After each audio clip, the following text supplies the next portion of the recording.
Hello, chat. Hey, gamers. We're back again. And today we are going to be watching Call of Duty Mobile Champs. I'm actually pretty excited for this because we had it last year. And last year, I didn't have as much fun viewing the experience as I did making fun with you guys. But this year, they have ramped up the production and they are apparently making it a banger. So we'll see. Let's turn off our music. Let's see what they have to say about it. Hey, chat! Hold up, I need to bring you guys over here so I can see all your goofy messages. 1.7 million? Imagine somebody just goes, is that it? Imagine, bro. Like Jeff Bezos comes in, bro, and he's like, is that it, bro? I'll turn it up, chat. I'll turn it up. Don't want to miss it. Oh, there's Tribe! This is the Call of Duty Mobile World Championships 2022. So that's how we got here. That's the format that we're playing at, and it's been great to be back in person in LAN. You see some of the teams there on the stage. Had the opportunity to talk to Stamina a little bit, how they have a turn the quality of this up. This is not it, bro. Oh, that is it, bro. Hold up, we'll speed it up. Having the teams here in person has been a lot of fun. Oh, most definitely. And a lot of these teams don't have the experience of having that first LAN event. So it's gonna be the first time. Might have the first time jitters, but I hope that really they're gonna get over it very soon because it's gonna be a long 3 days and this group stage. Oh wow, there's a big delay on this. Wait, if I can fast forward through this whole delay, can they technically stream snipe each other? Bro, this is like a 45-second delay. All right, nice. One step at a time, and then they can start moving towards that big prize pool of 1.7 million. So far, so good, chat. There's this guy in the right, chat. I've never seen him before. How that works, thanks to HyperX. Now this. Oh my god. 700K, broski. That's a lot of money. 700? That's a lot of money. Hey, yo, chat. Convert that into your own currency. I should go back to being a pro player, right? Different countries, make it peso, make it rupee, euros, pounds, and yen. You already know at home. Are they talking so fast? I was just spinning it up so we have no delay. USD. All of these teams are actually talk that fast. A little bit of something, but obviously they want that 700,000 USD. That's right. Either the 700,000 USD, bro. Yo, Par, thanks for the 20 memberships, dude. I appreciate it, broski. Much love, Par. Oh, thanks for becoming a member as well. Evangeline, thanks for becoming a member, and Nakul Bashira, thank you for re-upping your membership, broski. Alright, let's look at the teams. Obviously, Tribe Gaming, you know the vibes. If Tribe Gaming goes out, Nova European teams, and then NYSL Mayhem, Tribe Gaming, and the newly signed. If Tribe goes out, we close it out with I want Stamina. And Wolves. We take a look at all 16 teams here. Bobby, I'll start with you first. Which is the team that is your favorite here? Obviously, I've spent a lot of time Tribe, then Stamina, then Omega or Almighty. And in the Western Championships, those are the teams I want to win. Gaming, it's really difficult to not pick them, at least to be a favorite for the top three. You look at the performance that they had last year. I would say across the board, upgraded their roster. They're going to be really, really there's just something. Chat, is this just a me thing, or when I see Bobby, I just can't, bro. I can't take him serious, bro. He's so goofy, bro. Oh my god, I love Bobby, man. Oh, dude. Oh, man, like I'm already tearing up at Bobby, bro. This is gonna be a good one. Oh no. Right, I'll throw in, because I want to throw one in. Almighty. I met Beef Mommy, by the way, chat.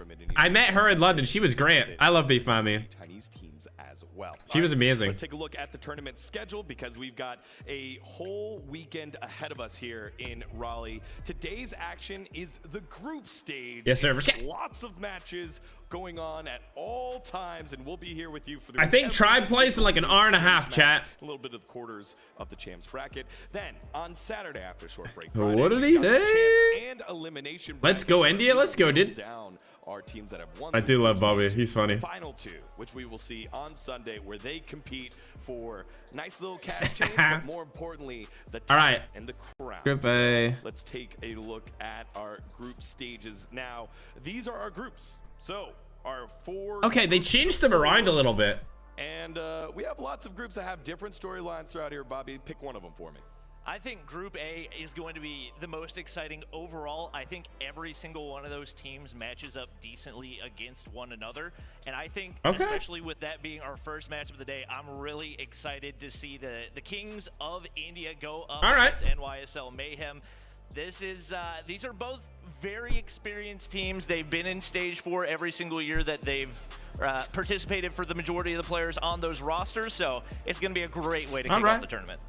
For me, I'm gonna have to go with Group C. We already know it's kind of heavy, where we have Tribe Gaming going up first against Q9 Club. You already know these teams are gonna absolutely dominate. But again, there's a lot of interesting storylines here as well because of Scars. They had a 100% win rate, did not drop a single map in Stage 4. Wow. But they are definitely the question mark in this group. Can they perform as 100% well as they did win in rate, Stage bro? 4 run? And also right below them, Influence Kemin actually was the LATAM representation for that 2020 run. But obviously, roster changes and all of that. Let's see if they're as strong as the first year of the COD Champs. That's right. A little bit of a legacy there through with Influence Kemin. But that's going to be a really fun one. We see I don't know Influence Kemin. Matches of the day right off the top. Tribe and Q9. Like, these are tournament favorites. It's going to be a lot of fun to watch. Now, speaking of watching, be sure to tune in to the broadcast in-game throughout the week to earn free rewards just by watching. The longer you watch, the better the rewards. What's your favorite reward that you're going to earn this weekend? You already know Iska's going to be my girl. My favorite color is purple. You can see it on my shirt. You can see it on my hair. So I'm glad to see so many purple colors, not just in the kilo, but also in the characters that we have as well. How about you, Bobby? Like, you already know you're pretty excited for this. I mean, I just already know as soon as I get home, first rank lobby I'm in, it's going to be 10 Iskra skins running around everywhere. So I'm fully prepared for that. All right. Well, a little bit better. They'll be able to splash some fun within by just simply watching. And there's lots of gameplay for you to see this tournament. We want you to see every single match possible. That's why we'll have 4 streams of gameplay all day long. You can see your favorite team play no matter where they're at. Go to the Nova Esports YouTube page and you can find Bravo, Charlie, that's a W, chat, with these 3 matches. So make sure that you pop open those. Which chat? Which one do we want to watch? Wherever you want. Stamina versus Smart Omega. Let's dive into the group stages, right? We talked about the group stages this guy? As a whole, but let's dive into a specific group and we'll start. Chat, hold on a second. Who is this kid? This guy, I've never seen him before. The guy who's right above me. I need to know his name, bro. I don't know his name. His hair is kind of, his hair's kind of stylish, bro. He's looking kind of a little bit too good right now. A little bit too good for me. On land, all excuses are off the table right now. So there are 2 teams, Strut and Vitality, that I think coming into this, not a ton of people expect a lot out of. But this is a completely new environment. That mentality on the stage is going to change for a lot of people. And I think if they've got some really mentally tough players that can power through, they might be able to come out on top. But my favorites coming out of this one, definitely going to be Wolves and Inco. Thoughts on B? Yeah, definitely Wolves might have an advantage because they've been playing LAN for such a long time, the same as Q9. So they do have quite the advantage when it comes to this setup. But also, negative for that one also is the fact that they've played a different rule set. Dude, so that's probably sick. one of the advantages that Strut might actually. This is like, look at this. This is so much better than last year. I mean, look at the setup. You've got all the players in the background right there at their devices. You've got the table up front with the 3 casters. You got side screens on the right. Big, massive ass screen in the middle. 2 side screens. 2 more side screens. Hashtag clutch the crown. You've got animations. You've got replays from stage 4. You've got Grip B, Tough Road ahead. Oh, this is just so much better than last year, chat. It's really nice to see that Godlike finally had a little bit of competition against this team. So again, they really deserve to be in this spot. And the fact that they have Sams in their team, I feel like it's going to be a definite killer. Yeah, I feel like Sams is the game changer for them. He has stepped up massively Sam's? this year. The performances that he's had on a consistent basis. Oh, Vitality. I would say okay. right now he's probably the best player in India. So for me, he's the player to watch for them. All right, Sam's the best player we'll in see India. How it stacks up. Best As Group B, Indian we're gonna be player. keeping an eye on Vitality and Strut to see if they can get some of In the those tourney. upsets, but this one feels pretty locked on in. Now, Group B done and dusted. Let's move on over to Group A. I believe this is the one that you said was the most exciting group in the whole tournament. Why is that? I think just because nobody really knows what to expect because you have 2 1 seeds, but they're not, at least as far as what I've asked the players about, they're not really considered to be the strongest 1 seeds in the tournament. And then you've got a couple 2 and 3 seeds from regions like North America and Garena that are considered to be a little bit more experienced and have better competition. So there's no way of really knowing. The one thing I will say, Chat, this group kind of looks stacked. Like Group A, bro. Broski, that thing is stacking. experience and that leadership is going to pay off big time. Well, Beef Mommy, when we take a look at this bracket brought to you by Republic of Gamers, do you feel like there's an upset brewing here, or how would you decide it's an upset? Because as Bobby was saying, number ones are like still a little bit weaker region. Maybe we're still figuring that out. Yeah, I mean, a lot of these teams really need to find their footing and find that consistency. And so far, I think Stamina does have a little bit of an edge when it comes to that. But for sure, going up against Omega, Stamina are and they qualified insane. for 2020. They were able to get a lot of those points, but last year they fell short.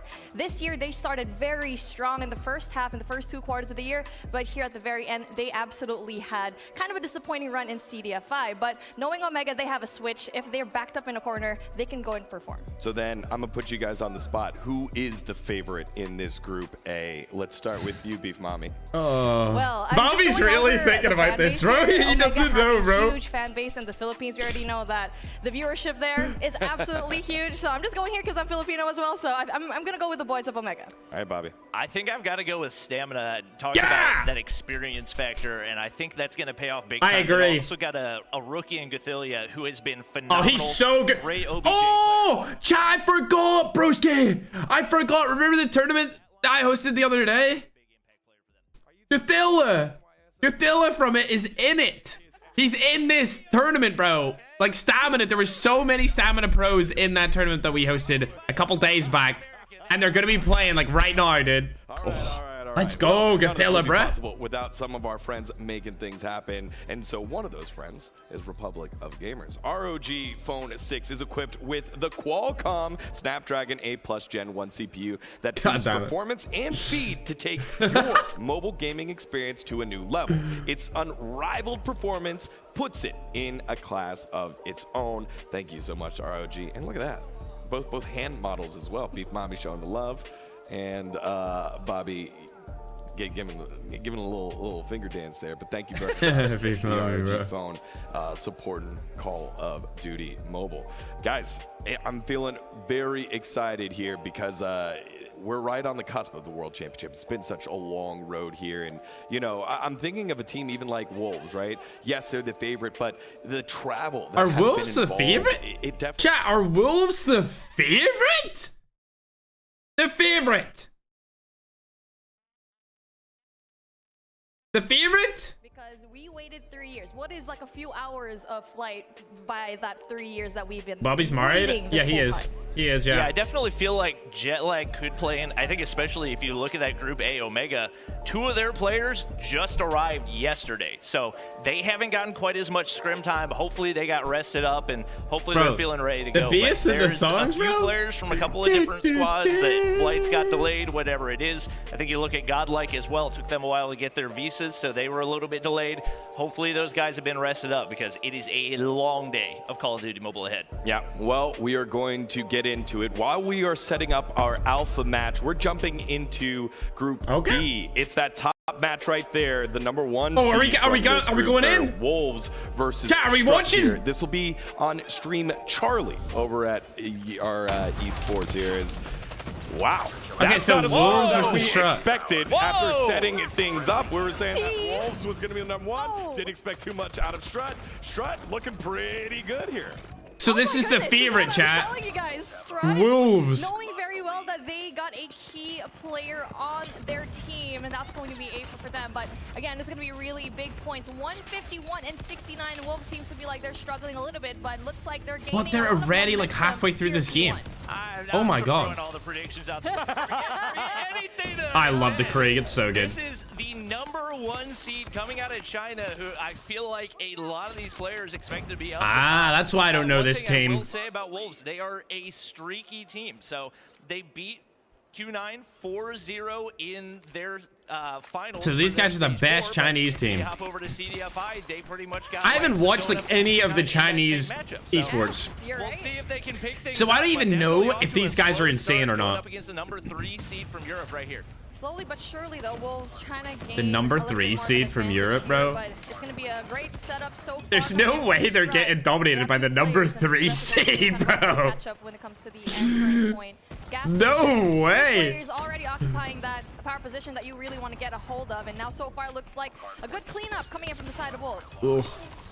Right now, it looks like Wolves is fighting back. That's what you expect to see out of a team that's this experienced. And one other thing that we talked about. I'm looking at the kill counts right now, chat. LAN experience. The EU Chinese teams team are the only ones that have consistently played on LAN. is far more even. We have Almighty and Omega who played than the in Chinese one LAN team. tournament that we had in Garena, but a much China's different cracked in S&D. environment. Yeah, I've seen a couple of So it nade looks spots. like Wolves That's about trying all to I've climb seen from back China into when it this comes to one. esports is their We see nade some spots and their strength starting to angles. build right here. This could snowball very, very quickly as that gap is closing. It could. And it's not happening slowly. Signs of life from Wolves, and if you guys at home are wondering why we're watching Wolves and Strut, this is the Charlie stream as we wait for the main stage in Alpha with Godlike Esports versus NYSL. Yeah, I really want to watch Godlike, Now, it's chat. gonna be an extra this. special challenge here for Wolves to try and get So a we'll lot of points stay on the down main in stream. V3. This is Looks really like cool that we Strut have all the bring out different the streams. Annihilator for boot, 21 to his name. I'm pretty sure Tribe Gaming's going to be on the main stream too, chat, so we'll be watching that as well. How strong the competition is in this tournament. The fact that we've got a 3 seed taking it to a 1 seed. I agree, this is early crazy. on. Great sign. Like, this is a Rasmo 3 seed in absolutely Europe. mowed him down with the Europe. SPS right there. Big Like, I'm humble enough to know that Europe is not the best region, bro. And right now, So, like, the 3 seed of my region is taking down the best Chinese team right now. I mean, bro. Rasmo's been leading the way for this squad in terms of kills, and I think one of the major reasons I don't know, why maybe this upset EU's is better than in what everyone place in the thought. I first have no place. Again, idea. Almost 50 points away for the domination and our first upset in our very first match. So many points already that Strut was able to just solidify in that particular hill. And not just that, though. Looking like they want to go in for that solid rotation going Come on, into bro. Before and Bakery. Just Only take one them player out, from bro. Wolves Like, actually show only the has that, Chinese so people very how to possible do that it, bro. Strut is going to easily go inside. I can't believe I'm getting behind the Europe region, bro. I'm so dumb. Talked about one of the bigger factors for Strut. Take him out, bro. Easy. He's not even Easy. Here. You got your X Factor. Oh, you're He's dead. not even in the lineup, and they are still taking it to Wolves right now. They Early are. rotations here, but it looks like Strut's gonna They get are right to the handing opposite out side. Zai gonna be able the to deadly, hold bro. down boxes right They here. are Gets giving out the taken glizzy. down. Utility going out to slow down the push. It's going to be really hard to break this hill, chat. They're going to make a good comeback off this, Wolves are. Okay, trophy system kill. Nah, this isn't going to work, man. It is all gun No. skill with a couple of I knew it. exceptions right here. Strut trying to make a push on in, but looks like And I'm Wolves are very going snake in full his own And region. kind of a waste of an Annihilator going in there just alone. And you know, it's They made a really hard to comeback, spend bro. Annihilator No, for I teams knew when you're it. That playing hill's late so on. annoying, man. 12 and 177. No! Very close when it comes to the points here. Wouldn't be too comfortable. Bro, if I that was Rasmo guy is insane. He's got 39 kills. essential, and it looks like a full Yo, Zai's pretty good going in too from Wolves. here in P4. Yep, they choked it, chat. Really see the They gun had skill it. shining from Wolves. They had it in the bag. They just needed to break that hill once, and it was One thing GG's, I bro. will say that the Chinese teams are really good about is the pre-fire around those crucial corners. I agree, Bobby. Especially when you're on land, that's going to be a huge advantage. Yep, to hardest get point to that break. extra I would say that's probably the little hardest bit point to of break in hardpoint in Strut, general, rotation like in here, every map. Q1. Wolves It's shut him so down, but difficult. Rasmo goes big. He's able to find two. Zai trades No, back. please. The MVP. Yeah. The most recent China Masters season. He's going big, but Buddha Get got those trophies something down, to say. bit. Right Come on, now, mate, Strut you. Only 15 seconds away from closing out their map Oh. list. Boots giving them the boot with the Annihilator. Really good timing over there. Really beef, And mommy. not just that, Rasmo with a 41 Boots giving him the has boot. been an absolute slayer, but his Sokka getting so many kills already, flushing Good down stuff, one guys. of the players in Wolves. 17 seconds left on this hill with how many Come seconds on, they got left? this, 5 right? points left. 4 a right? Strut win, having a very early win here coming in from Strut, just impressing everyone, but the contest comes through, but it doesn't really matter. Our first win of the day, Strut from EU. That was sick, bro. Look at it, bro. Yeah! Triggs is out of the way. I don't know. Shout out to those guys. First matchup of the Stage 5 World Championship, and they're already impressed. W, though, chat. Bro, that's the third ranked EU team beating the #1 ranked Chinese team, chat. Like, what? And that was so impressive to see. That Strut was actually leading by a huge Rasmo was popping off, bro. Honestly, one of the players that we really have to look Rasmo was popping off, but like low-key, kind of the MVP for the hill time, bro. Like 2 minutes, 6 seconds, and he almost went positive doing it. Bro, holy crap, Rasmo really carried them on the gunfights, dude. He nearly had a 2 KD. Well, he's got 43 kills. He's been top in the charts. He's like, oh, That's crazy. no problem. And we got, and as you If they didn't have him, they would have got folded. They would have had no kills. it was there, it was impressive, but once the point was being taken by Strut, That was a it W. felt like That was well played by them. very difficult for Wolves to break. Not a lot of breaks for them. Hardpoint, no question on the weekend, is going to be the worst game mode for these Chinese teams because they've been playing on a different rule set. They've been playing with persistence, which completely changes the way that the game is played. So a lot of times they just play it like one big TDM. Requires a lot less teamwork, and that's been the biggest difficulty that I've seen for a lot of these. Yeah, I agree with Bobby. That was the only thing I've seen from the Chinese esports was that they had persistence in it. 60+% of their games are search and destroy. Some of the best snipers in the world. I think game 2 might look a little bit different. China teams are the best in the world in search and destroy, and I'm very confident in that fact. Q9 Wolves, they definitely have that in the bag. So people say that S&Ds wins you championships, but like we saw over there, we do have control and hardpoint to really take care of. So hopefully we get to see a lot of these teams know that fact. But again, we're going back to the topic of Wolves trying to adjust into the new rule set that they're not really that used to. Right. I think that was a huge point when it comes to that hardpoint matchup against them. And one of the beautiful things about having a LAN bringing East and West together to see these types of things. Yes, you can say S&D, very great, but look how susceptible it is. That's China #1 against Europe #3, and still it was a massive lead when we started. Wolves found a way back in the middle. But then again, not used to it as much as an S&D, I'd say, here, Bob. Yeah, you can't gun skill your way through a hardpoint, which is different from what most people think that hardpoint is. But it's so teamwork oriented. Whenever you get to this level of the competition, it completely changes the way. Oh my god, there's so many ones to choose from. Seeing that, I think control is What's this one? going to be the swing mode for a This is lot of Stamina these Esports matchups versus because Omega. Even though control is not a game that's played in China for their What's this one? championships, these teams have been Wolves, Strut streaming it Esports, we off just stream watched for that. a long time. They've got a lot of experience, and they've Inco and Team impressed even Vitality. some of the best teams like Almighty. Oh, definitely. And Okay, so there's 3 alternate streams. There's the main stream, which we're watching, and then there's 2 other ones that are showing whatever the other games are going on. Because being in the attack is so difficult because you have to worry about your lives and also the objective at hand. Right. All right. Well, I love the fact that we kicked things off with something that was unexpected. The upset's not. I agree. And you can see on the face of the I did Wolves not players think that earlier, they still seemed in control. they would win Now, that. again, this is a team I that did was not pushed. think they did get #1 in China, one of the most competitive regions. that Strut would be able to take that. There's going to be some composure. Like, look at these guys, bro. We do want to celebrate how impressive that was for Strut. Why has he got a mask on? We were expecting right off the top here, Bobby. Oh yeah, you can see the joy on their faces. I think proving a lot of people, including myself. Bro, they obviously, really like put we them said, beside the them. matchup's not Are over. you They still got a long serious? way to go, They but that's put them not beside the way to start Wolves. the weekend, and that momentum can carry a lot of weight as well. And speaking of momentum, this is where we get to see these teams take a little bit of a break once we slow things down and That's crazy that they play on pillows, bro.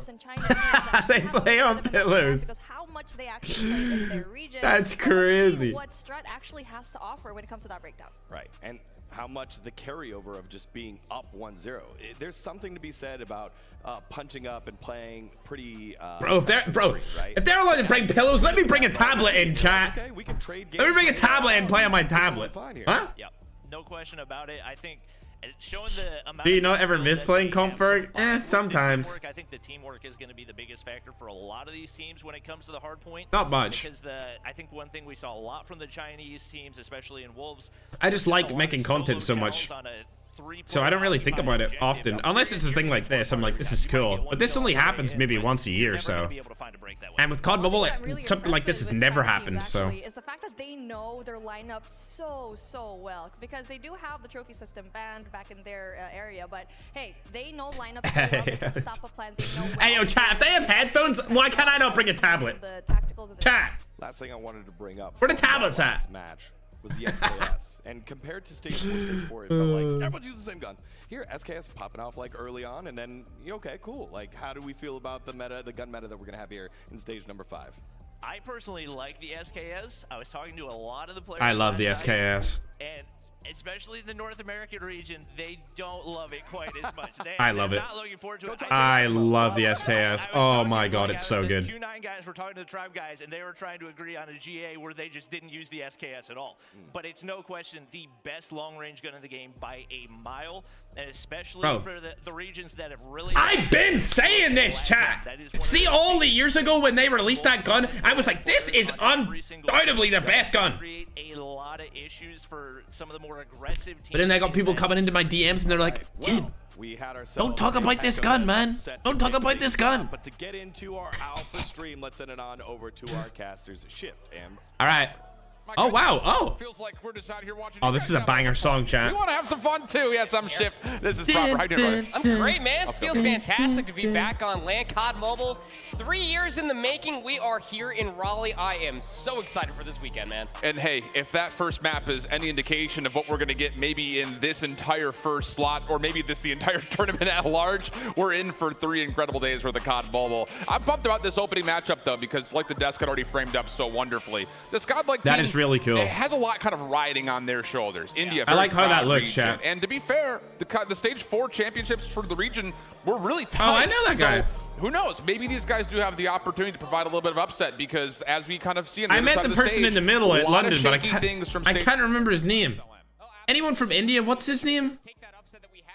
I like briefly. He just said hello. Like, I can't remember his name, bro. Oh, I knew he was a pro player. I was like, you're a pro player, right? But I just can't pinpoint his name, bro. Learn! That's it! Learn, bro. All right, Learn. I've got him for you, my gamer guy. That's what it is. Learn, bro. Through what we have kind of in the mix on this map set. This is what I was wondering about. All of the NA players have kind of said, we don't like playing Hacienda. So the fact Hacienda that sucks. and we're seeing it for map number 1. Hacienda is so bad. Like to set the tone. It could honestly be the difference maker in between how scrims might have felt for NYSL Mayhem, that they didn't want to get the summit all the way through, and well, Godlike aren't necessarily feeling too nostalgic. They got rid of Raid. So yeah, Hacienda map 1 is going to be interesting, especially, I mean, for everything that we've already seen so far, even in that opening matchup with Wolves, is that, you know, with the SKS coming into play as well, keeping everybody at an arm's reach across from okay, so they banned Annihilator. It could be very, very potent. Yeah, interesting. And just kind of looking at the overall series, I'm most curious about the 2 and the 5 here if we do see all 5 maps, because Search and Destroy was where New York really looked the sloppiest during stage 4, and wouldn't you know it, Godlike was undefeated in their Search and Destroys through all of their regional qualifiers. So I anticipate that this India squad at Godlike Esports is going to have a lot of favor in map 2, map 5. Yeah, I mean, hey, you and I, we had the absolute pleasure to watch Godlike in their finals for their region of stage 4. And every single time that they were on, you know what I notice about like Indians is they are like really like, even though those guys are not related, like blood related, they just come across as like a family. Like anytime I see Indians together in like sporting events, esports, or like out on the street, they just like, I just feel like they're together. You know what I mean? Like there's no like I don't know, bro.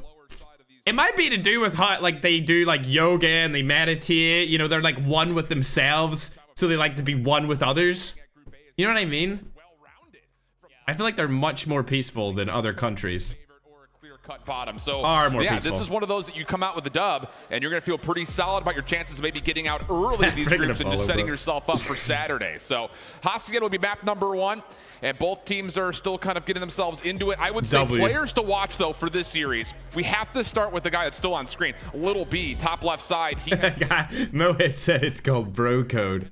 NYSL, if not maybe in North America over the course of the last I think it's like Indian pride, yeah. W India. Is that Little B? Bro! Get used to the phones backstage for this exact moment. Little B, bro. Best teams in Godlike. And if you cannot perform here in your opening match and in a group with both Stamina and Omega, it might not look too good for There they are, dude.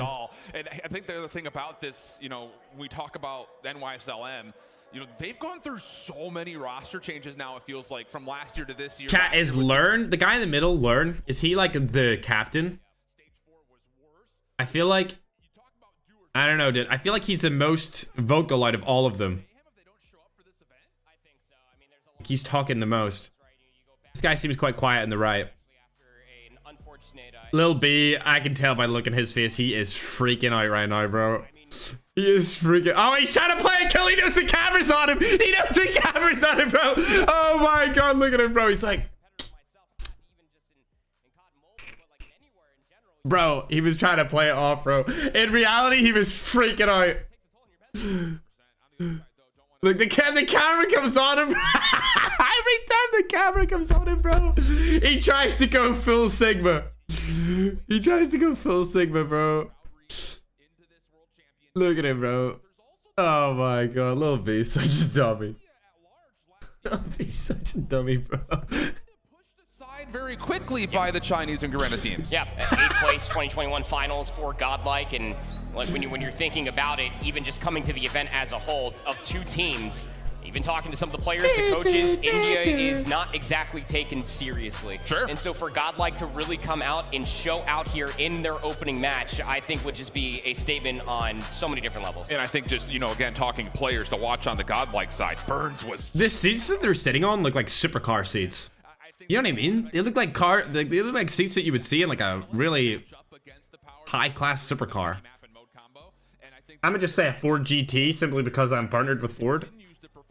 Level going into this matchup in particular. Absolutely. I mean, if it's not going to be Burns, you know, you can also lean on Trunks, but you're thinking about it, you're more or less talking about the front. Is that guy picking his nose? Godlike does exhibit and exemplify when we were watching them. Bro, I seen him.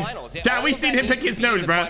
On the main stage, actually on the main stage, bro. Seems like they're getting on pretty well through this patch. Speaking of India, though, again, both teams that represent in the region. Bro, come on, man. Show us some more of the players, bro. Come on, bro.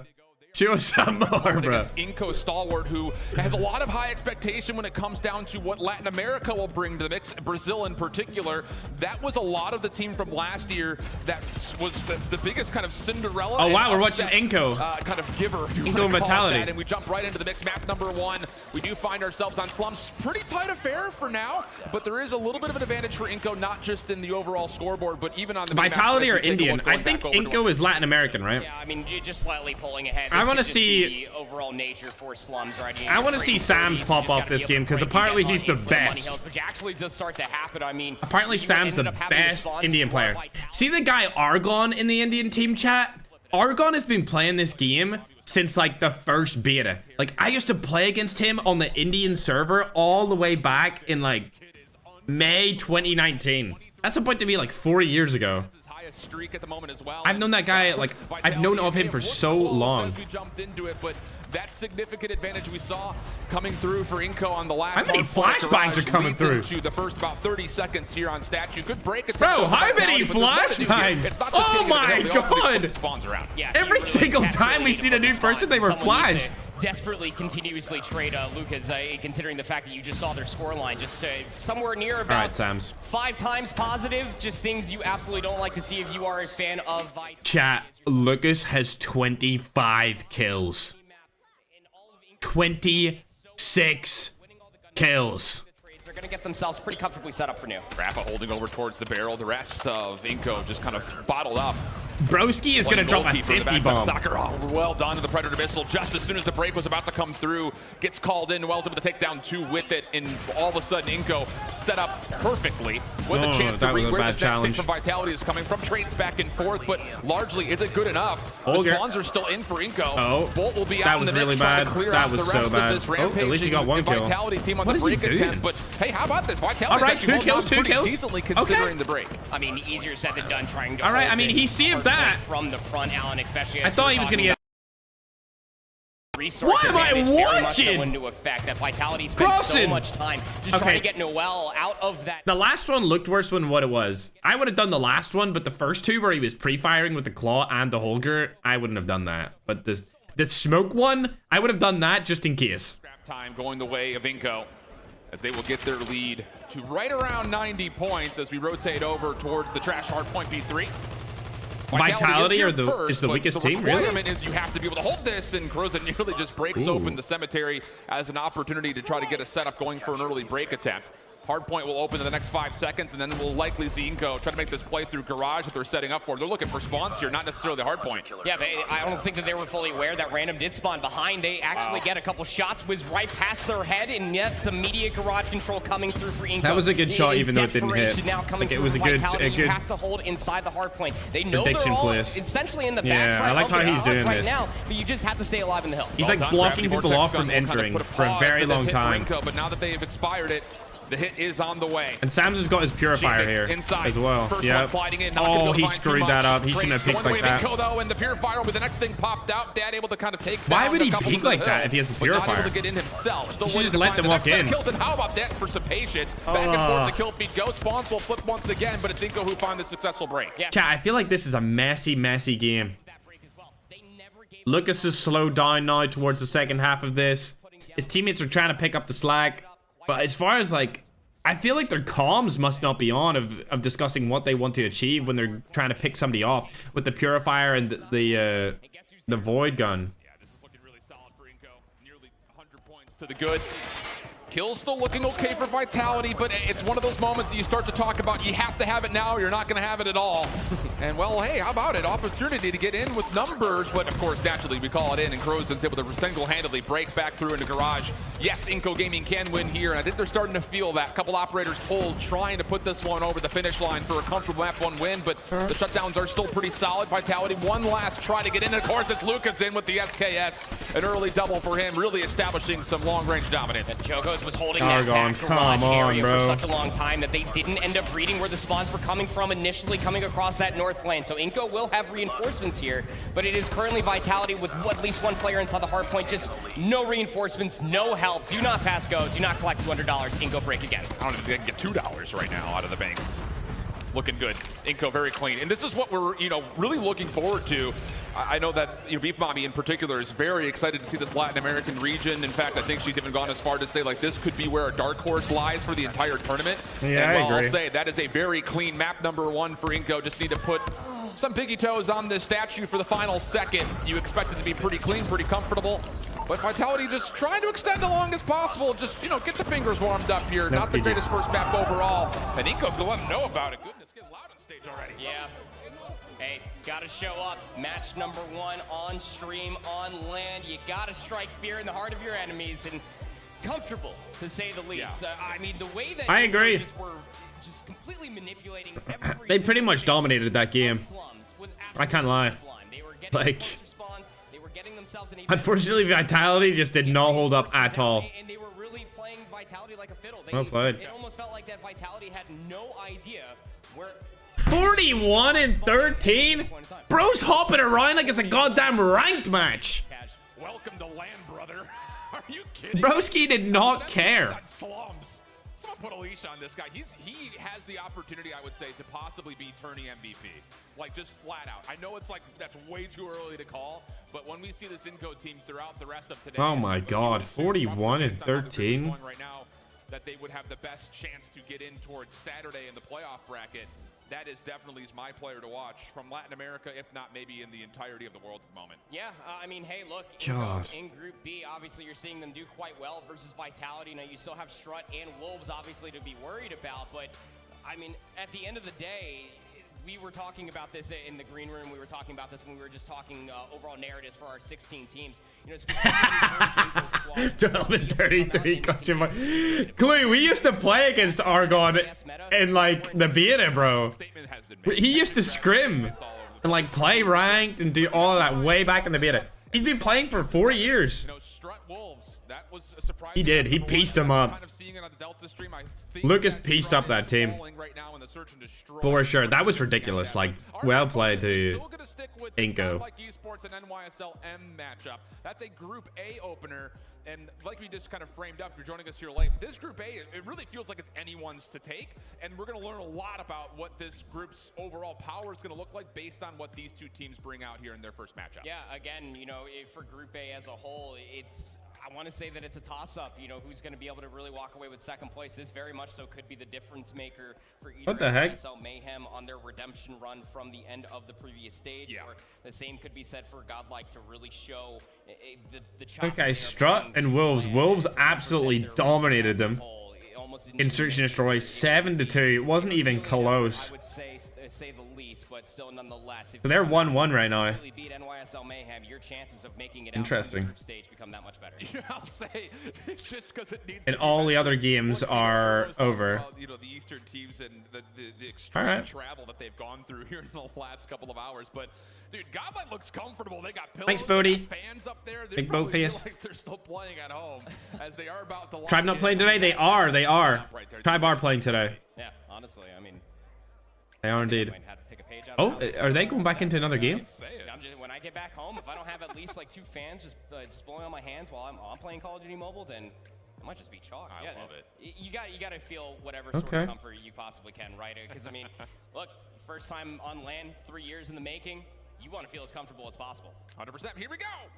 I was just about to change stream, but they're going to bring it up for us. Oh, wow. This is the first game I feel like we've watched from the very, very beginning. Oh, it's Lil B, broski. Able to pick up a kill here. Lil B goes for the second. Gets knocked, broski. Over the course of the weekend, we're getting it early. Nero's been in the COD mobile scene for a very long time. Since the beta. He's played since the beta as well. I remember playing against him. Back in scrims. Start off on the favorite side. That's that P2 side. Where probably we're going to see a lot of time being generated, but controlling these upper halls. Oh my God, Trunks! No way! That's what Trunks looks like? Bro, Trunks has been playing since like really early 2019. I remember him, bro. Wow. And Vegas. What the heck? Bro, this is so weird. Like seeing all these people. Nero still trying to doors. The rest of the team, those on the backside. Godlike are not aware of this in any form. Neutrino tries to turn around to find the response, but it's too little, too late. And NYSLM will find a way to get in really quickly here as the second hard point opens up. Yeah, I mean that's. Okay, he's exploding the car so that somebody else doesn't do it on him. Because NYSL Mayhem now, which 15 seconds still. Which is fair enough. You should be doing that. They can essentially start to read and dissect this very one-dimensional hit that Godlike we're starting to put together. But luckily enough, they do have a couple players spawn all the way out on the northwest side of the minimap. Trunks gonna have a few teammates spawn with him, and let's go, Trunks. Recognizing that they're not in the favorite spawn. I want to see you perform today, man. But the smoke will for the OG Sweat Squad days, Trunks. Only takes down the first of what needed to be about 4. So NYSLM, good awareness, good response, and what's gonna feel like a near perfect hard point for them as they really kind of build an early cushion in the top seed hard point. Yeah, that was just basically every single marble in the basket. He got absolutely shredded. Starting off on the favorite side of the map, maintaining hallway control, and they get broken up within the first 10 seconds of P2. Not what you want to see at all. Even Rebelo trying to make a very quick and annoying rotation. It comes up with absolutely nothing, but it allows space to get back here with the SKS. And this top position, ahead of this rotation, is very, very good. Little bit early streaks called in just to secure this fence line. Trunks trying to get into 10. Nice. It's using the SKS. We love to see it. It's going to be played a lot. 2 taps all over the place out of it. So, chat, back in the day, there was a game that got banned from the App Store. It got taken down, so I can talk about it. It was called Ross, right? And Space was a pro in the Ross scene. He was like a little worse than I was, and we both used, like, we both played the same way. We would both use the 2-tap, it was called the SVD, and the gun that's most like the SVD in this game is the SKS, and that's mine and Space's favorite gun, because all we used to do in that old BR that was taken off this App Store was spam the 2-tap SVD, which is the SKS in this game. It's crazy to think about that. He's still running that in tournaments to this day. Like, Space is still out here running that. After all these years. That was nearly like 5 years ago. Blue arrows galore, and unfortunately for Godlike, not a lot of success on the rotation from Scrap. Yeah, he was in a team in that game, and we would play against them a lot. They didn't win anything, whereas we were winning. He was good. We were gonna pick him up for our team back when I was in Cloud9, but we got somebody else. Because there's no point having like 2 fergs in a team. You know what I mean? You need people with different roles, and if we had Space, it would just be like having another me. You'll come to know that we'll be looking a lot at the efficiency and effectiveness of when these teams are popping out these operators. Oh, he's learn from the side door. Good damage again. That was bad. He shouldn't have peeked that. Some damage onto the hard point as the gravity vortex gun is spent. Only finds 1. Is it enough to actually get some convincing control of the rock hard point? That was the real question, as Godlike will get the break, but they're unaware of where Mayhem are coming from. A full flood on the way. Just comes down to can they find the right pieces to deal with it. More operators in the mix for Godlike as they look to hold. Yeah, and they also have the grab cannon being utilized as well. Trunks just trying to play in this corner as well. How annoying has it dying been? A bit? Since like Black Ops 4 and Hacienda, Trunks more than aware of that position. You needed this hard point, you needed that break, and now you finally get yourself past 20 points or so as we go back towards another set of hard points. Not bad at all from Godlike. Key to get the last 30 seconds. And look at Trunks, bro. That's my guy. Kill Lil B as well. Yeah. Down 4 in a row. Yeah. Freaked out of his mind with come on, Raballo. But it's going to be Raballo who's able to take him down to stop the spree at just the 6th that he was able to find. Ooh. Now in towards Fountain NYSLM. Good control. Take a look at the focus towards the high ground. This is picture perfect for NYSLM. Yeah, it's almost what exactly went wrong when P1 was active in the first set of hard points. Yeah. Godlike we're just keeping NYSL Mayhem at an arm's reach and getting that hallway control continuously. But trades are still good for Godlike. They just have to maintain that hallway control and keep all of NYSL Mayhem off of the hard point itself. But 3 go down very quickly. NYSL Mayhem starting to assert control. They'll be making the rotation over towards Art. Godlike still focused on the hard point. And it's Jan who will try to contest. 1v1 with Trunks, wins it, no problem. Thanks, man. 15 seconds of scrap time to fight for. But really, you take your attention once again on the minimap to the bottom left-hand side. How can you get in towards Garage? What routes are NYSLM going to take? Not spawning in, but actually, while the hard point's still open, keep an eye on that left side of the map because Godlike just had a couple of spawners on the right side, so all of a sudden, NYSLM, the game was starting to get a little bit close, but they're putting it out of reach once more. Good rotation on the way as Lambo will open up, and there are more numbers here for Mayhem than Godlike could really deal with at the moment. Trunks just try to attempt to break top hard fragger. point 1v3, Learn. pulling out an operator as well, but because they stayed alive and maintained that space, that's it, Trunks. Actually show out for Sweat Squad. All the way on the left side. Show out for the OG Sweat Squad. Inside the chat, see if Sweat Squad had like a team from each region, I think they would win. Like the amount of people that were in that like clan back in the day for like the beta into season 1 and 2 was absolutely ludicrous. Oh, that's a big kill. Trying to keep this still a 50-50 battle. On the way forward, comes Raballo, and he's able to have some with space. Come on, Trunky Poo. NYSLM are keeping this scrappy, keeping it mixy. Not as convincing as you like from either team. Yeah, this is dicey, but bro. Godlike with the proximal spawns will get the reinforcements here sooner or less. Little B has something to say about it. A double on the interior, and with 13 seconds, looks like Godlike are going to concede this and rotate over to new. Much better than what we saw on the first set of hard points. Just taking a look at some of the stats. I mean, Trunks has been NYSL is really good, chat. Not having a good time at all. Remember, he had a 1.62 KD at the end of his regional stage 4 finals. Little B on the opposite side, 27 and 16. If he turns on him, that would be so crazy. Godlike can start getting a little bit more assistance for Trunks, who's doing a fantastic job at just poking and prodding and finding these nice little Burns is areas 9 and 25. That is like unacceptable in a champs game. 9 and 25. Done and dusted here on the hard point, and it's all Mayhem on the interior. Neutrino trying to get something with the purifier. Spitting out ice this time, though, with it. He's able to get just a couple, and that's enough. And I like the play. Sit here in 10. Make sure no one comes around the backside of the flank. Trust that your teammates can hold the front, but maybe not the case at all. Nero space, locking things down through the stone wall. That's going to be enough for them to get a break attempt. This is very, very difficult. I mean, if there's one consistency so far for Godlike, when they do have control of a hard point out, they always have one player that pushes up just a little bit too far forward, and then one player from NYSL Mayhem constantly spawn from behind. I don't think they can win this, chat. I do not think that Godlike can win against NYSM. I don't think they can win. I think NYSLM win this matchup. Right here, right now, if you're Godlike. And it's a hard point to do it. Two hard points in a row to do that, going from rock They're to just like, I don't know, dude. Not exactly They're just killing them off. The wealthiest of hill combos. Like, Godlike they're slaying them out while also keeping the objective. There's not much more you can do in a hard point than that. Like, if you're slaying them out while you hold the objective, bro, it's an auto dub. For a time, Space trying to lock things up with the SKS. A lot of opponents in front of him. He gets the read and says, not interested. We'll wait for a little bit of help, but Godlike are on the way.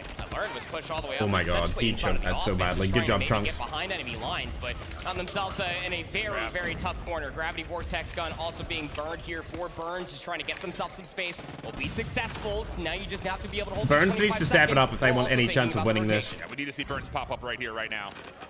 Burns is like working with Trunks. Here comes NYSL. He's just making it so much easier for NYSL. Burns gets absolutely shut down. Mayhem off the break. 10 seconds of scrap time's not going to feel necessarily like a win condition, but for Godlike, they're not liking the look of it. Still full committing to make sure they get everyone and every second they possibly can through all. Ooh, finally Vegas. Things up and boy, all right. For it. Godlike still down. I mean, a little late, but like, all right. Once again. Predator missile, not exactly what you wanted to see, but it also could have forced maybe a little bit of a damaging situation should you be able to get those two. Going back towards a third set of hard points. It is just about a 90-point deficit that Godlike have to claw their way back from. Casual yeah, Gravity Vortex not killing you, I agree. That's a W. Godlike on the favorite side of the map. This time, though, when P1 becomes active, NYSL Mayhem, hot off the presses, get hallway control. And it's just, this setup is so good for Mayhem. Continually putting a ton of focus up towards the top windows, lock down the lanes, then take your focus to the OBJ. And it's worked out absolutely beautifully. Killfeed just continues to... They're just destroying them, honestly. Shade of blue. NYSLM looking good to possibly even put it away right here. Like Lil B's handing out the Glizzy. I think the only thing that needs to be said... 39 Burns, on the board for him, bro. The guy to watch out for. And I don't even know if he fully loaded in. 15 total kills. Getting outmatched by just about everybody on the lobby right now. Not great news for Godlike. Yeah. Definitely feeling comfortable here. 41. 41 kills, casual stuff. Well played, bro. Line has been reached. And bro, they have some insane team support right there, bro. They started off on the unfavored side of the map, Alan, and they just ran away with it. It took them all of about 10 seconds when P2... Bro, I cannot wait to see when Tribe comes on, dude. Oh my god, bro. Oh my god. How is it that the NA teams just have not preferred to play Hacienda, considering the fact that we saw... Yeah, that was really good play by Lil B.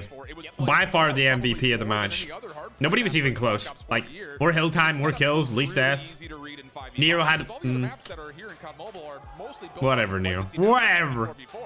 I'm just playing. And I will say, for NYSLM, it's early, but those are the yeah. adjustments and corrections. Yeah, they're gonna win. I don't think they're gonna lose that. Oh, absolutely. It's the cohesion that really does it for me, Alan. Because you were even breaking it down while we were in that final P1 there, the third set of hard points. I mean, the way that all right, Inco's gonna beat Vitality. Manipulate the entirety of the upper hallways while also keeping the player down low, just making sure that you can get in the. I need to turn the quality up for this, bro. All right, this is Stamina versus Smart Omega. I'm fast forwarding it because when you start a YouTube stream, it's already behind. So we're fast forwarding to make sure that we get up to date with this.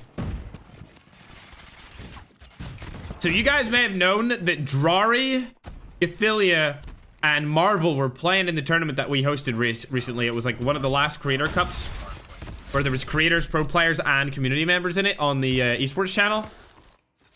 They're in this tournament. Marvel, Drari, and Gothilla. It's Gothilla. Bro, I knew it was Gothilla. I'm looking at it right now. It's Gothilla. People keep telling me it's Gothilla. It's Gothilla, bro. All right. This is a really close game. This is way closer than any of the games we've got to watch so far. And it honestly looks like both teams are getting carried by like one player.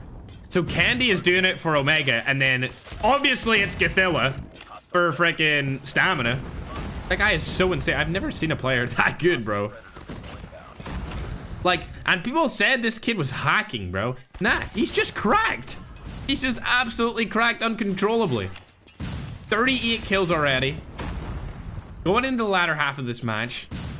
Looking juicy. Drari's popping off as well.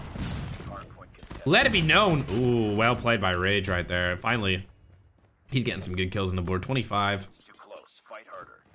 I want to see Marvel and Narx's hill time for this. I feel like they don't have a lot of kills, but they may have quite a juicy amount of hill time. Especially with somebody like Gothilla on your team. You don't really need to worry about kills as much.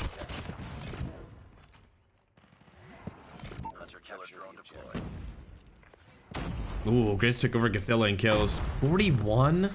Oh my god.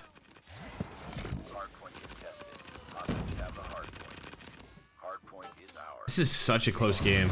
I wish they went over this in the casting instead. This would be such a better game to cast as opposed to the other one where they just completely washed them. Hopefully they watch it. I don't know who won the first game of this, but hopefully they watch the third, if there is one. It's gonna end here. Omega's gonna win it. They're nowhere near it. Yeah. Wow, that was a far superior game to anyone else. Candy ended up clutching up right there. He had 45 at the end. That was well played. Are we gonna get to see the scoreboard?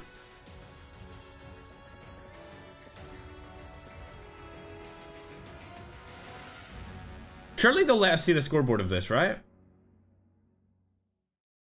Right? There we go. 45. I like their profile pictures. 45, 27, 41, 38. Castilla did pretty decent. Yeah, Risky had a lot of hill time there.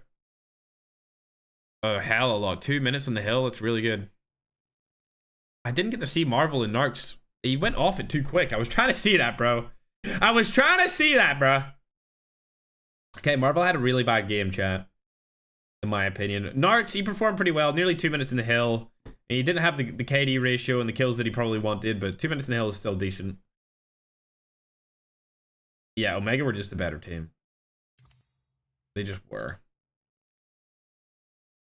All right, let's go back onto the main. It's your bread and butter. It has to be one of your main focused modes, and it's on one of your most comfortable maps. So if we're going to get a true look at Godlike, and maybe we can use that as a way to umbrella statement the entire region of India. I don't think Ampa's playing yet. You have to see a convincing result from the side of Godlike. Yeah, Ampa's not playing yet. Like we mentioned, like Mayhem was really sloppy in their search and destroy in stage 4. Yeah, exactly. You know, and if yeah, they're not playing. Some narratives might hold true for us, Alan. I think that. Oh, wolves are on though. But again, you know, it's going to be really tough to gauge. You know, even again talking to those players and some of the coaches last night after scrimming, there's a lot of things that you can't necessarily say that are too comfortable. It's a whole different game out here in stage 5 for Worlds and Finals. Oh, it's control. There's one thing that you definitely need to be a comfort factor. It is those core fundamentals. Let's watch these guys. They just started. I think they just started their third game. They're going in fast. I'm speeding this up because it will be delayed if I don't. It's just like the way YouTube works with delays and stuff. All right, we've sped up because it's loading now. All right, so this is the best Chinese team versus the 3rd seed European team.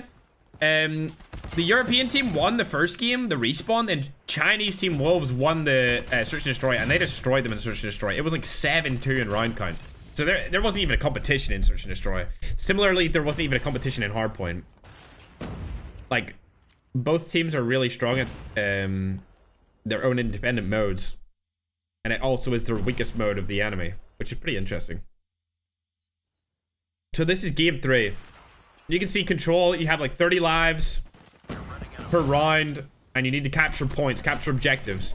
It's kind of like you need to capture a hard point, but you need to like fully capture it. So you need all 3 of the bars to go around to get the actual cap. All right, GG's. And if you run out of lives, the other team automatically wins. So as you can see, Wolves are up 1-0. Yeah, Tribe's playing today, chat. Don't worry. We'll be, trust me, I'm gonna be watching Tribe when they play. Indian teams are getting smashed up, bruv. Yeah, they're not doing too well right now. They're not doing too hot. We'll have to see if they can warm up a little bit. Who knows? Oh, that was bad for him. W for the EU team, though. I've not heard much about this EU team, chat, to be honest. Like, I'm very surprised at how good they are together.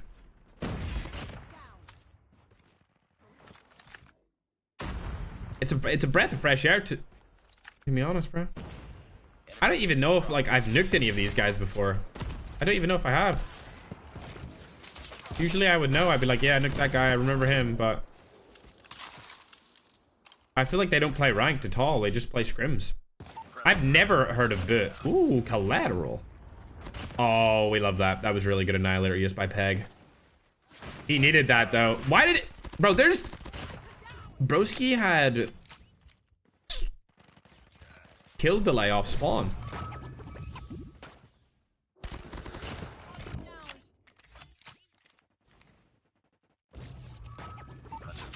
Peg didn't see them. Unlucky, bro. They're doing good in here in terms of like holding, but unfortunately Wolves have 20 lives. Wolves has 20 lives and Strut has 3 people up. Like, that isn't it. How the hell did that happen? Oh my god, Mojito. Holy. Bro, if you were doing that the whole round, bro, you would have been chilling. Alright, it's best of 3. Or up to 3, sorry, best of 5. Up to 3. First to 3. Dude, they destroyed them last round. Like, that wasn't even close.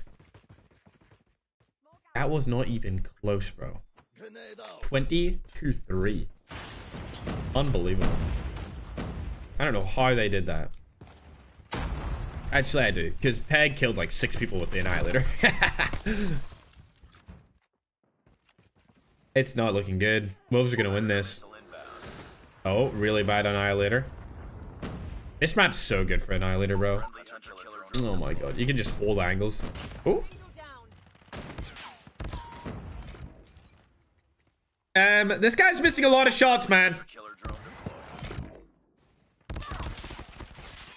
They're just trying to spawn kill them. We're almost there. It's over. There's no way Strut wins this. They're getting folded. Strutting their way straight into an L, bro. Respectfully. Yeah, Wolves are warmed up. I agree. I think that first game that they played really put it into perspective for them, like how good every region is, especially considering this is the 3rd best EU team. Like, it's not even top 2. It's not even one of the top 2 teams. Yeah, they're getting absolutely destroyed. This is ridiculous. The cohesion of the Chinese team is just superior by a long shot. Their map control on slums is insane.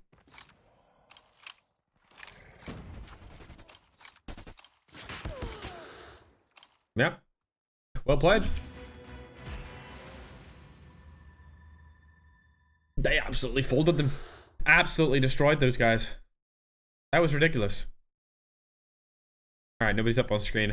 Lil B, bruh. You know at that point, if Trunks isn't being gunned, that all of NYSL Mayhem are just set up around the A bomb site. Lil B, chat. Like, there was a time last year where I actually thought that Lil B was really bad at the game. Quick trades are all you can really ask for. But like nowadays, bro, like he's really been practicing hard, dude. He's been showing out. Convincing 3-0 fashion. All right, nearly a 3 KD from Wolves. The entire team. Firing range search and destroy. Smart Omega up 1-0 in that series. For Strut went negative, almost double negative. I love these days. Group days are my favorite days because everywhere you look, you're watching gameplay. And getting in back into the search and destroy. Alright, this is NYSL again. I don't know if I want to watch this one, bro. I feel like Godlike are gonna lose. I feel like there's not like much to go off here. Yeah, I'd much rather watch this, chat. I'd much rather watch Stamina versus Omega. Because I know these games are gonna be good, bro. I'm speeding it up again. Bomb spotted. Enemy has dropped the bomb. Destroy the objective. Bomb acquired. Grenade. Oh dear. There we go. We're back. We're on it. Is it max quality? Yes, it is.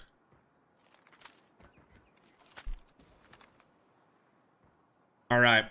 This is Stamina, the best EU team, versus Omega. Would you guys consider Omega the best Philippines team? Or I guess I should say Southeast Asian team. Narc's wallbang. I agree, bro. If Narc's hit one of those nutty wallbangs, that would be insane, dude. Yep. That was so bad, Idra. Idra, that was like, you need... Or, never mind, that was... Yeah, it was Idra, never mind. I thought for a second it was Candy. Alright, Grizz. Ooh, there we go.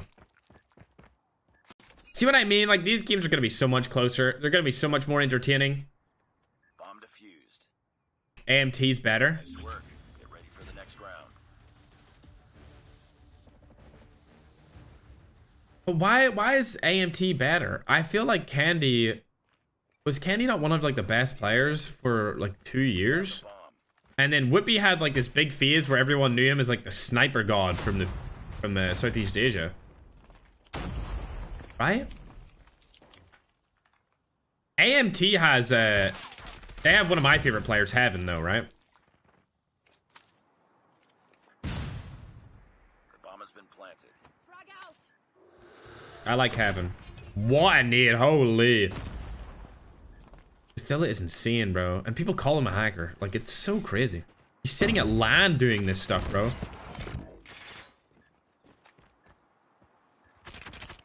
Oh, Ridge. That was terrible. Shouldn't have done that.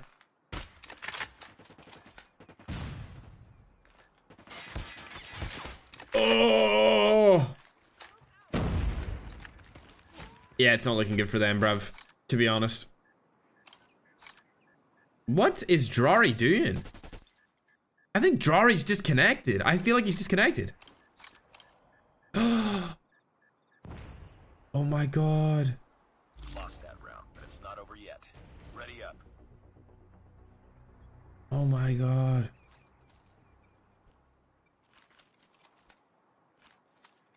There's commentary on this game? Where, bruh? The enemy has the bomb. The mainstream's watching the different thing though. Bro, Jari's not playing. Why is Jari not playing? Imagine going AFK in COD champs. Bomb spot. They have the bomb. Oh, he connected back. He's back. They must have known that he disconnected or something, bro. There's no way. Well, he's back moving around. Fortunate how could this happen at LAN, I agree. It is unfortunate for sure. Who are the casters? I know, dude. How are they AFK on LAN? I know. Sorry, I went to the washroom. True. God L is popping.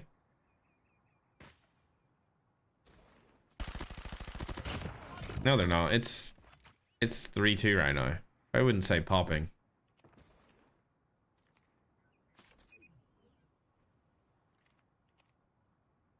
Oh, it's Mustachio. Oh, okay. I'll check it out. Oh, nice. Now they didn't know. You're dead. Lost that round, but it's not over yet. Ready up. Enemy has dropped the bomb. Bomb spotted. Apparently, there's casting.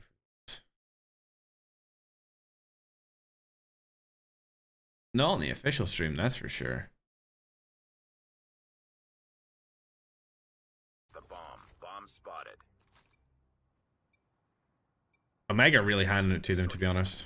Got the bomb. I'm gonna go back onto the mainstream because I want to see what's happening with this God L matchup. Anything. I'm not gonna lie, I felt like for a second there we were seeing into the future. But Had a not few cups bad. of coffee. I'm not clairvoyant though. Is there a pause? I will say, you know, again, it's we'll swap the sides here 4-2. That's a great first half from Godlike. Just to not back down, keep playing your game, and that's what we need to see if Godlike are going to come out of here and continue to be dominant in the search. Who said that? Again, Somebody said get shit on. that at least we were able to recognize just in their regional finals. Oh, it's on the Garena COD M channel? Leading pace on the search and destroy. Agreed. You know, they Yeah. come Really? out very honest, holding angles, playing truthfully. But whatever NYSL Mayhem are throwing, Godlike are answering. Oh, wow, okay. Defensive setup for NYSL, and now as we swap the sides But watch over, this. will be a That's cool. 1-2 split, essentially. Rabalo's opening nade does connect. That is not great news for Godlike. And NYSL are looking to be... All right, nice. Nice play here for Smart to Mega. I mean, winning able to trade it first. There's going to be a lot of delay here, so we need to speed through it up, chat. We're not sitting through delay, bruh. I'm not that guy, pal. I'm not that guy, pal. Oh, yeah, it's Mustachio. Okay, we've caught up. It's loading. Nox just a little bit too far away. Needs to give that backup as Grizz takes Rage out of the equation. The job gets a little bit more easy. Ooh, the gunshots are far easier to hear here. This is way better, chat. I mean, this is just a good play for Flank. They're now the last player standing. Too many angles to hold and too many players to worry about. And that's going to be a quick, easy defuse for Stamina. They sent out one player towards the mid-map. 2 players coming. What country is winning? What country is winning the whole event, chat? But go, put some flags in the chat and let me know who you think is going to win this. They didn't know what type of angles and push are. I mean, the emotes, of course, bro. Stamina, so they had to of course. guess, and you do whatever you want. Take the hold of that post plant. They of course, my guy. keep 1 second guessing where the players might push. So now here we go. We're gonna switch the sides. So now this time Omega is on the defense, and Idra pops up with a huge 2 kills there right off the get-go. AJ. Not surprised at all. Defensive is most definitely. I agree with Apollo. It's Smart Omega loves to play on these SMBs. And some try flags like that. It's still a faulty thanks to Rage. I'll be Blue. Thanks, man. Thanks for telling me, Blue. Good frag. We'll take this setup. And Rage goes in to finish on the final play. They can get Marvel won't be able to win this. No way. No way. Not a chance. Yeah. No doesn't catch him out. Takes the flick. Drops it. Latam? Ooh, some Latam? Nice play some India? there. And again, some Singapore? The interesting statistics that Smart Omega performs well on the defense. When's Tribe playing? I believe they're playing in the next, like, I haven't thought of that. So 15, 30 minutes is when Tribe will be on. Can be talked about a lot in terms of how these teams have their own preference in terms of playing a map, and of course pitch sides they love to play. Oh my god. And for Smart Omega, they convert easily. They're all over there. The first 2 picks off that round number 6 or round number 7, and now we're approaching the round number 8. You see Ethan will not be able to spot any players, but Stamina, they put the bomb down. They control that mid map by putting 3 players. Ooh. But Idra takes the first blood. Narc shot down. It's a 4v5 retake. It's a super strike by Idra. Marvel does manage to trade. I feel like these casters have such good voices. Rari, don't miss. Stop. He manages to get that bounce. Does not connect though. Rari with the backstab, and that's perfect as Gatilla takes Rage out of the equation as well. It's a 4v2. Candy super low. He cannot engage, and Grizz finishes the job off. 3-5, dude. These are such like better games. But Smart Omega still has the advantage here. 1 more round to match point. 2 to finish this off. Stamina needs to hustle. I mean, they have to be perfect here. They can't afford to let Smart Omega get that match point advantage. And so for Stamina, I love the way that they take that round number 8, by the way. It's because they've sent out 3 players. Delta is from where? Which immediately cancels out. I don't know why. It says Delta because it's the Delta stream. And right now it's but early 3v4 early picks coming in the hands of Stamina. Team on the left is actually called Stamina. And Stamina are from Europe. They're from my region. Good pick of it here to just turn the sides around, but Gatilla turns him on, shuts him down, and now we get a 3v3. Oh. And this is going to be paused for just a moment here, ladies and gentlemen, boys and girls. And we are right back in the house. Gatilla holding on to a good angle, but it's a 3v3. Bomb stuck inside of the barracks hut. And Idra spots one out. This time. No. What the hell was that? I take that back. I don't want to get scorched. Later on, there's going to be a highlight of me with that play, but Idra is still making sure that his team is going to be surprised. What was that? I mean, what's this confidence just being able to shred players with the snipers nowadays? I mean, we saw Incendio just making sure he torch and fries player with nice hacks, man. On CBFI, but now we're going to see the blue team pause the match, so that's going to be 30 seconds for us to wait into. But that's cool that they can pause. That's pretty cool. Match point and nice hacks, man. Exposed in champs, bro. This matchup, 10 kills and followed up by Rage with 9. Is the EU second weakest region?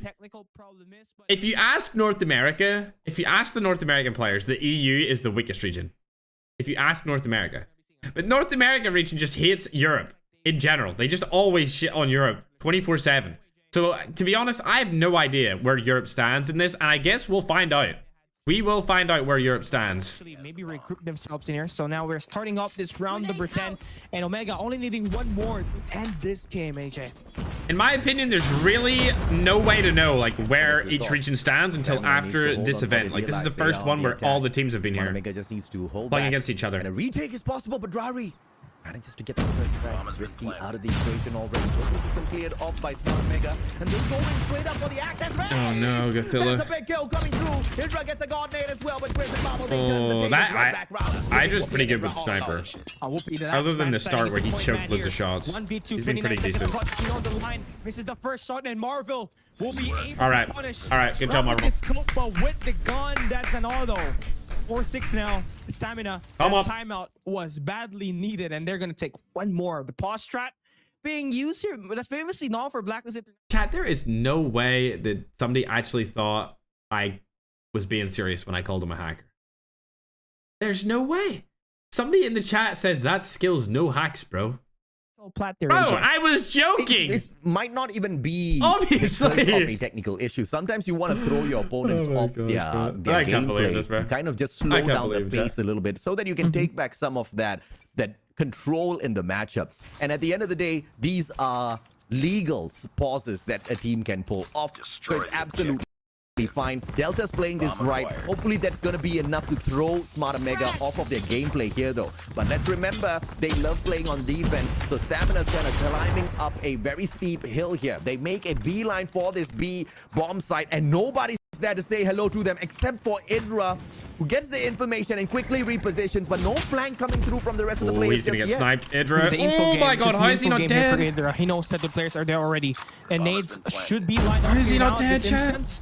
The bomb is gonna be down, so a fast take and a 5v5 retake. Marvel jumps Risky down with that trophy system. Rage takes Godilla down, and Chris will be able to this guy is so funny right now. Kills, and that's gonna be a severe blow in the hands of Smart Mega, and the pause track being a very useful take as stamina. Bro, for real, bro, come on, man. It's pure skill. Stop calling him a hacker, bro. Why are you still reading this, bro? Do you want to kiss, bro? Drink some water, bro. Oh my god, I can't read you guys. You guys are dummies. A lot of opportunities, and Marvel and Grizz really hard carrying the squad as Narks can barely find a frag for himself. Yeah, this has been a very good comeback for Stamina here.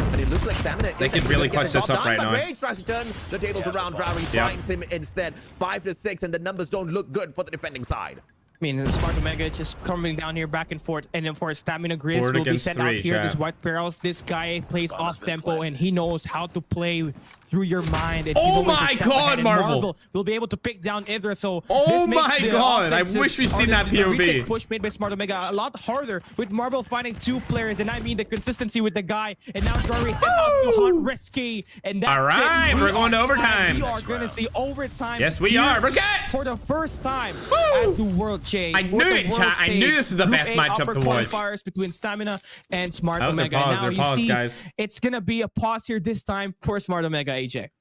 Yeah, you gotta play the strat right back, baby.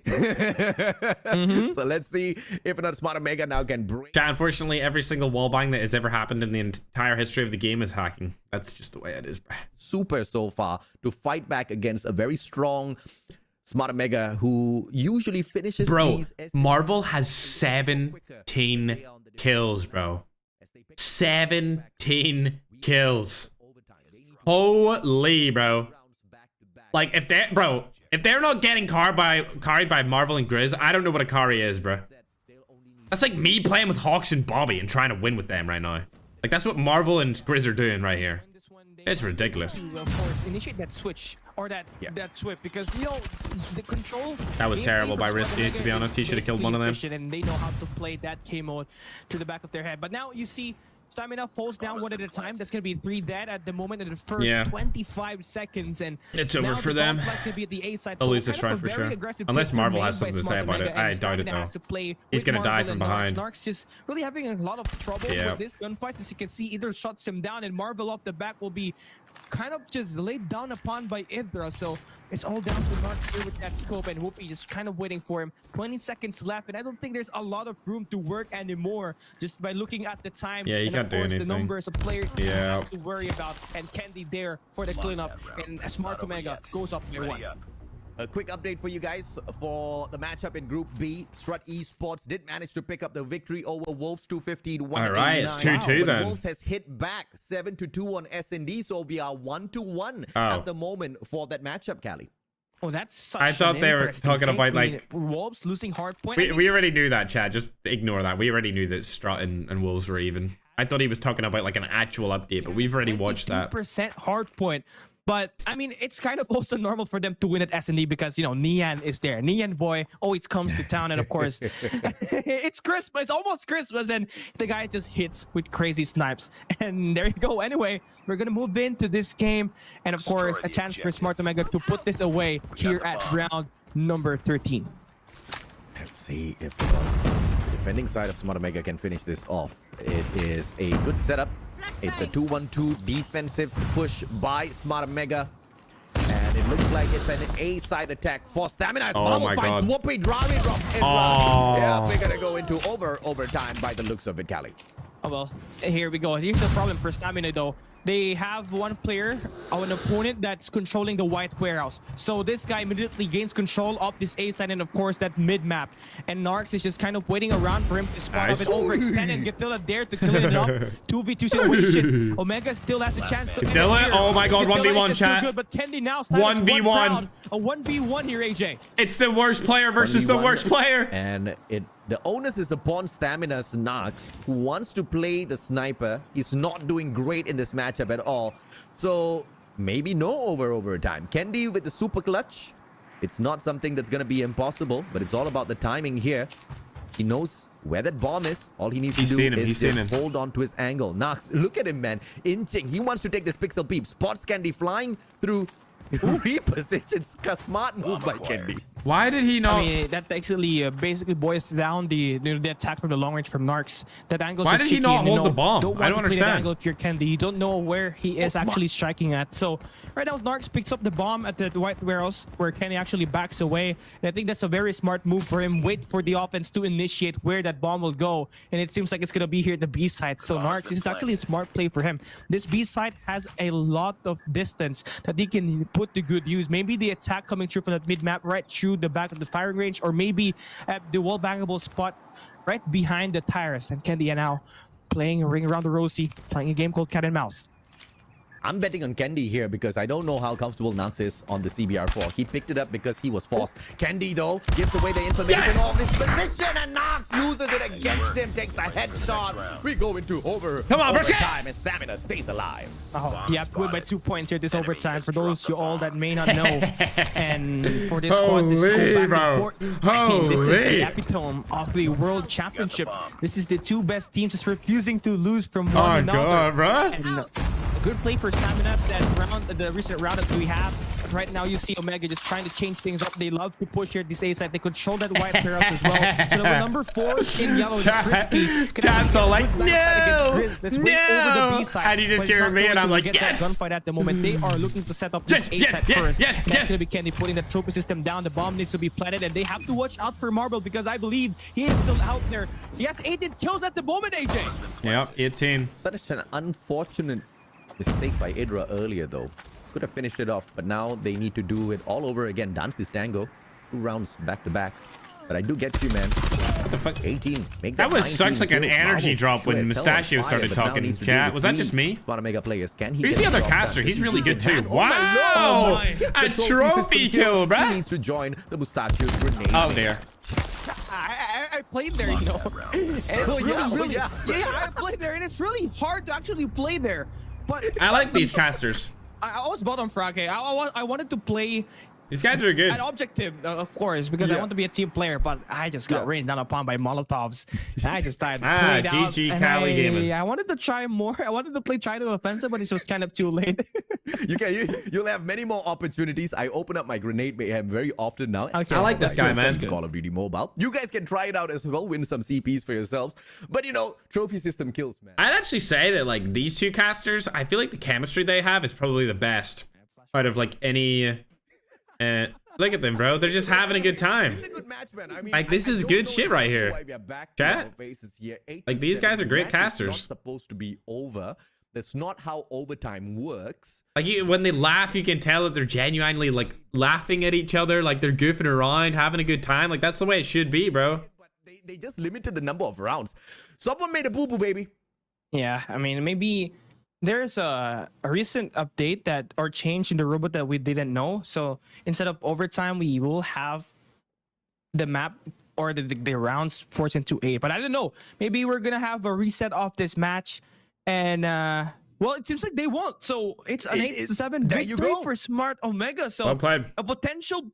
This is a potential 3-0 here. It is. Raid is the best map that Smart Omega. It may be a 3-0 chat if it happens, but like this has been by far the closest matchup. Like, look, 250 to 213 in hardpoint is nothing. That's like one swing, at a hardpoint and controlling it. You know, one taking over and. The freaking Search and Destroy was one round. One freaking round, bro. Okay. This now gets a little bit... I don't know why there wasn't another overtime at 7-7. I have no idea. I think that will happen. I don't think it will happen in the group stages. I think they'll only do that in the knockout stages. Anticipated 5:30 a.m. finisher. It's going to end up pretty much on time, I guess. And that's gonna be good for us because which means we're gonna be able to get some rest. But hey, anyway, just by looking at the games here, by the way, Smart Omega, I love what we saw from Ken. Yeah, good job. All right, let's see what these guys are doing. That's cozy. But looks can only go so far. Fair. True. This stage is dope, dude. I'm sorry. Yeah, we haven't even talked It about is. it. I mean, The like, stage is really good. There's so many different teams and just facing off against each other, not to mention just all the different languages that you're also hearing just throughout all the different communications. It's just really, really cool. You know, we waited 3 years for this exact event to come through, Alan, and oh man, let me tell you, this is just feeling very, very right for this momentous occasion. So results are starting to come through, as mentioned earlier. Inco 3-0s in their opening matchup. 3-1 for Wolves. Good bounce back after the shaky first map. Yeah, it was a weird one. Yeah, it really was. But hey, this is why we can't say that one instance of something is going to give us an indication of how the day is going to go. But coming up on the following up streams, you've got Luminosity and Nova setting up on Bravo, and then Team Almighty and Skade starting up on Charlie. Don't sleep on that Skade Team Almighty? I just feel like, you know, you can't sleep on any team. Because again, from what the VOD might suggest... He's blinking. Is it just me, or is Nero blinking his eyes like 24/7, bro? He's really going for it with the blinks, bro. Do you think that's a thing where he's like, so in and out of games, he's doing this to like make sure that his eyes are like filled with water? I feel like that might be a strat, chat, like, because his eyes are probably so dry right now because he's just been staring at a screen the whole time. Bro, that's what I'm saying, Apollo. Nero out here trying to increase his FPS. Like, that's what he's doing, bro. That's what he's doing. He's trying to increase his FPS, bro. He needs the fluid eye movement, dude. He's like making sure there's enough water around all of the eyeball. Looking around, like covering it all in water. You know what I mean? Damn, bro. Strats. No. He's got the strats, chat. I need more sample sizes. I don't know about his haircut, though. I'll say that. It's almost as bad as mine. Of what this NYSL Mayhem actually do look like, right? You know, again, you know, talking about just the composure to be able to bounce back from that 4-2 half deficit, the way that they were also able to coordinate the break, not just once, but 3 times on Hacienda for P2. This teamwork and how everybody is just kind of gelling together on the map is just absolutely He was trying to play it cool, bro. Look at him. Dude, Lil B, you're not that guy, pal. You're not that freaking guy. You're not that guy. Chat, Lil B is not that dude, bro. He's not like a Patrick Bateman or like, you know what I mean? He's just not that guy, bro. He's not. He's like me. He's a little goofball, bro. Nah, bro. They're looking like they're coming in prepped, considering that we didn't see either of those 2 maps in Stage 4 in any regard. I mean, they played a handful of games throughout their groups because of their opening loss that they faced versus Undream, this new LG team. So that says something, maybe. No, I think it definitely does. Again, it's just very, very tough. I mean, we talked about this in very What we saying, chat? that it's you know, everything that happened in the past, you do have to take it with a certain form of an asterisk. Again, I think that the entire conversation right now for NYSL Mayhem does start and stop at their stark differences of what they look like towards the end of the third place finish of stage 4 and how comfortable they look right now. Shall I like my own tweet, chat? Really say more just about Godlike, not just to completely flip the conversation, but I mean, there's it has been a W, so many chat. different opportunities for them to Man, put the tweet in the chat, bro. Walk away with rotations back on that Hacienda map. It has been a good event so far, dude. Like, the production's way up over from last year. It's great to see all the teams together. There's Space. Remember I was telling you earlier about Space? The guy I used to play against on Ross. The games, you can't play it anymore, but we used to play against each other a lot back then. Yep, there's the first set of matches all completed. Wolves take down Strut as mentioned, 3-1. Wow. Clean 3-0 for Inco Stalwart. I don't know, man. This is going to be a really interesting upper qualifier. I think we all kind of expected, just based on the results from stage 4, that these would be our top 2 teams probably in this group. Yeah. But picking a favorite, it's hard to do because I'll tell you, man, don't sleep on this Inco Stalwart team. They're looking really polished. They were looking good. Here's the biggest thing about them that I'm really excited about. Latin America was pretty much all game 5s against these 3 teams that are here. So they have veterancy, experience, and the ability to kind of show resiliency when things do get tight, which I think we could expect in this upper qualifier. You know, it's not an absolute pleasure of mine, but I do enjoy arguing with you. I think that Wolf will probably have a very simplistic time for Zinco. You think so? And the only reason why I say that is just because of their search and destroy prowess. I mean, just from what I was able to see just off of the Bravo stream from Who's replying to this, chat? You know, the way that we are quite literally witnessing them really boast their strength of why they are considered a search and destroy I agree. region. Their casting's really good. Tough. I think that Inco, as far as the respawns are concerned, with all of their SKS ability, I suppose, I think that's going to be a certain wrench into the system for Wolves to deal with. But I think if it does come down to the game 5, and even that map number 2, will be quite telling to be able to see. I would play in Garena if I actually could, but I can't, so I'm not going to. If I was like over in the Philippines, I would play in it though.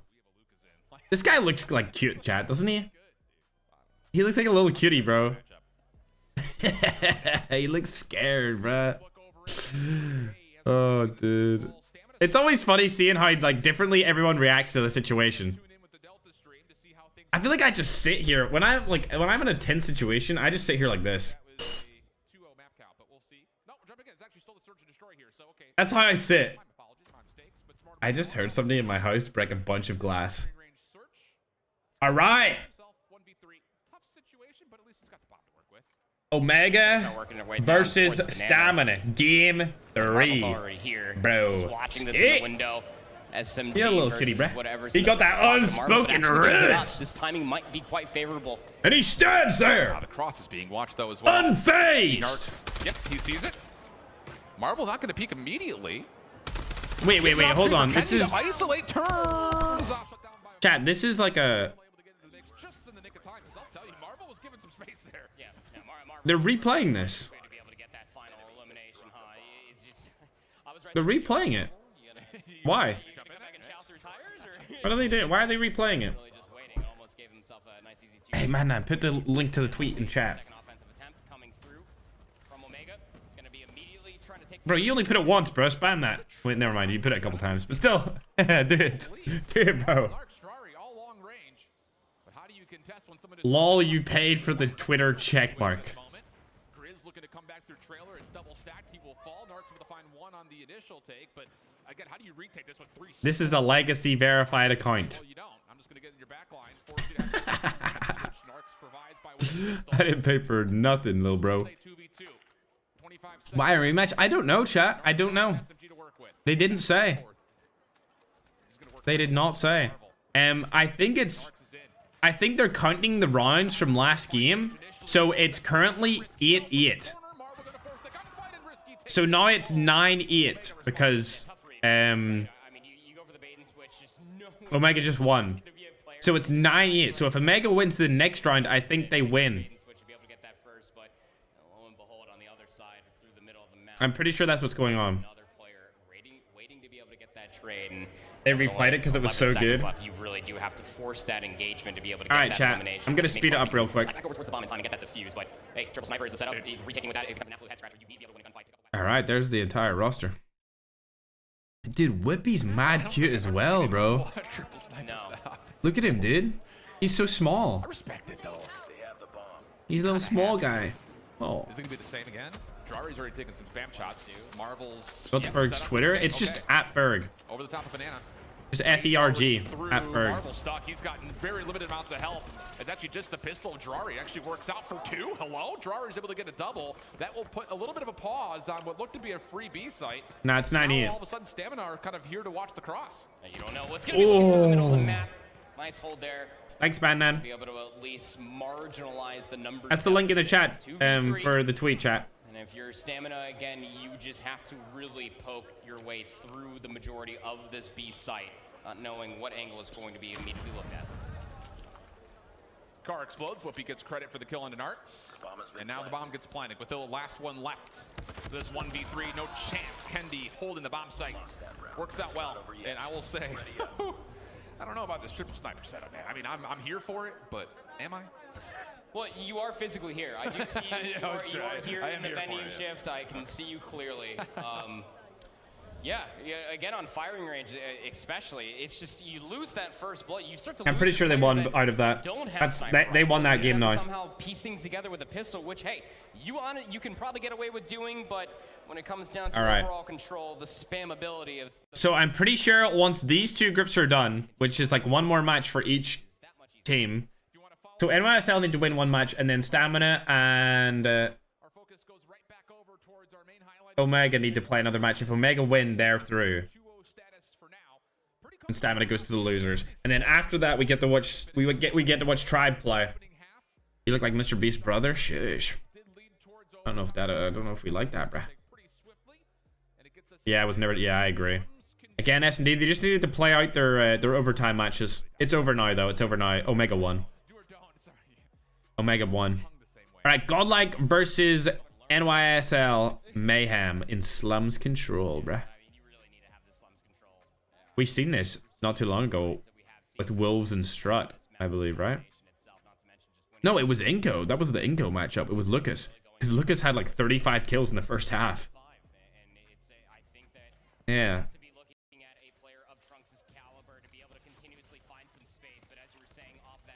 All right, I'm gonna turn it up, chat. So Mayhem, their slaying capabilities was at an all-time high. Things to look for here on this slums control, bricks control, statue control. Kind of have to have it on the offensive side. Any more Indian team matches? Yes, there is. We're watching one right now, Bruski.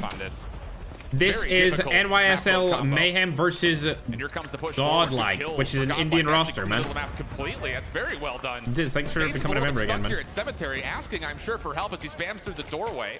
On towards the side. Well played, Space. Well played, bro. Shuts down both Godlike members, and it was a really lopsided approach because it was kind of a hit towards B, but you've got Godlike members also threatening Garage. I mean, kind of need to pick a zone here, boys. Yeah, Godlike were trying to split the map, maybe try to pull a few defenders off, but hey, Space with the SKS will be able to shut down that B zone attempt even before that first segment does come through. Very close to be able to get that next segment, but it was Trunks again, all isolated once more. NYSL Mayhem just have every single angle covered. 27 seconds remaining. Follow right back into the middle of the map, and you can see why this position is so coveted.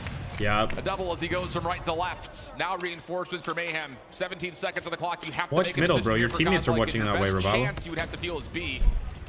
Focus towards the middle of the map. Bad once again, comms. another double. That at least creates some opportunity Bad for this comms from that team right there, from NYSL. Trades coming out. Clock will stop.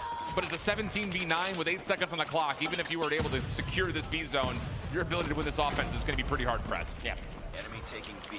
Numbers that's a cool looking holder skin. Not in your favor, and again, even when you did have 2 players inside the B zone, you immediately get collapsed on. Last hurrah coming through for any sort of segments, only able to get 1. Casual 15v4 won't even be able to get there as the clock does get exhausted. Space feeling good about it. Fist bumps out there in the camera. And here's the thing, you know, and we're going to talk a lot about this throughout the entirety of all of this tournament on Control. If you start on your opening defense, can they change their guns mid-game? Yeah, they can, of course. Of course they can, yeah. NYSLM have. when it comes to streaks and specialists immediately in this round 2 offense. This is the advantage you need to kind of keep an eye on, because Godlike will not be able to respond with streaks or specialists of their own until maybe halfway through. That's this Grizz to the side. left, so chat. If you're NYSLM, you're taking this time in between rounds to sit here and say, how are we going to use this to get a zone quick? Could also just be the grand old gesture of control ever since coming in towards the Call of Duty histories. You know, saving those resources for when things get hairy, but the way that NYSL Mayhem have looked throughout the entirety of this series, even specifically. They completely reset the stamina game? It's bad. You do it twice. Oh no. They completely reset it, chat. But this is the twice. It's still bad. Oh, good at all. What an interesting night that we have. But I think if Smart Omega wins this round, that technically is a 2-round lead. So if they win this, this is maybe this is gonna be a win for them. But let's see though, as they're trying to work inside this on-site. Dryad will be able to use a pistol, and Rage gets that 2 kills. So are we gonna leave this game, or are we gonna continue? That's the question. That's it. That's it. They won. That's it. They won, right? Destroy the Oh, there. Yeah, Grizz left right. the game. Grizz is like, Yeah. I'm done, bro. Let's I'm done. go. Get out of here. Let's just move on to the next match. There we go. Let's I go love that. control. Lost that round. It's not over yet. I knew at the start of the day I was going to have a lot of fun on this broadcast. Little did I know I was going to have this much of fun. Wait, so if this is gonna be 8, we had Smart Omega with 8 earlier, and they won 5, so that's like 13 rounds that they won. And honestly speaking, that's 7 plus 2. Oh my god, I'm so lost right now. How many rounds did we play? I agree. Smart Omega won this. I don't know why they're still playing it. The more you think about it, the more your brain will hurt, Cali. 21 rounds. It's 21 rounds. 22 rounds. Okay, now I'm gonna stop. They should have ended this. I think Stamina could have taken the round back because it was such a bloody good fight, right? They were Omega should have won. back and forth. Omega won already. I don't know why they're still playing this. I don't understand. Smart Omega to be top 3, top 2, maybe even number 1. Who cares? But I wanted to. Oh wow, Godlike and freaking Godlike are actually winning a round. Like they have more health. They're actually doing really good this round, chat. Labor to get over towards this electronic shop. That's going to be the first ticks locked in without any contest. Second tick is going to come through for free as well. Urvalo's just putting on pressure by the Bolt. Where is Godlike? They're just going to give up this B zone? You've got one player to try to contest. It's Learn. He needs to work his way in, though. He doesn't have any help, and they're going to give away a free 60 I think. NYSL right back into the live. Hey, you remember when I said that they had a 5-life lead and you just have to be able to play the trades? Yeah, now that's Fuck, bro. Godlike choked that so bad. That would have been a good strat if they stayed alive, but they all just started dying. And they lost their live lead. It would have made sense to like just hold angles and watch them go for the next the next control point. But they just lost every single life that they had. They had a 5-point lead and now they're down a life. They completely choked that. And now it's a 7v5. Oh my god. Godlike feeling the pain over through what is the 3rd hard point normally. Thanks, Linux. And as Little B gets over towards Van, Appreciate it, bro. You can pull out the operator here to start spamming it towards Garage. Oh my god. 6v4. Bird Oh my god. Clock stops at 25 seconds. And NYSL, they will put together a flawless offense. What happened there? It just mostly just comes down to poor positioning and awareness coming through from Godlike, even when you started to see the clock dwindle down past about. I'm loving hearing the support they have right now, chat. I'm loving hearing that. To fully get back to the middle of the map, and Godlike thought that they had the read, that they were all going to be coming through the bricks. And that God L fell off. I don't know if they were ever on in the global stage. All right, Omega's still not back either. Learn, had to somehow get in towards the contest. Even when you had a 5-life lead, you could have at least tried to contest it, buy some time for your teammates to come back and help things out, which should have been a pretty clear-cut defense. Hey, Frog. For Godlike. Now gives NYSL that match point. It's almost a situation where I had to double check to see if they were like. All right, they're in again. It's probably gonna be the last round. I can't believe they choked that one. The IGL for Tribe is Bolu. I don't know who it is for NYSL. I'm really excited to see Tribe, chat. I can't lie. I'm super excited for it. They're coming up next. They're in the next round of matches. They're in Group C and D. I'll be watching Tribe for the most part. Once again, difficult situation for Neutrino to try to work through. He's just essentially on an island. They're all negative. Like every single player on the Godlike team is negative. Yawn is triple positive. Oh, he died. No, he's not.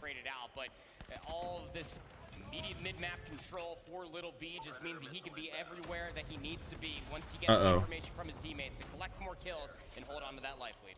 Space is really the IGL of NYSL. Are you serious?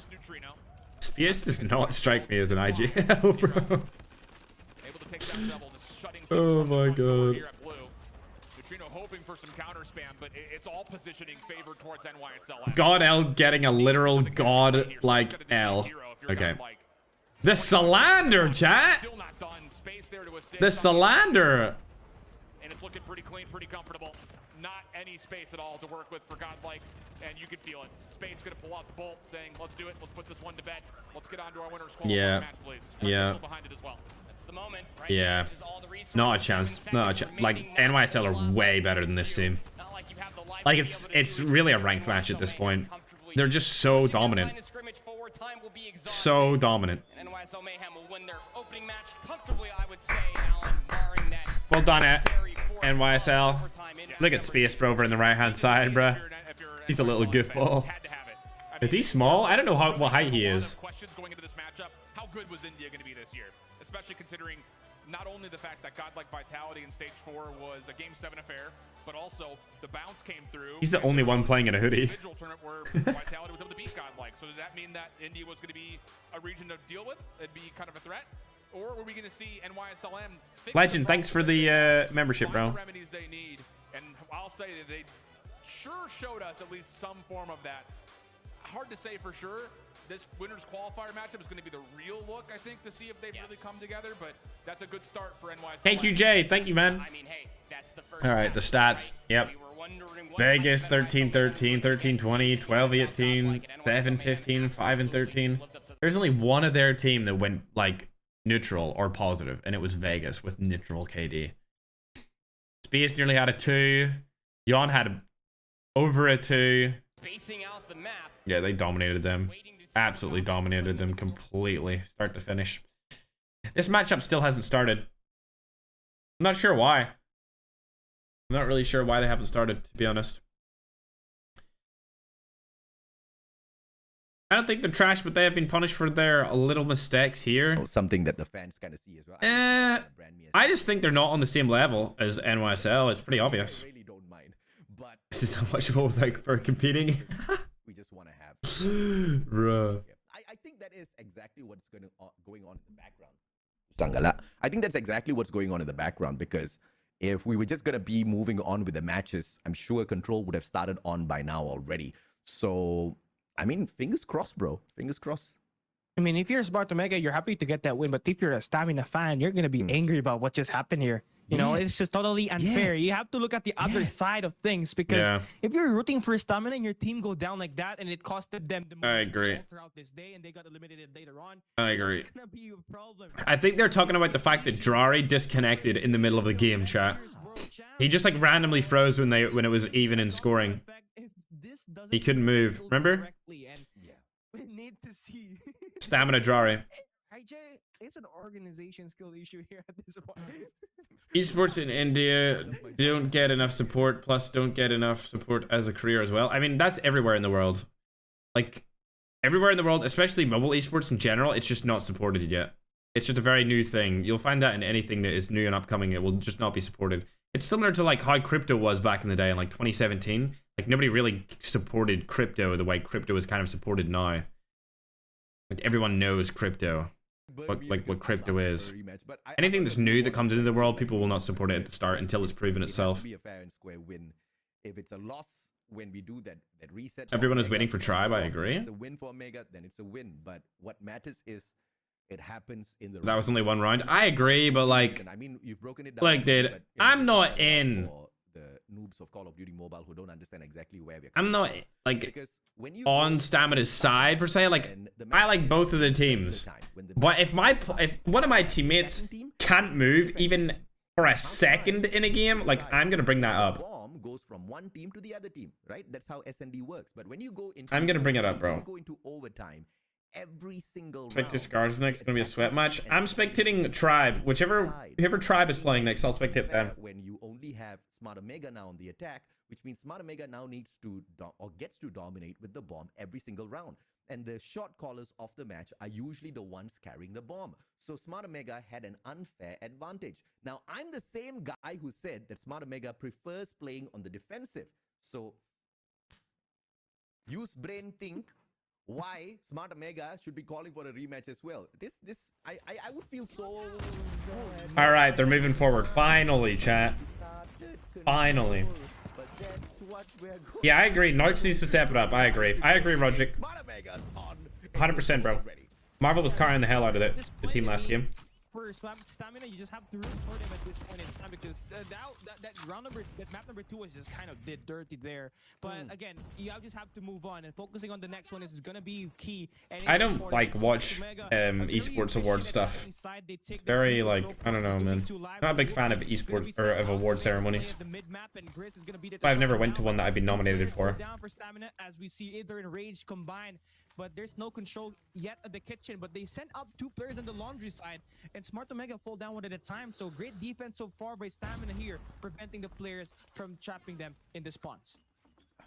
It is going to be Smart Omega 23. This will be far closer than what we've seen from Godlike, I feel like. This matchup has been by far the best one so far. Stamina versus Omega. Like, it's been so good. Check this out. Every game. Got 2 defensive players on the side of Stamina. They need to win each and every single gunfight, but one final survivor. Godzilla with the CD. I did play COD with Mortal, yeah. I like Mortal. He's a cool guy. I like Mortal a lot. And this looks like it might just be a GGWP for Stamina in this first round here. But I don't think so, because Risky is actually in the mid-map, but as soon as I say that, he gets completely obliterated, deleted in an instant. But number 3 in yellow in Rage, look at him, way over the spawns of the opponent, and now every time a player goes down, volume up, sure. he is gonna have a chance to get this easy kills. 13-16 is gonna be the score line in the live department. 1 segment done by Omega on this A side, and they actually will be looking to play the objective here. Either gonna be pushing up on the swimming pool, and Omega Whoopi will be shot down immediately in the mid-map, and now you see Stamina just kind of hanging there, winning their gunfights, which is absolutely key. Godzilla on that mid-map as well. The kitchen control is gonna be there for them, and it's gonna totally continue that way. 10 and 11, a minute left, and Omega only needs to get 2 more segments, and it's gonna be GG's. But it's looking like it's gonna be a win through elimination from both of these 2 squads. This is so close. Stamina still can save this. They don't need to play the objective. They can. I mean, getting those kills are objectives as well, I guess. Hunter Killer Drone goes out for the hunt. Does not find anyone. Godzilla does manage to kill Whoopi. I have no idea how that Hunter Killer Drone went and hit that U-turn, but it's perfect. Stamina hanging on for their dear lives here. I don't know if that was a torpor system from Stamina or a torpor system from Smart Omega, but it totally hit Whoopi out there, and that's important for Godzilla. But now they only are down to their final 4 lives, and they have to be very efficient. Omega is claiming time. They have to go. They just need to go. Whoopi drops 2 players down, 1 more player left. Narcs gonna get shot down by Risky to find a double, and Smart Omega takes round number 1. Want to know? Stamina, they did have a good shot there. Now, I understand, you know, some of the audience might not understand, you know, fully the pause strat, but it is a legal way for you to compose your team, have that communication in terms of strategy, how you want to approach the game. And pausing the game also is a strategy to break the momentum. That word, I forgot the word right momentum. now. I'm having a brain fart moment. The momentum. The opportunity for your opponents to kind of string along win after win. Yeah, momentum. The consistency or whatever it is. The domination. Break that. The word's momentum over you. So it's absolutely fine. But Stamina. Mustachio. Be having anything work in their favor at all. They keep pausing, but Smart Omega keeps steamrolling over them, Cali. I mean, the gunfights is just something that's been done a lot by Omega well. Or Johan. Something that needs to be talked a lot about. I mean, we saw Whoopi, the CDFI, just turn it up and fry this competition, but you see, Ither is actually stepping up for this squad as well. Not to mention, Rage is not even making his own place yet. Also, Kendi was 5. He did have 40 kills in that hard point earlier, and is currently onto a slow one, but as soon as I say that, He gets it on going. He spots some players moving on around the art galleries, and the push is being so good right now for Stamina at the B side, but now they were shot down, so they have to rotate, and the life count is strictly not in their favor here, AJ. 14 life counts compared to Smart Omega's 23. Yeah, Omega's a better team. Shout out to Minty O and a bunch of Omega, like, chat, Omega's a better team, but it's definitely not as drastic as how we've seen other teams fall today, like Vitality or Godlike. Like, it's nowhere near as drastic as those games have been. It's been all really, really close, but Omega is just a better team. Overall, when it comes down to it, I feel like they've been on top so much. They've been closing out, like their clutch gene is there. Stamina would really need to do something nutty to close this out. For sure, I'm scared. It's actually kind of happening here, chat. It's actually kind of happening. Oh my god. They might win this round. It's 6-5 now, AJ. Now a 5v4. Oh, such a close matchup here, and Stamina has a good chance of winning this out, but not if Whoopi can help it. Brings out the Purifier, but nobody else to toast, though. The rest of the players from the side of Stamina making a beeline through. Johan, I can do one arm pull-ups as well, bro. Rage drops Drari, 4-3. Hunter Killer Drone gets Rage, but backstabbed by Whoopi, traded out by Gatilla. Back and forth we go with a minute on the clock. These next two eliminations are going to be crucial for Stamina. SKS for Marvel, he is deadly. And no wall ban is going to get initiated. And if you're Omega, just have to wait for them to initiate. Marvel's only got a gun that's useful at long range. And they're just laying really, really nice in here off to a hooch spot. It's going to be a 2v2 It's frozen, chat. Trying to get back to feed. AJ, are you there? Oh, yes, there we go. You are. And of course, the game goes back into it, a 2v2 situation. And we are seeing Stamina actually go for a different route. They're moving at the mid-map, and someone is crossing way over Laundry. So that's kind of a smart play. Tribe Gaming's match is starting soon. Let's go, bro. So that's plenty of time. You missed me already, Callie. Checking if I'm here. 2-1. I mean, it's okay. 1v2, bro. I'm always here. 2-1. Unfortunate. Makes quick work off him. And Smart Omega picks up 2-0. What do you know? Stamina doesn't seem to have the stamina to keep up with the Filipinos. I mean, the pervasiveness, of course, the way that Smart Omega's been playing, they are just relentless. They just waste no time. So that's something that Stamina has really had of trouble with. You know, they are the best aggressive team coming up from EU, but when they play against Smart Omega, it's just a little different field. They are playing against a more aggressive team in Smart Omega, grit and grind as per se. And suppose that on the defensive side, you're going to have more odds of winning.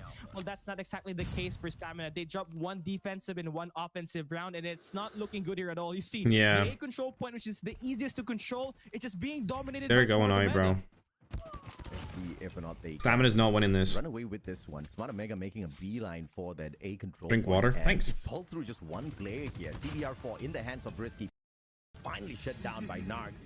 And it looks like the damage is not fully done just yet, and the players are way too far away. But what a fake out by Smart Omega. Everybody doubles back down for that B control point instead. And this is going to be quite a GG for Stamina to sort out. Yes, they try playing on the mainstream in 2 minutes. All right. But 2 quadrants taken away from B just makes this match so much more difficult for Stamina to control. Yeah, obviously, Smart Omega just needing one more segment at the B side. That's going to be time extended. They got it. Going to be able to find some way in this open stairs, pushing up the mid map. Yes. It's going to be another one. Gets the double, but now finally shot down by Risky with that CBR4. They're just not as good. And here's the top part. Omega has one player already. Hey, Trouble. A side, and Indra is on the money room. And a potential sweep here at this control is in the hands of Smart Omega. Wow. Down. The objective A is wow. And the first sweep happening here at Group A upper qualifiers for the world stage. I'm happy. Well played. Gotten a clean sweep. Yeah, well played. Omega on top, chat. That's just the way it is, Bruske. All right, next up is Tribe versus Q9. Holy Bruske! That's gonna be a juicer, respectfully.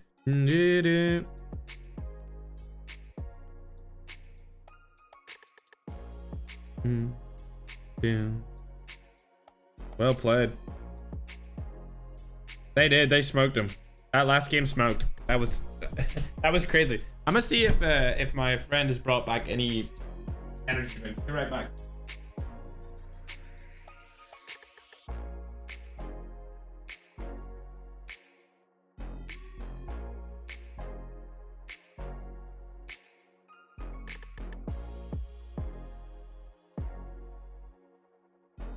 Okay, chat, they're not back yet. They're not back.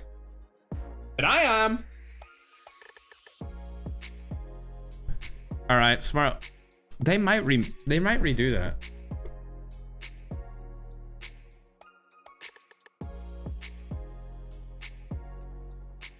Nope, they're keeping it in. The graphic is broken here. I don't know why the graphic is the way it is, but it should say Stamina 1. I know it says like, or it should say Smart Omega 1. I don't know why it's blue though. It should be red or whatever to be all the same. But yeah, they won 3-0. Which means that we're going into Tribe versus Q9, Scars and Influence. What's this? Why did it go dark? Oh, there's a weird buzzing noise. To the Call of Duty Mobile 2022 World Championships here in Raleigh, North Carolina. This is cool. We just got to see Group A and B do battle, and now it's time for Groups C and D to get in there and do the dance. Degon here on the desk with a bit of a caster switch up on the desk now. It's Shift and Proper coming on in. Guys, well done with your cast on the day.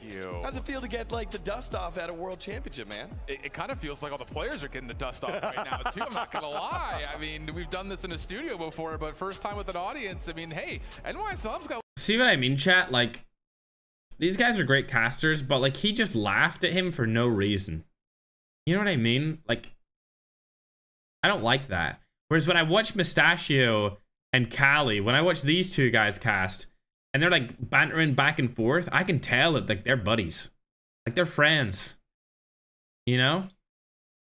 I like Mustachio and Cali a little bit better.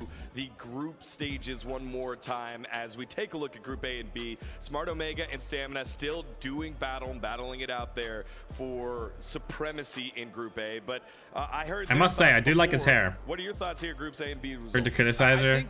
Bro, I'm super critical. Like, I just am. I'm sorry. I think we got proved a point by NYSLM, kind of already establishing some groundwork for improvement. But I will say, the region that none of us are really talking about is Europe, and the fact that they're keeping that series close with Smart Omega is great news for the Stamina fans. Yeah, we were hearing them pop off just behind us before we actually came back live for the desk. I think it is quite telling to be able to see that Europe is in fact keeping themselves very much so alive in a very contested group. Well, we've got two more groups to do battle here, Group C and D, and let's dive into Group C by taking a look at the group stage bracket presented. LG just smoked Nova, really? Gamers, Scars and Influence came in on one side of Did AMT already play? Haven't seen him. Again, have Tribe played? Nope, they're coming up next. Tribe and Q9. There they are, Tribe. Nope, Tribe up next. What we all think are the two top teams in the world. Yeah, the astonishment in your voice is well merited. These two teams very well could be the grand finals matchup for all we know. I mean, I think just based on expectations, there's a lot of excitement about both of these two teams individually. And hey, we don't have to wait very long to watch them play, which is great news. Yeah, I think that it's going to be one of those things specifically because we do have Tribe and Q9. I believe that you even said it as well, Degon, is that this very much so could be a grand final in the making. This is such a banger song. They've chosen really great music for this event. Like good, vibey. We like that. Prove for themselves here on the international stage. Right. Wolves taking the #1 seed from them, but Q9 still regarded as one of the best in the world.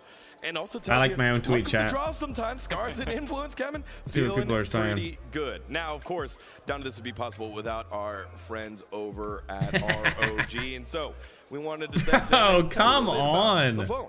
The upgraded Game Cool 6 cooling system on the ROG Phone 6 has an optimized thermal design that cools the CPU not only from the internal structure design, but also from the external gadget. The new Aero Active Cooler 6, which incorporates an AI-powered active. All right, let's check the other streams to see if anyone's in the game yet. Right from Proper. Thank you very much to our friends. Nobody's in the game. ROG. Now let's dive back into LG and talk about did just take out Nova. Let's start with Tribe. Now, oh my god! For those that don't know, oh Tribe, my god! Synonymous with mobile gaming excellence, but specifically 250 without question to 69. Undoubtable team out of the oh my god, bro! Nobody's seen that. Every year we've seen out of COD Mobile, dude. And the cool thing about this Tribe, dude, Blur had 39 kills. changed roster. A lot of look at that chat. 39. That's up. Just turned 18. 33. Looked really good in stage 4. Wow. Casual 1.82 coming out of stage 4. Wow. I mean, you look at the pedigree for this tribe roster. Holy as a whole. crap. First in Western Finals. First in stage 3. First in stage 4. They have a somewhat of a target on their back. I know that there's a majority of teams back there that just want to see how they do stand up against this #1 team out of North America. And again, this is a mixture of new players and vets that have returned from last year's West Championship. Okay. What is that combination got to be like? Like, oh my god! What oh my are you god! expecting from someone who's been there before? Oh, never mind. And now the young guns? Bro, I thought Tribe was playing, and I looked at Vig's face cam, and I'm like, bro, that's not the champ setup. I will say, talking with these Tribe guys, they will let you know how confident they're feeling when they're on stage. So that's another part of it. You know, is that kind of NA wildness going to maybe overwhelm just the mental game? I can't wait, bro. Because I'm actually so excited. Warfare, believe me, you. I'm so excited to also dominate to see Tribe play, bro. I think it's also really nice as well for Jets to be able to be surrounded by all these veterans as well. You know, Call of Duty's history has always been it kind of made in the notion that these young rookies that can come out and absolutely slay feel that much more comfortable when they have a veteran voice behind them targeting where they should be on the map. Yeah, and so far in groups A and B, it felt like the Western teams were the ones that had not only the pop-offs on stage, but the pop-off squads here. So shout out to Stamina Squad as well, that making noise throughout.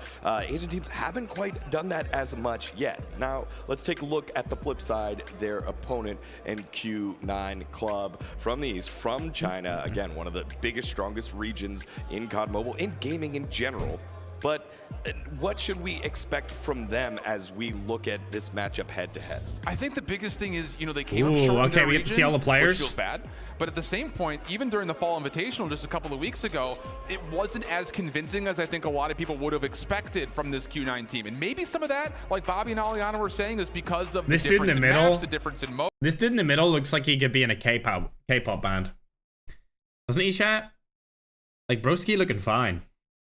Right here in your opening matchup. Yeah, and again, coming from the region that they do, especially in Q9, I will say this much, that the Search and Destroy will have a magnifying glass over top of it. You got to be able to have that map #2 to be able to force the hand. But Q9 is actually one of those teams, funny enough, that I was talking about when I was just casting with you, Alan, is that they aren't feeling too hot right now on the patch. They were specifically saying that the chemistry is not there. You have to wipe that slate clean. Q9 gonna destroy Tribe? Okay, buddy, Reality King. I'll give you a reality check. Buddy. 2. You know what? I'm gonna say 3-2 Tribe. 3-2 Tribe. On there early on in their matchup against Strut, will the same thing happen? 3-2 Tribe. Actually, hold on.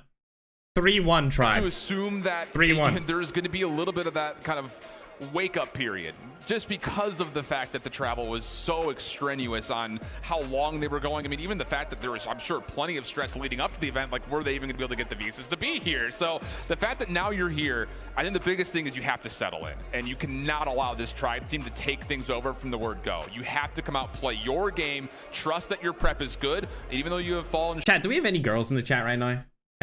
Like, girls, if they're, like, I know it's mostly guys here, but, like, girls, the guy in the middle, what are we saying? Are we saying that this guy could be a K-pop guy? I think he could, bro. Damn, get ready to get destroyed, ferg. Okay, chat, bro. Yeah. Whatever, dude.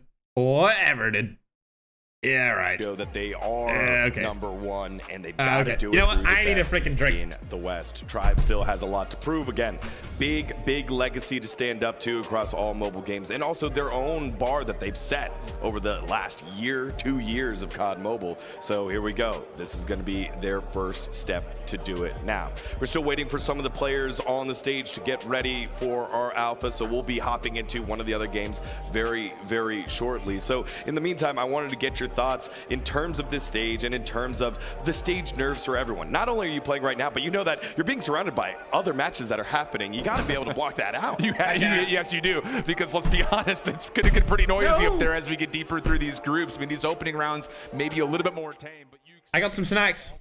My friend got me them. My friend. Don't get any, my girlfriend. Yeah, don't get any ideas, chat.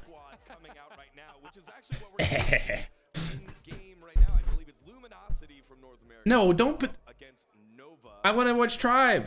So that's going to be one where teams are popping up. They're popping up in English, but these two squads going head to head. Yeah, I think that it's... When's Tribe going up? We're going to be talking about extensively. No! It comes down to Luminosity and anybody else really coming out from Europe. Both of these two teams really trying. Holy crap. Nova are getting destroyed. Make their region feel very respected. Yeah, as you can see there in the bottom. If you want to Bro, chat's going crazy, bro. Oh my god. Oh, chat, I didn't say anything, though. But it's a 3-0. I didn't say anything. Specifically on this map, and a 1-0 series lead right now for the North American kit. And this is great news for Luminosity, who are also dealing with a little bit of a last-second. Chat, I'm not back with my eggs, bro. Who has been one of the, I would say, most fun players to watch in the North. We won Tribe, I agree. To see him kind of joining the squad. Let's see, let's see. Great news. Jesus saves having the KDA in North America from stage 4. Really? Jesus Saves was the highest KD? Filling in pretty well here. That's crazy. For Luminosity, as they are looking pretty good here against Nova. Another one of those squads with Okay. great. They're still playing, apparently. I guess mobile esports and trying to live up to that, but we're seeing the different strains from the different regions play out early on. Obviously, India not where they wanted to be. North America surprising others. Is Tribe on any of these streams? This is Smart Omega. Strut still taking Omega. Smart Omega are gonna win that game regardless. Against Luminosity, and then Strut, finishing. Did they win? Surprise win earlier on. Where do we? Well, they ended it for some reason. I'm not sure why. You do mention that because it's one of those things that we all ended up talking about. That when you think about Okay. the strongest regions out there. Tribe aren't playing yet, chat. I'll let you know when we see them. Coming into an international event, and you have been able to have at least a comfortable stage 4. I will let you know when we see them play. I honestly think that Europe are going to be able to stand up quite well. I mean, even against like the Chinese teams that we were just seeing, even in those earlier rounds, they didn't look half bad. Yeah, Cars is goated. Yeah, I agree. They would get kind of blown away in a game like that. But that's not what happened. Not at all. I think that's great news that you come out, you're fighting. Problem is, there's not much of a lifeline out here. So as much as we could sit there and, blow some sunshine towards their direction, you still have to get through these well-rehearsed international squads. And even though the map 1 win like from Strut, surprise, we didn't really expect them to do too much when it came to playing up against those powerhouses. Right. That's cool, great. But yeah, the only end, you still have to be able to finish out. The only team still playing is Smart Omega. Tell us that yes, Europe is a major contender at this tournament. So speaking of surprises, Chat, don't get any freaking ideas out there. I think the other one that we're all waiting to see, which is coming up very, very soon, is Scars from Japan. Yeah. Where will Japan sit in this region as well, or in this regional conversation as well? Because for every other team, you get to say, okay, we have regional strength and individual strength. Scars being the only team from Japan, you got to figure out where you sit in all of that, and they got a fruitful draw not to go up against Tribe or Q9. They go up against Influence Kemen to start things off. But you still have that looming in the distance, right? You know you're probably going to have to face either Tribe or Q9 maybe once, if not twice, throughout the entirety of just the group stage alone. And not to mention the pressure, coming back to land and representing your entire region as the only team. I mean, they got to show up and absolutely slay out. The biggest thing is it a big fish in a small pond? Like, it's cool, I think, to have, the whole country's behind you. Right. But we didn't really see much competition in Japan. I mean, Scars was flawless. No one really even touched them. I mean, the whole broadcast was over in 2 hours, it felt like. It was over as soon as it started. And that has to be something that we really evaluate for this Scars team is, are they really, really solid? And is that region just kind of a little lopsided? Or is this just one big fish that kind of has, its own thing going for it in its own region? Right, and that's part of the difficulty. If you Reveal might give $1,000. It's do or die time, and you have to tell yourself, you have to be forgiving to yourself. Be like, all right, we just played up against the best team in the world. That's what we got to tell ourselves, and now we're going to bounce back right here, especially because we found regional success, and we know that we're a great team from all of the tests that we've had. How can we test outside of what we know? And so hopefully Scars will be able to do that, or Influence Kemen, whoever comes out on the bottom side. Yeah, and it's that phrase, you're living rent-free in my head right now, brothers. You have to come in and play your own game. What was your strengths coming out from your region as a whole? We talked about that with Godlike when Alan and I were casting. Yeah. It was the search and destroy, and they did look very good on that. Obviously, respawns were not necessarily there. But for Scars, you have to just be able to come in and just lean on the strengths, lean on your vetoes, and whatever is comfortable for you to be able to take as many maps as possible. Well, what happens when you start losing, too? You don't expect them to win every map here. You're playing up against some good teams. So if you do find yourself behind behind, how do you play recovery after that? I agree. Well, they'll have to figure that one out. That team Scars has never lost a match. A little bit behind. Like, imagine never losing a match and then losing a game. Like, imagine how that would make you feel. 5-minute break. When we come back, we'll hop into groups C and D for the Call of Duty Mobile World Championship. Don't go anywhere.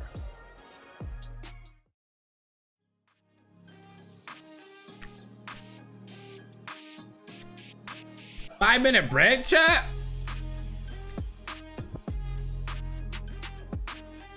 I should have went and got my snacks now.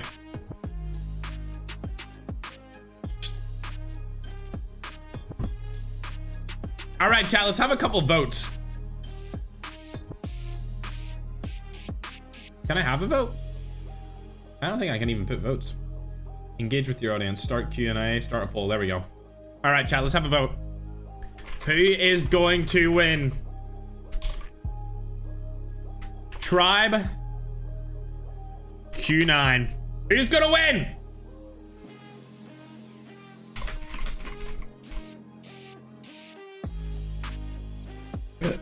I'm gonna put it in the chat.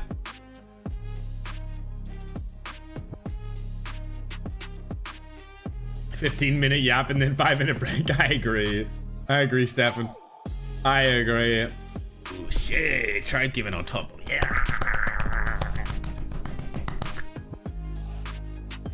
Let's go. 72% Tribe Gaming. We like that though, don't we though? We do though.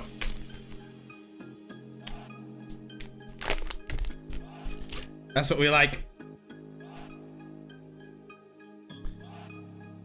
71? Oh. Tribe is winning with no problem. I don't know if it's gonna be no problem. Q9 is going to absolutely obliterate Tribe disrespectfully. That was a good one. I like that one. Q9 would see support on YouTube. It's banned there. Yeah, I get you, Pirate. I agree. We're in a group. Bake's gonna use all #1 gun he said in his vids. Okay, we'll see what gun he uses. We'll see what gun he brings out on the main stage. Ooh. Never got 50 club by Skid. Are you fucking kidding me? Are you serious? When? Nah, Skid isn't playing Nova right now. They're playing Almighty. It's not on yet though. LG were against Nova, you mean? This team, LG were against Nova, right? And they already played a match and they destroyed them in their first game. Which is interesting. I don't know why it's not on the screen right now. Might be in a little bit of a mishap there, to be honest.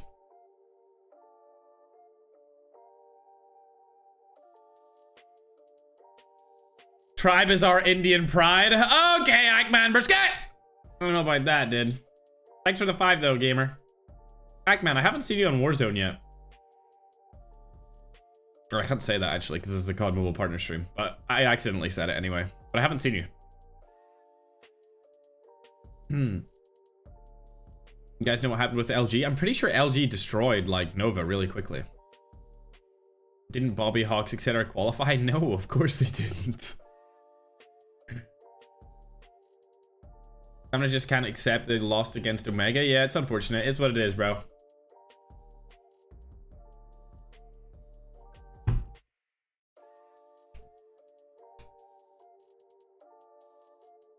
I'm in Call of Duty on mobile. I haven't seen you play Call of Duty on mobile, Ackman. Alright, let's do another vote. Let's do a vote of who you guys think is going to win the entire thing. How about that? Oh, wow, I can do a Q&A. I did not know that. Who's winning it all? I'll pick 4 teams that I think are good.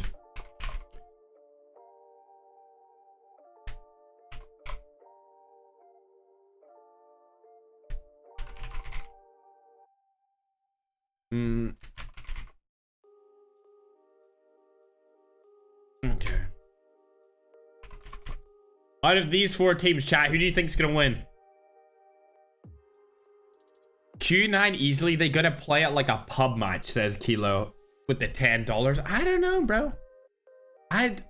See, like they were saying in the broadcast, the Chinese players play with persistence in their games. And persistence is banned, so they can't really do that anymore.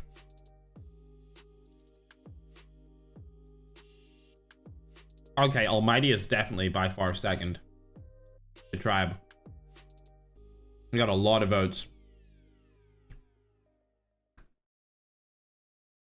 Ladies and gentlemen, welcome back to the Call of Duty Mobile World Championships. I'm joined by the one and only Beef Mommy, and we are heading into what I would say is the most highly anticipated match of the day. The Kings of the West, Tribe Gaming, going up against Q9, who has been very dominant recently. Beef Mommy, how you feeling? Man, we just saw the most anticipated group of the day, which is Group A, and now we're heading off into what is the question mark. Who is going to win between the Reds today, Q9 or Tribe? Yeah. But obviously, there's going to be a lot more matches up next, so I'm really excited. If you guys just came into the stream right now, we already saw a bunch of 3-0s at exception of one, which is a Charlie stream, Strut versus like another team that was really good, actually. I'm really surprised with Wolves. Yes, they lost that hard point, but again, all 3-0s across the board. But now let's see if it's going to be the same thing here. Q9 and Tribe, what are your thoughts? I mean, both regions off the start, what we've seen from them look very strong. We saw NYSL from that North American region, third seed, still got the 3-0. Wolves, a little bit of a slow start, but they bounced back, and even in their second hardpoint matchup, they were still able to get the win pretty easily. So heading into this one, I think it's going to be a battle of the modes. I think it's all going to come down to control. That's my expectation, because we've talked about that being the swing mode for basically the entirety of the event. And I think with how dominant Tribe is in hardpoint, how dominant Q9 is in Search and Destroy, I'm really hoping we get a game 5 out of it. You are absolutely right. Control will definitely be that swing I'm messaging the Tribe guys. That Tribe very good at the hardpoint games, and for Q9, Search and Destroy is definitely their favorite. But for me, firing range being the messaging match choice, I feel like that's going to be really interesting for Tribe to actually go and win. But I'm really hoping that they did have a really good run, because they did go up against Luminosity, won that 7-4. So that was the last time they actually played in firing range S&D. But for the side of Q9, well, they feel like they need to kind of step it up in this particular Mid hard point. They haven't really played it S&D too much. firing range. Oh, Hacienda, bruh. Which they did oh my god, bruh. A bunch of really interesting map picks, because I know Hacienda. that a lot of players love raid hardpoint. I know that North America doesn't like Hacienda, and we're playing that for control as well. Yeah. But I think Tribe taking a little bit of an advantage for themselves. We got a slum, search, and destroy. I think if it does go to a game 5, that tends to be the one map where teams that I love seeing this in the chat. This is so funny. Can seem to find the edge. So I think heading into this one, obviously got to give the edge to Tribe. Their #1 go-to game mode has always been hardpoint. Their gun skill, their teamwork, just phenomenal across the board. And it looks like we are ready to hop. Let's go, baby! How we're gonna do it? Q9, Let's go! Let's get it! Tang down. And for Tribe, let's get out! Bolu, Tectonic, Vague, and Marshy. Let's see who's gonna start things up. Jez getting that beautiful kill. Let's see if we can finally get one more. Making sure we're up to date. There we go. Top laundry. Gonna be proning just look at Tano off the bat, chat. Off the bat. We saw the Tribe and Q9. Oh, it's too easy. Whether they were just gonna it's too easy. Does look like they have done exactly that. So lots of Krigs in play for Q9. A little bit of a oh my god, bruh. The kills starting okay, never mind. I might have got ahead of myself, chat. I may have got ahead of myself. RC, come on, man. He's able to find 4 early kills, and I've heard a lot of players from a lot of different regions talk about his dominance and how difficult he is to kill. Yeah! We'll see what type of impact. Let's go, Meg! The next person up to him is actually going to be Jez, having that 5. So I feel like it's going to be them, the MVPs for you're meant to, you know, you're meant to hop on the hard point, guys, huh? China players here. And now as we slow things down yet again, they're going to be trying to go in for that anchor point where player #1 is Jez trying to anchor that come on. No. wins that gunfight. That's an absolutely massive gunfight. I agree, Bobber. They're able to break the hard point immediately. Players still spawning across the map for both teams right now, and it looks like Tribe's going to be able to hit the flank. Might yes! anchor spawns right here if they can win a couple. Yes, yes! That's going to be the open. Come on, Brickett! Huge. Q9 players spawning all the way across the map. And now an opportunity for Tribe to potentially get 30 more points. Heck him out. Heck him out. Heck him out. And able to occupy the hard point. So holy, what was that, bro? Right here. Bolinsky. Let's go, Marsh. Really capitalizing on what they've got right now. Look at Veg, bro. It definitely got the setup to get the rest of those 20 seconds. Everybody on Q9. Oh my god, bro. Veg's such a dumbass, bro. Very early rotation coming in from Q9. I can't believe Veg's a pro player, bro. He's so dumb. And it's Oling and Damn trying to go in there very early in the rotation and just give up these scrap points. And that allows Tribe to get them a little bit of a lead. And now let's see what we can do. Oh, Veg got two. Veg got two. But then one by one. No, he died. Damn, I thought Veg and Tech could have taken him out right there, bro. We see the rest of Tribe's actually going to be funneling it through into the backside. And right now, the spawns are still pretty good for Q9. You got the reinforcements coming from Driveway, so there's still Marshy's waiting for the call out. Main goal right here. Peeked on the call out. We love that. Big Dubs still comes down. They're killing everyone. It's so free though, isn't it though, Chai? It's so free though. Marshy here, another one. Ooh, shit. Looks like he's working on some we like that though. We like that. Should be able to lock in the oh, look at Marshy screaming down the mic, bro. That basketball court hard point, he can get some big value out of that. Oh, don't do it yet, Marsh. There we go. Hard point team and no we like that. Take him out, Marsh. Oh. MVP for North America, Tectonic. 11 kills on the board already. What a go. What a go. Tech Godic. And he is popping off the start. That was a good look at Marshy, bro. He's screaming, bro. You know, let it go because they went for the early rotation, planning to get that full Marshy's screaming, bro. Well. Holy fuck. Veg is so calm. Veg is such a goofball, bro. Like, he's such an idiot. That's gonna be Bolu getting a lot of these. Like, Marshy's screaming, dude. And Veg's just sitting there static. Look at him. Veg is so calm. Marshy's, oh my god. It's like they've changed places. Like, Marshy's usually the guy that doesn't talk. And Veg's so loud. Come on, guys. There we go. Big kills, boys. We like that. W.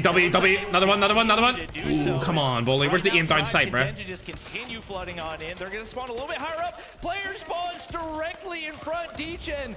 Marsh. Continues to go the way of Tribe. Okay, never mind. Jazz got it out. Jazz locking it in. Oh, they broke it. At least for the time being. But with only 15 seconds left to be gained right here, you got to take him out, Jazz. On that rotation. Good job.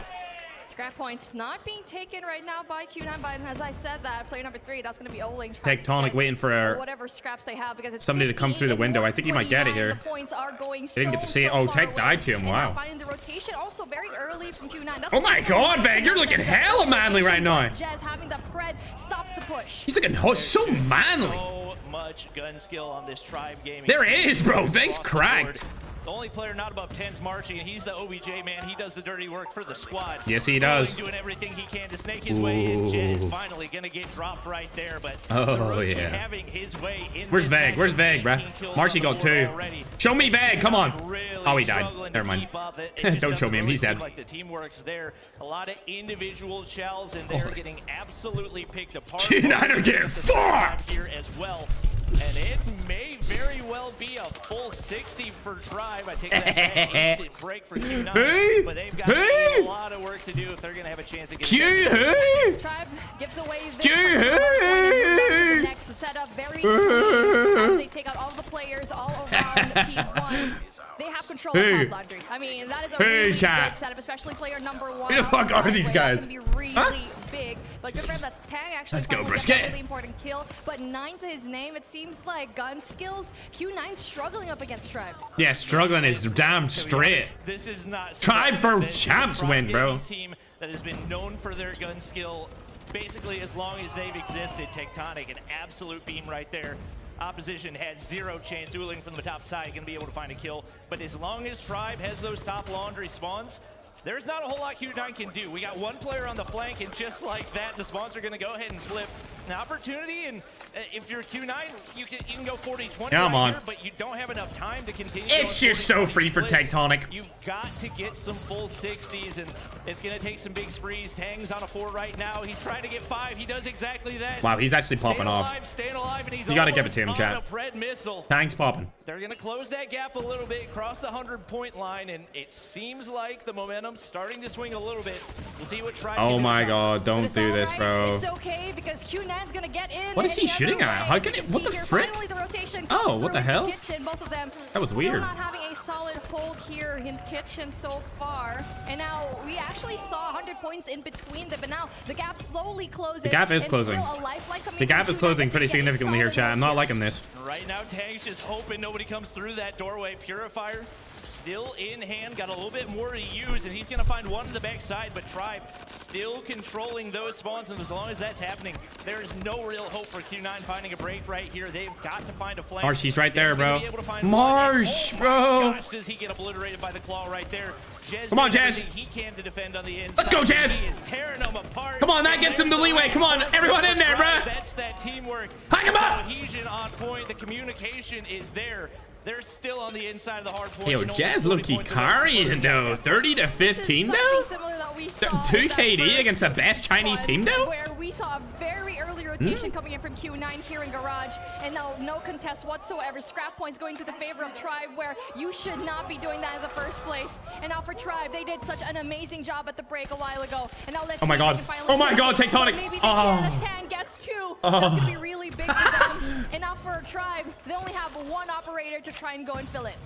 Yeah, right now the operator availability is very, very low. This is what we typically consider to be a money hill, but Q9 was not really able to get a whole lot of time despite their early rotation the first time around. And just like that, Tribe's gonna break on in. Uling, the only one there to defend, he gets shut down. And if I had to guess, that might be the end of map 1. Tribe so clean on the breaks. The holds have been untouchable. Tang's got a freaking EMP system, but this late in the game is not going to be able to do anything. Come on. You can see bring it home. Just bring it home. Teamwork playing for Tribe Gaming right now. A dominant map 1. What the heck, Marshy? What was that, bro? Contest for just about let's go, bro. Let's go, bro. Let's fucking go. Look at Tang, bro. Ah! And this is what we expected in the first It's just so free, though. Holy shit. The breaks are just so clean, Bobby. Every single lane they covered, especially in Garage, where it's supposed to be the hardest to go and break. Oh my god, bro. Yeah, it was just, it wasn't close. Tribe was in control the entire time. There were some points it looked like Q9 might be able to flip the momentum. Q9 are ass. Q9 are ass, chat. They're so bad, though.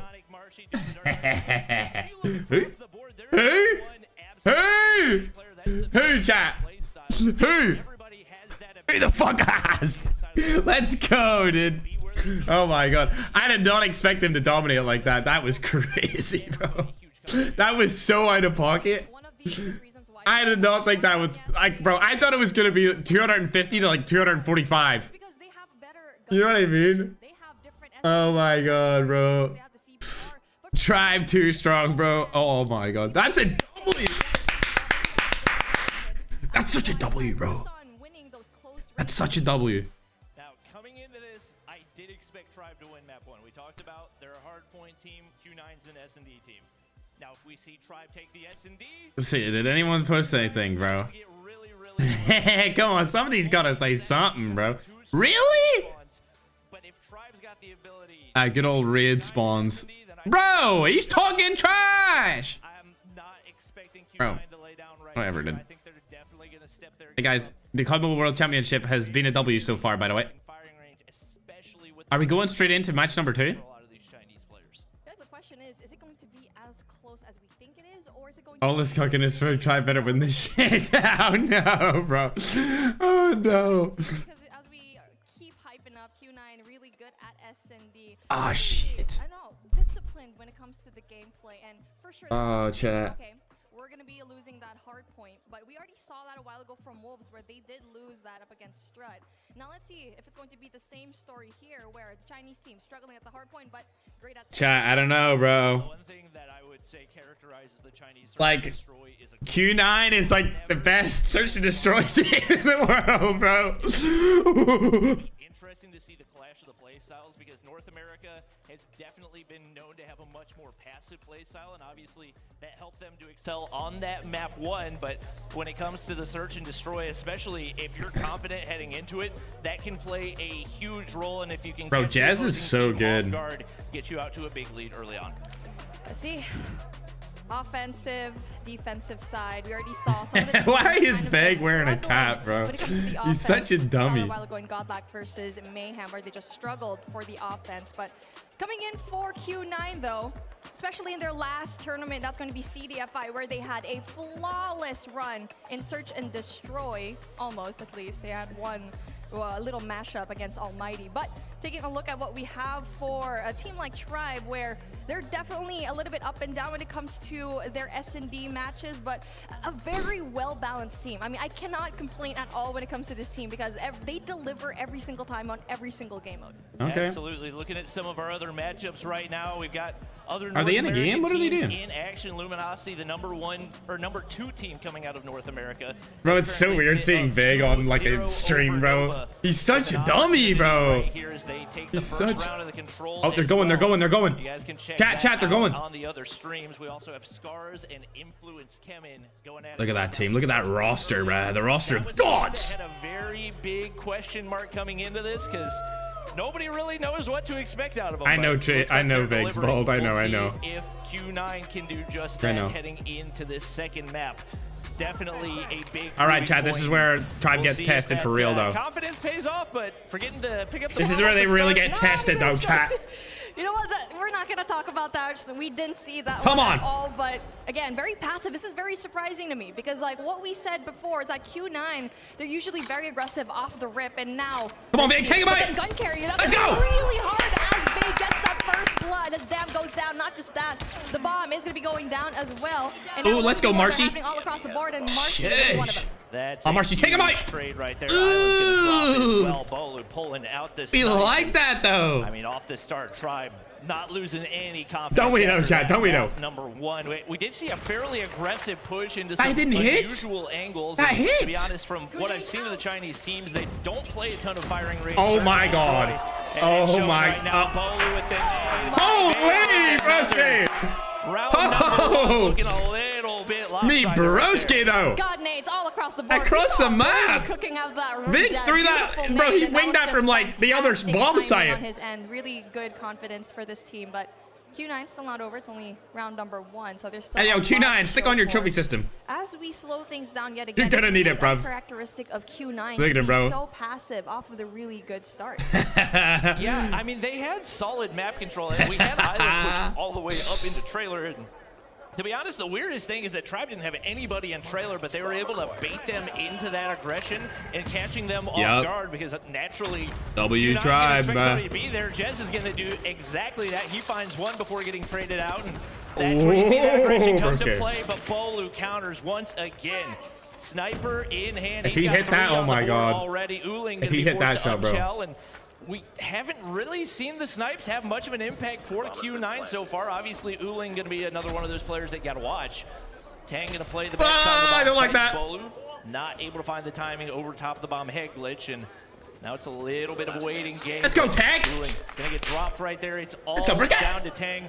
And he's just hoping the timing goes his way. He's so dead, bro. The footsteps on the inside of trailer. Oh my God! Oh my God! Turn on to Vague, and he almost killed Vague. Rounds for Tribe Gaming off the start. That was beautiful. That was a really good take, especially being very passive, knowing very well that you mentioned it before, that we already know that Tribe is going to be passive off the start, and now for Q9, it's just they're falling apart. Like what you said, there is no. Did chat? I like see Tag. I bet I would love teaming with Tag, bro. Like I bet I would love teaming with him, bro. Because he's so hyped.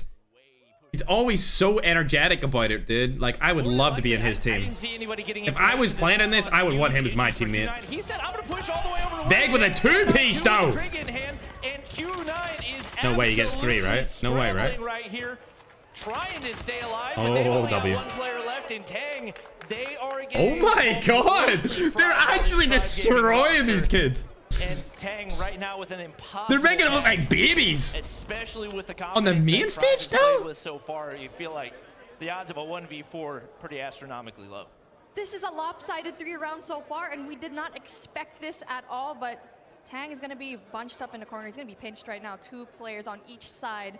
Now, what can you do? I mean, all you need to do is challenge, check your corners right, but then it's going to be very hard, as we like to see that Tribe has this passive nature. I like this discipline coming in from this team because they're not pushing whatsoever. They don't have to. They're at the defense. They're just waiting for the plant.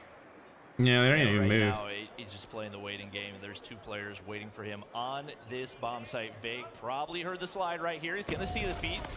Able to take down 1.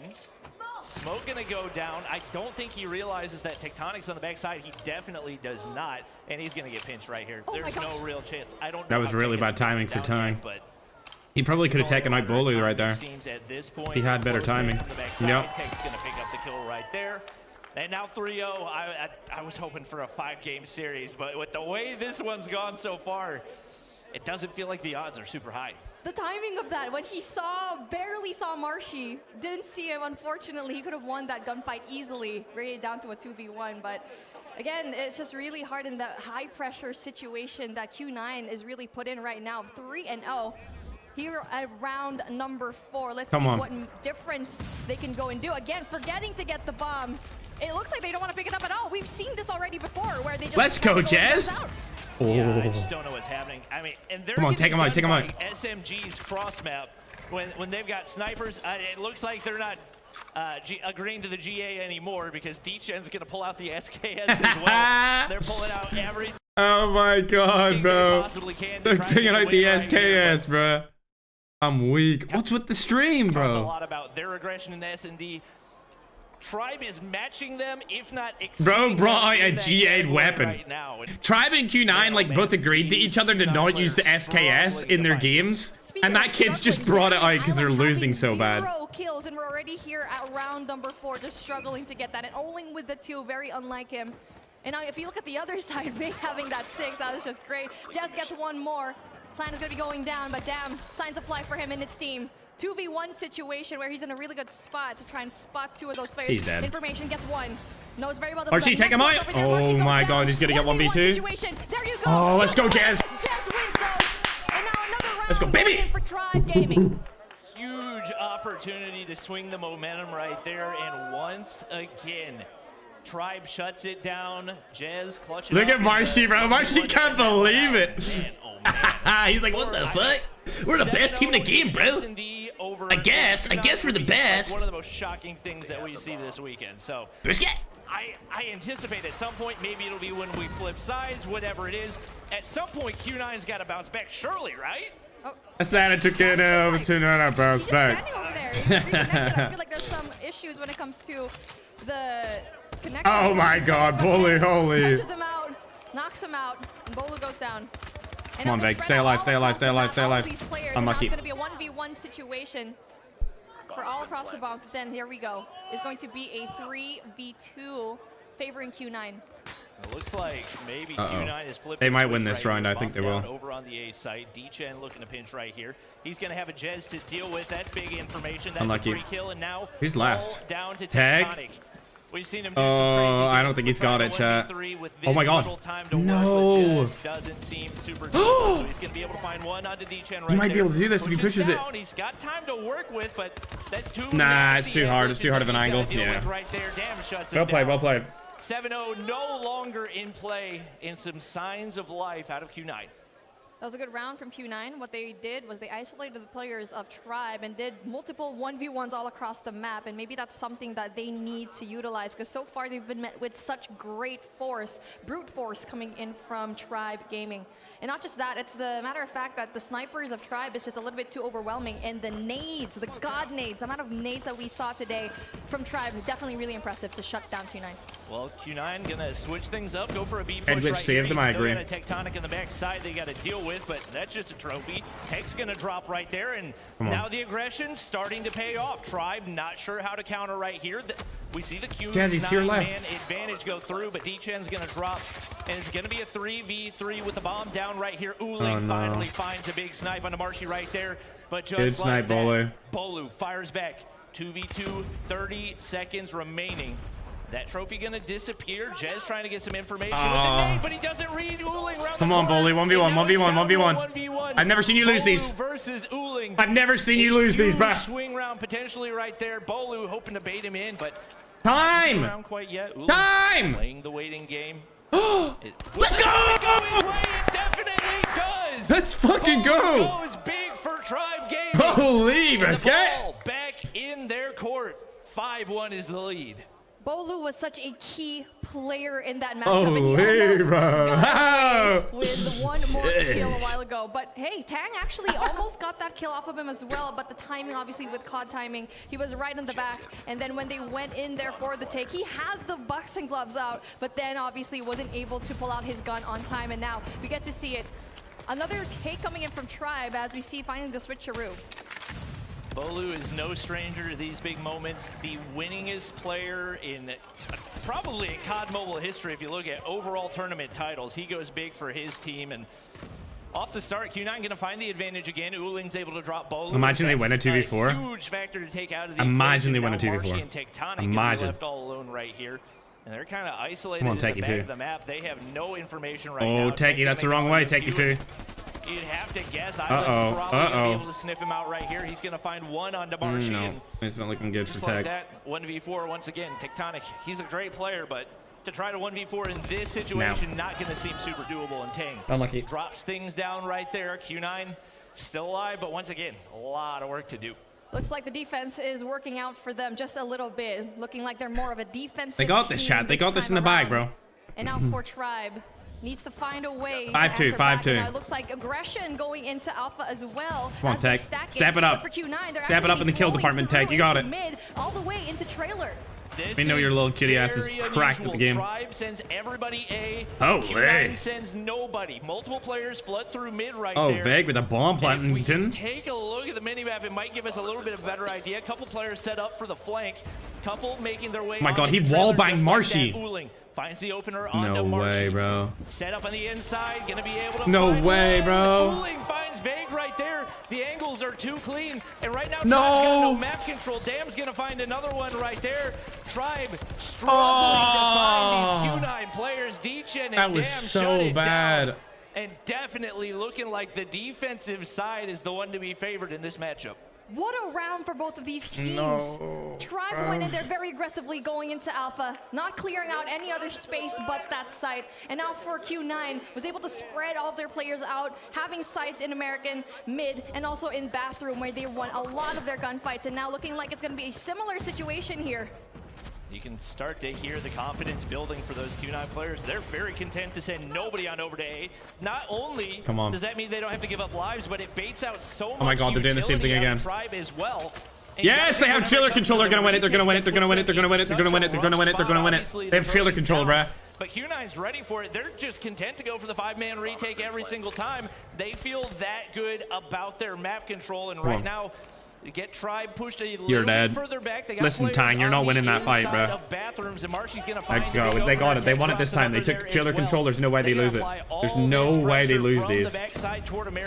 Yup, W. He doesn't miss a bullet. Uling, the last one left. Let's go, He's gonna miss a couple shots. Does manage to connect, but a 1v5 up against. Yeah, right, buddy. The clock just doesn't seem to be right. Tribe wins another round. They are 1 round away from closing out this second map. 1 round away from making it a 2-0, and that was a beautiful response from a flank from Q9. Now for Tribe, that is going to be a really good start because it was looking kind of shaky when it comes to the attacking side, but they finally knew that Q9 is probably going to give it away for a retake, and now that's going to be really big for Tribe, and now closing it out is probably going to be very difficult, but for a team like Tribe, it's going to be easy. Feel like Q9 got a little bit predictable. Tribe knows you're going to give them a completely free A bomb site, you know, to leave players back there on the flank to at least maintain some semblance of map control. And now Q9 is going to have to reevaluate if they want to continue to give up that A site for free. Doesn't really seem like a viable option with the way that Tribe was able to play that one. And we do see some more players going on over toward that A site. Actually, a pretty heavy defense, and Tribe knows it's going to happen. They're like, all right, we'll bait out an aggressive defense out of you, but Uling's going to find the opener onto Marshall. Big kill, bully, come on. Nope. Jazz, trade it. Let's go, Jazz. Coming through as a 3v3 situation is going to ensue here in Alpha. And now the one player Jazz is nuts at this game, bro. And Bravo finally goes in for the reposition. And that allows He's so to go in cracked. there for that A site. B3. But that's going to be good because they need to slow things down just a little bit. They need that trailer guy out of here, bro. They need trailer kid to leave. Now 2 players wanting to go in for the flank. Oh, Veg does not know he's there, bro. Oh, he's seen him nice. Good job. Uling gets the information right there, but the bomb's down. Did he just flash himself? He just says, I want to chow. Uling makes him pay right there. The remaining Tribe players get shut down basically simultaneously. And a very quick retake for the Q9 players. That information from the inside of trailer playing a crucial role. And right now, dude, every time the Chinese team wins a round, they scream. They deadass scream, bro. Adjustments out of Q9 to counter over there on the A site. We'll see if they can continue to do that. That was such a good readjustment coming in from I just realized that I scream every time Tribe wins a round. I'm a dumbass. I'm a dumbass, chat. These teams, but that also allows Q9 to go into jungle. Yeah! Jazz gets one. Take him on, Jazz. No, bruh. It's the cute looking one, bro. All across the board. Oh my god, bruh. Situation. They're gonna be backed up, but again, player number 3, that's Tectonic, just it's gonna be slowing things down. Wait, one of them's AFK. One of them's AFK. We're gonna stop things over here. Tectonic can't move, bruh. We're gonna restart it really quick. We're gonna stop this matchup as we see kind of a little bit of a trouble when it comes to the phones right now, but you know, we're just gonna wait for it. But how about for you, Bobby? What do you think is happening when it comes to Q9? Because I feel like in the last 3 rounds, 2 of them, they're being played very passively, which should not have happened in the second time around. Went very aggressive the 3rd time. I feel like they should have been doing that the entire time. I think it's a big game of chess because there's no one approach that has worked every time for either of these teams. They've thrown technical difficulties, chat. Over on the A site. We haven't seen it. Just bias? Listen, bro. Of course I'm gonna be biased. It's literally my esports organization, bro. Like, come on. There's a pretty come on, bro. Are you serious? I'm gonna be the most freaking biased ever. Actually be able to make it happen. So we'll see if maybe they can bounce back. And right now it looks like we might be hopping back into the matchup. Not 100% positive. Yeah, I don't know what's going on here. That are happening right now. Influence Kemen is absolutely frying Scars right now. 5-0 is the round count. Obviously, they're changing it. Map number 1, but they were a big question mark in this one. And dude, these guys are getting slaughtered. Number 3 team coming out of LATAM. Big performance for them. The reason why Scars is such a big question mark is that they had 100% win rate all across the board in their stage 4 run, but obviously bro, they might get 7-0 question mark. A big factor. And now for Kemen, they're definitely rocking things through here in this search and destroy. 1 away to evening things up with the scoreline of Scars. And now we see that's going to be Scars yet again with the bomb going in there for the attack. As you can see, a lot of the players coming in from Influence Kemen, that's going to be really big. That really early rotation, fast rotation is really huge coming in from this team, going in there for that retake. And man, the aggression once again, this time from the Latin American team. Bro, they're gonna 7-0 this random ass Japanese team. Defense and first Peacekeeper that we've seen in play all day. I know that's a gun that the Japanese teams have really favored, but I'm curious to see if maybe they adapt later in the weekend, because it doesn't feel like really a viable option relative to some of the other guns that we're seeing in play. Definitely seems like it's likely played a factor here as well, and he's going to look to beam off the head glitch, but he's forced to retreat and now to collapse. Holy bad! Oh my god! 7-0. That is a so bad. Search and destroy, and I certainly, I wouldn't say I necessarily counted them out, but I didn't expect huge things out of them on the weekend. What the hell was that? Big momentum changer for them. The momentum is definitely going to be in their favor, and just trying to figure out giving that 7-0 to Scars is just absolutely massive, because going into this, they had a 22% win rate in SND. They only won it twice during their stage 4 run, and now it's so impressive to see that they absolutely dominated it against the team. Okay, that like was Stars. that match. But now taking a look at what we have over here, kill rounds. Look at it, it's gonna be kind of equal-ish. Maybe no, I'm trying to be positive here, okay? Yeah, I mean, Ryo is a player for... They got slayed, bro. They got absolutely slayed on the main stage. Anyway, this looks like after playing Call of Duty Garena. Yep. So it's Almighty. Yeah. Okay. Chat, I'm gonna keep up to date with the Tribe thing. Once the Tribe comes back on, I'm gonna rewatch. I'm gonna go back on the Tribe. Hanging in there in the backyard, and that's one reason why they're spawning a little bit too far, and they couldn't cross the over into showers to get that favorable spawn for them. So Alright, I can speed it up because there's a little bit of a delay. Incendio. I remember him. And Irfan J. I feel like he's played on Global a couple times too, Irfan. So this is meant to be the best. Oh, he left the game. He must have had some technical difficulties. And this is something that you don't normally see from the squads. It's been happening all throughout the match. We saw, I believe earlier, it was Jirari from Stamina, and now this time Irfan J from AMT, and this is something that needs to be done and have a resolve, because this is not looking like a competition. I agree. Something's wrong with his device. All right, Tribe Gaming. These teams are definitely not disappointed. You can tell the amount of work that up 1-0. One of these guys has put in is paying apparently off. You love to see it, especially with $1.7 million on the line. Oh, that's a lot of money. Does that mean Tribe Gaming up 1-0 as in like? Okay, no, it just means in map count. I thought maybe it meant they were going straight in, like they just like Q9 just forfeited because they were getting destroyed. That's what I thought happened there. They just decided to forfeit. You can check out if you are on YouTube watching live. That's gonna be Skade versus Almighty. I had to take a study break. Thanks, kid. JJL. Thanks for the $5, broski. Hope you're having a good day, man. Trouble here in firing range. Yep. It's been certainly unpredictable to say the least so far. So off to a great start for stage 5. These teams have definitely not. You can tell the amount of work that each and every one of these guys has put in is paying off, and you love to see it, especially with $1.7 million on the line. Oh, that's a lot of money. A lot of pride in the line, because obviously not only are they playing for that cash money, but also the pride that comes along with winning and representing your country. This is the first LAN that we've ever had, and this sets the tone for the years to come. I'm so excited for it. Yep, it's 3 years in the making, so. See the whole like representing country thing, like I just don't care. I just don't care about that. If I was going into like this championship, I would just be thinking like I want to be the best team in the world. Like I don't care what country our team comes from. I just want our team to be unequivocally the most dominant roster of all time. Like that's all I would be caring about. This like, oh, they came from this country, they came from that country. Like I don't give a fuck where they came from, bro. Like, if they are my team and we win, that's all I care about. You know what I mean? It's going to be a very fun matchup to watch. Definitely. I just want to win. Actually, out of every single one of the matches here in Group A, NYSL Mayhem versus Omega, I feel like is going to be so interesting. Put me with the best Indian player, the best Brazilian player, the best Philippines player, me from EU. Screw it. Get somebody from Australia in there as well, bro. So many matches. Group B, obviously.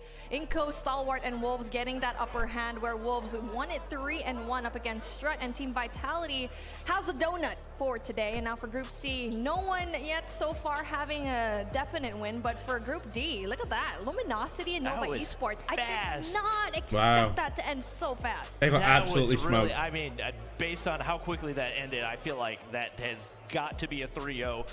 Not a surprising outcome. This is a Luminosity team that not a lot of people have been talking about just because of how good Tribe is, but they are incredibly well-rounded, phenomenal teamwork for them. And they smoked Nova. That's another team that I think... Chat, Luminosity has 2 players from Tribe Gaming's last year's roster.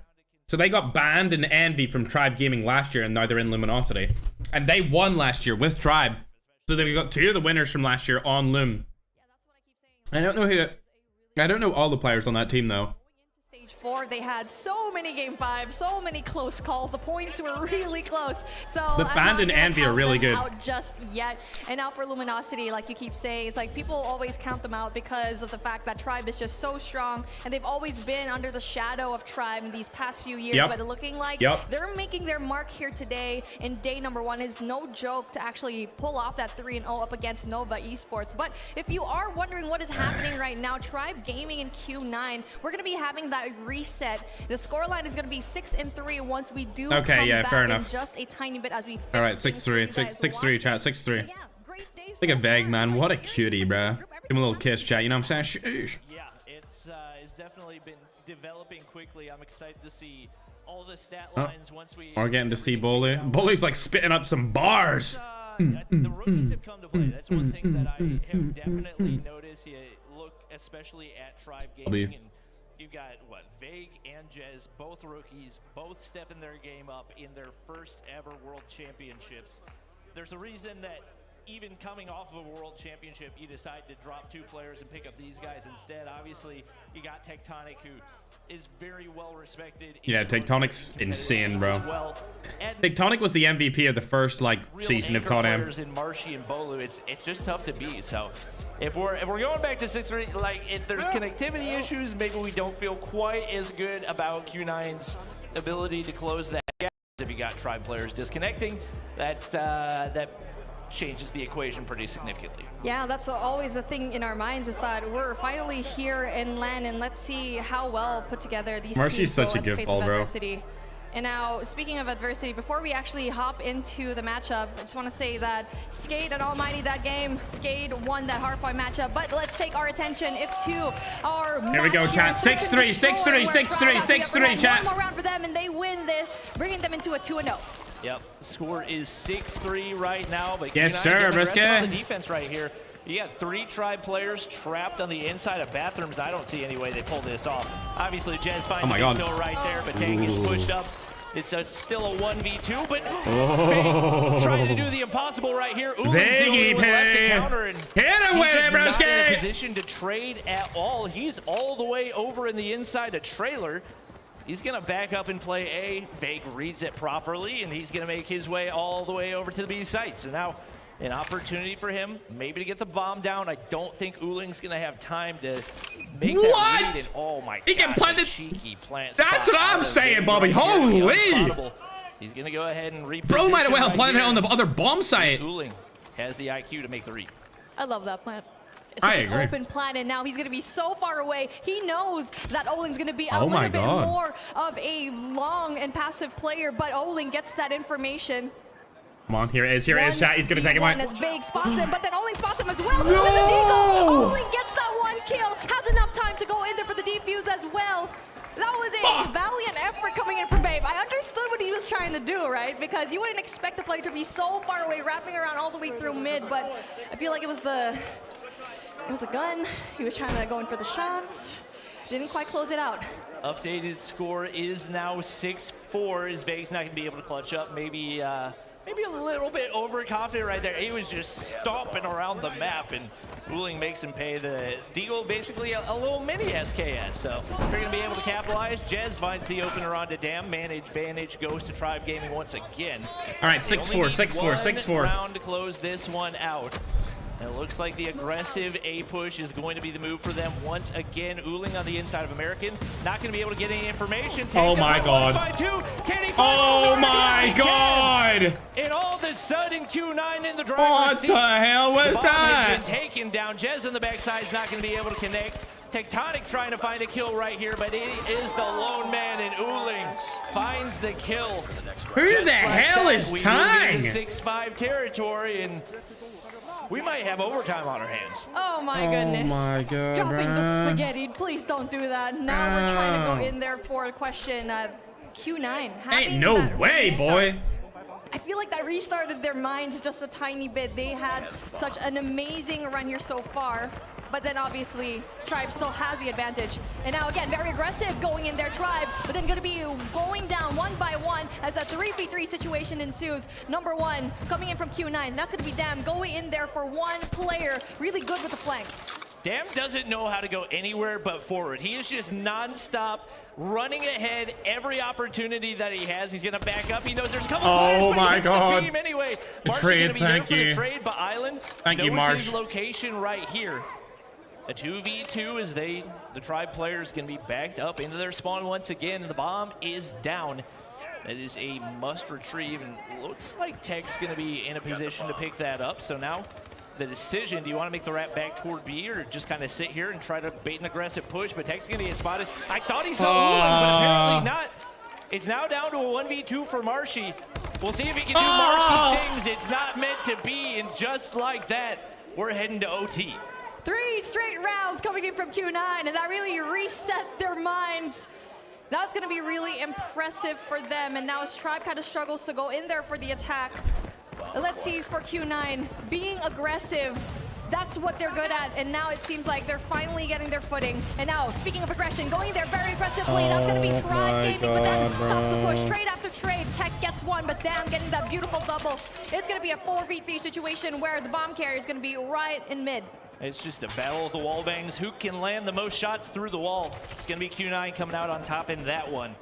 The man advantage going to force Tribe back once again, and we see them taking the passive approach. Couple players looks like making the read over toward B. And we see both Tang and Island making their way through. Oh, the whole team. They're looking to hit the flank right here. We'll see whether or not Tribe's going to read it. Bolu seems to have an inkling, but they've got a head glitch to work with, and Bolu gets torn to pieces. Vague's going to push up. I don't think he realizes Island's pushed up into this treehouse. And they're forced back once again, but we got a player on the pinch once again. Vague trying to get out of it. It looks like he's going to be able to make his way into trailer. That was a really good play. But they got to make a move right now. They have been scrambling for the last 45 seconds. Well, it's a good thing for them. Time is on their side. 50 seconds on the clock. That is a lot of time to play with. But what a beautiful counter coming from Q9. Amazing read, knowing very well that Tribe is going to be in for that Bravo rotation. And now for them, numbers advantage. But if you're going to be left with the 2 players, Tectonic and Vague, that is the 2 people that you can definitely rely on.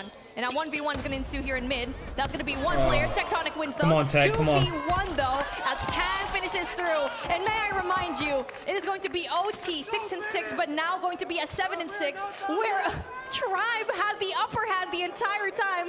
And it looks like Q9, they're so close, 1 round away from shutting down Tribe from this S&D.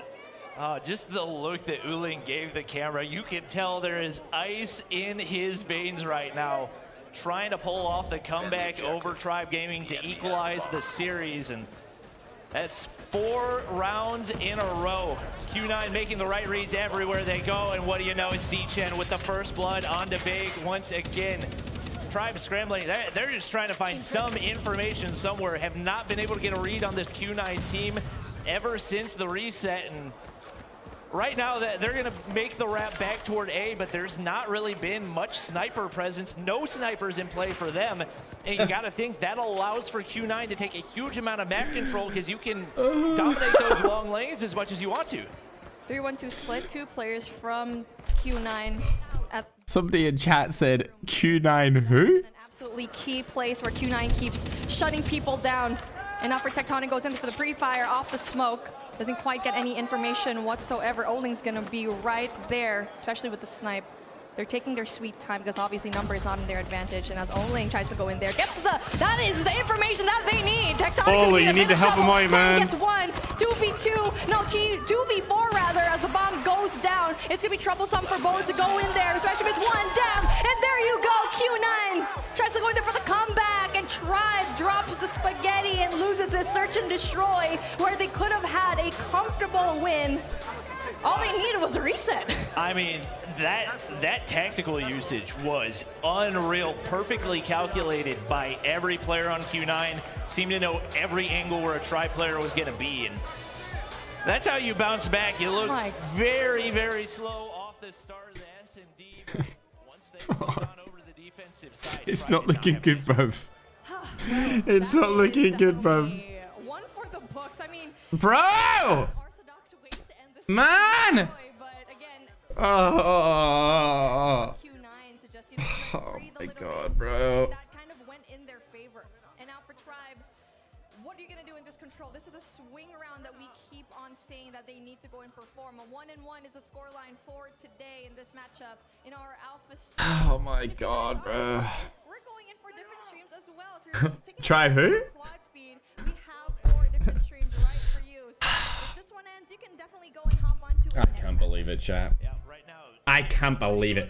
They were like 6-1 up, bro. They were like 6-1. They went to like 6-3. Device crash. They come back, lose 5 rounds in a row, bro. Are we being serious right now, broski? Who? Q9 who? Oh my god, bro. I can't believe that, bro. I can't believe that match. I actually, like, I can't believe it. I can't believe they lost that. Are you serious? Chat. Oh my god, bro. Hacienda control, though, not one that I would imagine either of these teams has spent a ton of time on and really could result in a toss-up. Sometimes we give the advantage. That guy looks like a villain. Like, he just looks like a villain. Offense is actually even better on Hacienda. Doesn't he? He looks like a villain in like Batman or something. When you're trying to go end a matchup, it's just way easier. Like he walks out from behind the darkness and it's just like, my nightly bloodlust has overflown into my days. I feel nothing but anger inside me. Like, that's the kind of fucker he is, man. Favor Q9 because of how well they can do all the sniper fights. And now for freaking Tang, man. Search and destroy. Hopefully, Tang's triple changed everything. When he got the triple and made Bully one shot and hit Jazz, yeah, and like the momentum swang so hard, bro. Stage 4, all of the smaller tournaments that they played in as well, they've had no issues. So they absolutely common ferg. Get this common ferg, guys. Hey yo, he spelled my name wrong. He spelled my name wrong. Common ferg L, guys. By the way, common ferg L. By the way. They didn't look super confident. Oh damn, bro. Q9 who? Alrighty. I agree, Steph. Tell him. Should have switched sides because it's overtime. Tell him, man. Control. Well, it just seems like we're gonna have a little bit of a replay situation here, where we're finding Tribe and Q9 still vying for that S&D match. Well. Yeah, we should have been switching sides every round, bruv. Battle of the Giants is not over yet when it comes to firing range. We keep seeing firing range all across the board for today. 6-6? Still going to be our scoreboard. Hey! And try. We're gonna erase that from our another reset. Hey, ass, chat. Bobby. Hey, ass. This our situation. We were like, hey, this game looking like it's gonna be really fast, but nope. This is the second restart that we have here. Yeah, obviously the difference being pretty big. Whenever you're playing regular search and destroy, no OT. One side has 6 straight rounds on the offense, and the other side moves to offense has 6 straight rounds. It's supposed to be varying back and forth, and obviously with Q9 who? These teams look hey though. Side, yo, chat, come on, man. Bro, where's the W's? Where's the W's? Why is there only frag L's? So I'm excited to dude, where's the W's at? That one, but nope, maybe it's already over. I don't know. Bro! Taking a look at what we had over there. No, actually, you know what? They need to make it switch every, like, it needs to be overtime. That's what they did, chat. So basically, when it goes to overtime, you have to switch sides every round, and they weren't doing that in that match, which is why they took off the 2 overtime rounds and restarted it from 6-6 because they didn't have the switch sides. Gaming. Let's take a look at what we've had in the scoreline so far here. So if you missed out when we had Group A versus Group B, that was going to be a really interesting look into how we're going to start off the day, where Godlike Esports went up against NYSL. Mods, let all the W's and L's fly. Let them show them all. Show them all. And now for just click show on them. Just let all the W's and L's spam the chat. Now this one's a little bit more expected, don't you think? Yeah. That reset do be hitting though. That group was going to be pretty straightforward. It ended up being exactly that. Come on, it's still on. Strut caught us off guard in that map number 1, but god damn it, Ike, man. It takes 3 games. Thanks for the 5, bro. We'll see if they can bounce back. I think that lower bracket matchup is actually going to be a very, very entertaining one because it's, I mean, not only is it start it up, start it up, start it up, start it up. Oh, most definitely. And it was just like a matter of who was going to win that Omega fight versus W Tribe. One more really big team actually that was really surprised is Stamina, that it was a 3-0. Bro, it's the people. See the people died in the bottom left? See these guys? Again, they just scream at everyone. I think it's influenced Cameron. Today in the round number 2, Group C versus Group D, and this is Group C where Scar's having that 1 win, Influence Gaming having that 1 as well. And now for Tribe Gaming and Q9, obviously that's going to be a 1-round win coming in from Tribe in that hardpoint matchup. And Q9, that's what we're trying to look now. If Q9 I have no confidence in Tribe. Shut up, Risky. Get out of here, Risky. Tribe Gaming go from under them and pull the rug.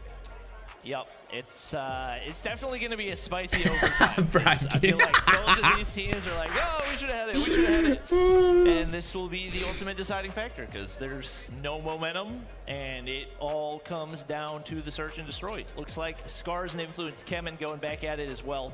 They're wearing headphones and earphones, I think, so that they can have voice chat through one headphone and game volume through another earphone.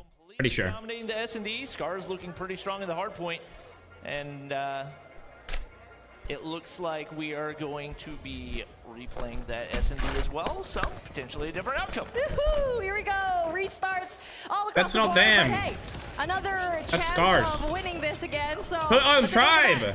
Mike gets 2. That's going to be really big for them. 1v2 situation. And now for Influence Kemen, you have 1 more person left. That's going to be key. Going all the way around. Looking like he doesn't know that there's going to be 2 players waiting for him in that Bravo site. Oh, that's going to be really interesting. And if you are curious as to what you're watching, this is the Charlie stream right now. And as we're waiting for our Alpha stream, and there you go, we get to see 1 more win. Okay, hey, if you're confused, don't worry. We're going to be catching you and filling you in later on as Scars gets that 1 win. But hey, we're finally going into our matchup, S&D Q9 versus Tribe. Hey, how you doing so far, buddy? Oh, I'm doing great. I'm so confused, but I'm so excited for the match. But on the screen, I can see it's on. We are going to be hopping into the I can see it. for Tribe versus Q9. This is it's right there. Ultimate test. Oh, you see where my like right above my face? Right above my face is where the game is. One side is you're constantly flipping, so we'll see if the momentum carries for Q9 or if Tribe truly was the stronger S&D team in the first place, if they can come out on top. Mom! 6-6 is going to be our scoreline, and we're going to be going into game just right now. And it's target 2 because we did go into overtime, and now as Q9 is going to be picking up the bomb right now. Engagement being 1, 10 gets that first opening kill. Yep, right now it's gonna be big for Vague to find the trade right there, and not really much defense over here on the B site, so should be free if they can take down Vague there as well. They do exactly that. And with Island way pushed up on the outside of 10 right now, he's gonna be difficult to deal with. Jez is gonna have to make a read right here. The bomb goes down and Jez can't do that. Now down to Bolu and Tectonic. Long time teammates. Tech's gonna find the first one, but the rest of Q9 content to play on the inside of that B site, and gonna be tough for Tech to sniff out everybody remaining. Bolu gonna make the play toward tires. Nobody gonna peek that. Likely a sniper in hand for him, and the longer the clock goes, the more pressure mounting for Tribe Gaming. They don't have time. Tech's gonna try to find that first, but the CBR just not gonna have the range. Bolu gonna drop there as well. Tech doing everything that he can. But who else but Uling there with the Deagle. And right now, an opportunity for Q9 to close it out. Advantage to Q9 and up for Tribe. I'm telling you, bro, this guy screams. My nightly bloodlust has overflown into my days. The pain inside me makes me suffer day and night. He just screams that energy. Bomb carrier gonna be Jez. No information whatsoever yet, but Vague gets that first opening pick. Not only that, Marshy as well. Back and forth coming in from Tribe, and looks like they're having an advantage here. A 5v3 situation so early on. So interesting that in the entirety of this series, the defensive team has dominated the entire time, and now off the start of overtime, both offensive teams winning. Uling waiting back here, you get some information, a nade connects. Come on. The flashbang going to go over as well. Not sure if he was able to, but Marshy able to take down Tang. Trades left and right. Ooling, sniper 1v3, 1v3, okay. 1v3, Trophy's going to disappear, but he's still got 3 Tribe Gaming players to deal with. Yes! Looked like he had the shot lined up, but just didn't take it. And we've got some more free COD Mobile for you. Yeah, that was actually a really good play coming in from Q9, waiting for that particular stun to go and pop, but then unfortunately the timing was just not it. Tang went in there before it actually went in for the pop, and now we get to see a 1-1. Race to 3 is the scoreline. Again, OT ensuing. This is the longest search and destroy game that we've actually had so far in this day. And now it looks like they're trying to go in very passively yet again, as Damn goes in there for the wall bang. As they really quite get any information. Tribe's going to make the read right here. It is not going to be easy at all to make your way into this B site. And I mean, right now with the head glitches you got to go through, you got to wonder, is it worth it for Q9 to make this push? Obviously, trying to hit the bank shot, but there's Trophy there. Wasn't going to connect anyways. And the longer you wait, the more opportunity you give Tribe to put on a pinch right here. It looks like they're content to sit back and play things passive. You got Bolu still holding down that A site for as long as he can. And potentially a big gunfight over there, as it looks like Q9 going to go ahead and make the wrap back. If Bolu can find the snipe right here, could be huge, and he does just that. Island's going to drop. And now on the offensive side, Q9 not looking quite as confident. Q9 took too long to go in there for the rotate. Player number 1 coming in from Tribe. That's going to be Jez going there for the back end. The backstab. This might hit. Going to be met by 2 players. Oling turns around, gets him down. Oh my God, predicted him. For another pick. Wow. Doesn't really quite get any. And now they're going to be on even playing field right now, with Bolu still having a really good sight line going in for the defense for Alpha. And now the bomb is going to be going ticking down to 30 seconds. We need to see some movement coming in from Tribe. And speaking of movement, Bolu gets 1. Essentially, can finally get that second. He's still alive. Ooh, Tang with the hop up right there, able to take down Bolu. Bro. And now 2 Q9 players left to deal with Tectonic. No time. 15 seconds doesn't look doable. All you got to do is play your life right here. Tang's going to go ahead and back up. And that should be another round going through for Q9. Back and forth, keep in mind, COD Mobile S&D rules, you can go to 20 rounds of overtime. So we may have a lot of gameplay ahead of us. I mean, if it was the 2 teams that we thought that was going to go to overtime, it was going to be this one right here. But honestly, I thought Q9 might have had an advantage a little bit, but looks like they're struggling just a tiny bit going up against the team like Tribe. And now we're going in there again. We're switching it up. We're trying. It's currently E7. Now the story of the game is Q9 are winning E7. You're going to be having an easier time on the attack. Kind of like a situation that we saw a while ago, which was the opposite. Defending side was actually easier. And now let's see. Very passive from both of these teams. And once again, Q9 throwing that look where they have no information over on A outside of Tang overlooking the bomb site from the inside of American. Not taking any risks. You don't want any stray nades catching you off guard for a first blood. And right now, Tribe playing the waiting game, starting to look a little bit more confident. Marshy, is he stuck? Oh no.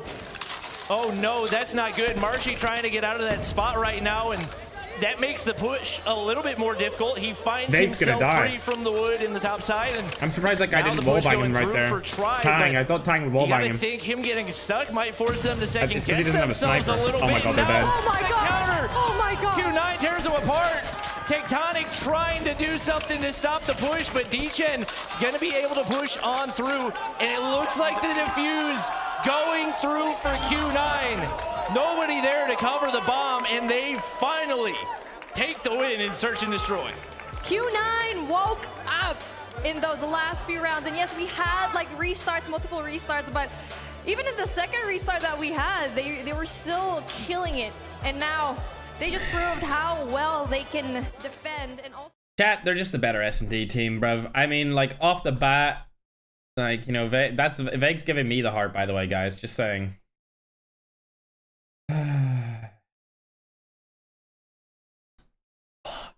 Because we're still only 2 games into this matchup, and we still got a lot more COD Mobile to play today. We're not even to the second round of things here in the group stages, so it's a lot more COD Mobile to cover, and it does look like some of the action has started on the other channels. I believe all 3 of the other channels covering action right now, so Vitality off to a strong start. Maybe an opportunity for one of those Indian teams to make some noise.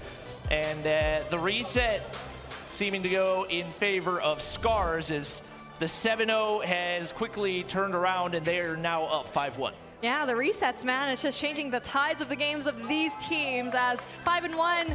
Well, we're going to be changing that storyline, and Scars might actually just be up 2-0 up against Influence Kemin. And now for our first lower round 1 match. I really had to make the partner tweet after that, bro. Like, are we being serious, bro?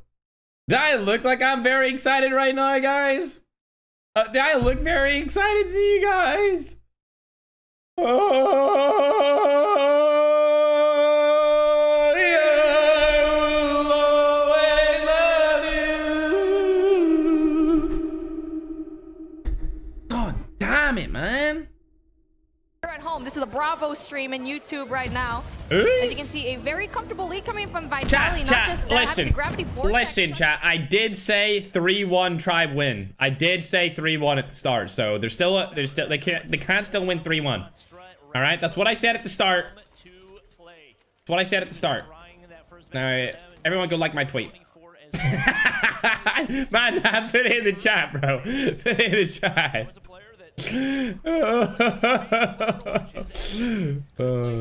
All right, who's this? Vitality and Strut. And they'll bring Tribe back on the screen as soon as their game starts. Tribe is like the main event pretty much for this part. So they'll bring Tribe and Q9 back up when they start game 3. Well, Don't worry about kills. it. Well, he is frying right Thanks, now. It's in the chat. Actually, my Twitter the twins, tweet. Sam and the Yoko, twins. Yes. combining for 51 off the start of this one. What? Quick maths over here, but obviously we have a similar response on the other side as well. Hisaka and Razmo trying to go in there as well for the take. But obviously with Razmo, you're already going to expect that he's really good with the SKS, but with a map as small as this, not going to be able to utilize it very much. And now you can see it.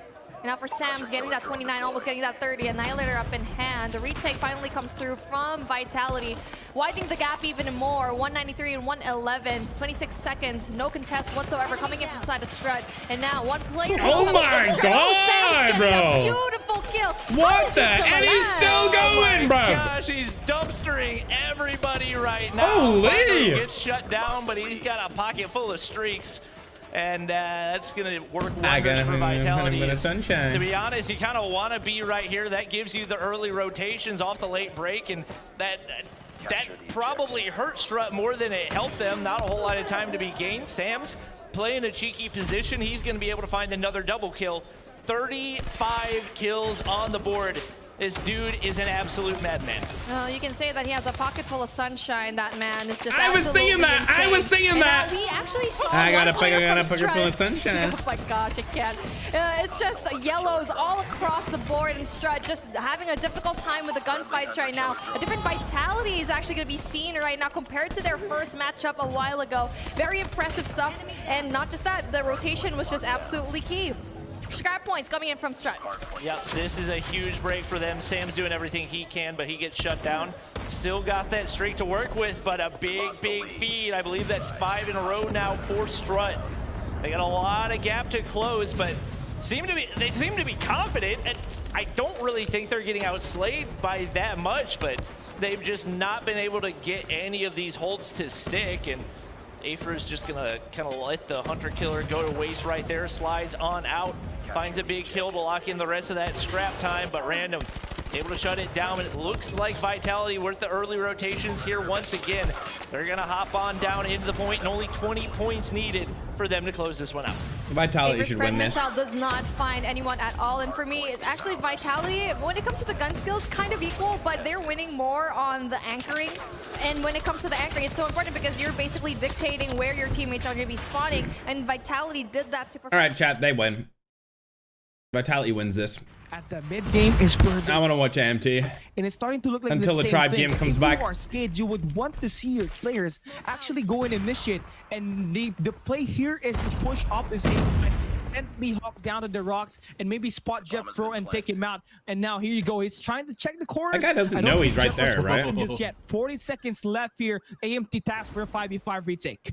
Incendio goes in for the initial frag right there. Dude, there's two people beside this guy, Mihawk, right now. He shows up. Oh, timing right there. He got the advantage. advantage or that disadvantage earlier, but takes down Heaven in the process. Leo Zera goes in for elimination as well. It's now a 3v3 situation, but the bomb is in there on the ground. No defusal. Chat. Is that guy that like tried to 1v1 me in this scheme? He was in Skied, right, last year? Do you guys remember that guy? And he like wouldn't put up the money to 1v1 me?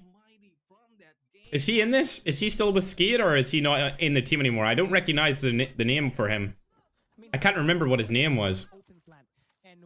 But he tried to pull like the same thing as I did with Doc, but I actually put the money up. And an open plant gives your SKS the chance to spam that area. So AMT was just kind of forced to get the attacks ongoing. And Jeff Pro picks up Hawk and he gets it done. First blood drawn by AMT. Okay, just making sure the tribe isn't playing. AMT forced 3 players to push at one angle at this A side. And knowing that it was an open plant, it made it harder for them to actually defuse it, because you think it's it my was kind hog? of open, and this part from Leo's area was actually the point of view where the bomb was planted earlier. So right now he's holding up the basketball court, but Incendo drops him off. But that was actually a feint play. They went in to attack at this B side. They planted that bomb, and we get a 3v4 retake. Was it him? Yeah, the thing is, even I feel like I would recognize that name big play, more. If you are disadvantaged in terms of manpower, you will still be at a loss. But it is now a 2v2 situation. Heaven with only a few. Skate has improved a lot, though. Yeah, it looks like it. It looks like they've improved a lot. I agree. I completely agree with you. Skate are looking way better, especially if they're beating AMT in an S&D game. Like, that's insane. Sneaking in, but there goes from the behind. This guy no from way. Skate missed it. Defusal is on, but there's Pub Zera with that pistol. Oh wow, that was close. But the good thing here is that Marshy got stuck, bro. Time for another reset. No way. So it's a top gun, right? No way. You can just spam it every angle instead of that sniper that y'all typically has, where it's a bolt action, and every shot that you take, you would have to reload. And well, for Heaven, there's no way they're replaying that game. Don't fake, and he didn't fake that, but unfortunately, he get caught in the act trying to steal Bro, if that Skate round away from beat Skate. But AMT now for Skate is going on S&D, they're probably one of the best teams. So unpredictable in where they would want to put that bomb, and I think that's one of the key things. Oh, he's retired now. I knew it, bro. I knew he was just looking for some like clout. You know what I mean? I knew he would never put the money up. I even said that. This new Skid roster is insane, though. Like, these guys seem really good. Like, really freaking good, bro. All Almighty who needs bouncing off on a 2v2, but saying that we've seen that happen earlier, but still not favoring All Almighty. There we they have won. Wow. But Skate in here goes in God. for that win. They get back a point. It's now tied 1-1 on the series. Pretty efficient win for them, honestly. 10 rounds of action, and they were able to defeat one of the best search and destroy teams that Garena region can offer. So that speaks a lot of what this team has. And they can bring up the point God damn it, bro. The two SKS Why? meta right now. Why, chat? Latin America, or the South American region has oh my God! In this World Champs, it's been such a phenomenal game so far, because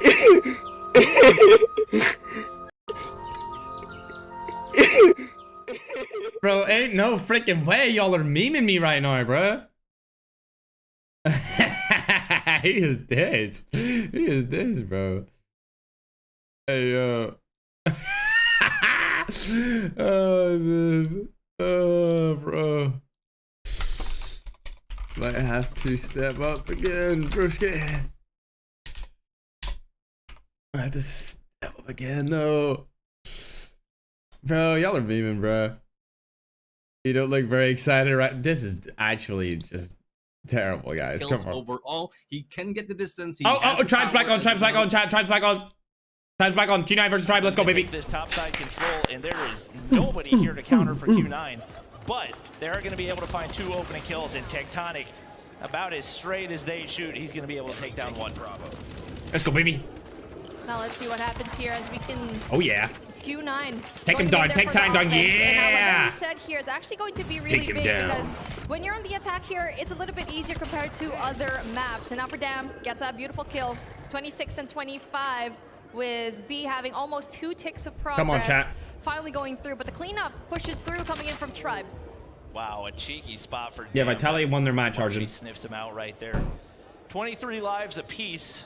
Very patient right now as Uling pulls out that SKS. This is a very slow game of control. Nobody opting to use it yet for Tribe Gaming. Very slow game. That's going to give them the man advantage. Tectonic does not check all of his corners, but damn, going to be able to, or actually D-Chen going to get traded out right there, and now Tribe starting to get a little bit of an edge. Looking like they're definitely comfortable over here on the defensive side right now. You little cutie pie. No control for Q9. They have gotten pushed up a little bit on this opposite side, and maybe a chance. I've never seen Bolu's lips move so fast. Come on, 2 kills. Let's go, dude. You like that? Tectonic, come on, bro. Tribe, and now the cleanup pushes through. Patience is definitely going to be rewarding them as finally some progress, but 16 seconds left on the clock. That's definitely going to be very detrimental for them to go and capture. They weren't going to use, bro, they weren't going to use SKS until freaking Q9 just randomly decided to bring it out in the S&D game. And I guess that's just off the table now since they're spamming it. Bravo still going to be contested just a tiny bit. No progress whatsoever in that Alpha flag, but just as I said, that Bravo and Alpha going to be taken down. 16 seconds. That's going to be really big for Jez to win a lot of these gunfights. Every time Tribe finds that life advantage, it seems like the Q9 players are able to find a way to trade. Nobody wants to peek Jez around this. Nice, Jez. That's a lot of lives, chat. That's a lot of lives. Kills in for Tribe. Yep. No, big, bro. Right here, Damn gonna be able to fire back. Marshy big, bro. What was that peak? Aware of the lives right now. 9-9, and especially this top side control could work to the advantage. My Twitter's on fire right now. Really? He's trying to sniff him out, and I think Dam's wishing he hadn't gotten himself into this spot. Dam is so good. Holy crap. Dude, that was so good by him. Honestly, bro, you gotta give it to him. Honestly, like, holy shit, bro. Oh my god. This final take of progression, they do just that. They take the offensive round to start. Damn single-handedly captured that Bravo flag, giving the advantage to Q9. He was so good when it comes to the movement, knowing very well when to engage. And unfortunately for Tribe, there you go. First big opener for Q9. And now we're going to be switching things up and they're going on defense. My stream's behind, by the way, chat. That's why I'm fast-forwarding it. What the hell, broski? Broski-do. On everybody, and it seems like every angle that the Q9 players read, there's a Tribe player right around it, and they're ready to pick up the kills. Damn, maybe not optimal timing for pulling out that claw. He doesn't get I'm fast forwarding it. It's like maybe like 5 more seconds behind. Right now, Tribe with 1 life advantage. Putting the pressure on. I can't believe that, bro. That Dom guy is insane, bro. Choker Gaming, Tribe Chokers Gaming. Get wrecked, Tribe. Oh, guys, chat's not being very nice to me now. Guys. Oh my god, I'm so good, bro. There we go, we're sped up. Once again, that main issue for Tribe Gaming, you gotta get on these objectives, and the kills continue to come through for Q9. The control He's so good. He's so good. There for them right now is we might have been second guessing them. He's the best control player I've ever seen. I've never seen a better control player. Oh my god. Oh my god. Dominant round for Q9, and now an opportunity for a surprising 3-0 in the control. That guy is so good. So good at the offense, and now for Tribe, they were almost spawn trapped, but it just wasn't enough to try and break free from that. Looks like they need to find their footing here. And now for the offense, they do. I feel like I'm watching somebody beat up my children. To control 2F. This Dams guy, bro, he was so bad. And now he's so good. That goes in there always at the very back, trying to go in there for that early spawn trap. That is going to be really essential. Now, speaking of, we do have 3 players from Tribe going up against there. The one thing you got to worry about if you're Tribe, Dam has snuck all the way through. And it doesn't seem like they know where he is, but Bolu's going to be able to sniff him out. That's going to be basically a full reset for the Q9 players. A couple trades do come through. And I think that is a full objective tick over on A. So that's what, Jez? Why are you there? Why? Seems that he just has there we go, babe. Get the trade, bro. Knows where everybody's going to be. Marshy's going to make his way. Marshy, what the fuck, man? Kill off that purifier. but you got to be able to find more value. And Damn makes the read. Claw comes out. He gets away with it. Yes. We like that. We like that. He's going to get shut down, and that's a huge kill for Tribe. That is going to be probably, if Q9 loses this round, that was the reason why. I agree. You had a really solid hold here in Bravo and then overextends, and you could have had a really solid defense here, and now it seems like Tribe going in there for that defense. Really good when it comes to the numbers. 22 and 16 is going to be the life count here. One tick of progress coming in from Q9. There's still a lot of work to do. 30 seconds left on the clock. There needs to be some sort of progress on any of these hills.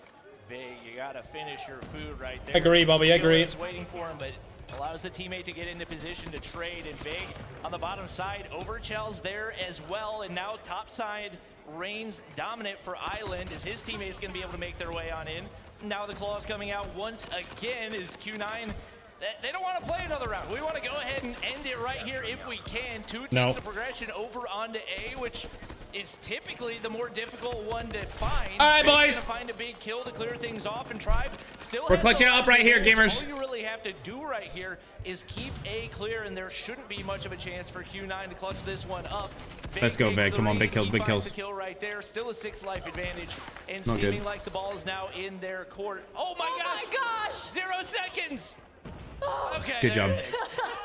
Because we've seen that before, Bobby. We've had like war flashbacks when it comes to that. We've seen a very, very insane comeback happen. But there you go. Signs of life from Tribe. Now looks like they have finally found their footing. 30 and 30 life count. 125 on the clock very early on. Let's see if Tribe can shut down one more win coming in from Q9. Thing for Tribe is Q9 still got a defensive round on their hands, and that's definitely where they look more comfortable between the two. They're going to come out on top in those gunfights. Oh my god. Holy crap. They just dominated them. Picking apart Tribe, and they're going to be set to completely reset. No type of progression. Down 2 lives right here. Veg's going to get shredded as well. And now Damn working on some streaks as he's got a hunter killer in his pocket. A couple big trades come through for Tribe, but the main issue, no real map control and no ticks of progression on either side. Well, they're trying to go and set up for the retake, actually. That's really good because they know they're not going to be winning it if they go up in that spiral staircase. So they're going in through the sides. And so far, so Marcy, good, go left side. Here in Alpha. Player number 5 is going to be their Please tell me he went left. Island, waiting for reinforcement, but Bola goes in there. He's fighting him right now. He's number 5 in the minimap. He got him, nice. Progress going in from Alpha. Good job, Marsh. That's going to be really good. I'm really liking this play coming in from Tribe. They're trying to go for the control reverse sweep. Tang has got to win that gunfight. He gets absolutely dumpstered. Come on. The progression coming in on both sites for Tribe Gaming, and there's no. There they go. They got the second thing of B. They haven't gotten any kills in last. No, they didn't get A though. We finally find a couple. They're about to get B. They're about to get B though. But they've still got a lot to do in regards to protecting, and it looks like W. they're basically just going to give up B for free. Jez with the pre-fire with the good job, Jez. Come on, use the claw. Use it well, bruh. Still a 7 life advantage for Tribe Gaming. Looks take him out. A good chance for them. Take Tang out, bro. We need him gone. To around 5.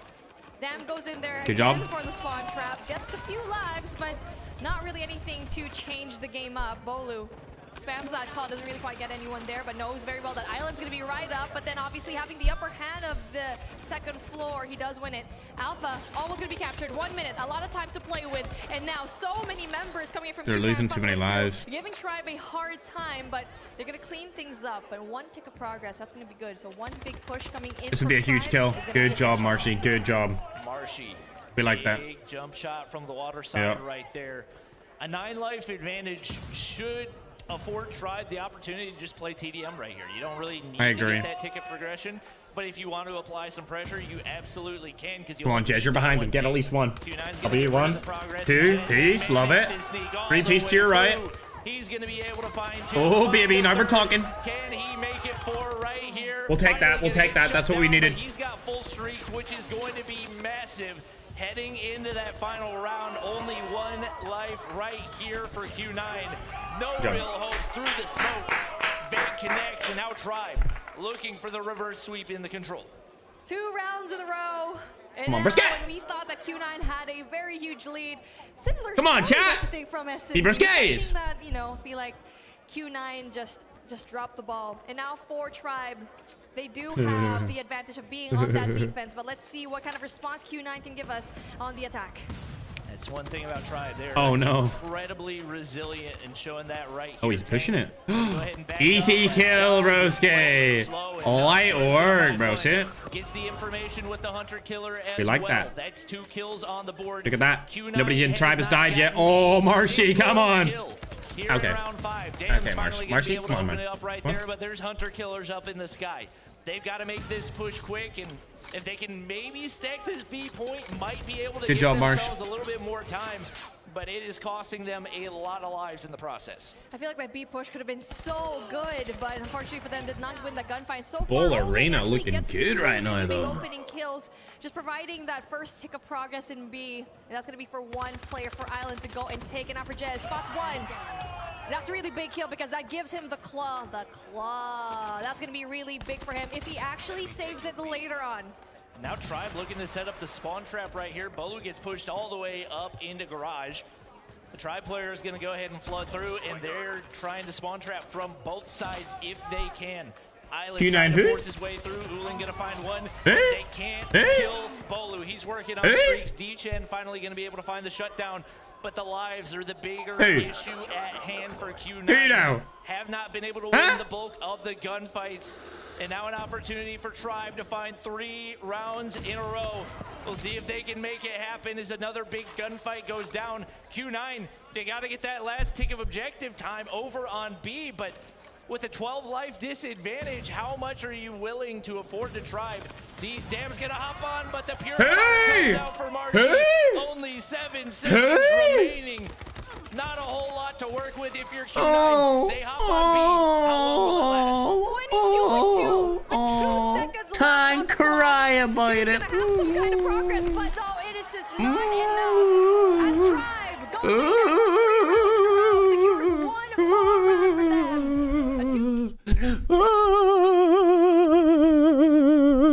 No more nightly bloodlusts for you, Tang.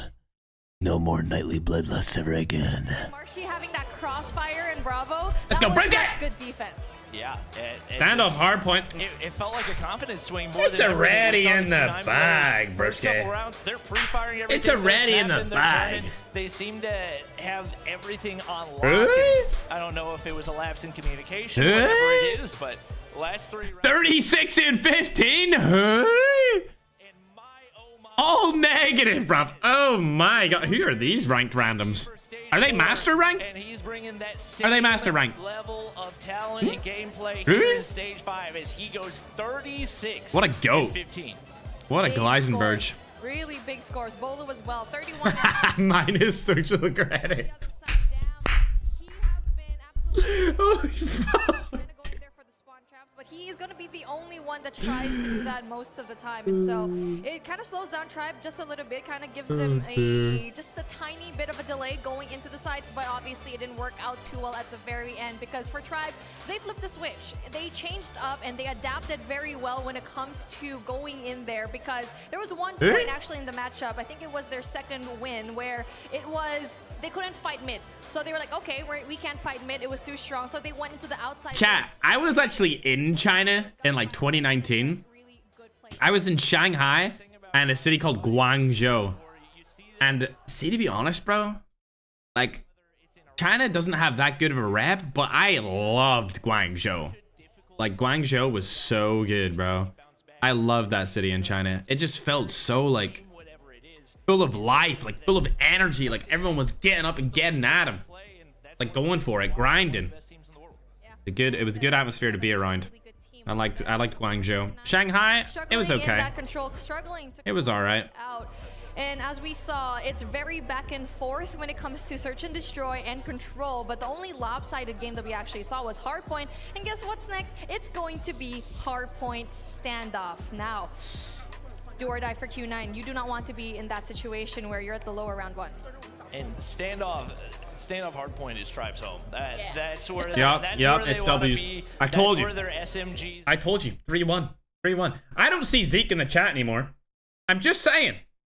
Zeke came into my chat and he was like, "Oh, you jinxed it, bro. You jinxed it. You jinxed it, broski. You jinxed the game, broski." I don't see it. To shut down if you're Q9. you gotta, I'm not necessarily gonna call it a choke, but you gotta put that last game out of your mind. Definitely should have been able to close it out. You gotta give yourself a chance at the search and destroy, because if you do, you know you're able to beat Tribe and search and destroy. Weapon comp for me is going to be the biggest question mark for Q9. Because This guy is when it was raid, it was a 4-man AR, 4-man Frigg, and 1 CBR. For Ayo, Zeke only comes in when it's beneficial, bruv. So To hopefully him, we bro. get to see Q9 play it a little bit. Zeke, hey!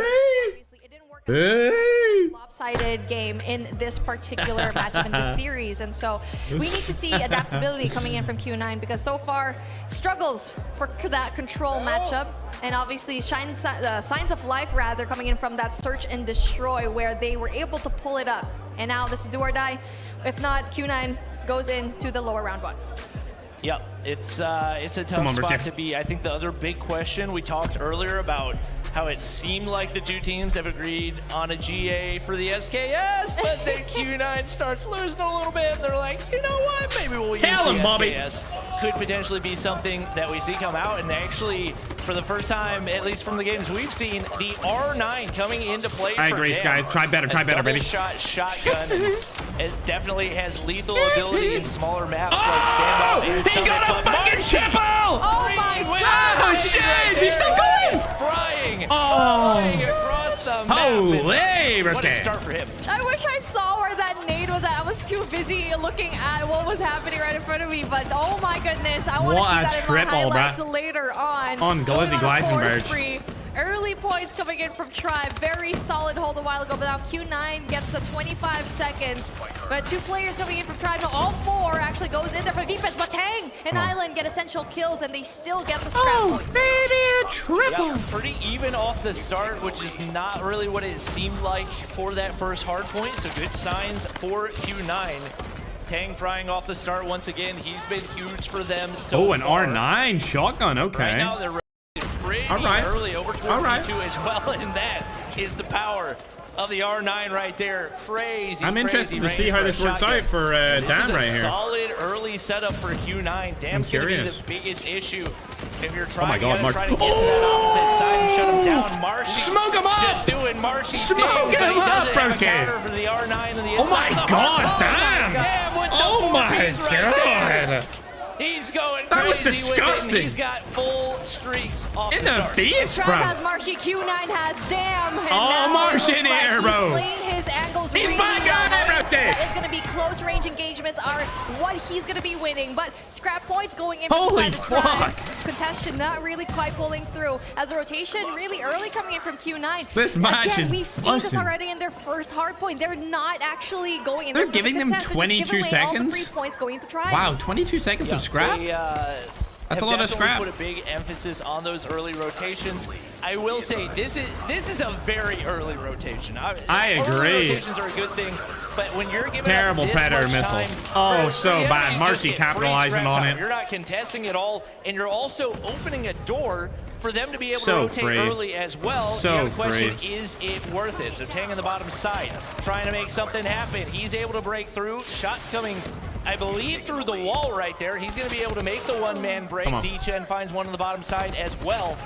Tang and Dam, not 2 players that have... Let's go, Bullet. From what I've seen, been big highlight players for Q9 in the past. Bullet, big kill, big kill! Let's go, Risky! Play today is they're already combining for 20. Marcy got a double as well. It's just so good when it comes to the retake, and that's why when you're Q9, it's just like you already know that if you're gonna do an early rotate, it's not gonna work out for you.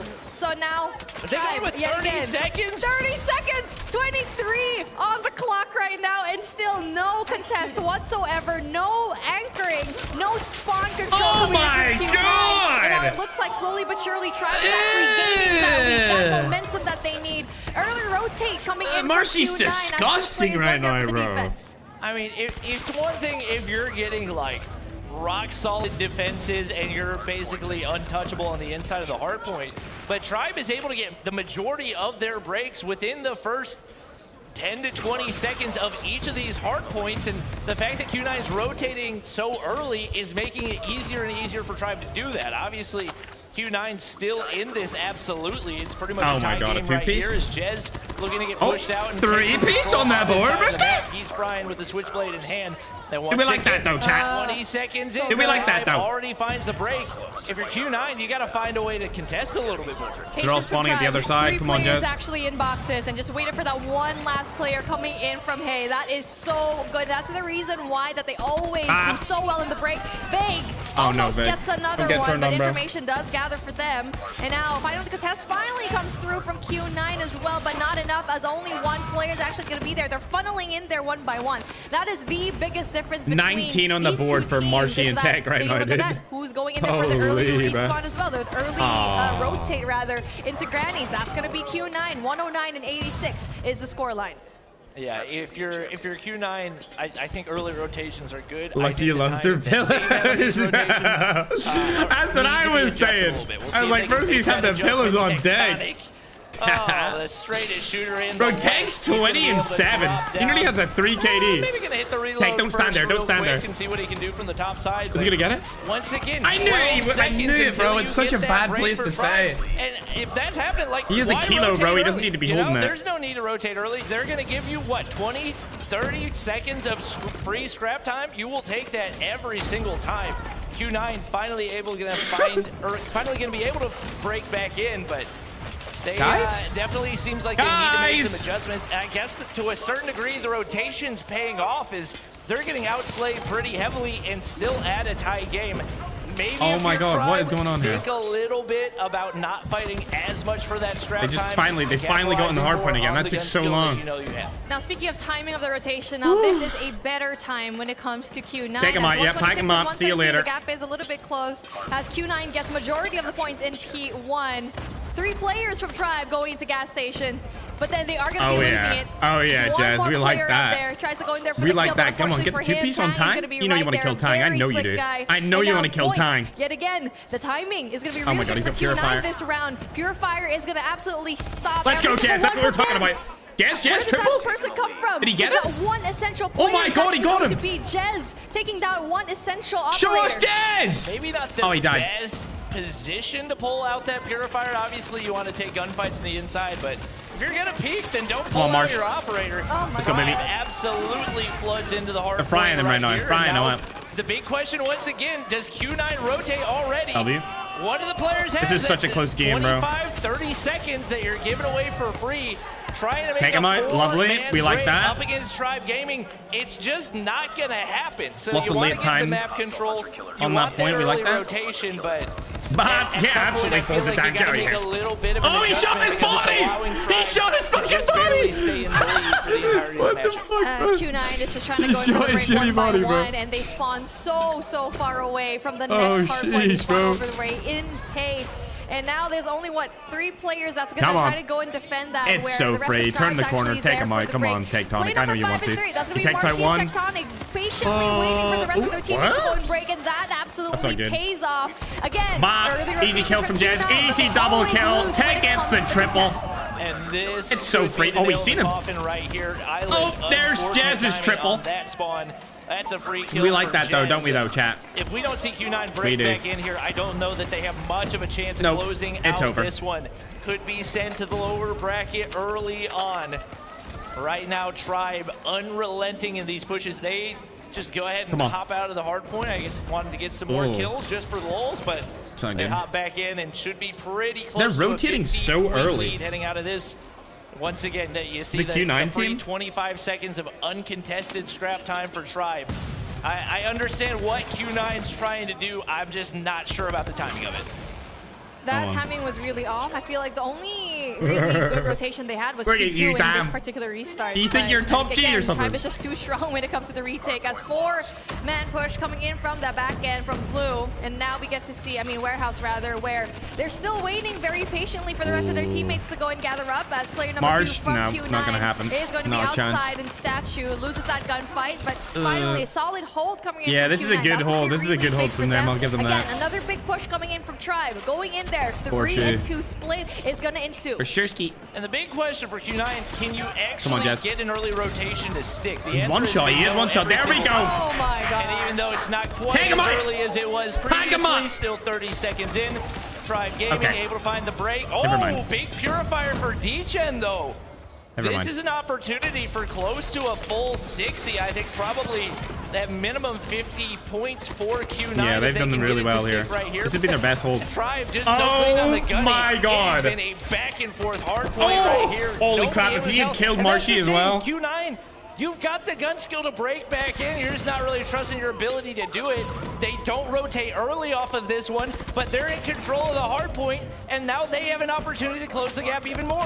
Let's go, Marsh. The pace of Q9 is going to help him out, not rotating early enough and just finishing and getting the scrap points finally. And now getting the scrap points is going to be really big, as we already saw before in this second reset. They had majority of the points here. P1. Looks like they still have a very solid hold as well. 2v2 situation happening over here in Granny's. Really big gunfights being won. Tang going in there for the Purifier, not really getting a lot of these kills. Still, very heavily contested spot. It is all Q9 in the feed right now, and that lead is getting... Let's go, let's go. That's five. Just as we get a 5 feed for Q9, all of a sudden there's a 5 feed for Tribe. Come on, nice Big. Another one. Fire comes another one for Big.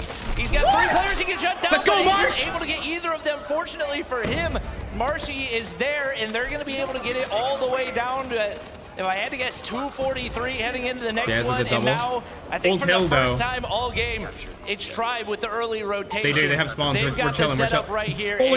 Please be able to close this one out. Get fucking smoked!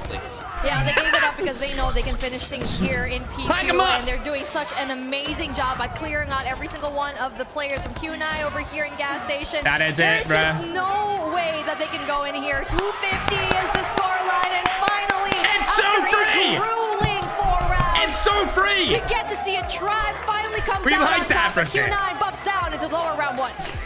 Bruh, I'm pretty sure I just heard Marshy go, we won, I guess. Could be a preview of our Let's go, bruh. Yeah, look at it. Incredibly talented for Q9. Tang's nightly bloodlust is over, chat. My nightly bloodlust has overflown into my days. On the Tribe side, the S&D was close too. Okay. I don't feel like coming out of this, either of these teams can feel bad about their performance, but obviously Tribe asserting their dominance early on. That's a great sign for Tribe fans around the world. We like that. Wow, Chat, don't we like that? An amazing matchup that we have, and we're not done yet. We do. When it comes to the other teams that are performing here. If you guys are at home, you can definitely check out our Bravo, Charlie, and Delta streams. As you can see over here, our Bravo stream going to be Almighty versus Skate. Where, surprise, Skate is going to have that upper hand, and that's going to be really exciting once we see what is going to be that scoreline. But it looks Q9 like who? we had such an amazing round number 1 here in our Alpha stream, where number 1 hardpoint looks like Q9, they're having a little bit of difficulty. Honestly, they improved so much here in standoff. See you later, alligator. I think a couple of tweaks in the way that they played that. I think the early rotations they had were great, but if you look maybe like 10 we like that. That's a W. That's a W. Rather than just giving it to Tribe for free in that hardpoint could be a completely different story, especially given how close they were able to keep it in spite of some. I'll give it to the Q9 Who's. To the Who9. The Who9, listen, they put up a good fight. Who9 seemed to be a decent team. But unfortunately, Who9 just couldn't pull it out of the bag today. And you see, they only won the Search and Destroy. And they're meant to be the best Search and Destroy team in the world anyway. So they should have won regardless. All the matches, except for match number 1, were super close. Match number 1, Tribe just actually gave him out the glizzy. The Gleisen Burge was given in game 1, bro. 2, 3, and 4 were all close games. I feel like they could have ended game 4 quicker. It kind of like Tribe was kind of throwing that a little bit towards the end. I'm glad it didn't go to Slums S&D because that sucks. Slums S&D is trash, bro. Anyway, Who9, bro. I think their teamwork is the reason that they're able Who9. They did all right. And that's the thing. I mean, they're not Tribe or anything. They're not Tribe Gaming, but like they're okay. As long as you're getting the bigger chunk, they're okay, bro. Yo, they gotta. Yo, should I just fly over to the US for the finals and sub myself in? Chat, what were you saying? Should I sub myself in, though? That's gonna be exciting, but obviously. Imagine. Hey, chat, that's exactly what I predicted. I said 3-1 Tribe at the start. A rare ferg W. Very close matches. Who9 goes down. So far, but before we actually go into whatever match that we Q9's out of here, bro. Little sponsored tweet chat. Thank God I tweeted that out and Tribe won, dude. I'm so happy. I'm so happy that they won, dude. That's gonna be up next. W. I called it. Oh, Vig. Hey, Vig. Come on. Hello. All right. Thank you very much, y'all. Great cast. I'm here with Vig from Tribe. Yo, give it up for Vig. Yeah! All right, Vig, obviously that was a long series. How did you guys work through the fact that it took a little while to get through? Well, honestly, like, it was a long series, especially after the S&D. It kind of threw us off guard. We had this 6-3 lead. And bro, I can't look at him, bro. Get disconnected, and it kind of threw us off guard. Going into the S&D, we ended up losing, but then we went to Hacienda, and being down 0-2, some of us might have lost hope, but I'm guessing we didn't because we ended up coming back, getting that 3-2 victory, going into the hard point, and then we won the entire series, which was a really good thing. Q9 is one of the top squads in all of COD Mobile. He said a whole lot of nothing, going to be a hype match coming into it. You obviously being like best of the West. What did you think of Q9? Oh, Q9 are definitely a great team for sure. We Shut up! on them, bro, they spelled Tribe big wrong. They put an L in it. Team-based, I guess, team. Our team was mainly started out as like a gun skill thing. We would eco chow everything, and they were the reason why we started to like get the whole play style working together and stuff. And that was definitely one of the reasons why we did win that game today with this whole series. So I guess shout out to them for giving us that whole idea. Well, with that victory, now you're on the upper side of the bracket. It feels like you had one of your toughest tests. What are you guys trying to prove here and work on as you continue to move through the tournament? Well, what we're trying to prove is that we are definitely the best team in NA, and even today we show that with beating NA, bro. Yeah, which is Q9, obviously. In really NA? And I'm just hoping we can keep the same energy throughout the entire tournament. NA, is that it? At the end of the day, KD doesn't matter. We're the best team in the world. Even if someone does get lose, they won't remember it until who cares about NA, Big? Come on, man. They won't remember who did good. Come on, bro. Remember who won. Well, you guys got the victory in your first match. Vig, congratulations, brother. You and Tribe moving on to the upper side of the bracket. Let's send it back to the casters to close out this series. Thank you so much, Digon and Vig. Congratulations for your team. You should have said best team in the world. Next matchup. But in before we actually world. move on With into a our DA. next set of matches, let's take a look at the highlights that we actually had because there were a ton. This is probably one of the closest matches that we've seen so far. Yeah, it was super tight all the way through. Obviously, the first hard point, not so much. It was a Tribe show through and through. And I do feel like Q9 learned off of a lot of mistakes that they made right here, maybe overly corrected in some situations, but I think overall they put up a good fight. A lot of it is just the pure gun skill of Tribe, and also I haven't tried Prime. Playing together that long, having such a team-oriented play style, and like Vig said, it's not about KD for them at the end of the day. Yeah, chat, a rare humble Vig. Whoever has to get kills a rare humble Vig, guys. Exactly what they need to do. Very rare, very humble. Across the board, no question. Tribe looking like the hard point team to beat in this tournament. Look at Tag, bro. Let's go, bro. That off the bat. But obviously, Search and Destroy is a different story here where obviously the China teams, both Wolves and Q9, have the upper hand because their region is so heavy when it comes to playing this game mode. But surprisingly, actually Tribe did an amazing job and just really pulling off quite the shocker. Are AMT actually getting smoked? Are they actually getting smoked, though? This victory away from AMT. Holy shit. No, they're not. They're not getting smoked. They're winning 2-1. They might be losing this match, but they're still winning 2-1. Why did it go black screen? Look at what. Oh my God, Garena's their stream crashed. Their stream just crashed. That's crazy. In this one, definitely had a huge impact. I'm such a jinx, dude. And I think if I'm such a jinx. First map all the way through, maybe just a Big 1v1'd you and nuked you for a COD sponsored video. Oh my God, bro. How are you gonna let that happen? It's Vig, bro. Vig's a goofball.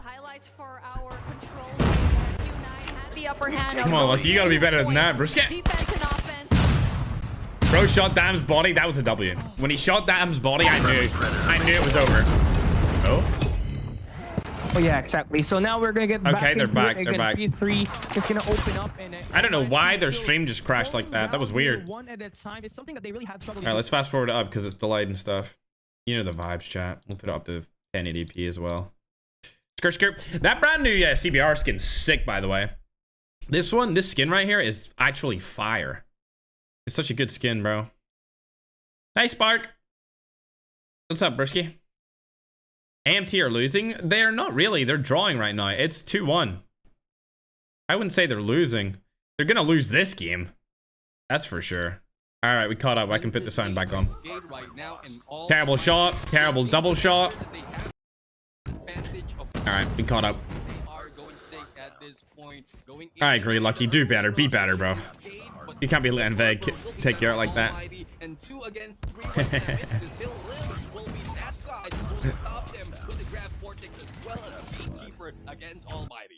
Yeah, the gravity vortex skin just. Their stream's really laggy right now. The Garena one. Going in easily. That's potentially a guaranteed kill. It's a very laggy stream. Two players down in there, AMT on compared to this one, like this one's super good. Really chill. This one's really laggy. But now a miracle made by Irfan J. He drops 2 players, but Skage is still good. They still stack it. All right, they won. And that is it. That's 2-2 for their matchup. Piece of like what they're thinking through, because I'm so happy Tribe won that. Yes, it's a major matchup when it is that Tribe's last game for today? No, they're playing later as well. Tribe are playing later again for winners, like the winners group stages. I'm pretty sure. Yeah, and that's definitely something that we want to do with Q9 as well, as their S&D was something that was worth it, right?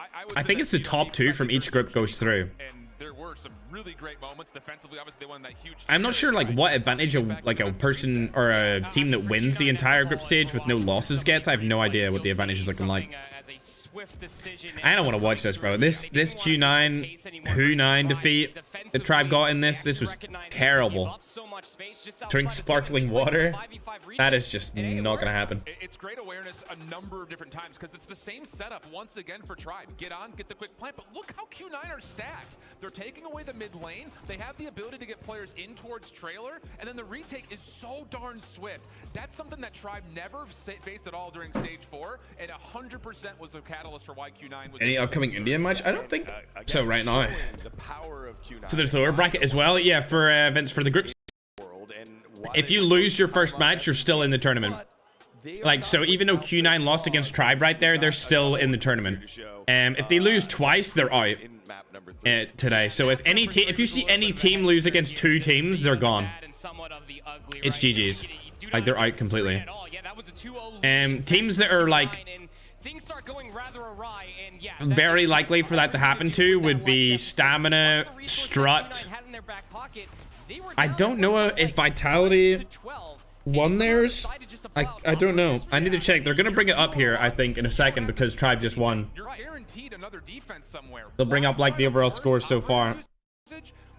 Hey Vulture, thanks for the 10 gifted, brisket. You have a safety blanket of another defensive round. They threw away 3 different operators, and I think the word we can use is that's a breakdown. Like, you cannot have those mistakes happen coming out of a major region that is looking to possibly win this tournament. That is a massive mistake. Win to before losing to you?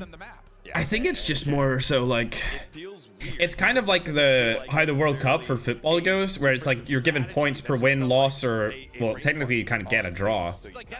I'm not sure what the decider is if 2 teams come out on the same like playing field. It could be like kills, or like how much they won by what the map kind of will probably be. And if the maps are the same, it'll probably go down to kills. Yeah, well, with that victory, Tribe is now top of the group. Q9 will drop to the elim bracket of the group stage and has to work their way through it. So we take a look at our group stages. Brought to you by Republic of Gamers. Group C completed already. Team Almighty and Skate still doing battle, and I think Skate's up 2-1 right now over Team Almighty. So both Indian teams are on the chopping block. Both EU teams are on the chopping block. Wolves got through. They won theirs. Inco won theirs. That's Latam and China. NYSL are from North America. They're looking good. Smart Omega are the Philippines. Tribe, of course, NA. Scars is from Japan. I actually didn't think Scars were going to win. against Influence Gaming because they got destroyed in their first match. They got like 7-0'd or something. It was something insane. Scars got destroyed, bro. And then they must have won that. We didn't get to see that, though. It happened all at the same time. Luminosity absolutely destroyed Nova Esports. Like, it was a 3-0 victory, and it was really fast. They got like a 250 to 69 hardpoint win on Standoff, I think it was. We didn't really get to watch that. The last game that we're waiting for is Almighty and Skid, and they're about to get into their last match, I believe.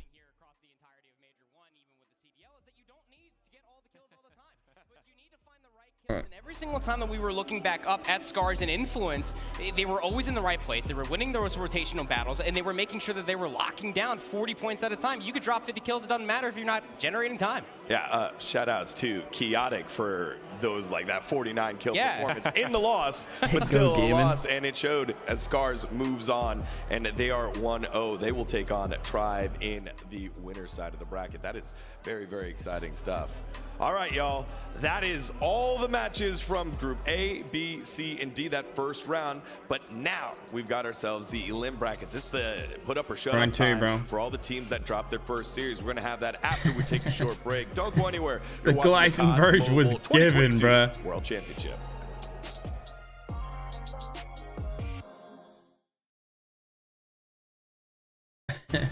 Oh my god, bro.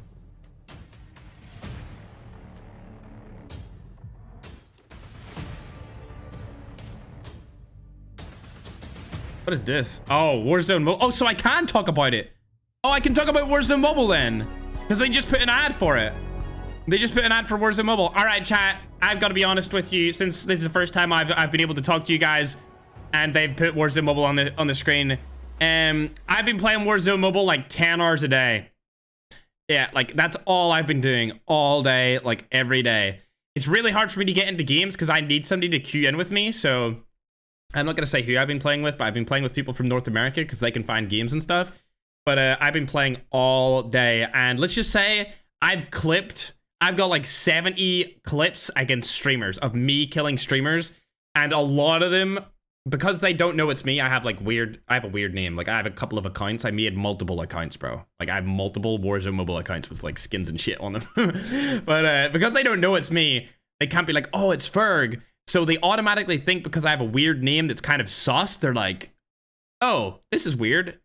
Is he a bot? And then if I kill him again, they're like, okay, this is very sus. And then I'll kill him the third guy, and we'll end up getting a clip of like, okay, this guy's hacking. Like, I know he's hacking. You can't be good at this game. Like, you can't be this good at the game a week after its launch and soft launch. So we're storing all of these clips. So when Global drops, I'm going to drop like a freaking 30-minute banger of every streamer that you know going up against me and calling me like a hacker and shit. So there's pretty much, that's the vibe we're going for, because I play it all the time. Like that's all I do right now with my day is play Warzone Mobile to make sure that we're on top for the release of the game in a few months. I'm not sure when it releases, to be honest, but I just thought I'd let you in. You guys know I already do that anyway. I've done it in previous titles. I can't say there was names, but I did it in COD Mobile as well, where I played against the scrimmers on an alternate account. I never like to use the name Ferg because I don't like people knowing that it's me. I feel like I'll get treated different if they know it's me, so I just make different Discords. I go under like an alias name. I go under the same name in the game. The name I used for COD Mobile back in the day was Skylar. I went under Skylar for quite a while in COD. That was back that was in the beta. I did that, and I also did it. I think it was like a year and a half into the game's life cycle. It was like late. I'm going to say mid 2021. I went under the name Skylar as well. I don't go under that name anymore, though. Somebody can take it if they want. Pretend to be that same guy. Because, like, he doesn't have any social media. You know what I mean? So somebody can pretend to be Skylar. It ain't me anymore, bruv. It wasn't Skylar with an A. It was Skylar with an E. I don't know. Who's Skylar White? I have no idea who that is. But yeah, I've been playing Warzone Mobile a lot. A lot, dude. I'm ready for the release of that. That's for sure. Lots of bangers lined up. Chat, I don't know what Skylar White is. Oh my god, Red Death's in the chat. Red Death, bro. Red Death. Red Death, bro. Red Death, bro. If you knew who I was, Red Death, you would not like me. You would not like me. If that's who... You play with Squeeze, right? Who, like... You've been in my games quite a lot, but I can't remember who you were playing with. I think it could have been, like, Squeeze and Yanrique. Who was in your team, Red Death. I've seen you a lot, bro. I've seen you a lot.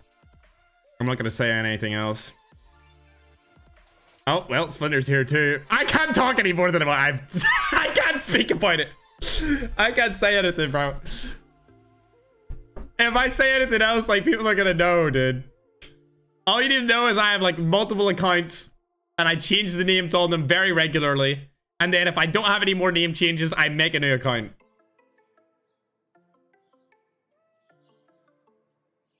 All right, chat. So apparently Skid has started against AMT, so we'll watch that real quick. Here we go. First blood goes in to the hands of Shut Up, dropping Mihawk, one of the key players. Much love, Splinter. You would want to see Shut Up I bet you are, bro. Early, and he gets the first shot to connect. So now this could be an early 4v5. And here's the thing: as the attacker, it's hard to play because thanks, chat, for the basically update. AMT on the defensive side has a lot of spaces at mid map, and Heaven follows up with Leo Zero. Linz gets Heaven down. Bob Zero drops Incendio, kind of a mixer happening in the map, a back and forth action. But Skate still has no numbers in their favor, and Shut Up will miss a first shot, drops into 50 Gs, and steps down Leo Zine. One more play. Their stream's too laggy. In the broken wall. 56 the Garena stream's too laggy, bro. Perfect moment. I don't think he's pausing me at Neptune. Yeah, doesn't be spotted just yet, but Pub-Zero will be moving in there, but not so much a space. Oh my god, he missed. Will be taken down there by Pub-Zero, but I love it that they, like, all was able tell me what Sonho said in the chat on Gleisenberg. I mentioned earlier. Shut Up is in there on Alpha. Heaven is in there on... What the fuck? This map, but it is a 1v2, and we've seen how Pub-Zero can really clutch this, especially on the side that he has. But here, Fun J is in there, as I mentioned. Who else to stop the clutch than the Clutch King himself? Yeah, you know, you're not going to take away my Clutch King throne. And so your friend Jay decides to take matters into his own hands. But again, the last time that AMT played its Slums was against Q9 Club in CDFI Grand Finals, where they won 7-5, and it was Heaven who scored 12 kills in that match. I hope he really surprised. Oh my god, what a snipe! Did the audio? I don't know, bro. The Garena stream, Garena COD mobile stream is nowhere near as high quality as the main one. That he can use to take you down. And Latam doing really good today. I agree. Latam is popping off today, especially the Brazilians. Now the bomb is going to be planted here. They're going to settle for an aggression. So now it's a 45 seconds for AMT to play for the retake. And there goes the retake being done as well. That guy was given the Gleisenberg. It's now a 2v3 from a 3v3. But Sarah just clearly takes out two members from Almighty Pub-Zero. Again, there goes in for the final elimination. Bounce off on a 1v1. Like I mentioned, Callie, it can go either ways. We're talking about... We're watching this stream instead, chat. This is way better. It's just way better. This is way better quality, chat. Good job. 5 of the day. And it's really exciting to see because this is two big, massive teams. OT yet again. Pub-Zero Skid's really good now. That information doesn't really quite land the shots though, but he will reposition himself into arches and hopefully getting that information, but none goes to him so far. Yeah, Splinter, good luck in Warzone, bro. Right now, it's definitely a waiting You'll game. never see me in your game. Skade doesn't want to force anything. You'll never see me. Oh my gosh, but he gets caught off guard by Incendio.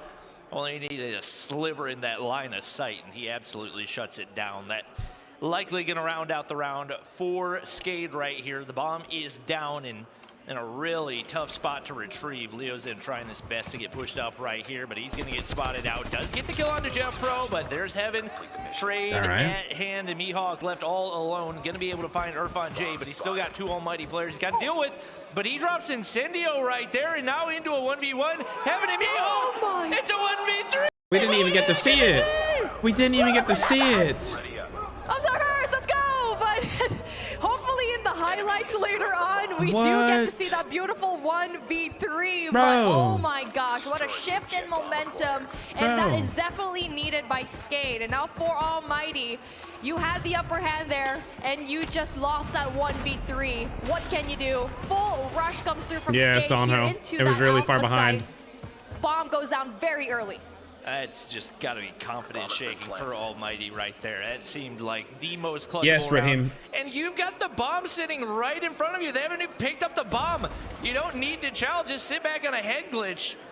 Absolutely thrown away round, and Skade's going to find a couple to open right here as well. Jeff Pro able to find one trade, and the pressure's on, but Almighty is executing, but just like that, only one player remains. Incendio shut down, and who else? Pabzera coming through with the snipes once again. A 3-1 round lead. This would absolutely be an upset. Skid are insane, bro. The #1 seed in Garena being Almighty. Skid are so good. Doing really well when it comes to Cameraman called lacking. But now it's going to be different. 3-2 split for them, trying to gather that information first. Yeah, AMT's the best Garena team, Zono. Side for Almighty. That's going to be Heaven. Getting that information down, and they're just going to... The Brazilians took what I said to heart last year, bro. They're like the best region now. That's a really good split. 3-2 split. They're correct. We like that. We like improvement, bro. Tracks, but then the information finally comes through. I think a little bit of information for Skade. You can hear the SKS bullets whizzing across. Incendio, that 3 times Rytech, which honestly we haven't seen a whole lot outside of Garena, but he's definitely been able to have a big impact with it so far. Heaven going to be able to find, I believe, Deagle. All right, Grease, on it is time to order some food. Trade will come through, and now the smokes across. Utility usage is going to be so crucial in this matchup. I agree. Down to a 2v2. If you're Almighty, you've got to find a way to close it out. Heaven's going to find one. You still got a Pabzera to deal with, and he's got the bomb in hand. It's going to go down over on the B site. The pressure now on as Almighty desperately trying to avoid another big clutch for Skade. They got all the lanes covered as Heaven gets that beautiful, beautiful timing. That is COD timing at its finest, and unfortunately for Pab, he was at a pretty good spot, but numbers advantage going in from Almighty. Yeah, and I like this one from Almighty because you stop the push early by Skade. Skade just AMT had ping advantage all this while. Felt like once Almighty gets a little bit more control. Oh, when they play in your region in the regional events, yeah. Yep, no question. Yeah, Skid and Inco have been playing really well. Again, obviously defending over here on the B site, not an easy like super good. I'm really impressed by the Brazilians and the Latin Americans this year. Passive, one player way better than last. The statue area, Leo and Lynn's gonna find the openers right there. That's gonna put Almighty in a bad spot, but Incendio finds a double right there. He gets traded out anyway. Shut Up left all alone, and man, those remaining Almighty players got shut down real quick.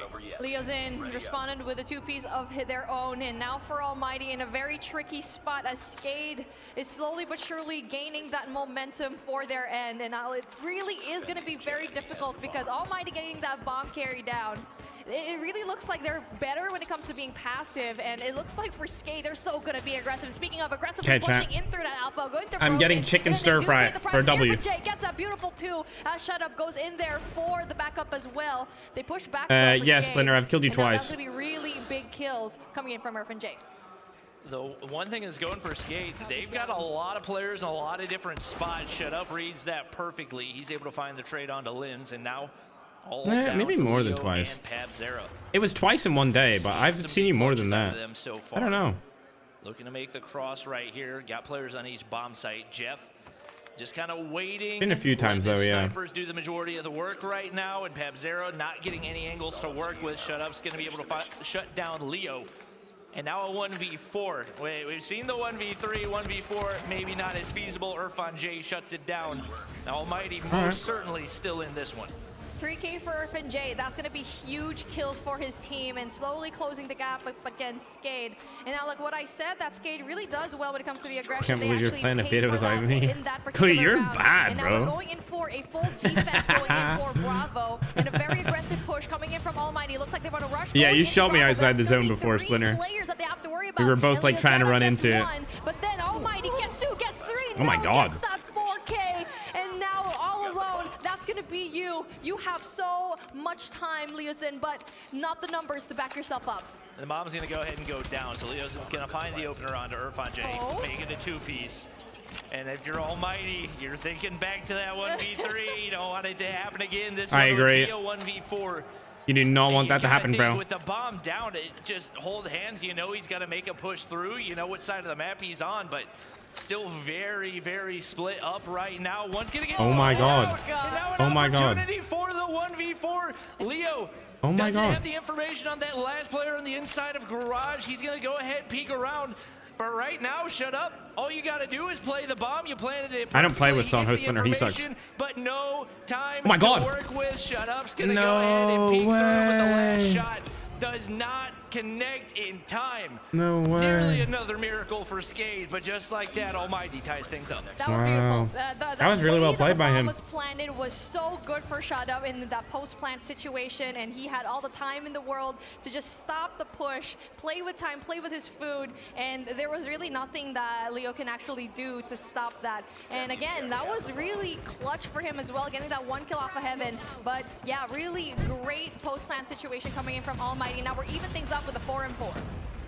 Some of these, I feel like some of these setups for Almighty are just a little bit questionable. They keep putting themselves in really difficult situations when they have big man advantages. It feels like the teamwork just not quite there for them right now, and they get a couple players picked off the start right here. And with Mihawk getting way pushed up in that mid-map area, there is no control, no information, no anything for Almighty right now, and just praying for one of their snipers to find a pick. Now, speaking of one of their snipers, that's going to be Heaven with the monumental job. Yeah, what we saying, though? To find someone there, but shut up yet what again. We saying, one more though? Sniper for them. Gonna be going down for Skate. Still very doable for Almighty to go in there for the clutch as Heaven spots and knows very well that one person is there, but Jeffra goes in there for the kill. Leozera goes in there for the trade as well. Still doable 3v2 situation, but 50 seconds left on the clock. A lot of time to play with. Ooh, and Heaven just not quite enough patience right there. I think he definitely could have found one person peeking over top. Yeah, who was that though? Left guessing once again. Lynn's right outside the door. May have been an audio cue for Heaven right here, but it's tasty. Once again, playing the waiting game, and that's not where you're gonna want to counter. These boys playing like it's a championship. It is. Wow, snipe from Heaven, looking juicy right there, bro. Respectfully. In that same breath. And what do you well know? played. Mihawk doing all the dirty work for the squad. Skate retakes the lead. That was the first round we got to see in a while where everything slowed down. The last like 4 or 5 rounds have all been rushes and someone losing a ton of members and then a cleanup right afterwards. That one we finally got some breath and got to see the class by both squads. Look at ferg so grinning. Good. I mean, did someone make really Daddy spaghetti? Situations, and now for them, they just need to stay put. Because so far, so good for them, and now very aggressive, going in for Almighty into that Bravo site. Very well that they can go and re-affect it. And now who was that though? Gunfight being won right now. These two teams are probably, in terms of like mechanics he's the king of this place. He's been getting so and like gunplay. Oh my God! Triple kill. Skate, Chat. one more to go. I feel like there's been insane clips in this game and we haven't even got to see them. But like the stuff that we have seen is really good as well. So if we had got to have seen all of the crazy clips, this would probably have been my favorite match so far, outside of like the tribe games. Like this has been insane. Remember the man? It's been ludicrous. The legend. He's definitely not disappointed one bit, especially against a team that we expected to be top 3. But just like that, the bounce back for Almighty, making Skade pay. Kind of forcing them into that aggressive push, and now with the bomb going down, they're exactly where they want to be. You still got Pabzera alive, you still got Leo alive. Anything's possible, but Heaven shuts down Leo, and now all down to Pabzera. He's going to hit the quick scope to open things up right here. But a 1v5. Yeah, there's no way. 1v3. No way. Yeah. 1v5. Just throw away the phone. You're pushing it. You're pushing it right there. But hey, he definitely made at least one mark on the team, 1 dead. But 5 and 6. Whew, very close to an overtime, and Bobby, it looks like we have a caster curse of just extending all of the games that we actually cast right now. But hey, here we go. One more lifeline for Almighty to try and even things up, and Skade just needs to close this out for one. Tribe will be coming back soon. They won their game, but they'll be playing again. Also gonna come through, but then a 1v3 situation. situation. Hey, what are you gonna do? Shut up. Oof. Skade trying to shut things down before we get to OT right here. Leo's yeah, Marcy got the 3 kills with 1 nade. He did, yeah. Shut up, gonna have to make a lot of consecutive. Nah, Skade were bad last year, but Skade are really good now. See the cross look right They're here really good. for Skade. Got all their angles covered, and Mihawk's gonna spot him. Hit markers! Oh my god, he hit markers with a ride tag. Right there, and that's likely gonna be the end of the round. I've never seen. No way, bro. Skade coming out on top, showing Let's go, baby. Deserve to be some passion. What I would definitely some passion from the boys. We like that. Oh my goodness, what a beautiful like that. round coming in from Skade, and I could not believe my eyes when we were actually watching simultaneously well done. from our screens today. But really valiant effort though. Good job, bro. Almighty taking into a game number 5, but obviously just could not rely on that search and destroy. Could not respond to that aggression. Well, the Norwegian organization with the full Brazilian roster coming up with the first definitive upset, not only in a map, but in a whole series, and push down the #1 squad from Southeast Asia. You know what, chat? Wow.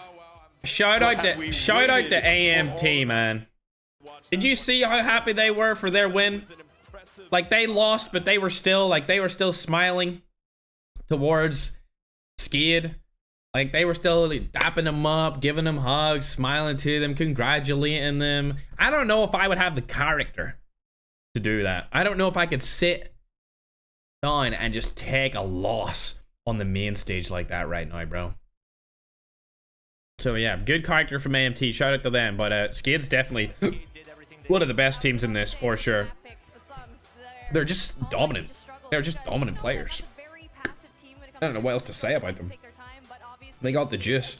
Knowing very well that being aggressive, they can very well do that as well. But then hey, Pab and also Mihawk did so well when it comes to gaining a lot of the points. But hey, it's gonna be a difficult matchup for all these teams today as we finally go into our losers round 1. Yeah, perfect transition, as hopefully we'll be able to get the updated group stage graphic for you in just a second, because man, we've had a lot of results that were kind of expected, maybe some of them closer in terms of maps than we thought, but generally it's gone the way that we had predicted, except the Influence Kemen and Scars. We weren't sure which way that one was necessarily going to go.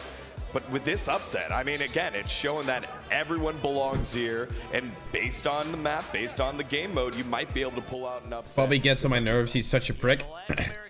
I feel like once you understand that Bobby's just a goober, like once you don't take Bobby seriously, he's really funny.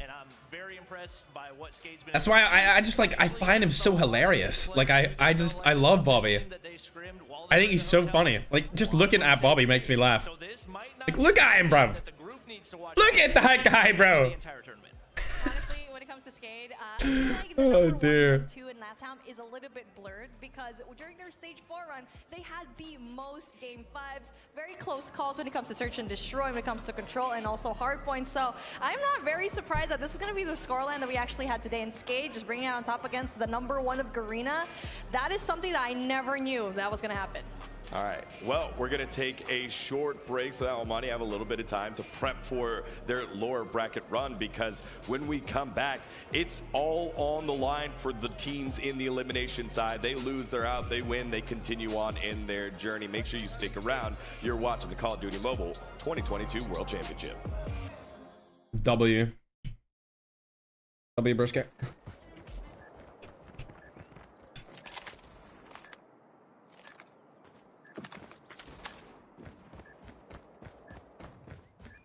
Wait, we're watching. Target down. They're still playing? Really? Are these guys actually still in the stream?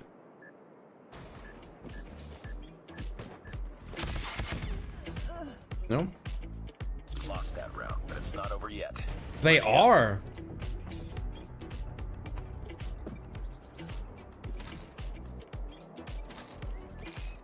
Interesting. Defend the objective. The enemy has the bomb. All right, chat, I'm gonna go for a quick toilet break. I'm gonna leave you with this This is actually a game though. Like these guys are playing. It's Vitality versus Strut. Strut's from Europe and Vitality is from India. We're playing right now. Bomb has been planted.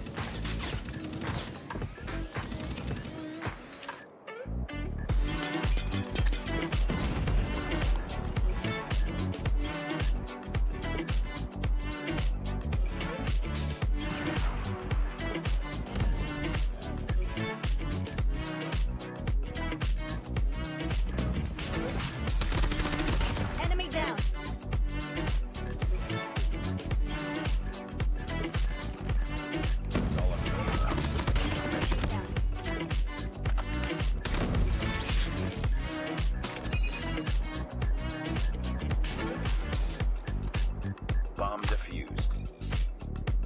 Nice work. Get ready for the next round.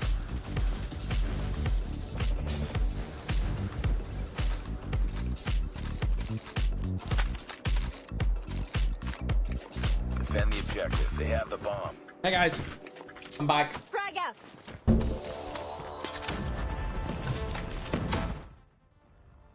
All right, chat. Let me do a Q&A. Who is winning it all?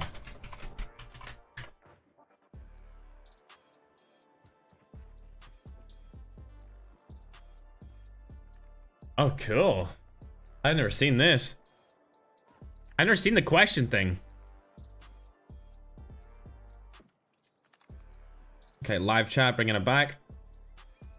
Yes, I did indeed, my man.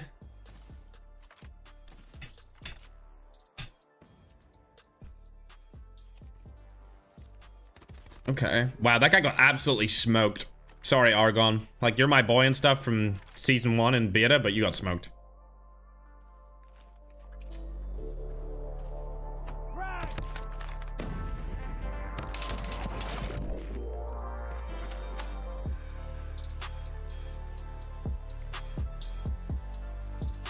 Yeah, this is tasty, bro.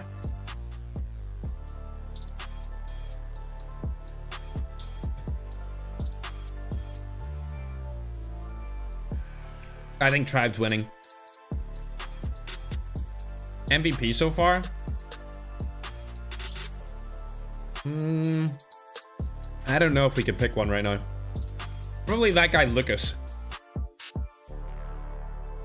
We're saying that we only seen 1 or 2 of his games.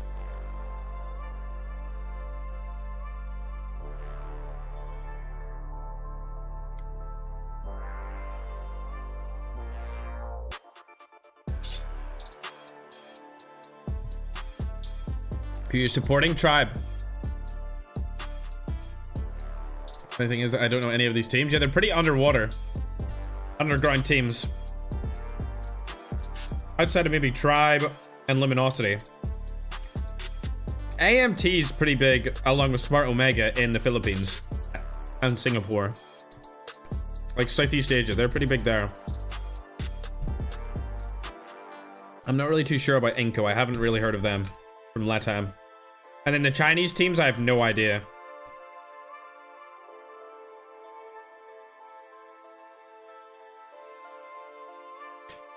NYSL slap my team god LGGs, yeah. Yup.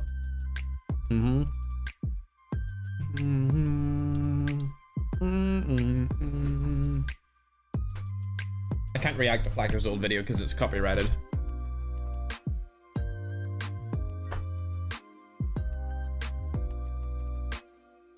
How to get into competitive? Just join the Discords. Just random Discords.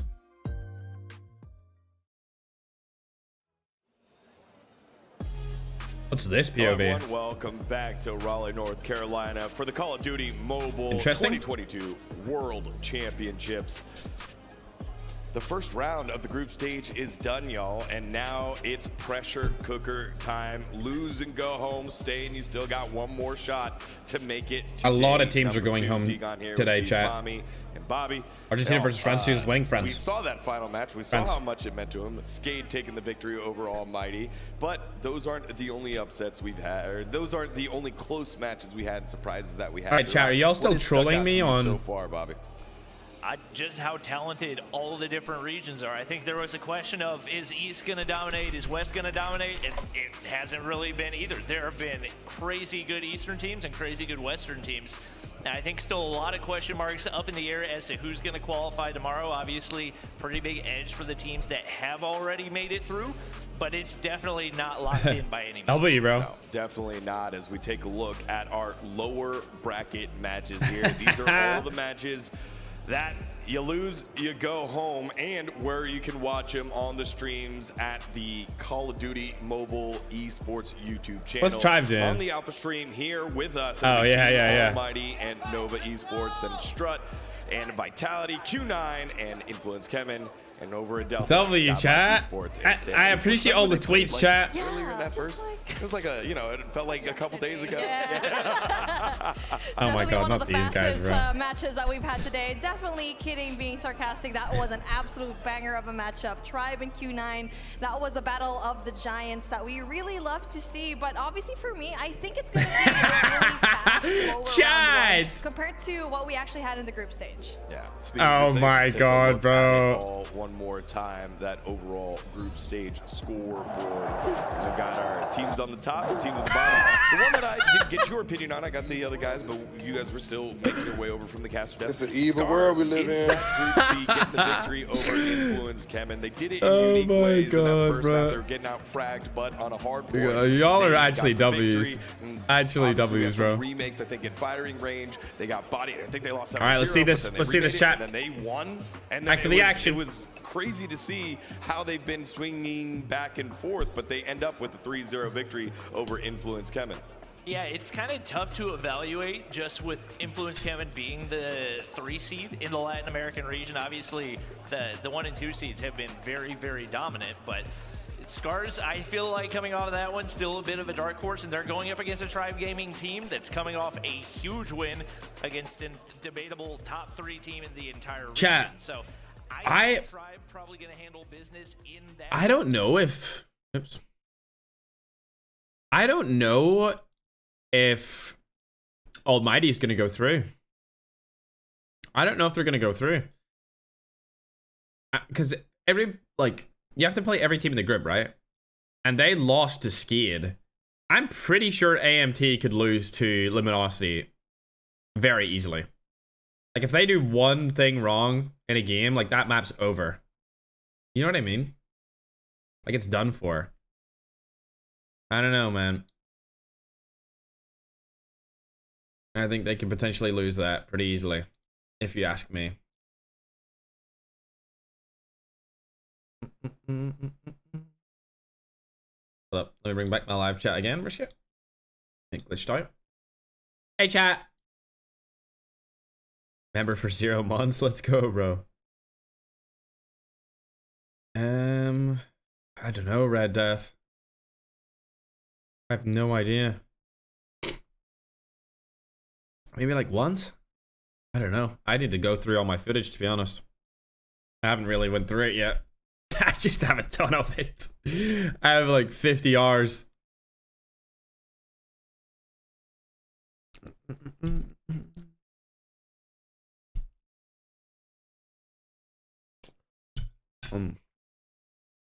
That is TSD. Another round number 5. Yeah, it's going to be chaotic for sure. I think both of these teams have gotten overshadowed by their 1 seeds, but both of them have the potential to win this entire thing. So it is going to be a battle of the play styles. I think that Luminosity is a much more aggressive play style.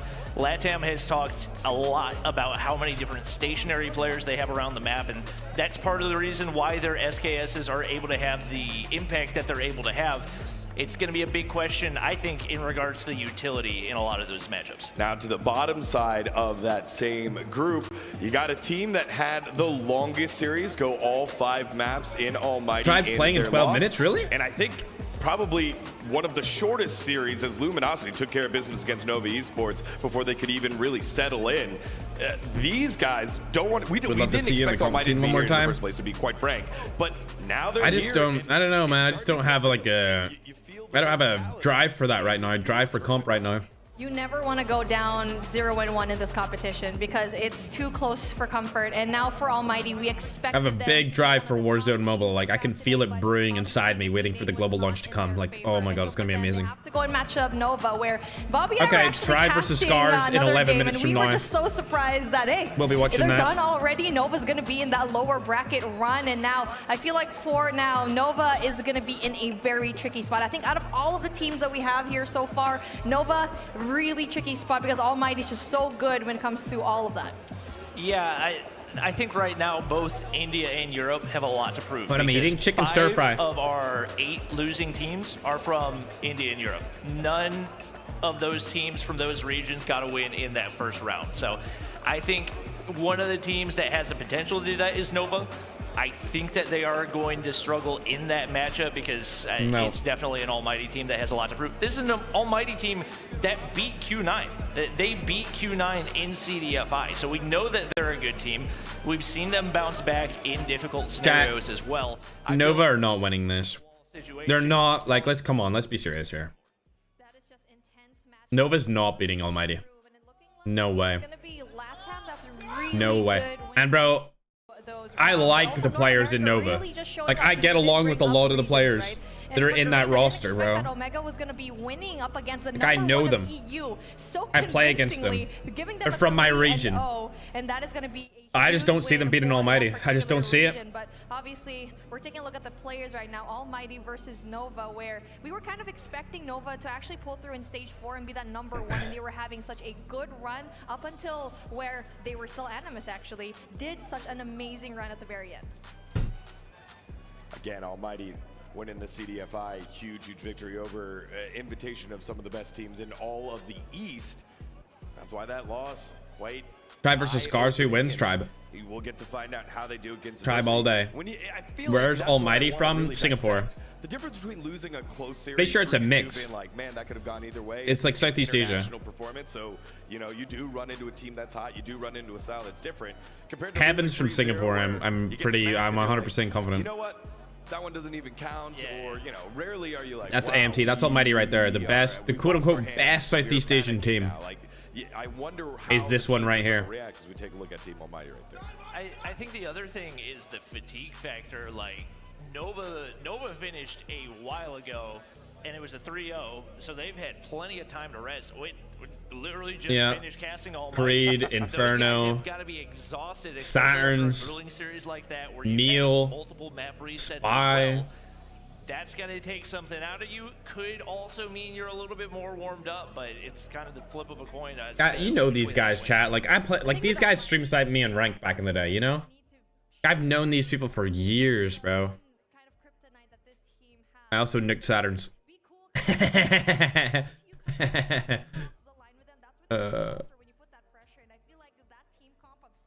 I can't believe that was like a year ago now. That was literally last year. That video, the me nooking world finalist video. Hold up. Yeah, you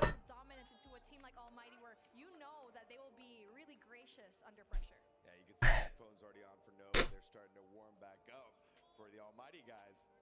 13 months ago, yeah, that was so long ago. Man. Crazy. Shows how it's just begun, man, hasn't it though? Saturn's is disappointing beta players, yeah. I didn't think Saturn's was from EU when we used to play with him in the beta. I thought he was from like Asian stuff. I remember I used to kick him out because he was giving us bad ping. At least I thought he was giving us bad ping, but he wasn't.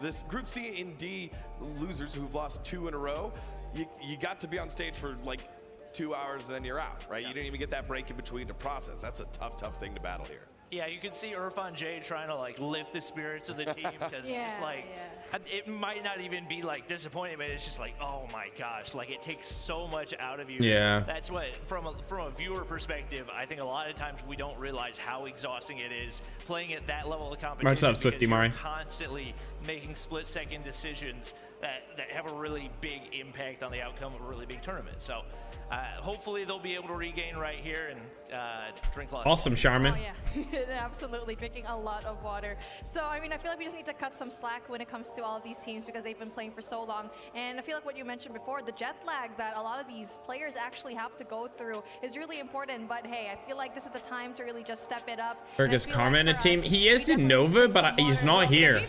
I don't think he's on the starting roster. I'm not sure why. I'm not sure why, bro. Highlighting the Alpha Stream, I guess lower bracket matchup, but we got 3 other ones. Godlike and Stamina Esports, another one that I want to set up that storyline right there. Godlike, we've talked about how India 0-2 right now with both their squads. Stamina had a very close battle in each one of the maps, although they did end up losing the series. They were very close against they Smart were. Omega. Both these That was a good matchup. Yeah, I think Smart Omega is a team that whenever it comes to big moments, they know how to show up. It was interesting to me. I didn't expect Stamina to go out that way. I see the tribe guys down there, chat. See right there? There's Vig. I am interested to see what type of adjustments that's Vig right there, bro. I think that's Don John beside him. Marvel drop 20. I'm not sure who that was there. Yep, over there to the left. The rest of those players, you got to think they should be able to handle. Can you see it? Oh, you can't see my mice on the screen. It's just a question. Oh, there you go. You can see it now. All right. See over there? To get us ready for our you can tell it's tribe by the jerseys. They're like bright red. Our casters to get us into the game. Shift in proper. Go ahead, guys. Thanks, friends. Hey, this is an interesting situation. I don't think anyone's expected to be getting this matchup. The thing about it is, just wanted to speed it up because I paused it. Their alarms, or are they finally awake? Because it's like everyone's been talking about it. It's literally do or die time. It really is. You know, we did do or don't. You know, first. I could now say do or die. But now we have made it to do or die. Absolutely. You know, the entirety of just the Eastern groups are just absolutely down horrendous. It's just something that we honestly didn't think that was going to be coming our way. But I mean, hey, you know, you played Skate very closely, end up unfortunately ending out on that slums search and destroy. It just didn't go their way. Yeah.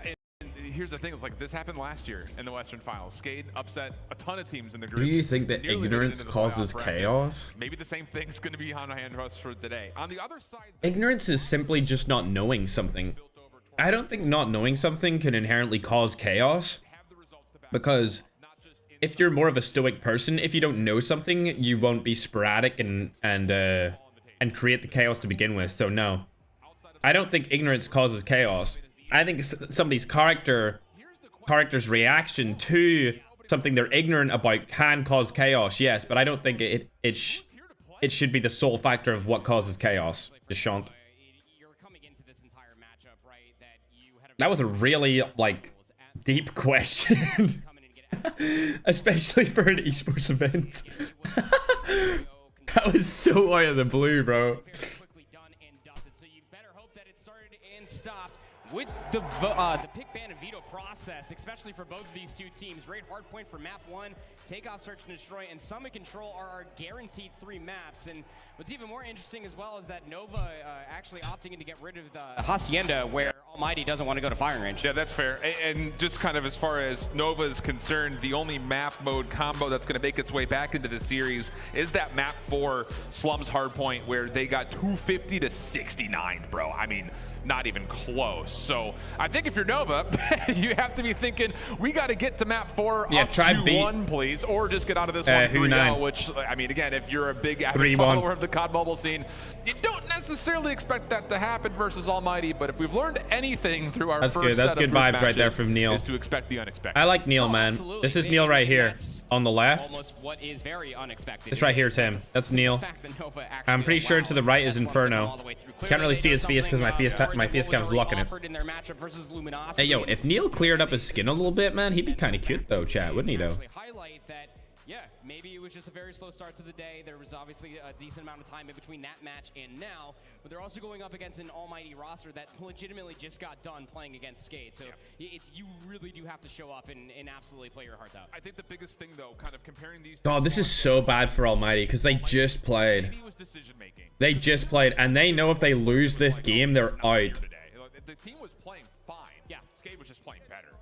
On the other front, though, you look at Nova, we had this same conversation stage 4 EU.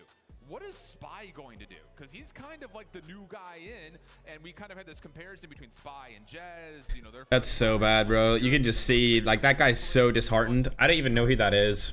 Are we actually going to get the superstar that Nova expected to That's Spy on the right, and then Inferno's on his left. If you are a fan of Nova as a whole and you want to see this EU team really go far, because I mean, you can't just... Spy's one of those players that was really bad in the beta.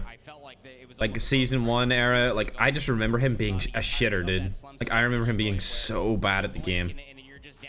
Like if somebody told me that he was gonna be on this stage in the World Finals, like in the World Championships, like 2 years ago, I would have told you you're dumb.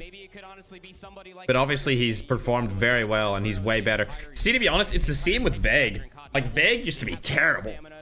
Veg used to be so bad back in the beta of COD Mobile. And they just put the time in, chat. They just put the time in, got really good, and here they are on the main stage. Like I'm telling you, see when I say they were bad, like I would have laughed if they were in the enemy team. Like I would have been like free win. Like this is so free. Anytime I would have seen those guys. And now they're like the best players in the world. Way, way better now. Really interesting to see. What went wrong? Were we just not ready to play, or is there something that we're just missing in our planning? It's kind of a, you know, a little bit more of a hogwash when it's, you know, where is the problem? Whereas like Karma, who used to be in this Nova team, Karma with an X, he was good from the start. Like I remember playing with Karma from the start, the get-go. He was always really good, but he's not on the team anymore. I don't know why. To go back over those 3 maps specifically, just scrubbing back at the YouTube feed, is very possible. Sure. And I do... Hey, yo, that's kind of true, though. You don't need to say just kidding, bro. Absolutely taken down the way that Nova did. And when you go back and you take a look at the way that Luminosity was able to play throughout the entirety of those maps, that's what you want to be... Ferg, have you met Myrtle? Yeah, I did. I met her in London. Your own gameplay. It's always so tough because it's like, would you rather be the team that just got 0-3 and you're just like, oh, well, okay, that was just not our match, reset? Or is it like a, what's going wrong? Right. But on the other side, like if you go this intense... Clue, you were asked, bro. You start to nitpick on everything. And it's just like, oh, well, we're doing this wrong. You start to overthink things. I don't know. We'll see. It's going to be one of those situations that it's all about regaining here. Would you say Spy is better than you? No, yeah, sure. I don't play COD Mobile like that anymore. Like we were talking about earlier, I'm putting 10-hour days into Warzone. I think I'm allowed to talk about Warzone Mobile because they brought it up on screen. I think I'm allowed to say that. I usually wouldn't. Oh, okay, never mind. I was told let's not mention it. Never mind. I just checked my chat. No more mentions of it, chat. If it comes on screen, you can see it. Wow, that's interesting. Why don't I go to stage 5? I just can't get into America right now. I'm just not allowed to enter into it. Do you think it's gonna win? Tribe, dude. Tribe all day. Chat, are we still on the same wave about Tribe winning? Surely, bro. Ferg's face when Tribe lost S&D. Yep, that's true. Enzy's still here. What's up, Enzy? They really took blankets here. Yeah, dude, they took blankets and pillows. They took both. I mean, if you're gonna play it in the most optimal position, that's the best way to do it.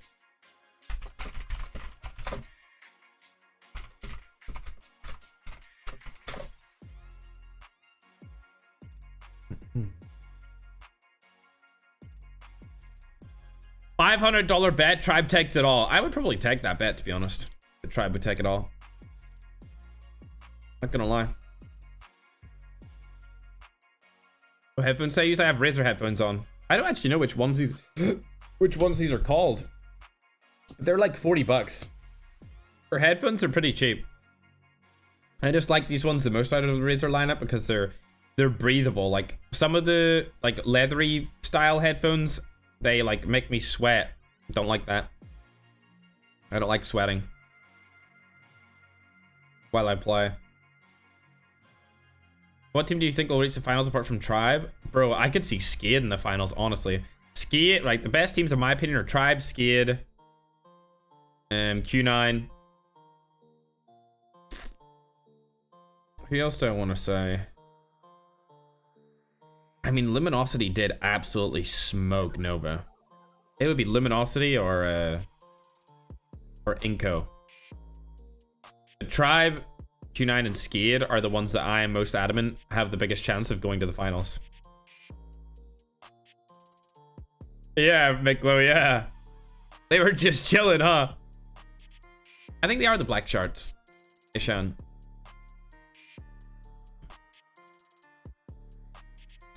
So does Tribe have another game? They do, yeah. Will we be playing the championships again? I just don't play in the esports anymore. Seems pretty biased to me, Sonho. You're bitty cheeks. At COD Mobile, I nuked you. Sonho, I literally nuked you, bro. Ratio. Plus L.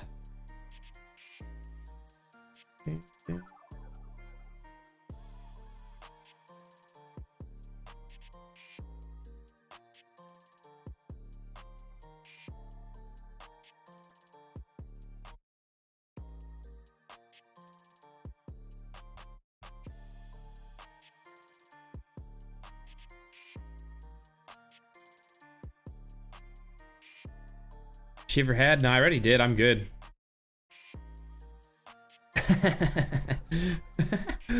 Oh dear, bro. Tribe gonna play again? Yep, they are. Tribe's gonna play. She come back? No, I'm not coming back to comp. I have other things I want to do than play competitive. I'll watch it. Like, I love watching comp because I love like seeing the best players play and stuff like that. But I don't think I'll ever come back to playing a competitive. And to like being in the esports scene of any more mobile games. I'm good. I'm good, Briske. Yeah, Who9 were good. Who9 were a good team. Dream COD AM team from stage 5 so far. I feel like I would need I need to see the whole day first. How can someone get into comp? Just like join discords where comp players are at. Would love to see you cast in champs, Ferg. Yeah, that would be pretty cool. Who will Tribe go against? They're going against Scars next. So the #1 Japanese team, they're currently 1-0 in the bracket for their group stage. They lost 0 maps in the region. I like watching comp, but only when it's World Champs. Yeah, I'm the same, Tuko. World Champs is when I become really interested in it, to be honest. I should get you as a shoutcaster. Ferg dominated esports for a long time, though. Yeah, I mean, back in the day, sure. Sure, bro. I don't know, man. I feel like content is just so much better in terms of like what you get out of it. Like making YouTube videos is just so much more rewarding. Like when you're in a team, I've said this before, when you're in a team, it's not like you can't make changes to that team without your teammates becoming annoyed about it. You know what I mean?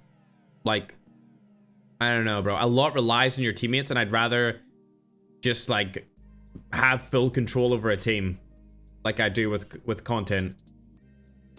So if like somebody's being like a terrible editor or like not doing stuff up to par, like the way that we want it to be done, we can just kind of be like, hey man, unfortunately we've decided to drop you. Like, it's harder to do that in esports because if you drop someone, then like you have to run it back with all the plays with like a new teammate, and then is that new teammate going to be able to catch up, you know what I mean, for like the next tournament? Because you only get paid if you win tournaments, you know what I mean? At least if you like drop an editor or you drop a designer when it comes to making videos, like there's a lot of editors and designers, and you're not under a time crunch of like, oh my god, this tournament's right around the corner, we need a new teammate. It's just like, okay, we need a new editor for this particular project. How are we gonna find him? Where is he at? We have people ready to do it anyway, you know what I mean?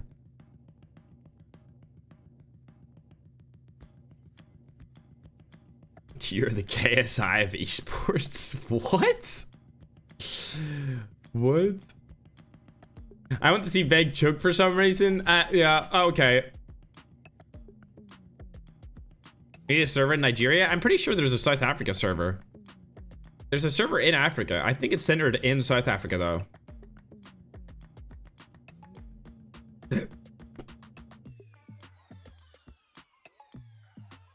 Yeah, I was saying that too, Gerson. I think they should take one of the EU teams out and add in a South African team. That's what I said. For sure.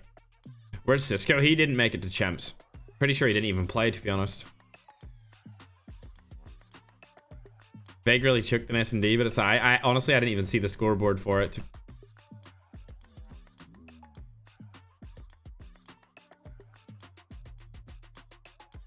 Yeah, there isn't it. Yeah. 65 MS lowest? Really? Wow. I thought it would be a little bit lower than that.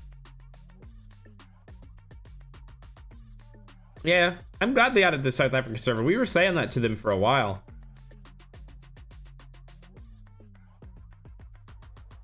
To add in a server for it. Yeah, I don't mind Odenwire. I get 15 MS in South Africa? Holy, bro.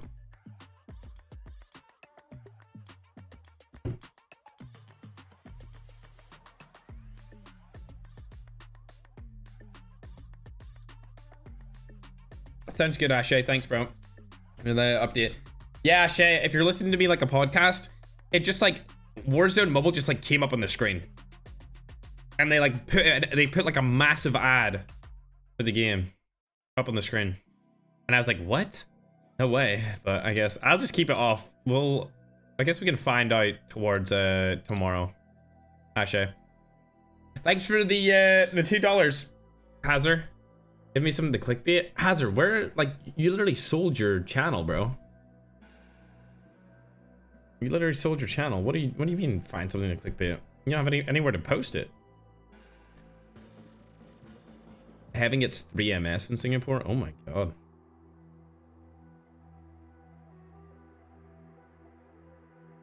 $50 MS in North Africa?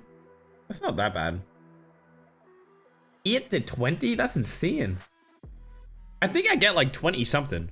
I get like 25, 30, right? Man, then what did I get? I forget. You know what? I'll just load it up. I'll just load it up and check.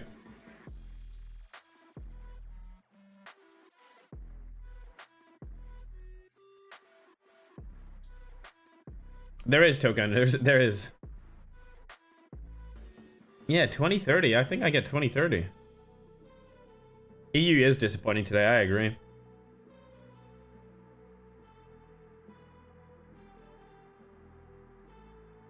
Marshy was absolutely dogging on Who 9. Oh my god. She ever beat if Tribe loses? Nope. Yeah, I always forget how big Africa is. Like, Africa is massive. Africa is so large. Kind of just skims over my head like how big that continent is. Okay, I'm gonna check my MS right now. I'm loading into a public match. 20 MS in South Africa is ridiculous pain, bro. 20 MS is really good.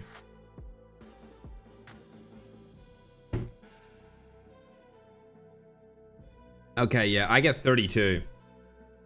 It's like fluctuating between 32 and 26. I think today I'll set up like a secondary cam so we can switch to me actually playing like some ranked games or something. Tomorrow.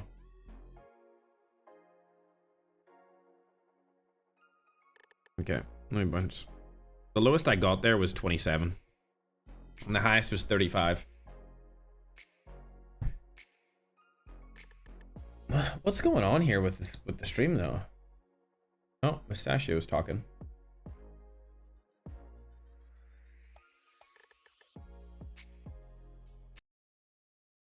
All right. What about you? Yeah, I mean, it's more of, well, apparently someone from the team will go home. And regardless of how close it is, it's more of how they perform. And I would agree with you. It's quite surprising that they went down in there on 3-0. They could have brought in a different result, similar to what we've seen from Almighty. Like they stretch it out to map 5. But again, we go back to the situation. It's the current situation that they have. If we look at the NA region, even the EU region, I would assume that they're used to being on the stage, being in there in competitions just like this. But those coming from the different regions, if you're not that well prepared, then you might have a difficult time in there, and the result will be different. Thus, as you mentioned, stats from the past will be thrown out the window, because it's not just the numbers in the game. It's more of 360 evaluation of what's happening within these teams. Yeah, and of course, you know, an update from Group B as well. We've got Inco going up against Wolves in the winners match. Elimination match, Strut against Vitality.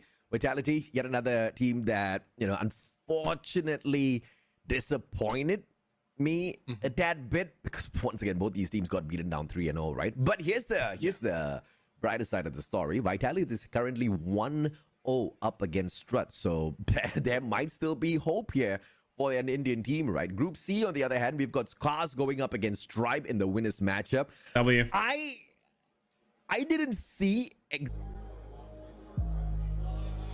what? They took him off while he was talking.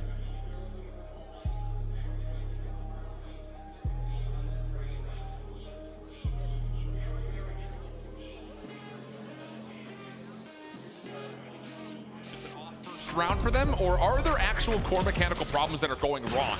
This map is all about just valuing rotations, being able to set yourself up for success. All right, Chad, that was weird. We dive on in, all the grenade trails. Rash, thanks for the 550, bro. I appreciate it, man. Having able to at least win out the backside of Ring, and the color, well, I'll say the colors, they're going back and forth. A little bit of a pinstripe kill feed, but Heaven still involved. Yep, finds the last elimination, double for him, and it's Almighty in the hill.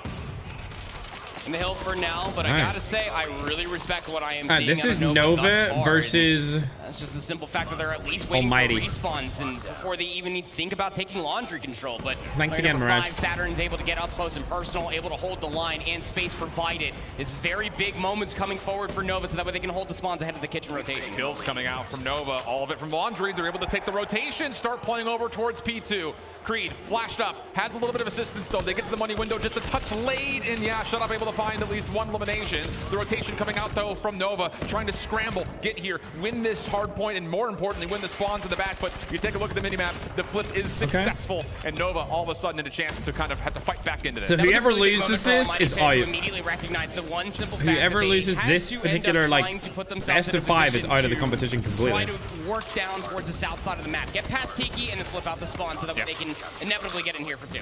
All right, jungle spawns in for the side of Almighty. Have to dig back in towards the cushion. To be honest, I'm surprised that Nova are winning so far. I really thought that Almighty would beat these guys. Behind that. Heaven's Especially in double, respawns, but Jeff to be able to honest. fall means that all of a sudden Almighty's bounced out of the hard point just as fast as they were set up. Still 35 seconds to fight for. Heaven on the way in. Already doing a lot of the legwork for his team, but it's just not quite enough to single-handedly get the break. Teammates are there to follow up though, and it will be Almighty hanging in towards the second hill. Yeah, and also just look at Almighty just manipulating the map entirely. All of Nova essentially spawning into P4. Why is that? Because you have players being the route man, Heaven being that route guy, absolutely getting paid, pulling out operators to boot.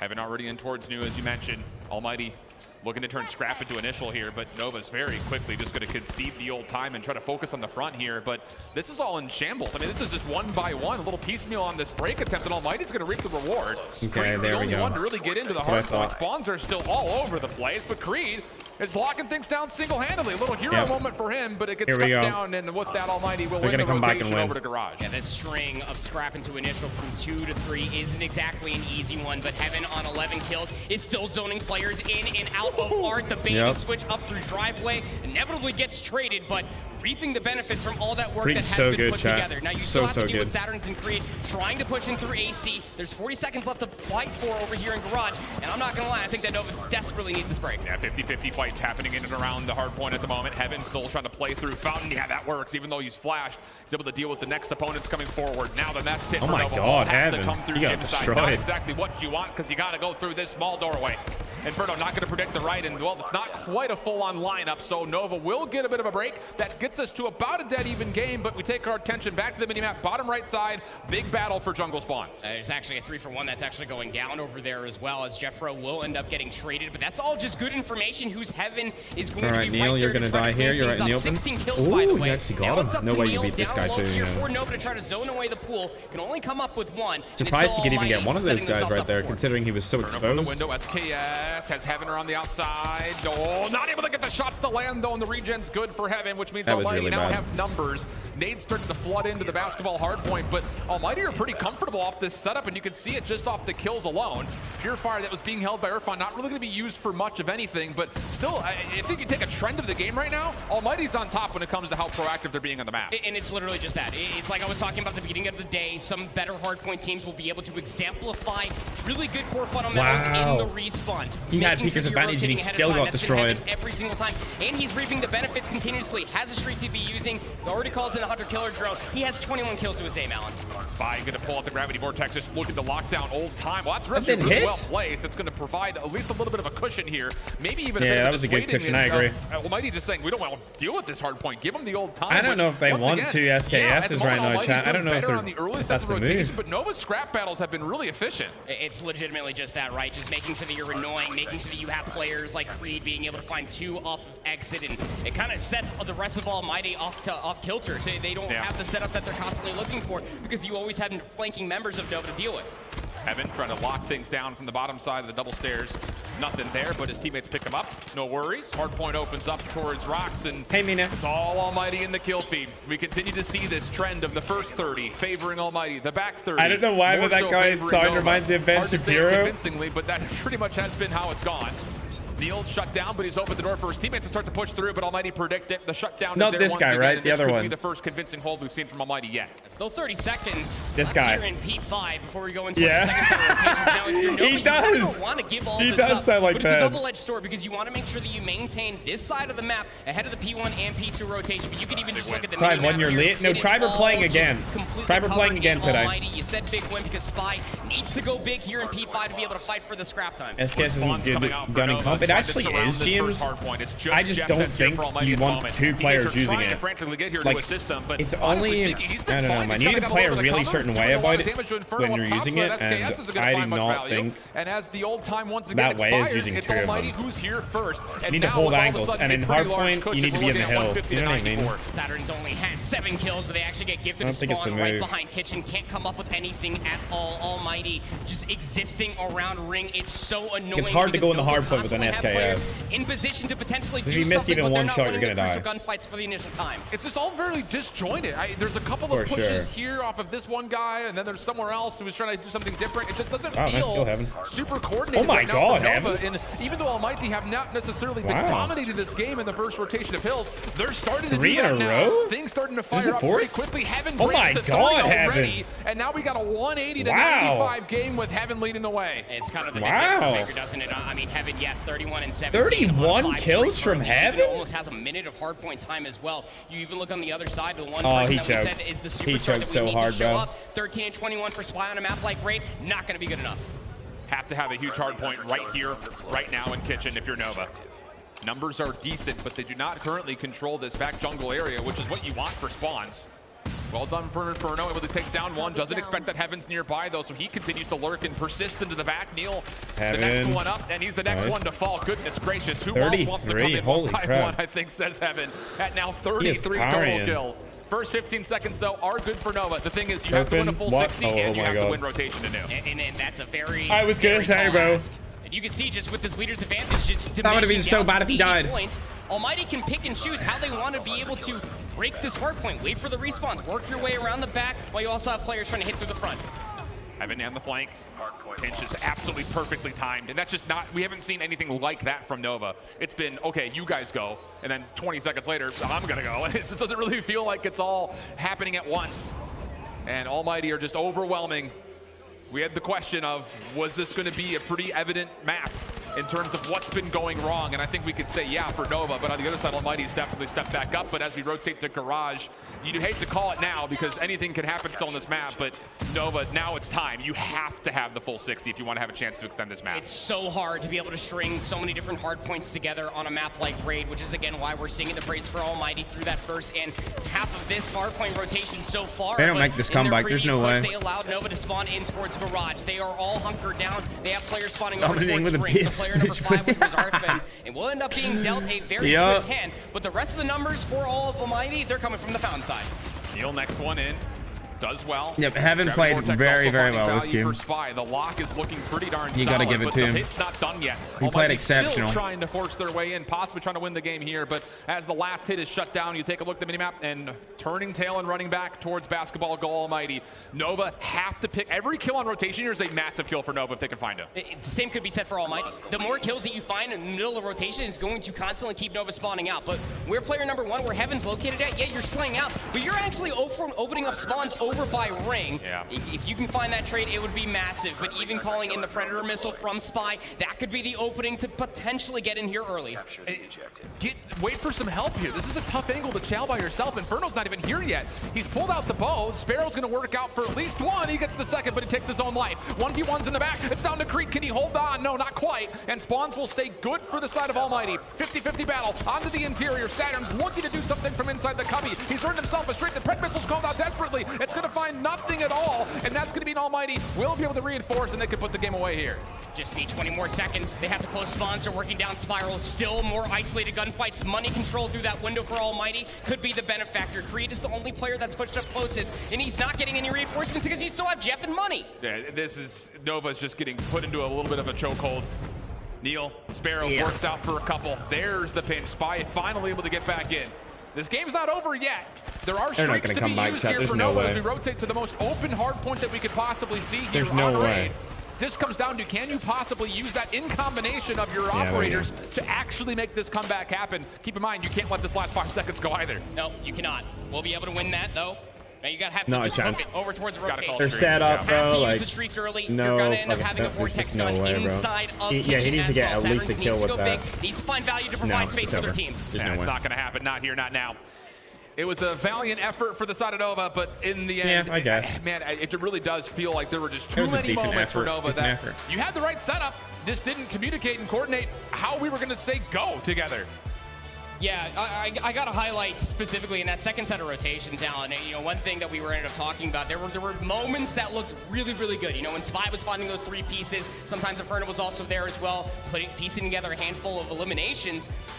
But it was all just isolated plays. Sure. Very individualistic was the way that Nova was playing throughout the entirety of that hard point. And just to wrap it all up in a beautiful fundamental bow, Almighty was quite the opposite. Yep. Yeah, Heaven went absolutely AWOL. I mean, the guy was just dropping numbers continuously, as you can see on your screen.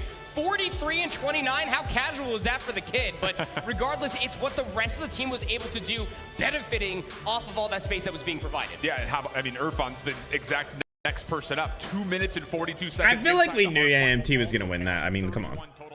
Like, that wasn't really, like, much. Heaven absolutely carried. We got to give him that. 43 to 29. Irfan had nearly 3 minutes in the hill, though. Like, holy crap. Does AMT want it? Yes, they want it, though.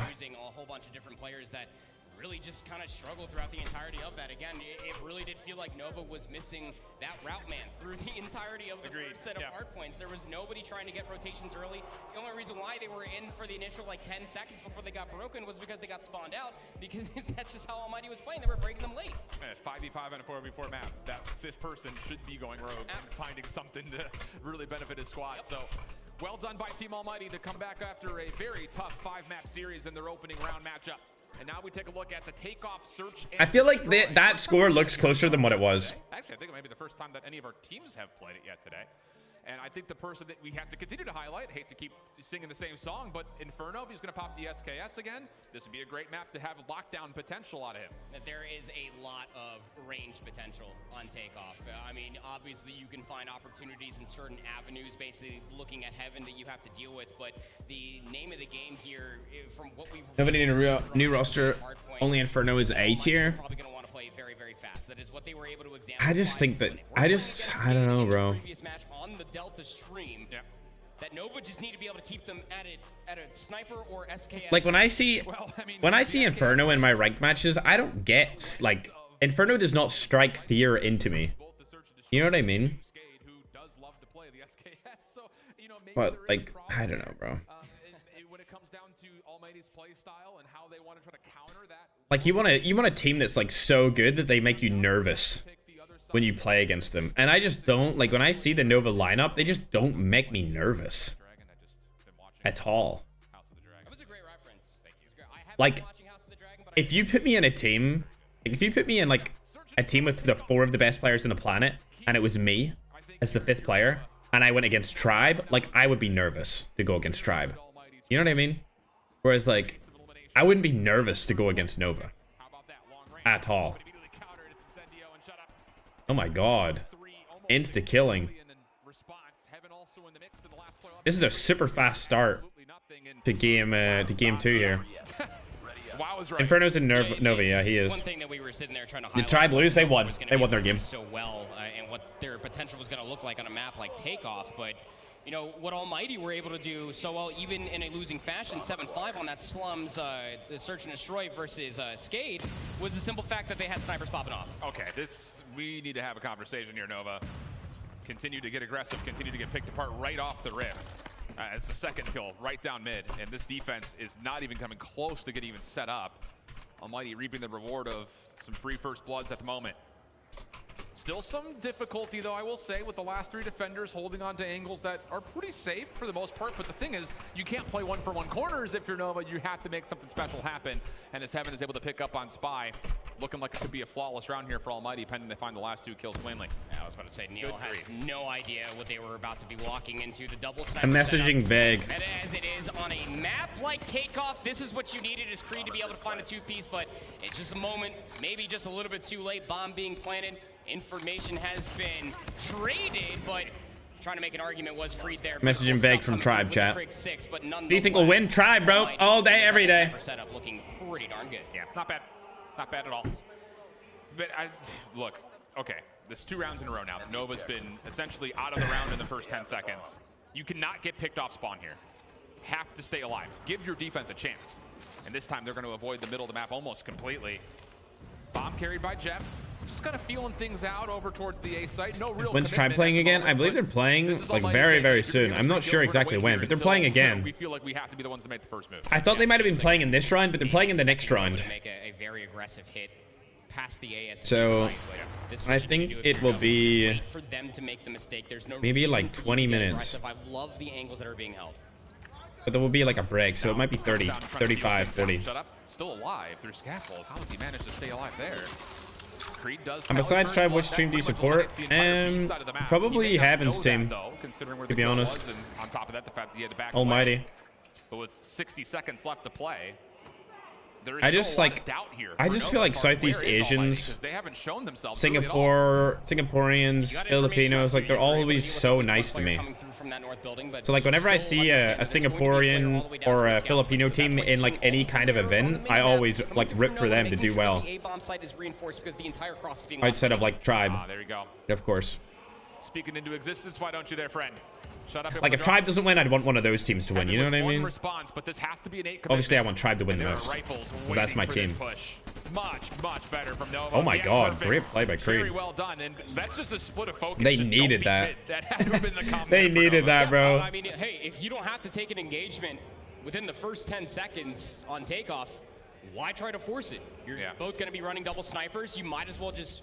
Q9's really good, Sushi. We don't call him Q9 here. We call him Hu9. It is defense after all. Search and Destroy. They are on. How many games did Tribe win? They won 3 maps and lost 1. Like I said, they would. Once again, everything just being felt out. Snipers looking for someone to cross. But Nova's disciplined, not peeking anything. Literally nothing except now. Yeah, for EU team stamina lurker. Look how far Spy has gotten. For EU teams lurker, yeah, stamina. And there's an opportunity to possibly even isolate. Bro, his pillow lol. Dude, they all have pillows. There's so many pillows in this. Comes down to does Spy feel frisky enough to make this co-owner energy? Pretty much. Help out Neil, who was able to convey information off of Creed's death. I'm gonna turn it up and get the bit for you guys. Going to be playing for the exits here. This is a very forward position. Egregious play potentially. Spy needs to be careful here. Oh, I don't know. I think Irfan may have just seen him. Yep, there's the feel out. But Spy still deals with it. Well done. Shot up there for the response. Neil with the trade. Well done. Numbers stay with Nova's defense. That's a really nice skin combo that he's got right there. And with the defense now being stretched, maybe an opportunity for Almighty to actually force something. You have to deal with Neil on this cross. If you don't deal with Neil on this cross, specifically from heaven, I don't know if you're going to be able to work towards one of these bomb sites. This line of sight all the way across ring is everything. That's why you're starting to see Heaven make moves.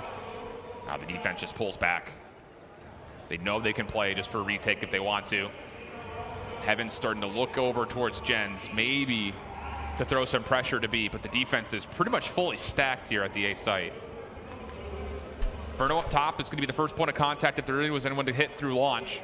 The bomb has actually snuck up pretty far. You got to be careful here if you're Neil. If he could get a sound cue, that'd be great, but really he's by himself, and the quick scope comes out. And how about it? Take the challenge on towards the site as well. I like that.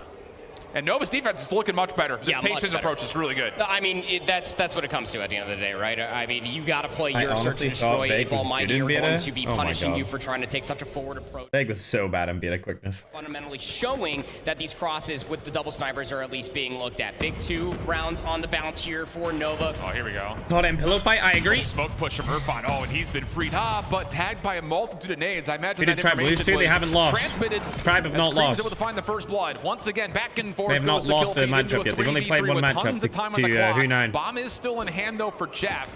And they have a good look at B, but the problem about this is they've lost Heaven, who is supposed to be watching that mid cross, and the map control goes significantly over to Nova. And Neil, what a heads up play, just climbing up towards the ladder. Gonna have this very nice line of sight if he understands correctly. This is a great read.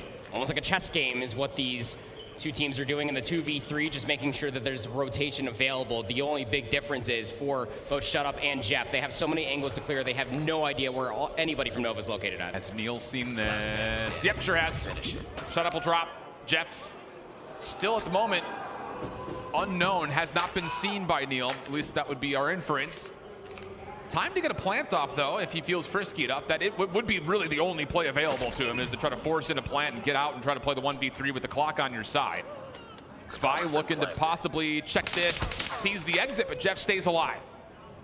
1v3, now down to 37 seconds. And Spy's hopped. He's got a bodyguard with him as well, and Jeff's not going to get here to check in time. Nova, 3 rounds in a row. So much better. Just, hey, let's go figure. You don't lose half your team in the first 10 seconds. You got a chance to win the round. You know what it feels like? Tell me. Q9 v Tribe on firing range. Because, you know, Q9 was trying to meet the aggression coming out from Tribe. It was the same thing in those first 2 rounds, specifically for Nova. Yeah. There's nothing wrong whatsoever with playing Omega or AMT? AMT. Especially with how many scopes and long-range rifles we're seeing out of Almighty. 3 scopes in the play. Jeff is essentially just sitting here waiting for an opportunity with numbers to do something. Neil just over peaks, gets punished, not able to find first blood. Yeah, I'm really surprised Nova are winning this right now. Over towards generators, but with that pick happening over towards the middle of the map, you have to feel like Almighty will continue to get the scopes involved, and boy, do they. Yep, absolutely. Big picks coming through.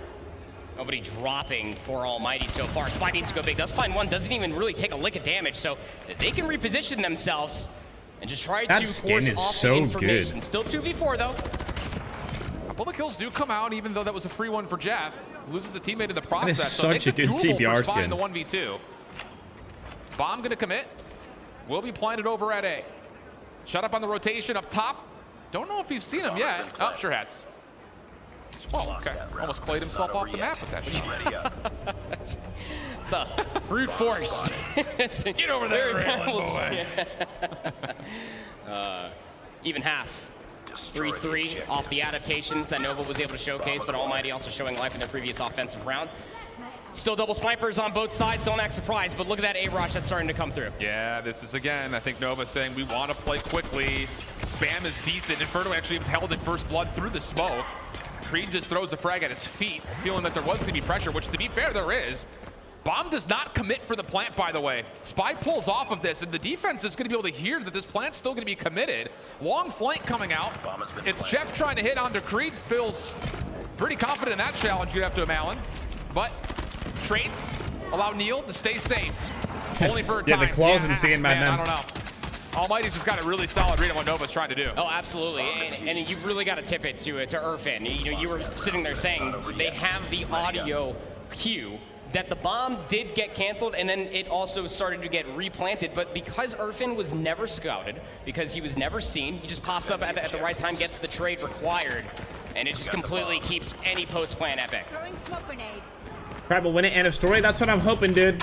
Would love to see some coordinated utility hits coming out of this Nova offense. Just smoke out or nade out some of these scopes. False, yes. Operator. I agree.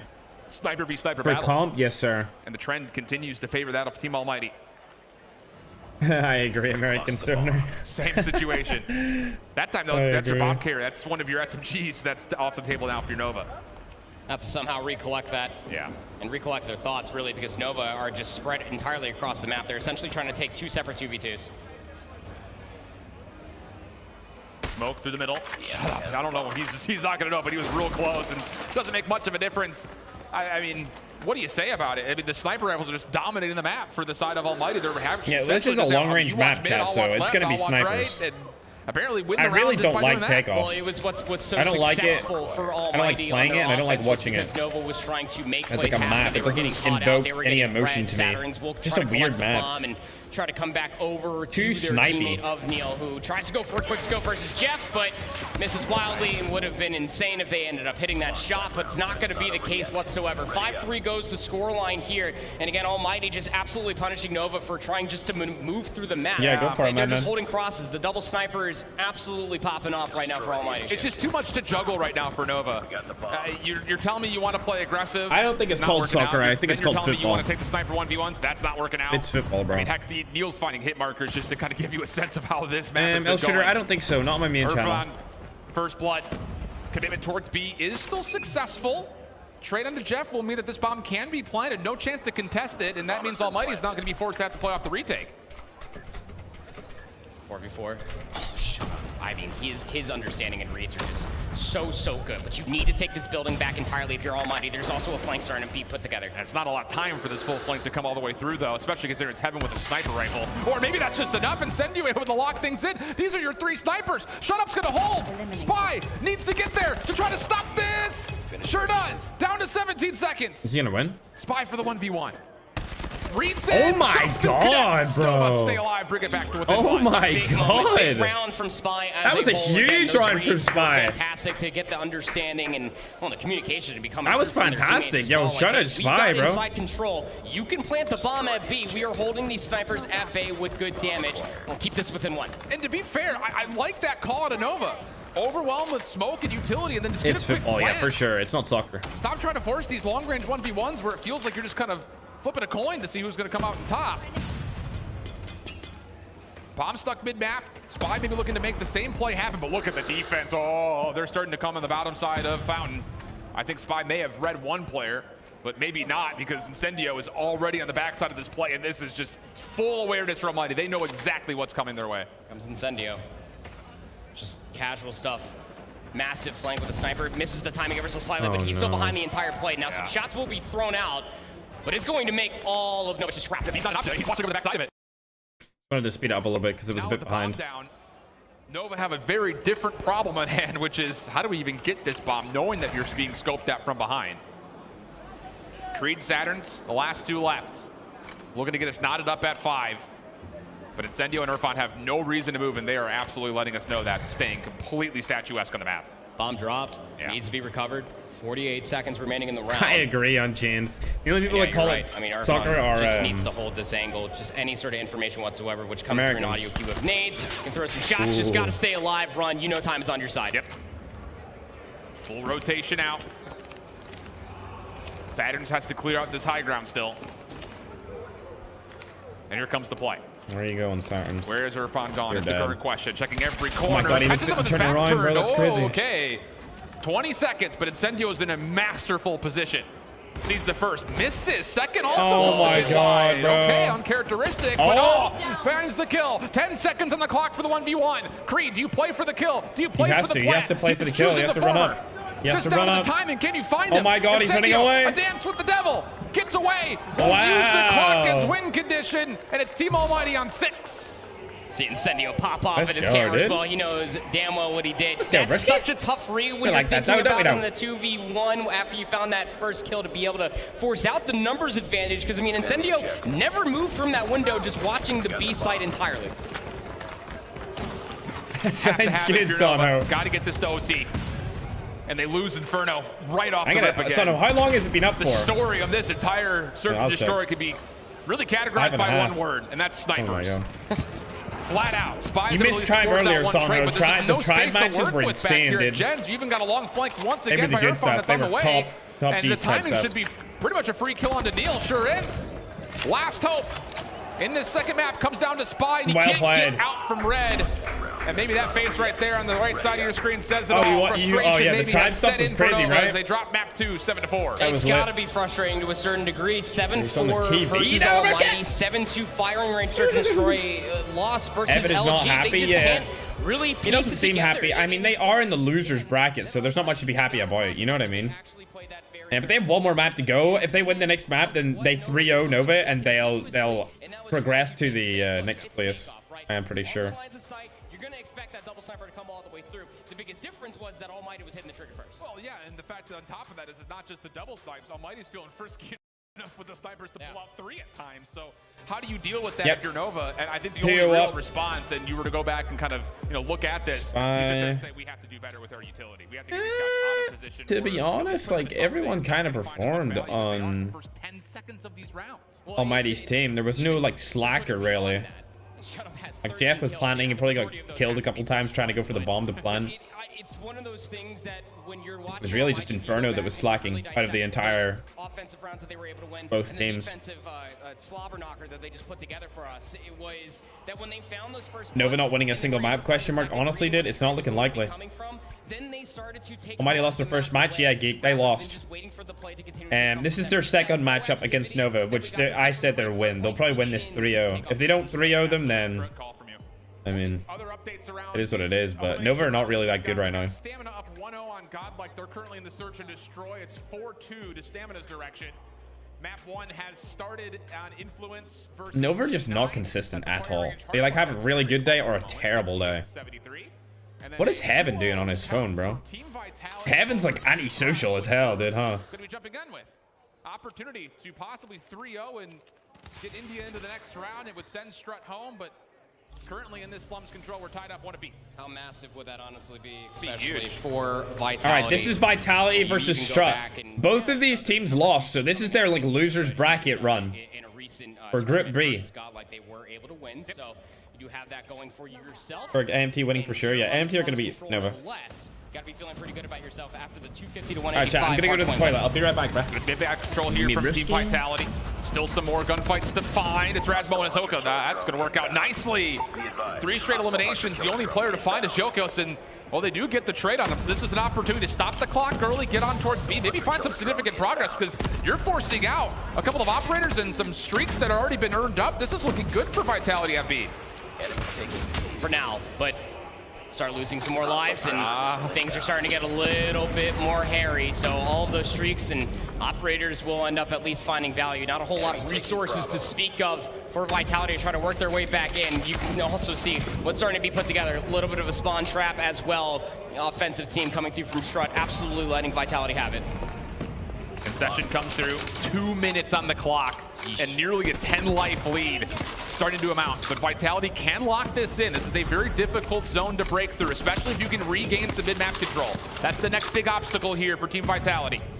So far, so good. They clear off the exits from the B zone, and now it's about can you get in towards either Cemetery or, more importantly, over towards backside bricks. ferg starts things off. Strut looking to break on forward. Just comes to timing this hit. Also got to be talked about. Bobby shouted this out earlier. We did not see ferg in the first match, but he is having a day on this Slums control. 23 kills to the name. Also have a lot of players coming through from Strut that was trying to get at least in towards the junkyard. Unsuccessful. This hold so far has already shaved off 40 seconds. Vitality stabilized. What do you use here if you're Strut? Okay, Strut's in the lead this time. Do you possibly look to Rizmo to pop something, pop the operator, get on forward? There's the slide. Where's the follow-up? Ooh. Sam's gets 2. Really, you don't expect that to happen, but at least the trades do come. I closed my eyes for a second and ferg disappears. I went to the toilet, bro. Even played to the middle of the map. Matches this year are really stressful, not gonna lie. Yeah, they've been close. Nova about to get back-to-back 3-0 losses. They are. I have been texting his chick. Ferguson Tribe. Yeah, I'm a co-owner. Mobile gaming guy. Godlike is dead. Yup. They weren't performing well today. Your hands, of course, Venom. What happened to Fuse, Hope, and Karma? I'm not sure, Ghost. Not sure. Volume, I'll put it up in a second, bro. 11 plays 7, but maybe it's more of 11 plays 25 seconds because the clock is becoming an issue. Play through Cemetery. Allows Boot maybe a chance to see the zone. Argon still on the backside of the van. Goodness, he is disastrous from this position, but can't quite slide away. Our teammates here to pick up the pieces. Smoke. I have a blanket, bro. You have to get in, have to stop this clock. It's a 5v7, 10 seconds. Paper clears out the back alley. Sam's for the trade, sure, why not? And Team Vitality look good for the hold for now, but there is still a contested. Stopping this clock at 7 seconds. A 4v2. Sam, what else could you find? Nothing. As Strut lock in the offensive round and go up 2-1. You almost feel like it was inevitable with it, just how the blistering pace had ended up starting through the entirety of that round, is that they were just really letting them have it. I mean, every single time that it felt like that Vitality was about to have something going for themselves, it just, Strut absolutely turned up. They were able to find the trades and absolutely slam them down. As we take a look back at our main focus here, Alan, again, Nova not exactly having the day that they were looking for, and well, it's going to go to a control on Summit. You have to reverse sweep just to stay alive in the tournament. And for that Strut Vitality matchup, you can catch the finish of that over on Bravo. I'm not even cold. I'm not even cold. I just want to be comfy.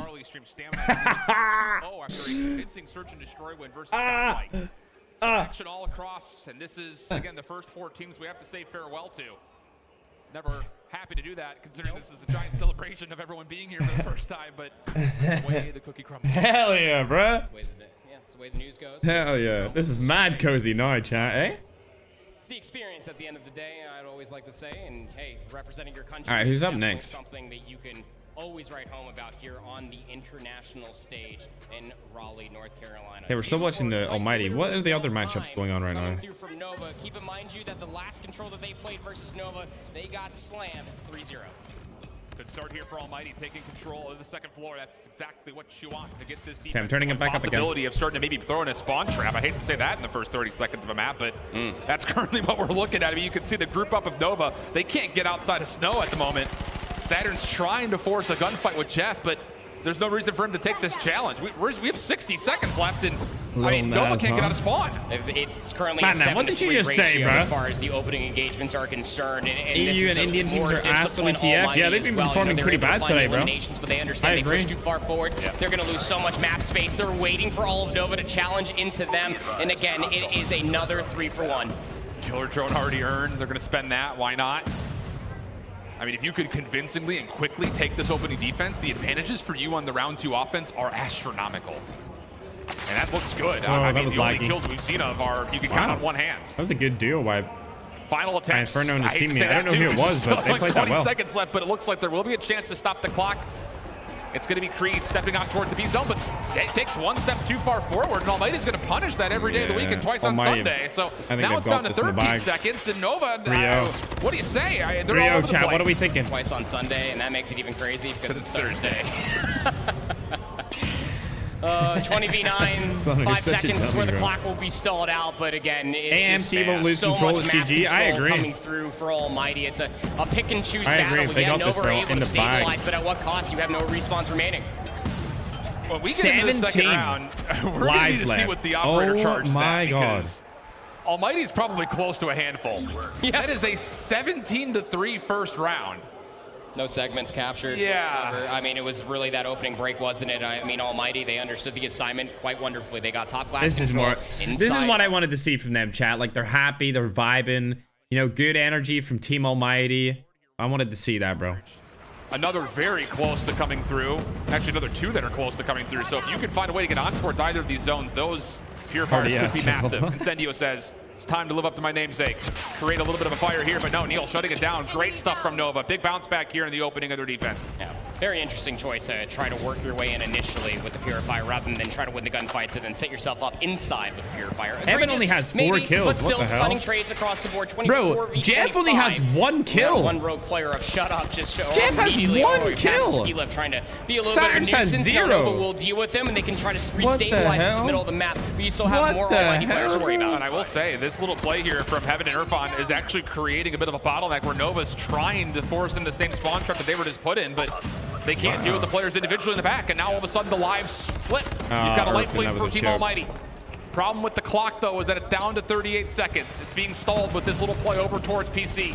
Jeff trying to predict down towards Spy, who does well to take down 2. Jeff is not looking good this series, and I haven't seen much from him Spy was at actually all. able to get themselves an operator. It's really the only one that's doing really much anything to write home about him. You also have Saturn's yet to even get on the board with a single elimination. 16 v 17 That's crazy. clock. Saturn's has 0 kills. Here at 26 that seconds. is insane. And, well, really, this is it for Almighty. You're able to find the kills required. Now you can get on this B zone.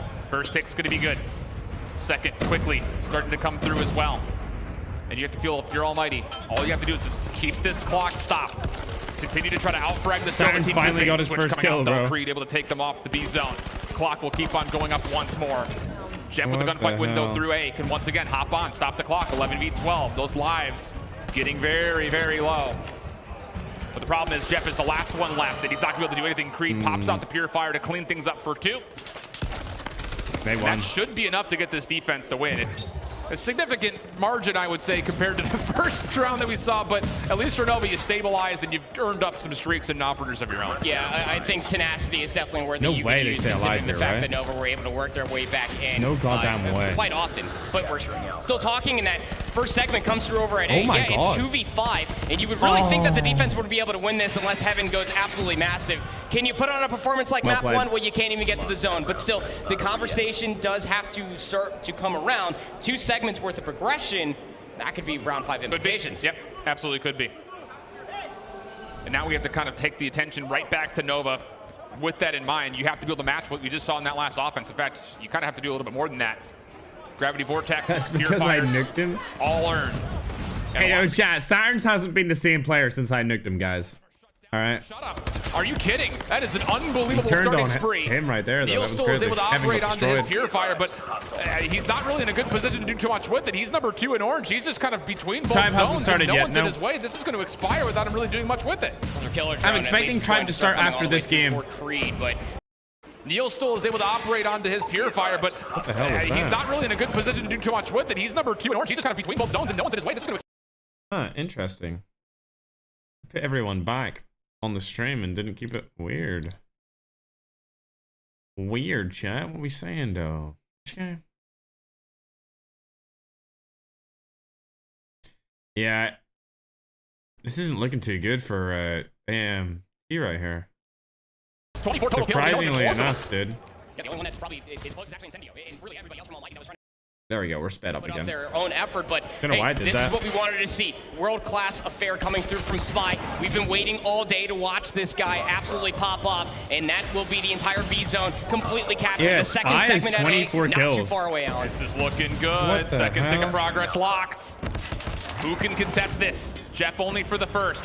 Shot up is still deep in the offensive spawn, but you have to do something with this position to stop these reinforcements because the third tick of progress is on the way. Yeah, I did, Sono. Get back to this in time. Creed's cutting down reinforcements, and A will be captured. How about that for Nova? It's not over yet. Ready up. I'm just very. I was also watching Shut Up down there the entire time. Just like, we need to move out from this specific area because you are letting so many reinforcements for Nova just I nicked Nova Saturns, I nicked Shark, to get back and in I nicked control somebody else. of the A zone. Just things you absolutely cannot see. I can't remember who the third one was. Sure, but on the other side, But he was playing with Jer.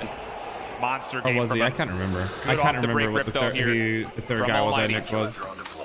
Only just stopping the clock though. They're not really doing a lot of Turi progress. Lele. Those stats Turi are looking Lele. for kills here.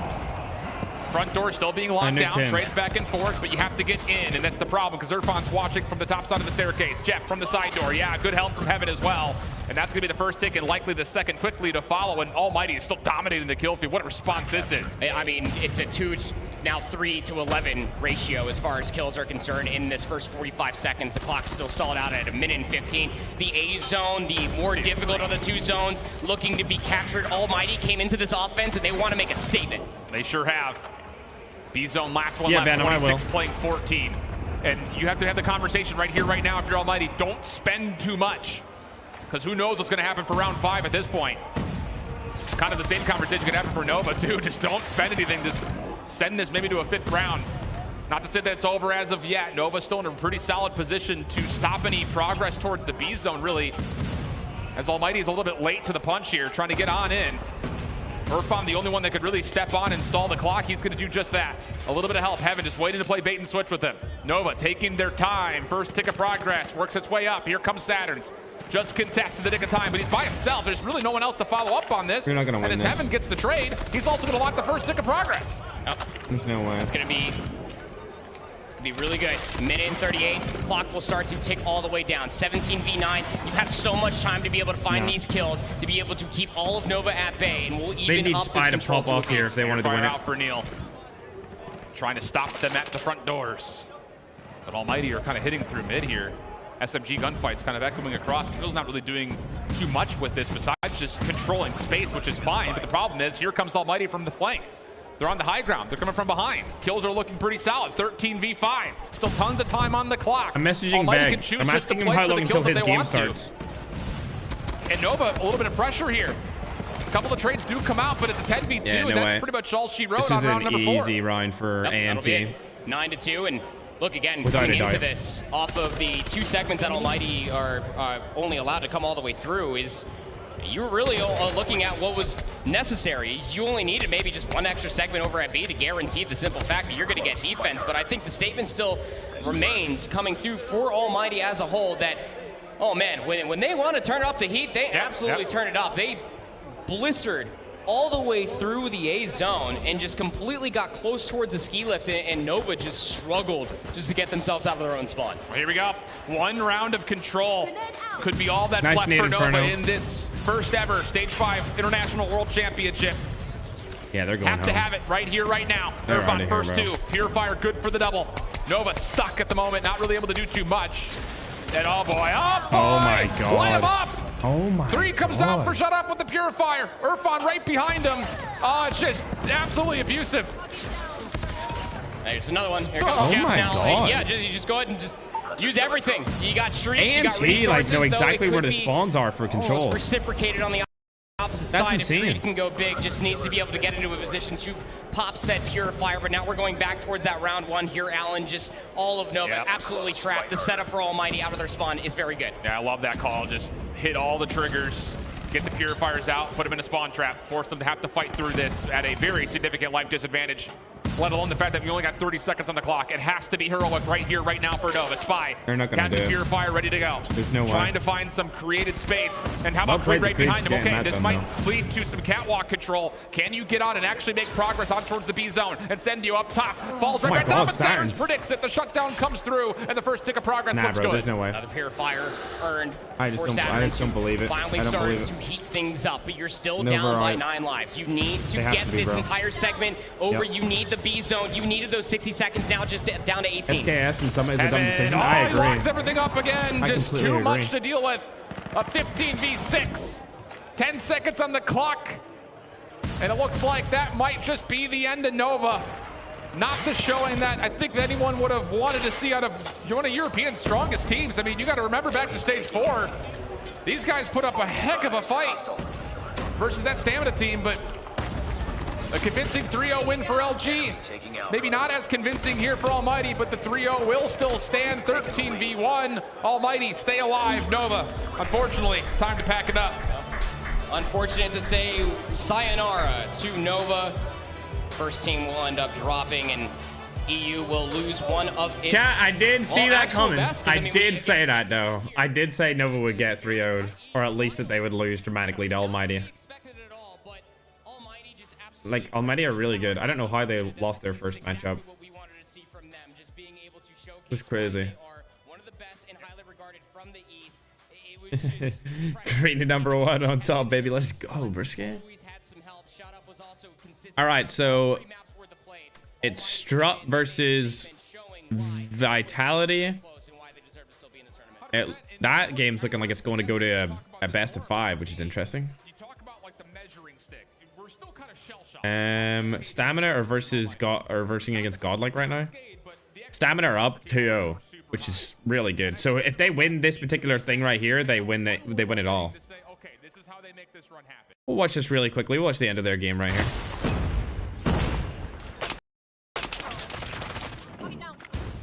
We'll see who comes in clutch. I mean, it's looking like Stamina will win this game, and then they'll 3-0 Godlike, and that'll put Stamina in a good position to go into day 2. Yeah, Marvel's on a 5 kill streak. He's chilling. Oh, he died. Yep, there you go. Stamina. Not over yet. Ready Pretty up. sure they just 3-0'd Godlike. That's good to see. That means the Godlike's completely out of the tournament, along with the Goofies over at Nova. So Nova and Godlike are gone. Like, it's finished. They lost 2 games. They're out. They'll definitely not be able to get through to the next round at all. No way.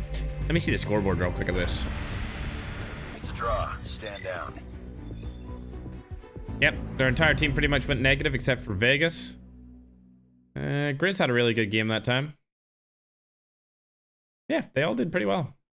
Only negative was Jari, but it doesn't really matter because they won 3-2 regardless. Yeah, that's Godlike. They're out. They're out completely. What's this one? Lost. This is Q9 versus a bad team. I feel like this team's not that good, but I can't remember who it is. This is the team that played against Scars earlier. And Scars beat them. What are they called?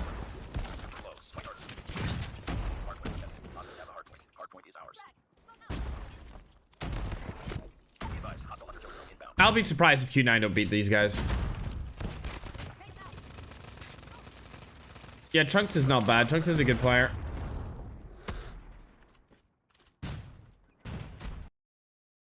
But Godlike are out. They're out completely.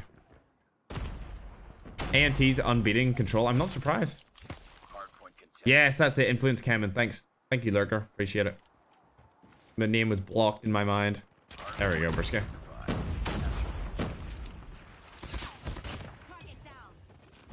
I'm pretty sure at the start they like 7-0'd Scars in Search and Destroy. Still gonna be on your head. Don't say that. Yeah, true, bro.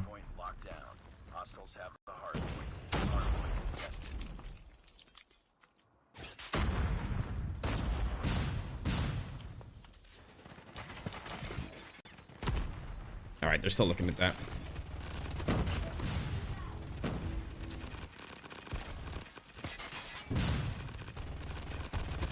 Hardpoint is ours. Hardpoint contested. Hardpoint contested. All right.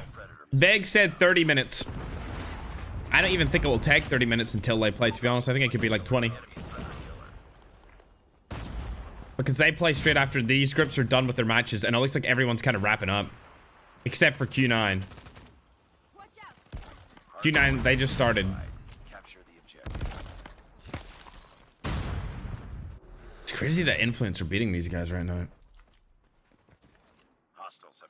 I did not see that one coming at all. Amp and Nova highlights, we've seen that. Enemy EMP systems incoming. Be careful.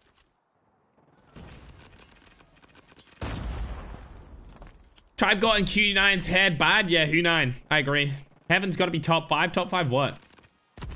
Tang, Marshy, Veg, my top 3 this tournament. I'd say Tang, Lucas. Tang, Lucas. I don't know if there's been an individual player from Tribe that has just like held Tribe on their back. Like Tribe as a team are the best in my opinion.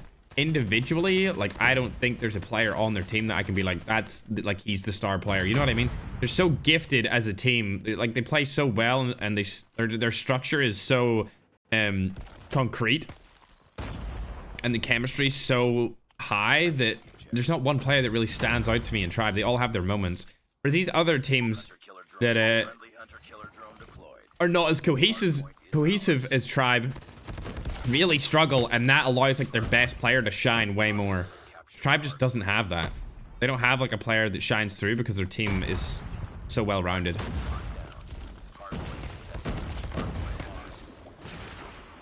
Much love, Sync Edits. Don't worry, bro. You don't need to donate me any money, dude. I don't need any money, man. I'm chilling. Thanks very much for the kind message, bro. I appreciate it.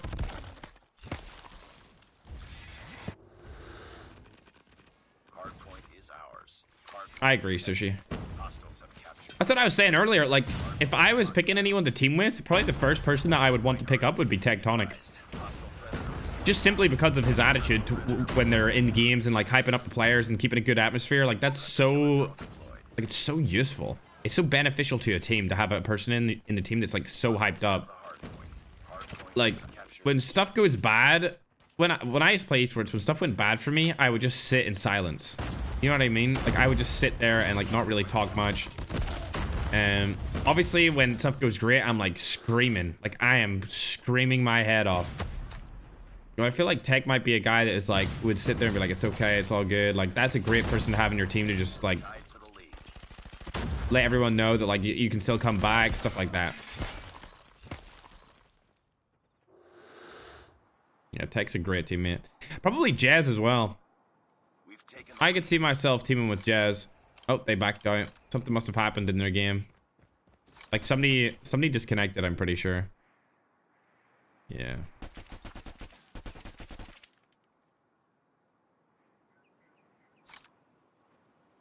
Interesting.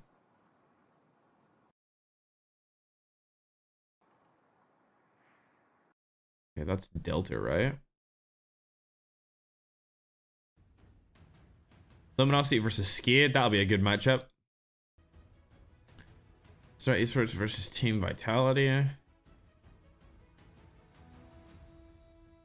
Why are they all leaving? One of their devices crashed, I'm pretty sure. It was like something to do with the Wi-Fi, maybe. So they just all backed out. Coming up, Wolves versus Inco Stalwart. Okay, they're on a break as well. That's a shame. I think one of their devices crashed. I seen it in the middle of the game when they were running up from jungle. That somebody connected back, so his device must have crashed. Pretty positive. Yep. They all backed out. Shame, but it is what it is, bro. Okay, here are the groups right now, chat.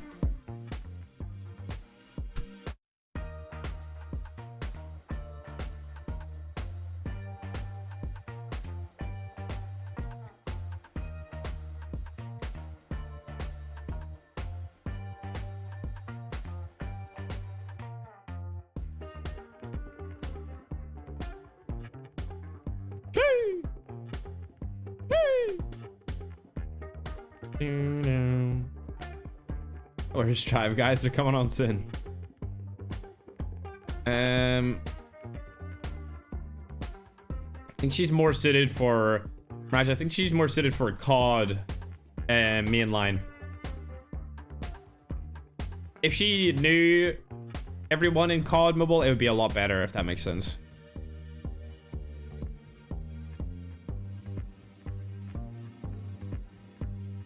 Q9 might get eliminated here. That is true. They might. Watch Vince memes. Does Vince make memes? I thought Vince was a gameplay channel guy now. Is Stars good? Yeah, they're really good Japanese team. They lost 0 matches in the regional qualifiers. They didn't lose 1 map. Who won, Q9 or Tribe? Tribe beat Q9. Tribe will play once more. Yep. They've got another match coming up. Tribe go on lunch or something? Yeah, they did. They take a break because their matches weren't here. They got a break, like in between their games. They started late, they got a break, and now they start late again.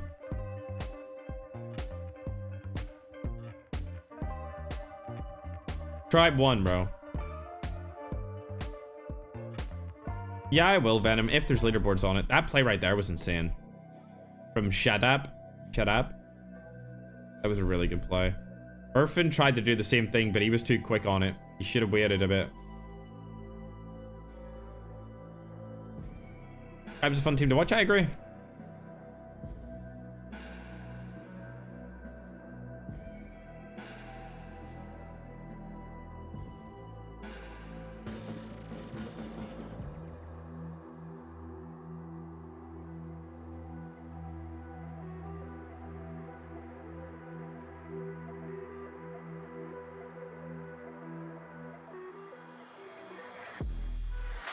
All right, now we can see. Godlike's out completely. They're eliminated entirely. Nova Esports is eliminated entirely out of the groups. They are no longer in the championship. Fair enough. That leaves what, 11 teams? Wait, am I a dumbass? I feel like I'm a dumbass.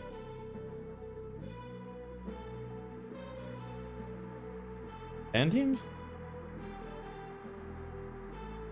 Yeah, Veg said 20 minutes.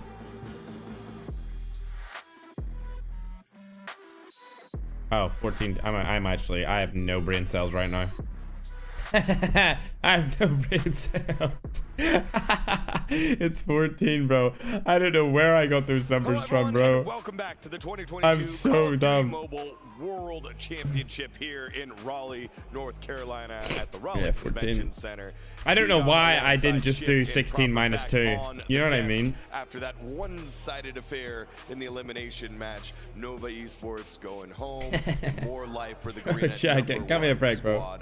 I've been live for like 6 hours. They're not done yet, right? So let's over take a 6 look hours, at bro. that group stage setup right here. Just because, again, want to see it one more time. Who's in, who's out, and get your thoughts on it with Nova and Godlike. Ferg, where's Q9 from? They're Chinese. They're the best Chinese team. 2-2 playing no neurons, yeah. No neurons left firing. Number 5, and you'd imagine Q9 and Influence Kemen.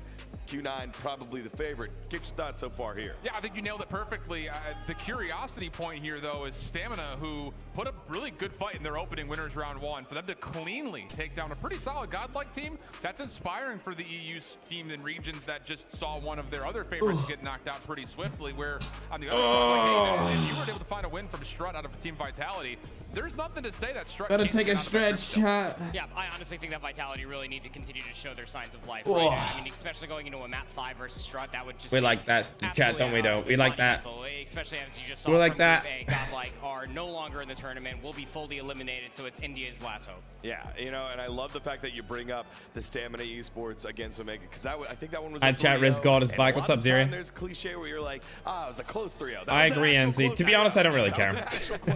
I'm not really like a regional guy. Like, I don't care if my region like dies early. You know what I mean? Doesn't really bother me. To the ending of this Strut and Vitality matchup, as we are 1-0 in it. Final map. Wow. Loser goes home. If you want to hey, you never know. You never know, NC. Strut might win this. It's 2-2 right now. I gotta go and open my window. It's too warm because I'm trying to be comfy with the blanket and the hoodie and the jacket. Playing in the first round of action for Strut, and now all of a sudden Strut's showing some major signs of life from ferg. Okay, talk about him. Shows up in a big way with the opening double, and it's looking like it could be a pretty delayed 1v1 here, although Rasmo does find him on the backside, so okay. Good quick start here from the side of Strut. Yeah, I mean, like, look, it was something that we were all questioning, right? Even when Bobby was on cast just not too long ago, when we were taking a look at Strut, and we didn't see Afer originally, but now N drops almost 25 plus within a round and a half of control. Yeah, I don't know why this guy would ever be benched.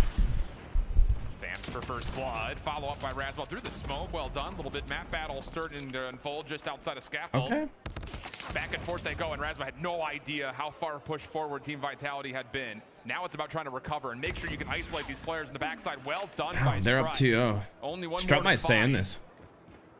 And honestly, they've got options towards both bomb sites. Strut will win this. I agree. That's a sick hoodie. Thanks, Eulogy. I appreciate it, bro. Oh, and he's in such a annoying position. Actually almost loses that gunfight versus Hisoka, but stabilizes for now. Bomb will be Why are you wearing a jacket? I want to be comfy. Middle of the map if you're Jokos. You just have to hold the line here. Because I've been streaming for a long time, like 6 hours. don't want to get caught, though, on that second floor, having to rotate back over towards A, which is where his focus currently is. But little does he know the bomb has actually made its way in towards B and through it. So this is going to be a lot of information. Yeah, chat, I'll look at Q9 soon. No sniper still upstairs. We've got lounge control. The only place that Jokos could possibly pick us from is from the cross here through mid. But delaying. Finding a little bit of time. And what region is Strut? They're EU. Will finally drop this bomb, and it is set up. They're the European region. Just kind of casually watch over the top as Jokos is now tasked with a very difficult 1v2. I'm going to have to do the majority of this with a sniper. I mean, if you honestly think that either Mojito or Boot will end up giving you a free line of sight for the pick, you are sorely mistaken, but the team is going to be good enough. 28 seconds remaining, 1v1. Well, it's a sniper, bro. Just tap him. Does he take the battle, or does he play the clock? Play the clock, Mojito. Quick on the move as well. This is bold. You have no idea where What's up, Mojito Liddy? is. He's just going to just run right towards the toggles. Ooh. Still have the chance. Pissed nice. off, Well played. Mojito shuts it well played, down. Mojito. I think we all saw that going the other way for a moment. Yeah, I feel like they're going to win this. Wanted it to go. That would have been sick. How many times have we seen the second Okay, player this is just Q9. dance and play time there? And I think Mojito was not letting that happen. No. This isn't started yet. My goodness, what a look. That's a bold round to be They're both streaming Q9. Nothing with a pistol in hand. But a The very bottom one convincing and this opening one? offense, mind you, for Strut. This Never mind. map that we just saw was defensively dominated by Team Almighty.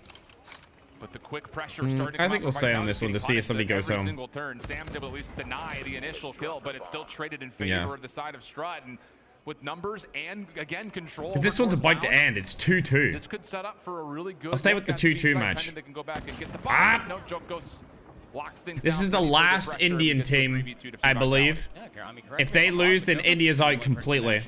Tribe's still playing. Yeah, they're in the winners round. The difference maker is that Strut are trying to play with a certain amount of That's a strong team. I agree. to the Vitality counterpart. Middle of the map still. You might want to pick up some oil later. I just like playing with my beard, Zara. Just trying to clear away as I much like playing space with as it. possible. Now bomb will be collected by Nojito. And Aver has essentially just cleared all of control. It is Scars of Japan, yeah, they are. Clear out of the way, but there's no telling. They're what's on the against other side Tribe of the line. next. And Mojito did get tagged up heavily from the backside of Scaffold. Trophy will go down. That will keep him safe from any incoming utility while the bomb is being planted. Oh, he gets off with no Jokos. He was taking shots at his feet, and as he stands up to force the gunfight, exposes just maybe a little bit too much of himself. So now it's just down to A for 30 seconds, 1v2. Goodness, the floor is shaking. What is going on in the background, bro? Can you guys hear that?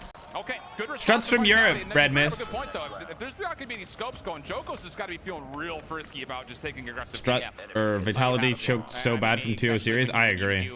They're really choking. Defense is physically played, right? Is that Yeah, on Glies and 3-player on Glistenberg. to get in between both red and control and just look down past ring. Whoa. And yep, Jokos again. Pulls out the boomstick, gonna be able to find first blood. Soka's got a sniper rifle this round, but he obviously does not choose the right angle to challenge. So it's a free first blood. Does Jokos recognize that? He should have hit that. He should have hit that. He had it lined up and everything, and then he didn't shoot it. Jokos misses the chance. But meanwhile, the rest of his team is just cleaning up through missile. This is absolutely devastating for Strut, who is off to a great start, and now seeing two very convincing rounds kind of come back here for Team Vitality's defense. Yeah, that's what you want to see, especially out of Vitality, is that, you know, you go all the way back to even stage 4. Pride seems energetic. Yeah, they do, yeah, Clay? They do. A fumble back for them. Yeah. It's godlike. But for them to be able to exemplify such good adaptations in completely, well, not in completely flip over the half, not yet, but win 2 rounds back to back really does say something. And you're forcing adaptations out from Strut as Hisoka again pulls out the boomstick. Tiber against Scars next red. End up or Rat. choosing a better angle. Actually puts it away for this round. It's going to be in the hands of Boot. Okay. See if he's got any more favor with this, because at the moment Jokos is just free. First blood this time by Random.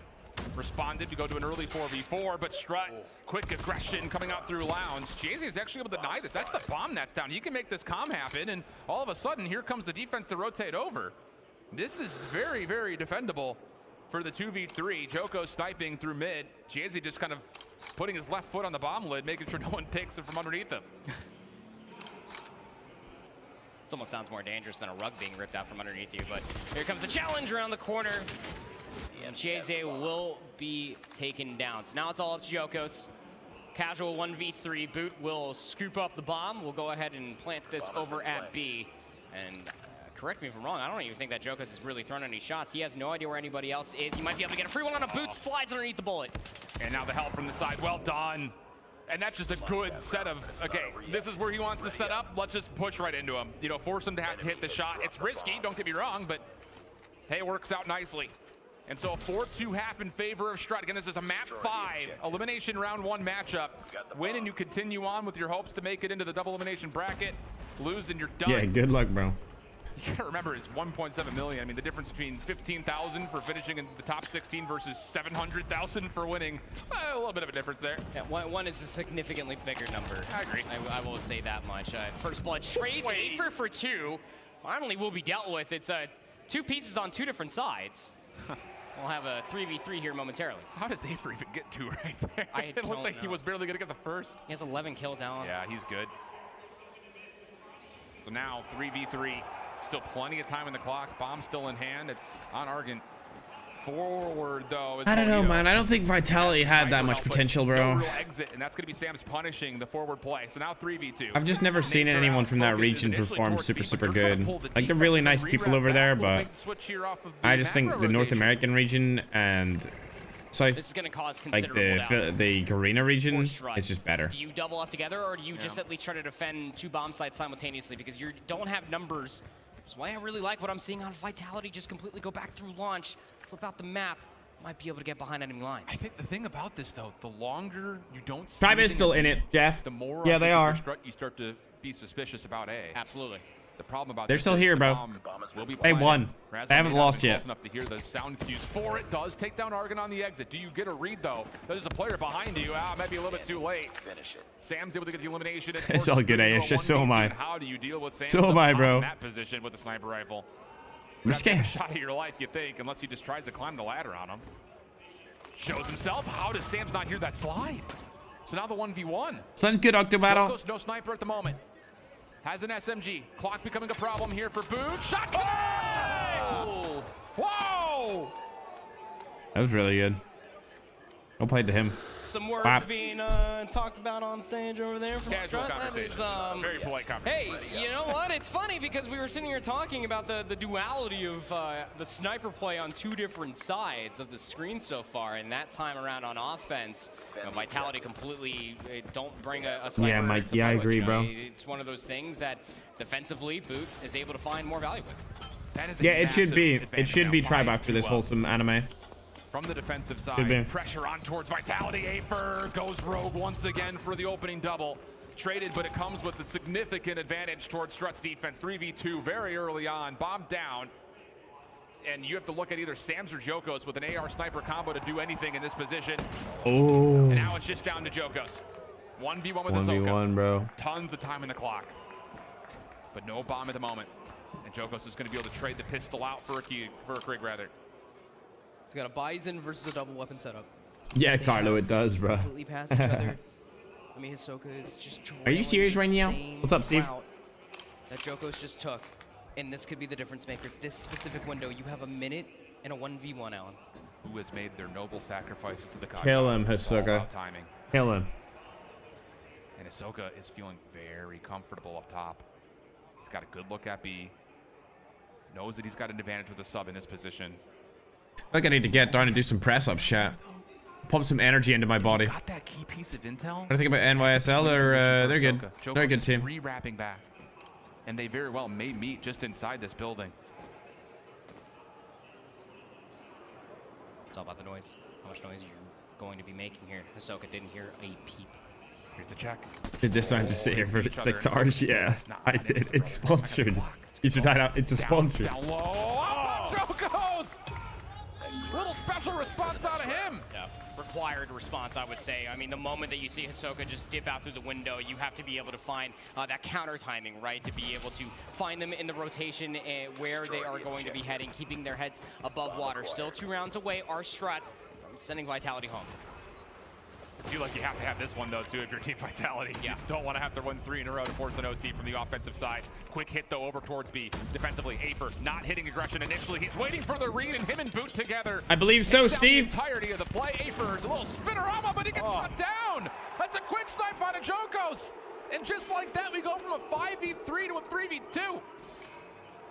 Jokos didn't bring a sniper round in their opening offensive round, wanted to counter snipe, and it is offering so many opportunities for Vitality to command the space. Now Boot, 1v3, has a boomstick of their own. The biggest issue is where that bomb has patty caked itself on the ground. Yeah. It's very stressful watching and matching playing, I agree. Did he see both, though? That's the real problem. I don't think he's seen both. You're kind of stuck. I mean, this is not where He you heard that be. guy, though. Walked right past him. Footsteps for sure heard right then. Yep. The enemy has the bomb. Bomb collected. They're going to commit to B here. This could lead to Boot. He hears everything. Quick snipe is able to land. Makes the bomb carrier down. Pistol out, but no, Chiesi there for the quick response, and now we're back to within 1. Here's that guy in the background. You cannot go understated. The and Mad Giffy. Just waiting for Tribe games at this point. I agree. I can't wait to see Tribe again. Can be a W. Get aggressive. Joko says, nah, I need that counter sniper back in my hands, brother. This has been a battle of players making huge plays. All these quick scopes here for Jokos and Vitality. I honestly thought they were reeling. And then Aper's just been leading the line over and over again. And there it is. Those two playmakers meet. Jokos gets the win here. And Vitality starting this one off well with 5v3. You can kind of feel the snowball, can't you? It's starting to get a little bigger. Okay. On the corner. Not going to find anyone off the exit. It's going to go to 5-5, it seems. Saw the barrel of one, but he gets tagged up from his left. And yeah, you shouldn't have held that, bro. What is this? Oh my god, that was so bad. We're tied at 5. Oh, way we get to round 10 and we tie things up when it was a 4-2. There's an Indian man in the background. He must be with Vitality. He's like, let's go! Yeah, I mean, look, Degon, you're right to highlight just one thing in particular. Afer, albeit at 14 kills, ever since I'd highlighted them being at 10, has almost been not as influential as they were on their previous side. Smoke will take over the middle. I need to do stretches or something, chat. Looking to go quick for B, not contested at all. At least not initially. Boot's able to keep the long angle safe, but the plant is still being committed to. Chiesi there to help. The bomb has been planted. And as the bomb is planted, the last thing you want right now if you're Strut is to not have entry in towards Lounge. And Afer may have just forced another consideration for Vitality to have to put a response to. Sam's just waiting to watch someone on the cross. Big 1v1 for Chiesi, and he gets away with his life. Oh, maybe not fully. But Sam's in the corner. Hits a complete off angle. And you still have help over the top. Jokos just watching the bomb avidly from the deep side of this. This is all on Sam's just trying to kill off time. 1v2 for All right, Jokos, chat, let's get a stretch going. Hey, make sure no one's defusing. And as I say it, on the corner. Wow. Rasmo down. It's just up to Boot who's waiting. He to might win this. Snipe. Oh my god. What a snipe. What a snipe, bro. Okay, Jokos. Well played. Okay, we see you. Putting on a masterful clinic over here. And that's even after losing first one. There was so much space that struck out in that round. But the difference maker, bomb planted for Jokos with the sniper. 1 shot, 1 kill, 2 times. 4 rounds in a row here for Vitality, going from looking at death into possibly putting Strut to the death. 1 more round can do it, or we go to overtime.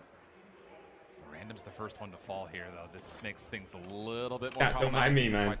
I just need to stretch it out, bro. They have no information if anyone's crossed through B at the moment. You have to clear all of this. The only good news is that you've still got a minute and a half, but there is a lot of pressure right now on Vitality to regain some space over towards B. And wow. Again? Oh my goodness, 15 kills for the young man. And that's a huge component down. Mojito's not able to watch over the top of this B site, and Argon's going to go for the plant. 15 and 6. Bomb being planted. The bomb has been planted. And this is the worst that feels good. scenario now for Strut, having to retake That all feels the good. space Felt good to get some blood going around the body Jokos again, chat. positioning. I must admit. Sam's is forward. I was feeling a little bit static there for too long. I mean, Boot's just watching the flank. He knows that he's got his front side completely covered. Hisoka hoping, praying, looking for something to shoot at. Chiesi safe at the moment. Gets tagged up, doesn't make a difference. 3v3. But 18 seconds on the clock, and there is just nobody. They don't have time. You've got to go. You've got to go. They just don't have time. Chiesi's still in the corner. Breaks the camera. No time. Finds one. No It's chance. your time, brother. Time to go. Gotta get there. 7 seconds. He's gonna go for it. Saves the day. Damn, bro. And India Vitality are in, bro. What a massive There we go. turnaround. Well played to them. We were just moments ago. Well even played before to you them and I hopped indeed, on and off bro. the casting desk, we were very surprised to see the way that Vitality were able to win that Summit Hardpoint. It accumulates into a map 5 barn burner, down by so many rounds as the side swap. And then Joko says, hold my apple juice, brother. I'm going to go ahead and go AWOL with the sniper. And that was after Yes, sir, the Brisket. pop-off as well. Strut thought they had it in the bag. They were yelling across the stage over at Vitality. Vitality calm, cool, collected, and say, all right, go ahead, call the ambulance. But not for me. All right, we got to go ahead and toss it over But not to our for guys me. to get into our upper side of the bracket. So, Beef Mommy and Bobby, go ahead. Take it away, y'all. Hey, Beef Mommy and Bobby. Hopefully the ambulance arrived on time, but we've got a lot more action ahead of us, and it's definitely going to be knockdown, drag out, COD Mobile action. 2 of the best teams in the world, 2 #1 seeds getting ready to play. We've got Wolves going up against Inco Gaming. China's proved they've got what it takes in this competition. LATAM has done the same. 2 very, very different play styles. Beef, what are you expecting going into this one? Well, China #1. That was a good game by them, by Vitality. Honestly, yeah, I'm hoping that Jokos, it's gonna he had a really stretch good out game. to the distance, but taking a look at our map picks and bans as the moment. Map #1, Takeoff Hardpoint. Map #2, Slum Search and Destroy. Map #3, Standoff Control. And if we're gonna reach Summit Hardpoint, I feel like this is one of those matchups that could actually go to the distance, and especially going to a map #5, Hacienda Search and Destroy. If we do get there, love playing this particular map in this particular game mode, but obviously we have to start things off with Takeoff Hardpoint, where I think a lot of these teams just really take advantage of the space, and you just really need to bring it down, because we already know that last You're such a dummy, Hazard. Thanks for the 2, bro. Well, the thing about LATAM is they've been dominating with the SKS, and Takeoff is going to be a perfect position to use that one. It talked a lot about how much Krieg usage we saw on the Chinese side of things. I agree. Where's Tribe at? I would say the Krieg is more of like a flex AR SMG than it is a true AR. So we'll see if they make those adjustments as well. Obviously, there's some debate over whether or not the Chinese teams are going to be using SKS at all, but you gotta feel like, especially with how dominant players like Lucazin are able to be with that, you gotta have some sort of counter. So we'll see what they can break out right here. But looks like we're already hopping into the action. And, Okay, NYSL versus Smart Omega. Outside of the Tribe Q9 matchup, I think this is one of the more exciting matchups that we'll Q9 have versus all Influence. day today. It's gonna be a spicy one. And then this is looking at their hardpoint Luminosity and matchup. Skid. You know, Inco has a little bit of an upper hand when it comes to hardpoints and also respawns in general. So very exciting to see what they're going to provide here for today. But again, Inco on the right side and also going to be Wolves on the left. Don't really look at the just fast forwarding it. You know, the different Inco members that we have here, because there's just scattered all across the map. But 15 already to their name, 32 seconds after the Ferg could beat a lot of those players. I could beat a few for sure, but not a lot. Like the worst player from each team, probably. From above, we know Wolves' strongest mode, probably not hardpoint in general. We actually saw them drop a hardpoint map. Yeah, Wolves are not that good on HP. A surprising start to HP is my favorite mode for comp. You gotta feel like coming into by this far. one, probably giving an edge. And even looking at the meta, like we only have SMGs and Kriegs, which once again kind of a flex AR. Yeah, so Tribe versus Scars will be on the side streams, chat. It'll be on one of the side streams. It has worked beautifully. So we'll watch that when it so starts. far, as they are sitting pretty right now, and no surprise to see Lucazin slaying out early on. No contest whatsoever coming in from Wolves in that first hard point. Try to go in there for the early Inco's dominating right now. P2. We've already seen it before. Tribe in Q9. Q9 went here too early of a rotation, and now looks like it's going to be Did the the same Latam? where Inco really good at the break here in P2. Latam? Also, really good Teams are going crazy. well, because Ferg Prime, you clapped. Yep. Thanks, Thanks, man. I appreciate the compliment. Why no domination for you? It's just not a comp game mode. And right now, Lucazin going on a big spree. He's got streaks for days right now. 15 kills to his name. Dude, that guy Lucas is insane. He's probably the MVP of the tournament. The Wolves He's so good. tilting as they repeatedly die so to his good. SKS. And 16 kills, bro. Like, what? Show so far, and a big reason why Inco. It's just started, bro. Relax. 60 points after only 2. What do they do to you, bro? Huh? What do they do to you, Lucas?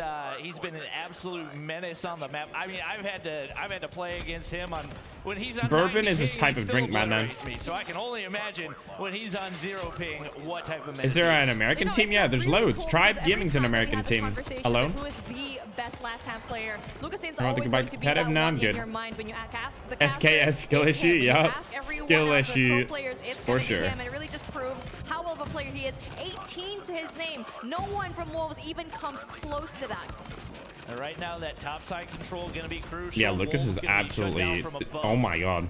And if you let Lucas he's just dominating that high him, bro. Ground, you're not going to be able to like, don't even respectfully, disrespectfully dominating him. Doing everything they can. Right now. Going to be able to find one, and that's the first true break they've been able to find on the game so far. You got a couple players on the backside looking to push. 21. One of the beauties of the way and nobody's even hit 100 yet in points. He doesn't need long angles to dominate with the SKS. He can do it in any situation possible. So I'm insane. kind of in disbelief right now. He's at 22 kills. Oh wait. We might see a freaking 60 bomb in this one.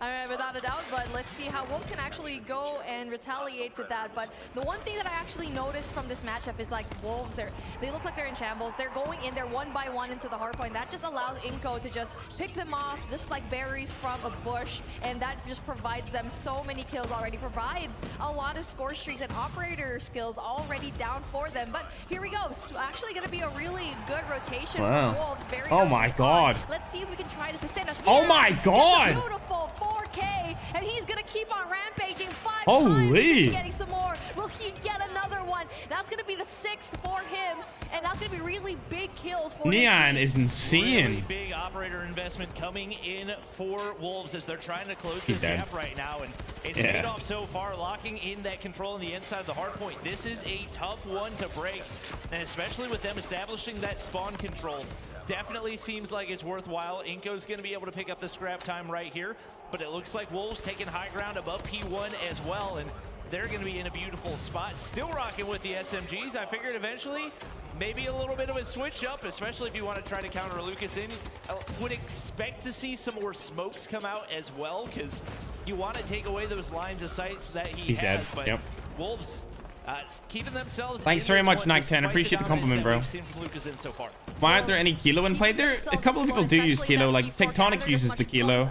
To be honest, I'd use the Krieg over the kilo anyway. To our first half of the game, where they did not get a lot of points into P1. Looks like it's going to be the same thing, where they just want to go and scramble for that map control, which they finally do and get. Nice one, man. There you go. That's going to be really essential points for them.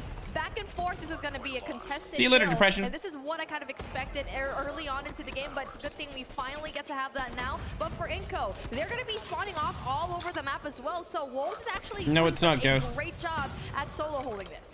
Rafa, you got to close out those gunfights a little bit. Inco is a Latam team, yeah. I'm not sure where from Latin America they're from, but they are Latam. Lucas is insane, bro. 29 kills. Oh my god. Occupying the hard point, picking up the rest of the scrap right here, and it seems like they've got the early rotation. Spawns going to be going the way, at least for P2, the way of Inco. So they're setting up right now. They seem to be in a good spot. That battle on the top side is going to be chaotic, to say the least. And Lucasin, you can go ahead and back up. That's part of the beauty of his play style. He can make it work from the long range. He can do it in the close range as well. That's going to open up that early control. But a big flank comes through for Wolves, and an opportunity to apply some pressure on that backside. Wolves into the more favorable spawn now, where we saw Inco was spawning off early into this hard He blew himself up. And then player number 2 coming in from Wolves as well. Now 34? Gunfight peg goes down. That allows Inco to go and funnel in through, even though Wolves had the more favorable spawn now. Has a very difficult time to go in there for the contest, and now we need to see some sort of movement coming in from Wolves. Either you go and contest, send half of your team going for the early rotate into P3, because so far they're just not moving at all. They're being spawn trapped right now. And right now, you're in a position where you got to rotate early, and that's all going the way of Inco as well. We do see the shorty coming out. I honestly forgot how much the Chinese players love using that, but it's one that has basically been completely eliminated in every other region. Curious to see maybe if it comes out a little bit more, but Inco not looking like they have any need for it right now. They have completely run this map. 39. 39. And we're what, maybe 60%? 40. We may legitimately see a 60 bomb right here. This is by far the most dominant performance we've seen all day. We haven't even reached the 200-point mark, and Lucasen is already at that 40, but he's doing so well. Already down and about, but one player, really big kill, Ching. That's insane. The 17 Wait, we're not even getting to see him. Like, why are they not showing us Lucas? I want to see Lucas's POV. Like, I want to see just how good he is. They're not giving us his POV. I want to see it. Very passionate about what they have today, but what actually happened here is that a player had a disconnect, so we're going to have to check out what will happen later on, but to what point we're going to be restarting the game. Damn, bro. They just... Wow. They just stopped Lucas from getting a 60. That's crazy. Inco is dictating the pace, and for Wolves, they're just always playing catch-up. Yeah. It definitely seems like they struggled to adapt, and obviously you want those closer range weapons to be able to force your way into a hard point, but if you're not what a shame, bro, to go along with it, then it's not going to be very sustainable, and that's what we saw out of them so far. Is that Lucas right there on the left? I'm really sad that happened because I wanted to see a 60 bomb. I've never seen a 60 bomb before. Maybe he'll do it again on the replay for the map, but if you're Wolves, you got to be breathing a sigh of relief right now because that one was definitely slipping out of their hands, and now an opportunity to hit the reset button, maybe try to adjust those loadouts to be able to counter Lucas in a little bit more. I'm keeping a tab on his kills right now. We stopped at 40, so once we do have that remake, let's see, and hope to the COD gods that he might actually give us a 60. They're 2 up right now. Obviously, that's going to be not favorable for the side of Wolves, where they were actually, there are a lot of good plays on their end, but not as, you know. Let's go into the Q9 stream since we're waiting right here. Fast forward it a little bit. That was an L, chat. I agree. That's an L. That's a shame that they took Lucas out of that game for that. Oh wow, I think Q9 just 3-0'd Influence. That means the Influence chairman are out completely. The Latam team, I believe they're completely out. Yeah, Q9 won. They're 3-0. They just 3-0'd them. Wow. Okay, I knew it. I knew even though Q9 lost to Tribe, they were still insane at the game.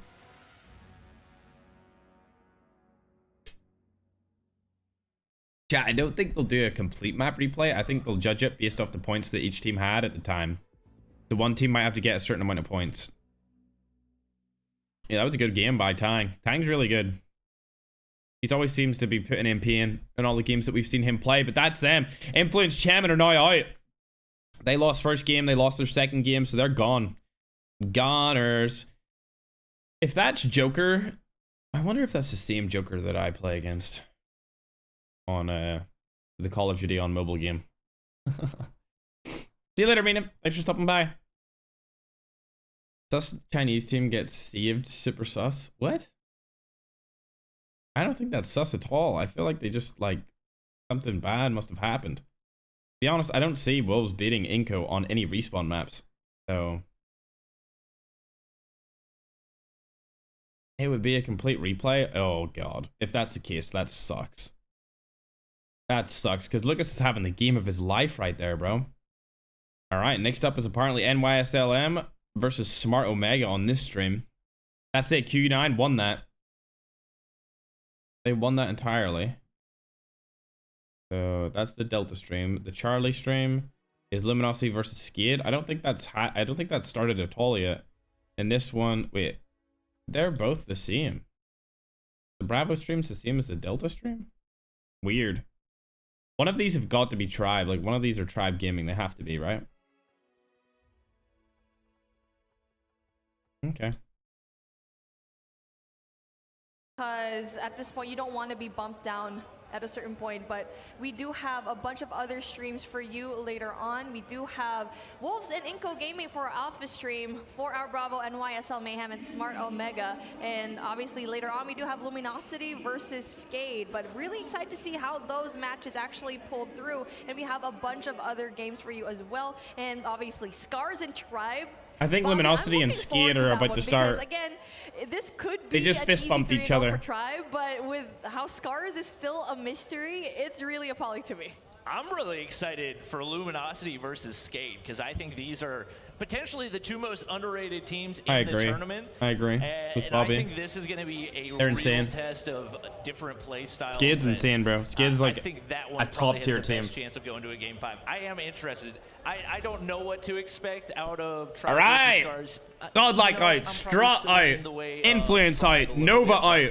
As you guys can see right here, Influence Kemen has been eliminated from the competition. Q9 Club getting the win. There's only one more EU team left in the competition. Definitely a favorite coming into this, and they will go Indian team fell and a Latam team fell also. EU getting the brunt of all of this, losing 2 teams already. Only 1 remains in Stamina Esports. They have a monumentous job to actually try and go up against Luminosity, but obviously they're just so good when it comes to all of this gameplay. Oh, rather, it's going to be another matchup later on. Let's see what's going to happen between Smart Omega and NYSL Mayhem. Whoever is going to be losing that they're going to be going up against Stamina Esports rather. So 12 teams left. A lot of points, a lot of stats to consider here, but 4 teams, that is the one fact, are saying goodbye for today. But there you go. We're finally speaking up. We need 90 points for Inco to actually go and win this, but for Wolves, they need a lot more points. Okay, yeah, it is. It's not like a replay of the entire match. It's just a replay of until they hit the points that they need. You know what I mean? This one. It is Wolves with a pretty hot start right there. So 90 for Lucas's team. Inco. Immediately pushes it. Able to trade for 2. I'm gonna watch the face cam and see which one Lucas is. They don't put him on screen ever. I feel like we never see Lucas on screen. We'll see if they can. But he puts in some serious work when he's in the game. This time through, Peg picking up the scrap time right there. Dad's gonna be able to clear off 1, and the time continuing to go on over to Inco Gaming. Right now, all they got to do is play. Hey, that's not him.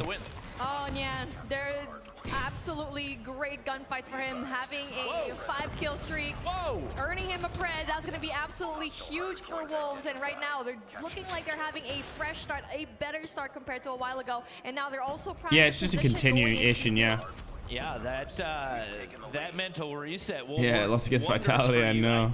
The Switchblade was like the one weapon that I felt like nobody should be using on this map, and now he's I thought Luminosity and Skid would play right now. He's on 12 kills as we head into P2.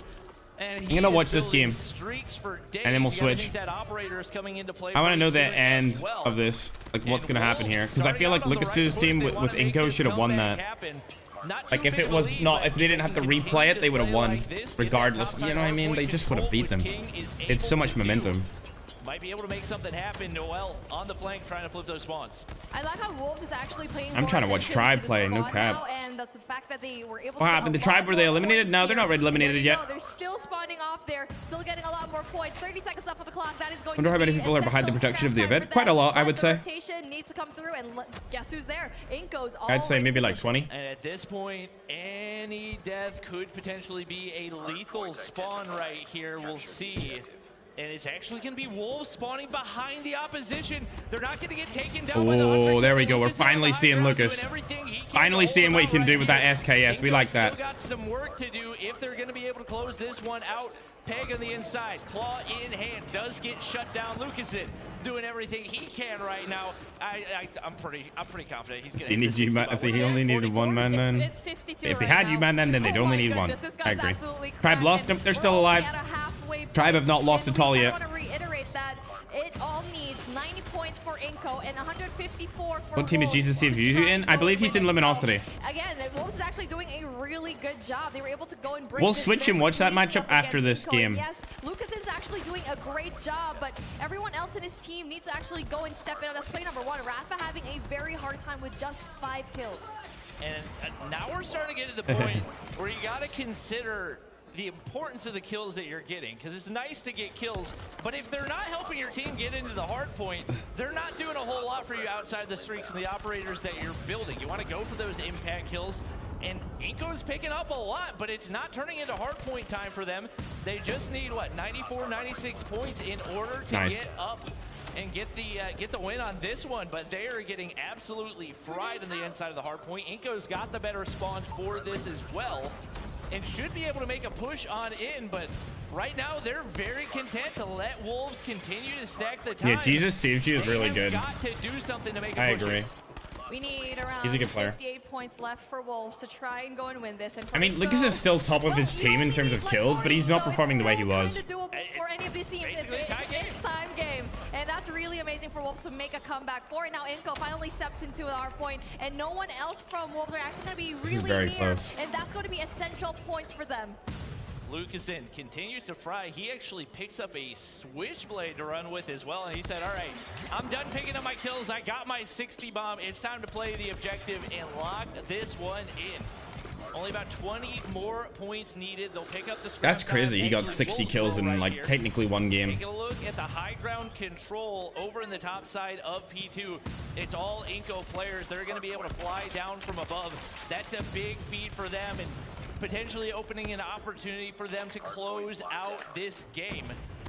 12 points are needed for Inco. That is going to be really big for them. And then take a look at that. No Wolves to be found because they're probably not there in the game anymore. Sayonara to you, but we're probably going to be doing another restart. But hey, that was a really interesting matchup where Wolves actually made a very interesting comeback. And for Lucasen, almost touching that 60. Did he reach it? I know he was like 3 away.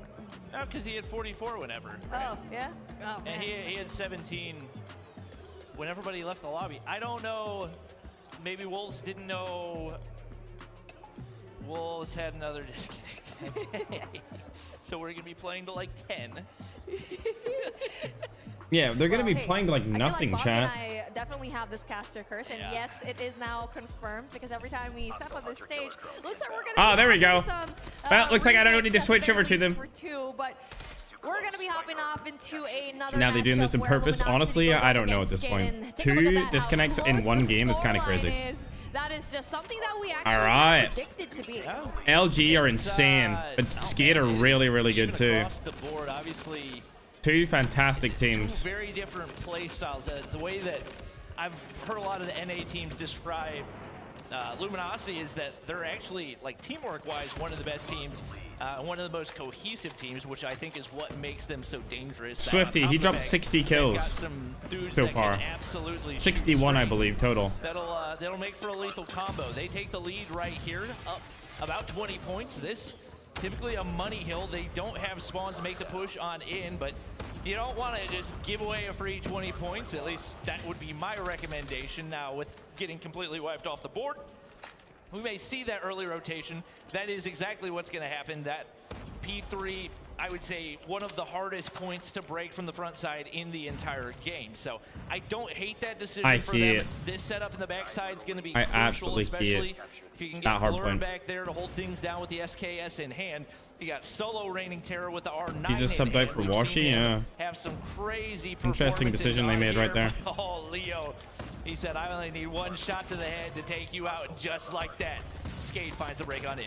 Hunter Gillen really just doing some magic here. The drone just does a really great job at resetting the spawns right now, and obviously with Leo Zera was doing really good with that. Well, that really just gives Luminosity She's using the KRM? Really? When it comes to getting a solid the KRM? They were there so early on.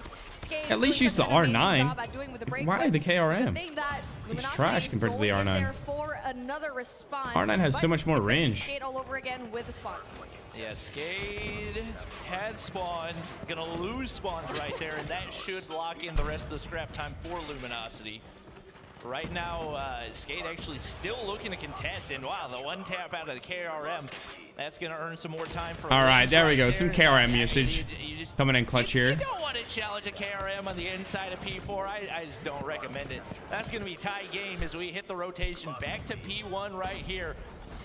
Yeah, I agree, Dark King. Nobody expected Skate to be actually good at the game. They're really, really good. We got marksman rifles, you name it here in They're really good. We've got it all. We've got it all for you. Oh my gosh, these guys are absolutely going at it. Well, for Skate, I feel like it's the first time we've seen a Thanks, KRM in play. I'm not quite sure if the other ones in the other streams did, but for me, I just really like to see it in a small map like Summit. We've seen the R9, and now it's time for this particular guy in the KRM to finally be in the spotlight. 196 and 198. It's just a back and forth. I wonder how close it's going to be, and for me, it's probably going to be the timing of where they use their score streaks at the very end.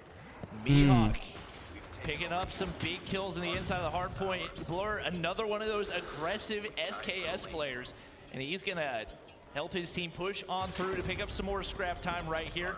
You can see the teamwork live in real time right here. They are holding hands anytime somebody gets a push on in, going for the trade. And right now it's Solo hitting the early rotation. We're gonna jump out of this one, and we are gonna watch the ending of something else. Wolves and Inco, maybe?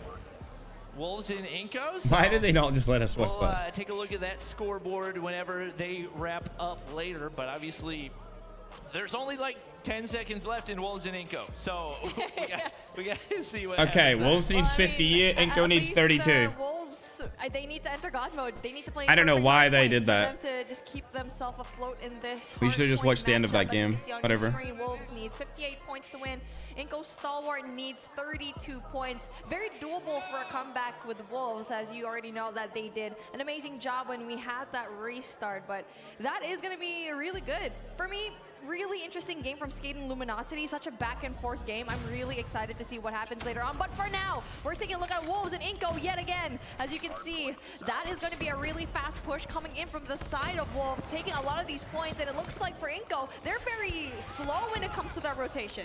I believe around 50 needed for Wolves, 30 needed for Inco. And Wolves off to a hot start right here. It's off the back of both resets have been absolutely guns blazing. And Neon pulling out the SKS. I was curious if we were going to see that counter. He's got 3 kills to his name. Bro, already. 3 people Inco have the SKS right now. Every second matters. I agree. They're screwing over Inco right here. Tight For sure. Inco should have won this game before. Picking up every I'm not a fan of the way this matchup has went so far in the first game, to be honest. He's gonna Neon, you gotta get him off the hard point. They only need about 10 more seconds to close this out right here. They might be able to do it over here on P1. Probably not going to be feasible, but it looks like the early rotation up to P2 as well. Inco might be able to win it here. I don't know why they went for the early rotation in P2, really. I mean, they just left the P1 just so open, and now you get to see Inco just... Watch one of them disconnect again, chat. That would be so funny. Going in there, but again, there's so many chances for them to just get a lot of these points, and it's going to be 34 already, and this is going to be game because everyone else. Yeah, they won. They won. So far away, and there you go. Doesn't look like the reset changed the minds of Wolves, and the momentum still going into the favor. They deserve that, chat. That, bro, the 2 restarts, I mean, it is what it is, but I just really wanted to see them hurry up and win that game. They deserved it. That's they deserved it. Especially Lucas on the roster. He's really good. So no surprises here. What team is LG? Luminosity. It's going to be an interesting search and destroy, though. This is a very strong Wolves team. I agree, Tom G. I agree. What to expect out of Inco? Obviously, we saw some crazy plays from Skade, who was number 2 in the region. So you got to expect Inco has some decent reps going up against them. Not sure who to expect the actual snipers in their hands, but they're going to be looking to close this one out early on if possible, so they can lock in a spot in the playoffs. And once we do reach that control matchup, it just is that swing mode where it's always a question mark. We don't know what's going to happen, but honestly, with the amount of performance that we saw a while ago from Inco, it just looks like they might actually have the upper hand when it comes to control. But obviously, that is for later on. We are moving on into our search and destroy matchup where we get to see the boys. Honestly, they're just trying to run through this very quickly because it has been a very long day. It's going to be really hard for a lot of these teams because especially for a team like, let's say, Almighty that have been playing back-to-back games, it's going to be the same here. So let's see, Slump, Search and Destroy. A little bit of a favorable map for Inco in my opinion, and Wolves, even though yes, they might be a little bit better when it comes to that search, this map just favors Inco a little bit more. Yeah, I would agree with that. If I had to guess, this is probably an Inco map pick because It's just the one that plays the least like search and destroy. You can get crazy aggressive and try to counter some of those. That's why I don't like slums. Styles, I think especially when I'm playing search and destroy, I expect it to play like search and destroy. So when I get slums, it's not the move. We'll see if Inco can go up 2-0. You got to think if they do take that lead, the odds going way up for them is the Chinese teams have shown they can bring their A game in the search and destroy, still trying to find a grip in the hard point. See, that's the whole thing, though. It's like, for Wolves, they kind of have a hard time giving a bit of a response up against the SKS of Inco, right? And we're playing in the next few maps where, okay, smaller map, Inco can probably perform. And for standoff, we've seen it already earlier today where the SKS absolutely shines here. Yeah, just the ability for one player to completely dominate that entire mid lane gives you so much control over the map. It's going to require some adjustments. We even started to see that in the third segment of that hard point where Wolves players decided they're going to throw on the SKS and see if they can counter. Now, there's a big difference between equipping an SKS and using the SKS like Lucasen does, but that's at least a start for trying to counter that play style, and we'll see if they can make those adjustments here in the search and destroy as well. It's just so interesting how all of these teams are slowly doing micro adjustments to their play as the day actually goes on. And a lot more of these teams are slowly incorporating the SKS, where regions of LATAM have been using this for the longest time. Even some players from NA, some players from EU. From Garena, we don't see it at all. From China, we don't see it that much either. And that looks like it's just a strong weapon. But now we are starting things off now. Search and destroy slums. And now it looks like it's going to be blue all over here in mid-map. Yeah, that's a lot of map control for Inco right here. It's going to be tough for Wolves to sniff anybody out. Obviously, you probably got one SKS player just looking over top of the head glitch, and now all you're really left to do is spray through walls, hope that you find somebody, but Crozen says, I'll put you out of your misery. Takes one down, Dad finds another. Noel is taken out of the equation, but a 2v4 for Wolves. Not the start they were looking for in what was expected to be their marquee game mode. Hello, chat. Breaks it down. I have returned. Oh, I was gonna say that was supposed to be a good push from him, but actually, I think it's time to. Oh, my camera died. BRB chat. Them to just secure this round number 1, going in there aggressively, just trying to take a position in mid, and there you go. That is going to be a big opener for Inco. Now that I think about it, I played in the tournament against Crozen as well, and he like absolutely fried my team with the Locust. So if you're Wolves, you got to find a way to counter him as well. He is nasty with it, and that's one way to counter. Just push all the way up in his face, and he doesn't have a chance to respond. Maybe a little body shooting. I love it. Fixed it. I want to see more of it. Hey chat. It's your boy. Oh. To get away with his life, and now all down to Dad. The 1v2, the bomb is down. And right now, a waiting game. I think he gets. I don't know why the target is 6 rounds. Didn't it be 7? Okay, there you go. 2v1. Interesting, Jericho. I didn't notice that. I know why ferg killed his cam. Why did I kill my cam, bro? It ran out of charge.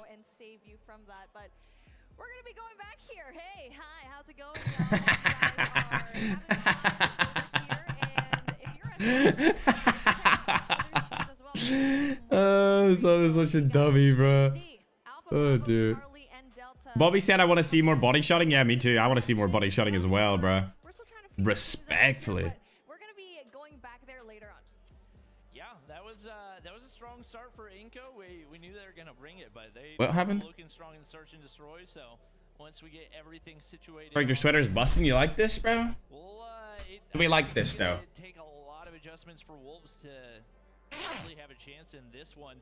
Like we said before, they're a streaky team, so if they get hot, they can probably run the board and win 3 straight. But it takes we like the sweater, bruv. Players starting to build that momentum for them to do it. Yeah, take advantage of that momentum. I should put on a watch, and then I'll be. Round number 2 is actually really good. I mean, I'll be looking like a rapper or something. You know what I mean, Jellybean? Shush. Shush. Biscuit.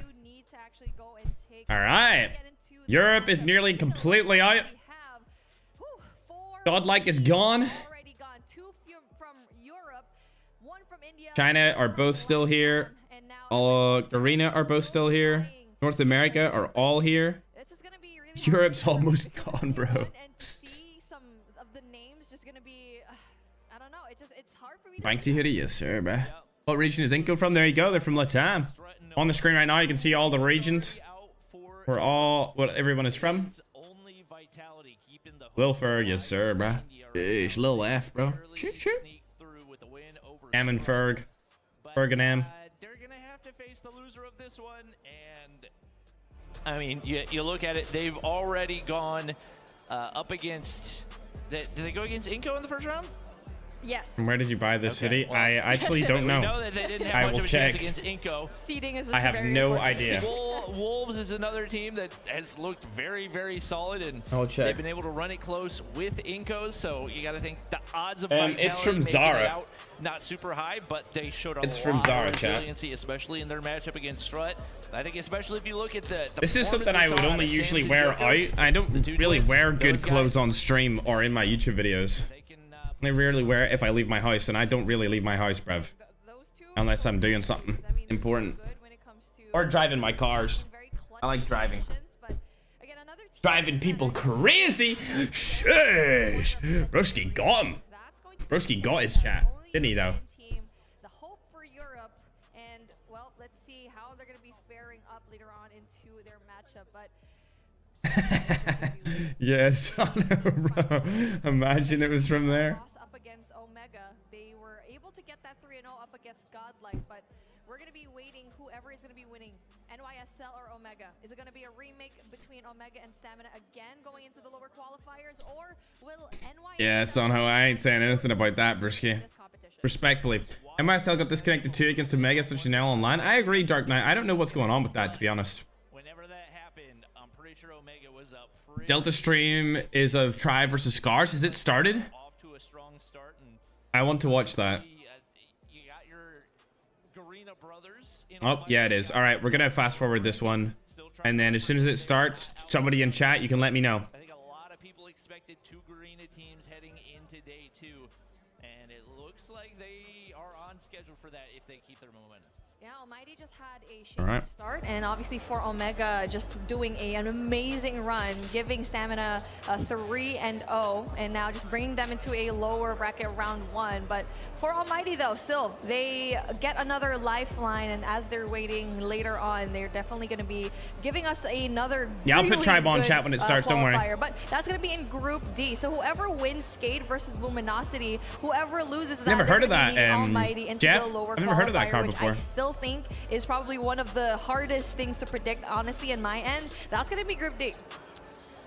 Yep, that's good ferg, yes sir, bro. Man, that's gonna be a real heartbreaker for anybody. What's Tribe will do, bro? Because there's so much talent. I think I maybe slept on that group because commentate when Tribe plays. I'll probably have to, Goat Man.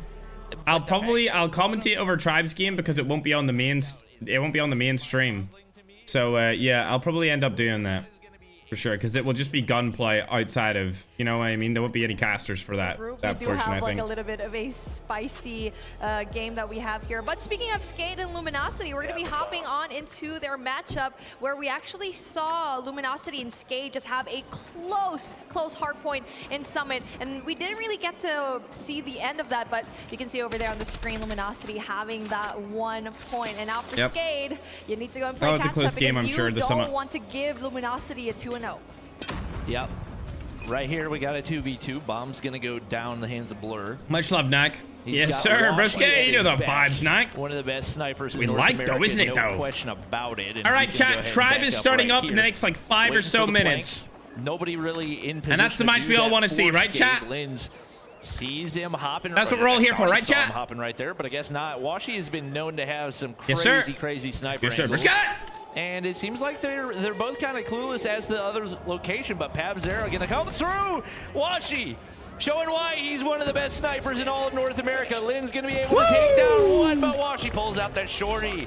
I was curious if we were going to see that a little bit more this weekend, and coming in pretty handy right there to close out the round. I didn't even realize Tribe and Scars, you see on the stream right here. It was just it's starting soon. At that point. It's just so amazing how all these players just so good when it comes to the movement. And now a 4-man push coming in from from Skate, though, up in the back alley where they're going to be greeted by 2 other players, and that is well read, actually, by Luminosity. Yeah, he's just so nasty with it. He knows there's 1 player on the inside of gas station as well. Less than 2 rounds in, and Washi already with 5 kills to his name. The bomb's going to go down, and now the pressure on for Skate. Hit the retake right here. You got Pabzera looking down that mid lane. Doesn't realize Solo is on the inside. Washi is 5-0 right now. Here, and they're going to make their way into the bomb site, but why are they not watching him? Deal with Envy over on those boxes. Watch Washi, bro. Gonna somehow get away. Envy finds 1. Mihawk's able to take down 1, make it 2, and now he's got to deal with Washi. He's been a menace all game long. He's going to throw a nade through perfectly positioned right there. Wow! That is not timed properly. Mihawk goes big, clutch after clutch today. This is the second 1v3 Mihawk actually got. Oh my goodness, not only that, enough time for him to go in there for the defuse. What a way to get your first round in Luminosity. I have eaten Bleedy. You had the upper hand. Don't fall victim to what happened a while ago with Skade. You know, I asked a bunch of pro players who they thought was going to be MVP for Stage 5. And I asked Mihawk, and he said himself. And now I'm starting to understand why he said that. That sounds like something I would do. So many big clutches for this guy right here. And he has got the ice in his veins, no question. We like that. We like somebody who has a lot of confidence. Right there. Washi's out of the equation, which, with the way Luminosity's been playing so far, not a great sign for them. Ban gonna fly over top, but that's a deagle to the face. Envy there for the trade. It's gonna be a 3v1 right here. Leo's in backed way up, and that is a lot of missed deagle shots. You gotta think that's likely the end of the round. Solo gets the information. L, bro. He's going to be forced back right here. Actual L. Oh my god. That what looked was like that? a super doable kill, but maybe just a little bit of COD timing didn't go his way. And Luminosity retakes the lead. Okay, good shots coming in from Luminosity. They knew to Don't forget to drop a like, big dubs for Tribe. Thanks very much, just for fun. I appreciate it, bro. Thanks for the 5, gamer. Decent clutch head. Mihawk's really good. I don't know if it's Mihawk or Mihawk. This game still hasn't started, chat. Finally gets 2 kills. Scars versus Tribe. We're still waiting for it. Rush approach here coming in from the side. I agree, Cezad. That's exactly what that gun is. Yep. It's Solo ends up paying for that one. Leo off to a little bit of a slow start in this one, but you know, it takes a little bit of time to build momentum. Washi 8 kills to his name already. And Envy's going to be able to get the plant down right here. Washi just continues to punish. He's on 9 Washi's already. Really good. I think he hit the weapon expect as that round finished right there. And I think we are going to hop back into Wolves versus Inco. Their S&D match getting started back up right here. Yeah, LG's going to win against Skid. There's no way. LG's insane, chat. Because Skid's really good. That one, Luminosity looked like they were very much and fucking SMG. Yep. Very much in the hands of Washi's dominance. So good. I mean, Bobby's head gets sweaty. He needs a head sleeve. A really talented team, but I feel like the aggression. If Scars beat Tribe, I'm deleting COD M. Same. Towards that momentum and just trying to hasn't started just yet. Do the 1v3 clutches, which honestly that should be the last. Yeah, there they are down there in the bottom right. They're getting ready to set up. Where you're down in numbers, but for Luminosity, they're just so good at handling what they have with such efficiency. And now we're finally stepping into Inco versus Wolves yet again, where very, very passively both of these teams, and nothing's moving so far. Yep. At a little bit of a stalemate right now. Nobody for Wolves wants to make their way through those entryways, and Inco's got the map control, so they don't have any issue with the current situation. It is going to be Rafa finding the opener right there. Ching able to find one, I hate this map get the for major assist. Lucas in there. He said, it's I so can bad. do it with anything.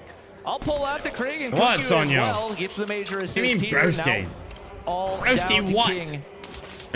He's in a tough spot right now. He's going to be able to find one. It seems like Dad knows where he is. He knows exactly where he is. Drops him with the SKS in hand, and just like that, it is going to be Inco back into the lead. Again, they just have no Almighty doing? They are 1-1 right now. SKS or even any kind of like. Who's winning so far? Tribe hasn't lost yet. A while ago, this actual I'm trying to think if anyone else hasn't lost yet. I don't think so. I think everyone else has lost at least once, or they're 1-0, similar to Tribe. How the scoreline's gonna be, but there you go. Wow. Oh, King goes in there for the knife kill. I agree, Veg, you goofball. I agree. That's gonna be okay. That's gonna be impressive, but unfortunately for him, he does drop. I don't know what that currency is, but thanks, man. We're going very deep into Alpha, where 3 players are going to be surrounded. Inco. Oh, Crozen, maybe a little too aggressive. That would have been good. I like that he picks up the kill, but Zai said, okay, this is my Locus now. He's able to punish as well. Lucasen, the only one remaining, and the bomb going down over on the A site.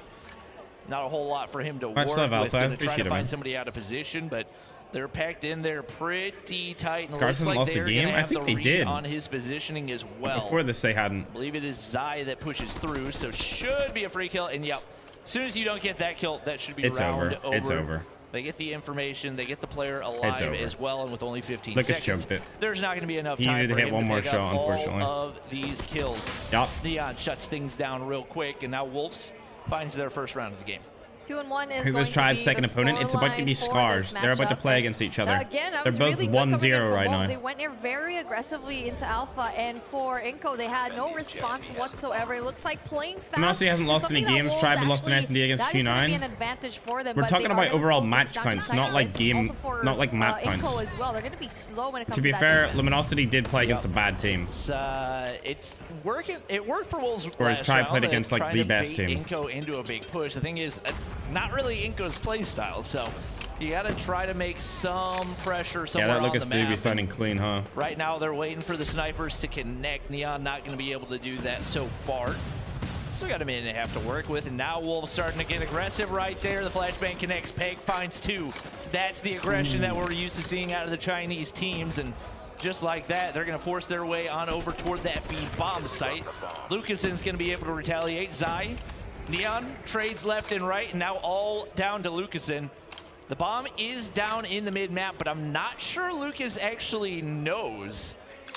And right now, he's going to go ahead and set up behind the bomb Heady, but the task at hand for Wolves to retrieve that bomb and try to make a decision. You're going to be Wolves, you better hold hands, because if you're going to go up against Lucasen, you already know that he can definitely pick you out one by one, especially if he does have that SKS in hand. But for now, it's going to be the grid 6. Information pulls through that one player coming in from Wolves are actually going to be going in through pillars. And as he knows, both of the players are probably going to be there into pillars as well. So how is he going to play this, knowing that eyes are on him? He choked this twice. Maybe could have used a little more trigger discipline right there. Tries to bait Neon with the second one. Beams onto Zai. Whoa! Not sure where he's going with that one, but still in a position to clutch it. Oh my God! Nice! And it's his! He goes big! Another big round for Inco Gaming. All Neon had to do was the play time. He kept on going into the same spot. I mean, it's just a matter I did not think he had that right there, chat. It's so simple. It's just like, you know, you're going to be the only one there. If you go back to that old place where you know that Inco, that Lucasen's going to be scoped in, just go back to Arches, go back into that other spot. But very beautifully played coming in from Lucas, and that's going to be really big for them. 3-1 is going to be the scoreline. Yep. They're in a Aerith isn't a comp player right now. Big clutches on clutches, and he's not in this. The aggression pays off for Wolves once again, but can they find a way to finish it? That's been the question for them so far. Ching going to be able to find another one onto Dad. Now only 2 players remain, but one of them is Lucasen. So that's not a great sign. Crozen was popping off in the first entry into the game. Hasn't quite been able to find that same success so far. But he's in a position where they might be able to get a view on the cross. If they can take out this one Wolves player. The thing is, no close range oriented guns, and they're going to be able to find one. But now Crozen trying to clutch up in total a 1v4. With 25 seconds left on the clock, that seems to be very difficult as Neon seals the deal and Wolves finally gets one. 3-2 is the score line for now. That was a really good sign for Wolves because they wanted to rush into that Bravo flag, and that's going to be really big for them. And actually for Inco, they were pushed back very much. They were too passive in that particular round, and that just won kind of gave them a hard time when it comes to going God. in for that retake. Yep. Oh my god. Another big round for Wolves, one away from tying things up. Obviously, we do have that unseen +1 round for Inco Gaming right now, so we'll see if they can fire back, but it's a calculated aggression that we're seeing out of Wolves. It's not necessarily, hey, it's the first second of the game, we're just gonna rush into mid and see what happens. They kind of evaluate, they look at the lines of sight, they see where Inco is, and then based off that, they make those pushes. They use the stuns and flashes to check those off angles. And right now, Crozen's going to be the man to make the plays. They're looking to peek mid, but I'm not sure who timing really goes in favor of. I'm going to say overall probably Wolves, because Crozen has no idea they made the cross right there. And once again, that calculated aggression, the question is, when are Wolves going to make that push? Wolves is just so good when it comes to adjusting their pace, and usually they wait for Peg to actually make that first blood. He's been so good at getting those first opening picks, and there you go, Ching. That is going to be vital information for him to actually go and get that. Gets that one SKS kill, and speaking of Peg himself, he's going to go down. That's going to give a hard time coming in from Wolves, but hey, they're going to be leaving that Bravo side open, looking like they want to go in for the infiltration, gets rid of the flank, SVD's banned in this though. You're not allowed to use the SVD. Not sure what was happening right there, but because it's too good. No, me too. You know, the winner of the gunfight is the winner. Not a whole lot of time for the defuse. Lucas in. Crucial snipe with the DLQ in hand right here. You still got one player in the backside of garage that you got to deal with in Neon. He's not going down without a fight, but neither is Lucas in. He's going to go ahead and not hop the bomb right here. If Chink can play time, maybe it's possible, but just not quite enough. Good job. That's going to be back to a 2-round lead for Inco Gaming. Wolves they just did so well when it comes to that plant, but the post-plant situation wasn't that big. They left Bravo a little bit too open, and now let's see what happens again. You're watching here Wolves versus Inco Gaming. I feel like there's a lot of technical issues. I don't know what's going to happen now. Yeah, flipping sides to make sure that everybody gets the proper amount of offensive and defensive sides, which, especially on a map like Slums, you want to make sure that that's happening. It's a very, very difficult offensive map. So we're going to go ahead and make the switch. It does look like on one of our other broadcast matches, we've got Omega versus NYSLM resuming. Obviously, some points being distributed based off the start of that one, but still lots of COD Mobile action ahead of us today. We have yet to send anybody to the playoffs, and that's the number one objective for each and every one of these teams. 4 teams down for the count already. Excited to see these finishers and who we're going to be watching on Saturday.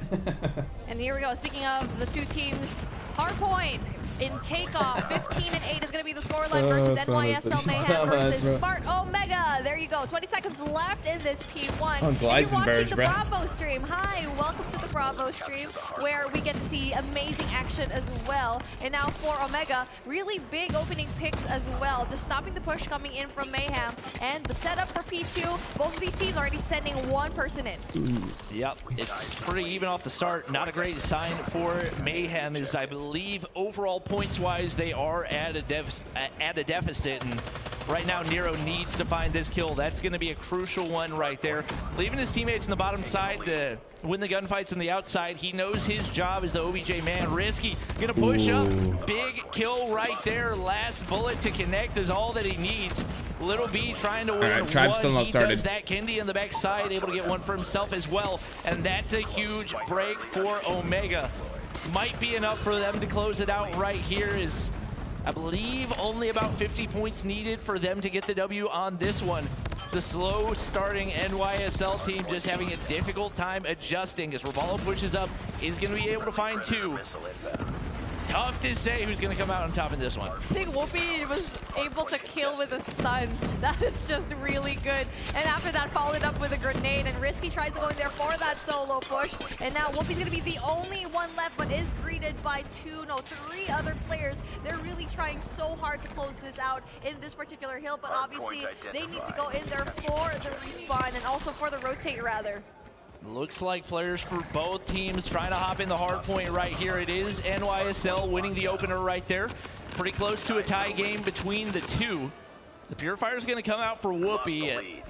Not the best position, but if he can get into the hard point, it will be. He does not, and that's part of the reason I was a little bit suspect of his decision to do that. Yeah. Because he used a couple of shots off of it. Not going to get any recharge either, and another Purifier going to get immediately shut down. And this looking like it could turn into a money hill for NYSL. Not sure how big the point gap is right now, or if it's a total restart, but NYSL looking pretty dominant here on P3.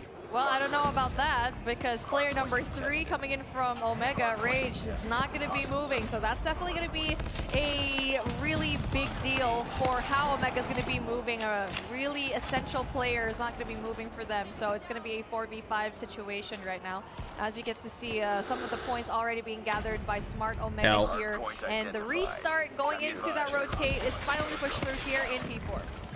Looks like he has reconnected right there. Now the battle over on P4 ensuing once again. Idra shut down with claw in hand. Shots from behind. Able to connect as well. I wonder what it is that's causing the disconnects. For his team. Omega needs 62 to win. That's a lot of people have disconnected throughout this event. I wonder what is causing it. Holding on by a thread right here. Kendi continually re-peaking Purifier in hand, and there's nobody on the point for NYSL. You got to keep somebody in there as much as you can. Right now, they continue to pick up the time, but there is zero margin for error. Oh my God. Not quite sure why the Purifier was even there in the first place. I mean, at this point, you just want to know that it's definitely going to be a claw and gravity vortex type player of number 3 on their team cannot move right now. You need to just close Rage hasn't moved for so long, chat. Look at this. In the bottom of the screen. Disconnect for a smart. Bro, he was out for so long. All right, we can go and watch the tribe game, I guess. Instead, chat. All right, brisket. Let me turn up the quality, make sure it's all the way up. It's the 480p right now. We got to make that a 1080p little gameplay. Brisket. Me, brisket up. Tested. Hardpoint is ours. Hostiles have the hard. Right down time, chat. Am I right? No. Am I right? Oh, chat. Chattington.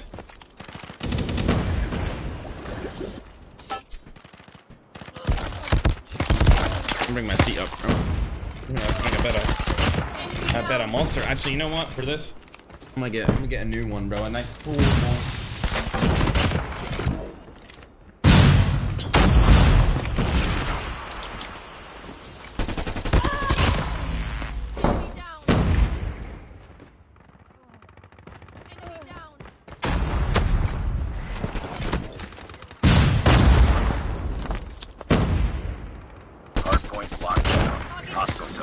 Chat, we are back.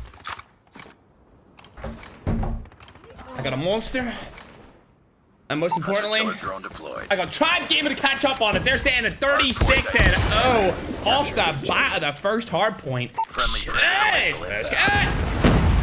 let's get up. Hard point lost. Jazz has 7, Big has 8. Frag. Bop. I try and get me monster partnership. Okay. It seems to be that the only person that can kill Vic is himself, apparently, in this game on Takeoff. Hardpoint 50-4. Tribe Gaming versus Scars for their second matchup against each other today. They both won their earlier matchup. Scars decimated Influence Chairman, and of course, Tribe. Are they really gonna lose against 2-9? Not looking likely, Brisket. I think Tonic gets a double with the nade and a kilo spray. He's one of the only players in this event using the kilo. One of my favorite weapons in the entire game. Preferably, I'd use the Krieg, though, nowadays. It's just better close range and it shoots faster. It's a nicer gun to use overall. Unfortunately, Marshy goes down to the hardpoint player, being Scars Fanta. That's probably trademarked, bruv. You probably want to check that out. Hardpoint rotates. It looks like Tribe has the hold on it currently, but they're getting slayed out straight off the bat. Bolu, Tectonic, and Jeds all foul. Marshy is the last person left with the Purifier, allowing his teammates to try and rotate into the point. He's going to push through right now with them. Gets out one, doesn't get a two-piece, but a claw from the opposing team. Scars comes in, and that allows him to basically decimate Tribe out of that hardpoint. Tectonic sitting upstairs with the kilo. Nice camo, a nice completionist camo, and a nice skin on it. I must say so myself. He goes down to Fanta. Fanta gets another one onto Veg. He's got the claw in full swing right now. Jez kills him, and Hamster leaves Jez randomly Don't know why he walked straight past him. Jez is able to get a double kill along with Tectonic picking up a double as well, cleaning out the point for Tribe to come in and get some scrap time. I wouldn't be surprised if we've seen Scars rotating to the next hard point as Tribe pretty much has the scrap entirely here, as Veg is the person who has been left alone to control it. Scars Mike pushing through for some random ass reason with 3 seconds left in the point. That was kind of odd. Next hill has already appeared. Tribe pretty much have it locked down except for the upstairs. Rio is up there. He's got a nice little position using the CBR lattice skin. And that's a fantastic CBR skin. I've just got to admit it. It's so good. The iron sights are juicy. The gun skin, actual colors are amazing. Tectonic and Jez both able to pick up a kill, but Jez falls to Rio. Veg getting the Purifier out. This is a great hill for the Purifier to be able to lock down the surrounding area. Fanta kills one, doesn't get the second, but Marshy dies from behind to Mike. And now it's all down to Bolo in the hill as his team are slowly but surely getting washed away. Ooh. Marshy with the triple as per usual. We seen him do it earlier with the frag, and now he's doing it again with an actual weapon. I believe he's using the Switchblade right now. Or it could have been the Claw, actually. Could have used his Claw operator. Boom. Rio goes down to Bully with the CBR. Jez is pushing up as well. Gets Mike. Can he get a second? Tectonic is going to be able to pick up the second. And it dies. Tribe still controlling the hill. 125 to 51. Swinging in Tribe's favor. This is not one of Tribe's favorite maps. To be honest, I don't think this is one of anyone's favorite maps except for Lucas, the Inco player, where he uses the SKS here. And he's cracked with it.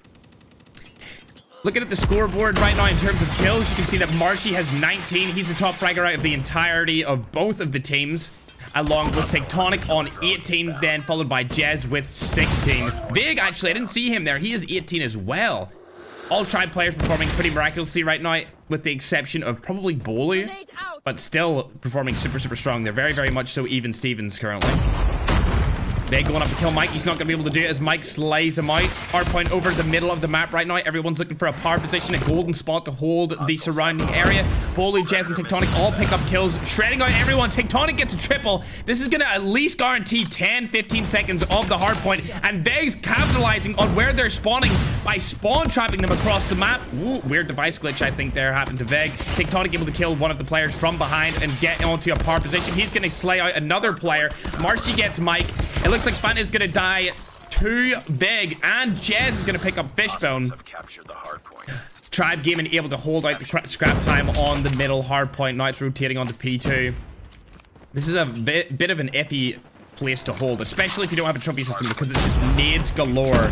Speaking of nades, there's a bunch getting thrown into the point right here as Veg challenges the corner and then dies to a flashbang explosion. What an odd thing to die to. As you can see, more nades coming over and along the side. Tectonic picking up a double kill. Bolu gets one. Marshy's decided he wants to pull out the Purifier for a close range play right here if they walk through that door, which I think they are going to. Marshy gets one. Can he get the second? No, he doesn't, but his teammate has his back. Veg, as usual, keeping his teammates alive with the good Krieg 6 play right there. Tectonic able to pick up a double as well. Bolu watching their back with his CBR. A lot of these players on Tribe Gaming are actually using different operators and different main guns. You see the CBR, you see the Krieg, and you see the Kilo being used by all the different players. Fishbone's decided he wants to use the little goofy Holger. I'm not really a fan of the Holger anymore. I feel like it's a little bit too slow for the current meta, but I've seen a lot of pro players using it in this event. Like Inferno used it recently as well. And to be honest though, they've lost like 3-0 twice in a row, so I don't really think that's much to go off, considering they were getting dominated. Hardpoint obviously rotating to the next hill, P3. Tectonic's using the outside back alley area to try and get a little bit better spawn situation for them. Veg's got up top on the platform. He's able to pick up one. Can he get a second? Looking likely. Yes, he does. Veg picks off two off spawn, and he's just watched them spawn. Mike doesn't go down to him because he's got a teammate Ryo there to help him out. Veg spawns right on top of the hardpoint, however, puts the trophy system down so that nades can't come through, and we're going to see a nice little hunter killer play here by Bolu. Should pick up one. If not, it looks like Veg took them out too quick, getting a triple right there. So Bolu's hunter killer was not needed in the slightest. Scars still have these bottom spawns as well. A Predator missile comes down but doesn't get any kills due to a trophy system. Marshy able to use a nade to his advantage once more. Scars are pushing into the point right here. Can they pick off everyone? Yes, they can. The entire team falls to the Scars roster. Veg dies as well. He was the only Tribe player even remotely close to the hard point, but now as we see the timer goes down, they're just picking up the scrap right now, and we're going to be going into that outpost over to the top right of the map. Jazz sitting with 23, but the main slayer in Tribe this game has been Tectonic with 33 kills using the Kilo. Something you don't really see too often currently because of the Krieg 6 release. But here he is, speaking of the devil, able to pick up one right here. Can Tectonic go on some sort of a streak? No, he doesn't. He falls to Fantagen. Veg is just running in and dying for absolutely no reason. Marshy's going to try to slide up the stairs and get away from people. It's not going to work, I don't think. He's still alive right now. I have no idea how Marshy has stayed alive. He's able to pick up another. Marshy's still alive inside of that point. He finally goes down, but he just caused such a distraction for the Scars team right there. Very, very well played to him. 219 to 112 right now on the scoreboard. It looks like Tribe's going to take this one home for map number 1 for the 2 winners round teams in game matchup 2. 25 kills from Mike. Who's got the highest on Scars? It's like, only 25. Whereas in Tribe, we've got a 37, a 35, another 35 from Vig, and a 33 from Marshy. They've all been slaying out, which is obviously one of the main reasons why they're dominating them in this takeoff hardpoint. Now going on to point number 1. It's looking like both teams are just going for power angles straight away. It looks like Vig's up there on the right-hand side. He gets killed straight off the bat. Tectonic's going to take out Mike. Good play by Tectonic. He's going to call in a Predator missile straight off the bat. Is he able to get a kill on it? Yes, he is. Going to take out the player that would have killed him. And now he knows that Hamster's up top. He can take him out as well. Veg, able to pick up a 2-piece right there. We love to see that. Marshy's still rocking the Switchblade. I like seeing that Tribe are using different weapons. Different weapons for different players. There must be some sort of strategy behind that. And there you go. Tribe Gaming wrapping up game number 1 with a very solid and decisive win. 250 to what, like 114, 112? It says target 250. Yeah, that's what it's up to, bro. Ferg needs a neck tat. Sheesh. Get a neck tat here, brisket. Well played, Tribe. Big with the 40 bomb, brisket.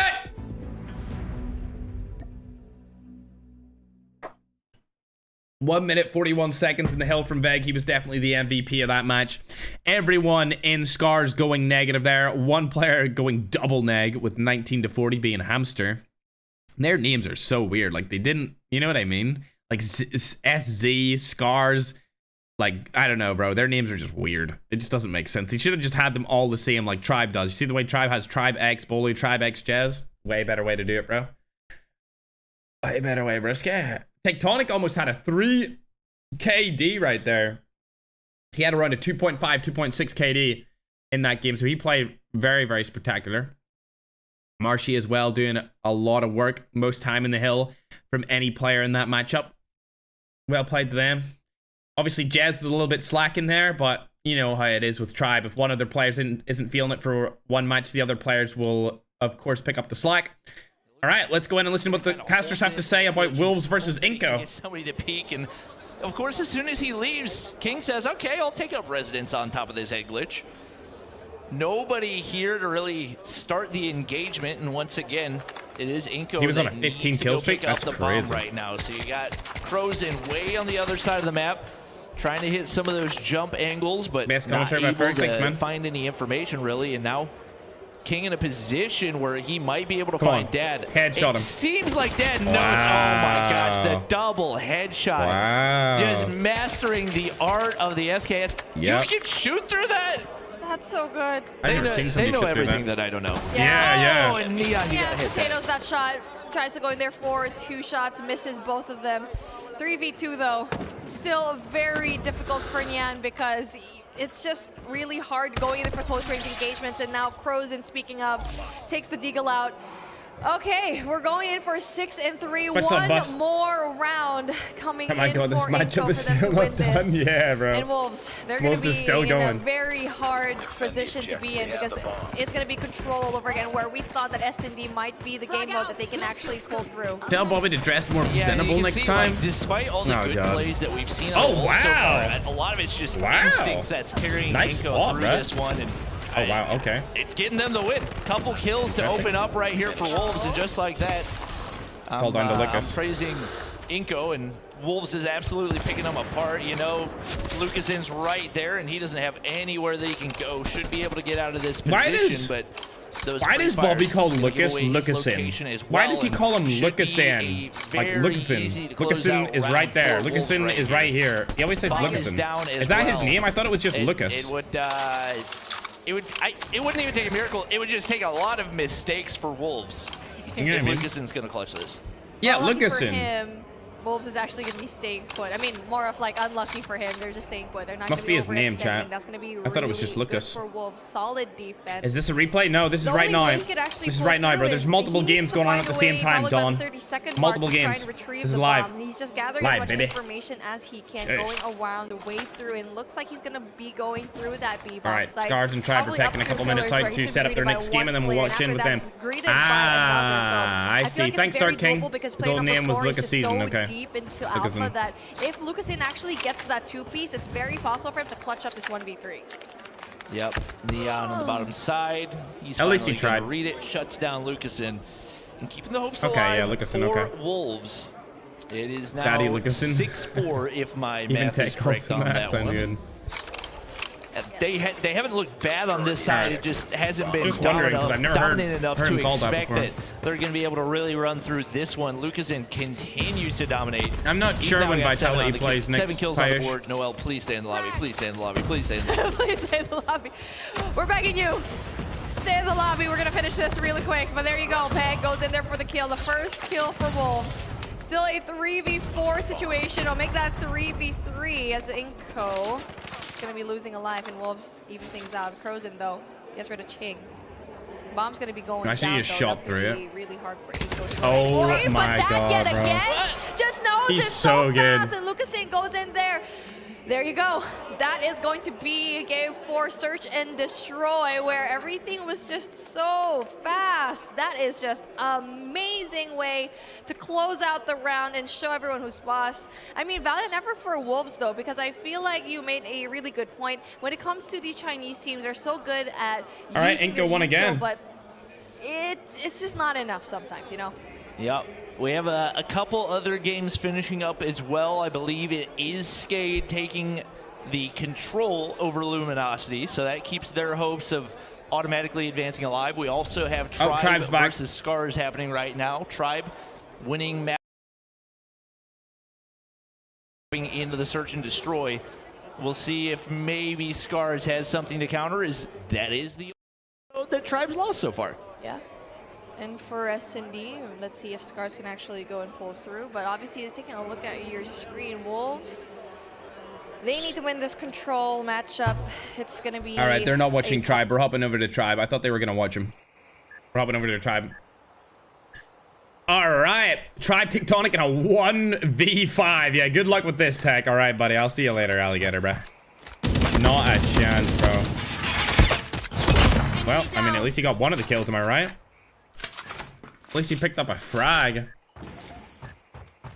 He just doesn't have enough time to make it happen, unfortunately, and he's probably gonna fall here sometime soon. Yep, there we go. Lost that round, but it's not over yet. Ready up. All right, chat. This is Tribe's second matchup for today. They're playing against Scars.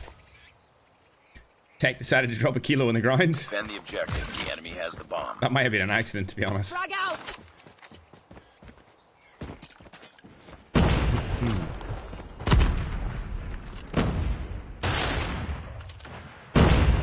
Okay. Jazzy able to pick up Fanta right there. 5v4 in favor of Tribe going into round number 2. Nobody has really showed up for Tribe in this game thus far. But Beg is able to get a kill across the map on the fishbone. Bolo shooting at somebody. Can we get the POV of that, though? No, we can't. We're going to go into Jazz. He's sitting in cut. Zigzag. Got a sniper. Enemy has dropped the bomb. And a CBR. Getting shot from the left. He's going to fall to Ryo. We're the last one. Complete the mission.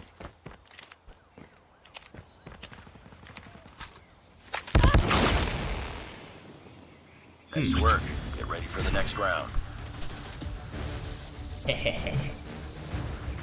Bomb spotted.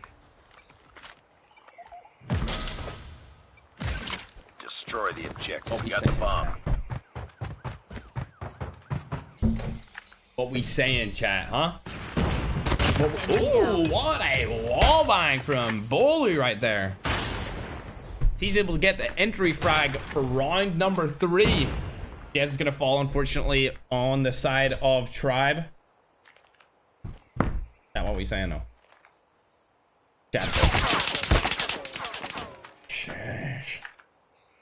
Sheesh, folks, food reviews. Oh, it's emerging. And a miss comes out from Mike right there. That's not very good, bruv. Need to pick it up, bro.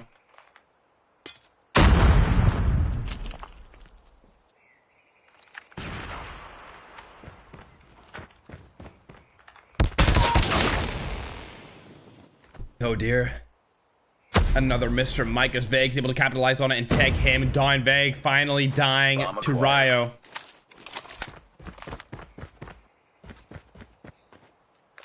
They're watching Tribe on the official stream.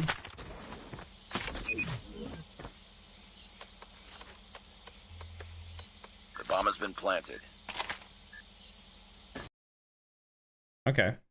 Tonic gets Hamster. A 1v3 situation all of a sudden, and they're just so patient when it comes to infiltrating this Bravo site. And now for Bolu, looking to get that 4th, tries to go in for the shots, and there you go. Speaking of the man himself, gets it, and with enough time to spare to go in there for their defuse.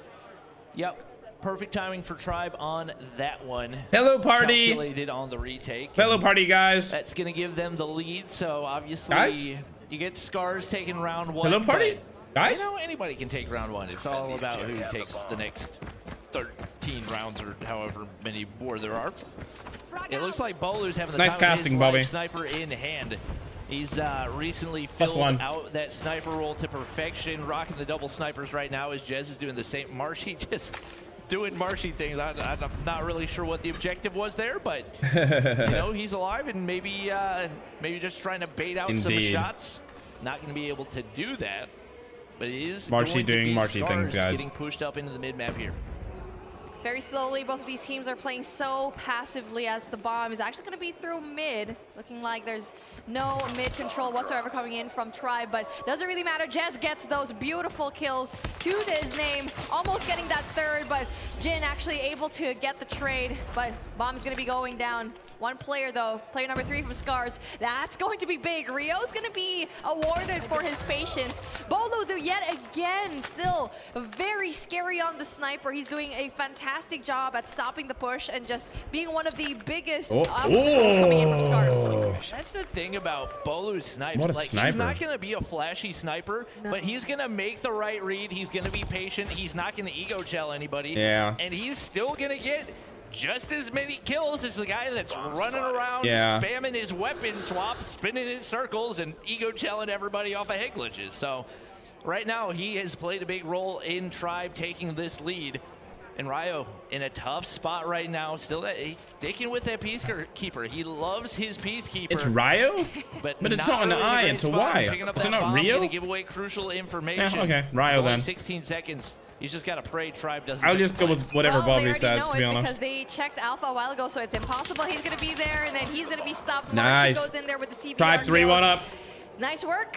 Thank you for playing, and there you go. That's going to be Tribe all the way. And by the way, if my voice becomes a little bit deeper, I'm just going to be coughing just a tiny bit. But I think with Bobby, I'm going to give you a little bit of a boost here. Oh, yeah, I appreciate it.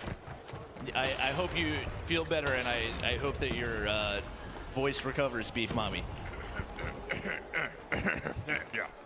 What the hell? Hi, I'm not Beef Mommy, I'm Chip. Oh, it's nice to meet you. Thank you. Nice to meet you. Last man standing. Know each other. Finish it.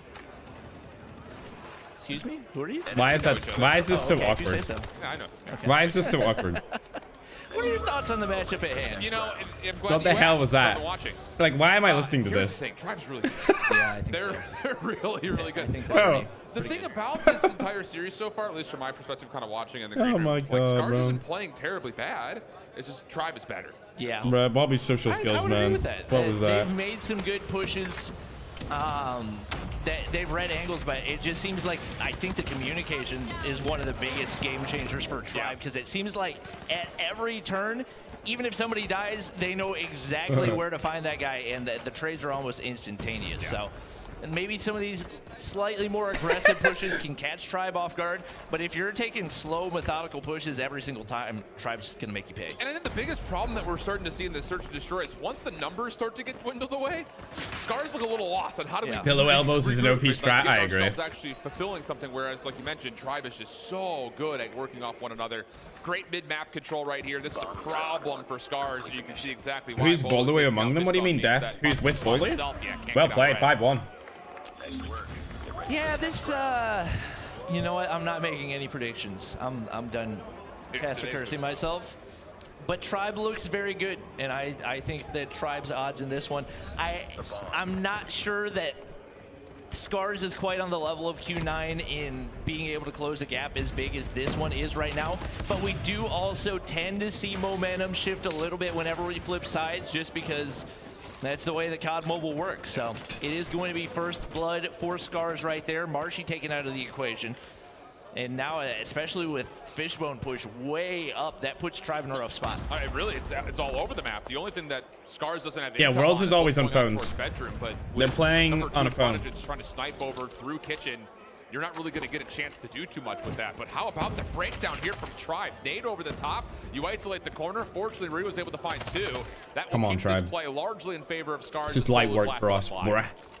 This is kind of what we saw in Tribe's S&D versus Q9 as well, looking very, very. I don't know what that is, King of Spades. On the defensive side of things, but not quite as decisive on the offense, and it's definitely made this round, at least so far, a lot more difficult. So Bolu's been big for them so far. He's got 8 kills to his name. But that setup over on the B side, especially with them knowing that the bomb's down over there, going to make life pretty miserable. I'm not going to lie, though. Scars is still trying to feel out where Bolu is, which is possibly going to lead to some opportunities for Bolu to pick up a snipe. Yeah, he sees one, shot just a bit wide. No. And that all of a sudden kind of maybe has closed the gap in around him. 30 seconds. You've got number 3 in Rio is already deep in towards Garage. And yeah, this is the only play that Bolu has. He will get a 1v1 versus Fine. I never seen Hamster on the leaderboards in Season 1, bro. With that miss, that's basically the end of the round. Doesn't have bomb. You might get 2 players to chow you. You're not going to get 3 players to chow you with only 13 seconds left. There's no real winnable situation right here, so Fishbone can play the waiting game. Knows Bolu's going to drop onto his head, and a big round goes through for Scars. Not over yet. Yeah, clean stuff. It's just one of those things that, hey, don't give away the advantage. And there were moments in there where I think we were all like holding our breath. Honestly, bro, like the phone strats are OP. Look at this.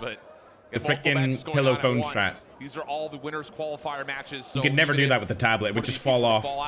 In particular, looking over towards what's been going on in this Inco and Wolves matchup, which this has been surprising, I would say. I mean, we'd asked the question when we were doing all of our prep, like, are we sleeping on LATAM? We might be sleeping on LATAM a little bit too much, Bobby.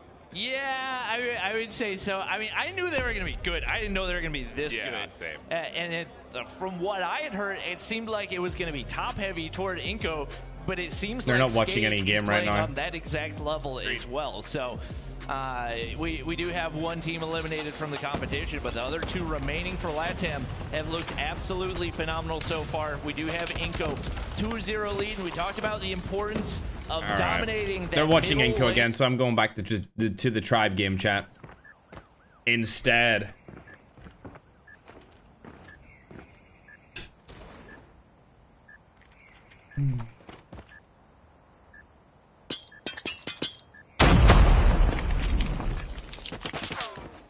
Fishbone is not winning this. Yep, not a chance. Not a chance, bro. Nice little double there from Marshy. He's gonna be able to get a triple kills. Nice work. Get ready for the next round. Martian to the neater, though. Marshy neater. Destroy the objective. Got the bomb.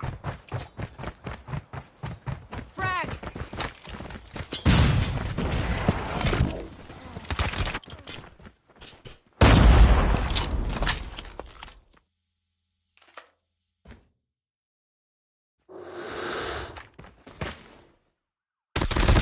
Enemy down!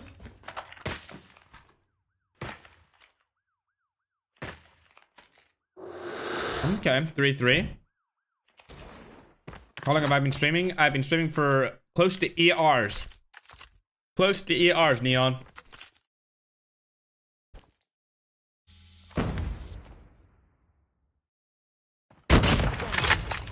What a snipe from Marshipper. And then he dies. Unfortunate Marshipper. Marshipper though. Marshy who? Who 9? The bomb has been planted.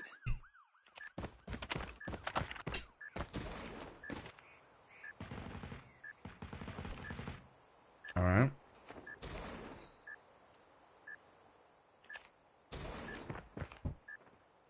Which team can be a tough fight to Tribe this year in champs? Who 9?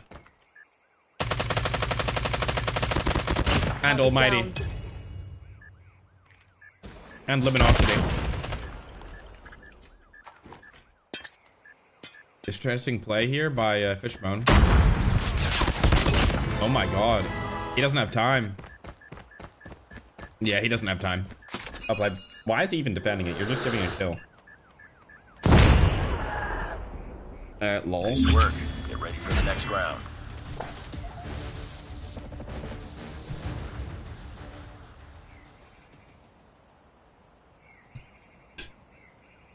Yep. That wasn't close in the slightest. Triber up 2-0. Good play. Well played to them. They played that so well, and I thought that Wolves might actually go and try to make a comeback, but unfortunately for them, I can't believe Wolves versus Inco is still on. I feel like this has went on for so long. Yep. It does look like Tribe's going to close out their game versus Scars, so that's going to be a 2-0 lead for them, and now only one map away from heading to the playoffs. Inco is going to have a strong start here in this round as well, and I mean, especially being on the defensive side, I will say pretty definitively, Standoff is a map where it's definitely defensive sided. So the fact that Wolves lose that opening offense, not a great sign, and Inco's got to be feeling good about their odds of now advancing to the playoffs if they can find a way to close this one out. They only got a 1 life advantage right here, so still a lot of work to do, but 7-2 is close, question mark? It's not close, no. 7-2 is like they destroyed them. And now the pressure is on. If you're Wolves, you're doing your best not to get spawn trap. Big value for Crozen with the claw in hand. Once again, life advantage going to work wonders as that affords Inco a lot of room to move around. Speaking of the util, Wolves just absolutely does that so well. Stops Crozen in his tracks. What a snipe. The guy cannot be stopped. So good when it comes to that sniper. Oh my has god. A really good what a snipe line of the spawn of on Wolves. That's going to be really hard. Exactly. Closing in. He's popping off. He's basically trying to open up that hill for his team. And not just that, that actually allows his teammate, that's going to be Noel, to push deep into spawn, winning a lot of these gunfights. 8-18, 10 seconds in between them. Not just that, 19 seconds on the clock coming in for Wolves to try and get one on the offense, but obviously it's not going to be that easy as Inco able to get through with that kill, with those points down, doing so well, but hey, it looks like we're finally getting into the points. I'm just assuming that Inco's actually going to be winning that game. Somebody get Neon some help. He's got 17 kills. He doesn't have any teammates above 7. He's a one-man wrecking crew with the right take in hand, but give Neon a good team, bro. For the teamwork that we've seen so far out of Inco. Man, oh man, has this team impressed so far today. We got yes, sir, Ziz. Oh, wait. I know. I was just like, am I hearing this? Let me see much love, Astro Noir. Well, ooh, need to cross the map, though. Once again, Ching with a nade, and finally, a starting feed for Wolves to try to turn things around right here. We've all right, Wolves, I'll see you later. Sweeps in the control we'll be so seeing far. you. Definitely not outside the realm of possibility, and it is Wolves taking the life advantage. Some of the operators coming into play as well, not seeing a ton of value come through. Right now, tied up 26-26. Inco a chance to close this one out. Can they make it happen? Very aggressively, they're trying to go in there. Hopefully, I get to see the minimap just so what kind of information we finally do have. But it really just imagine they disconnect again. I know, bro.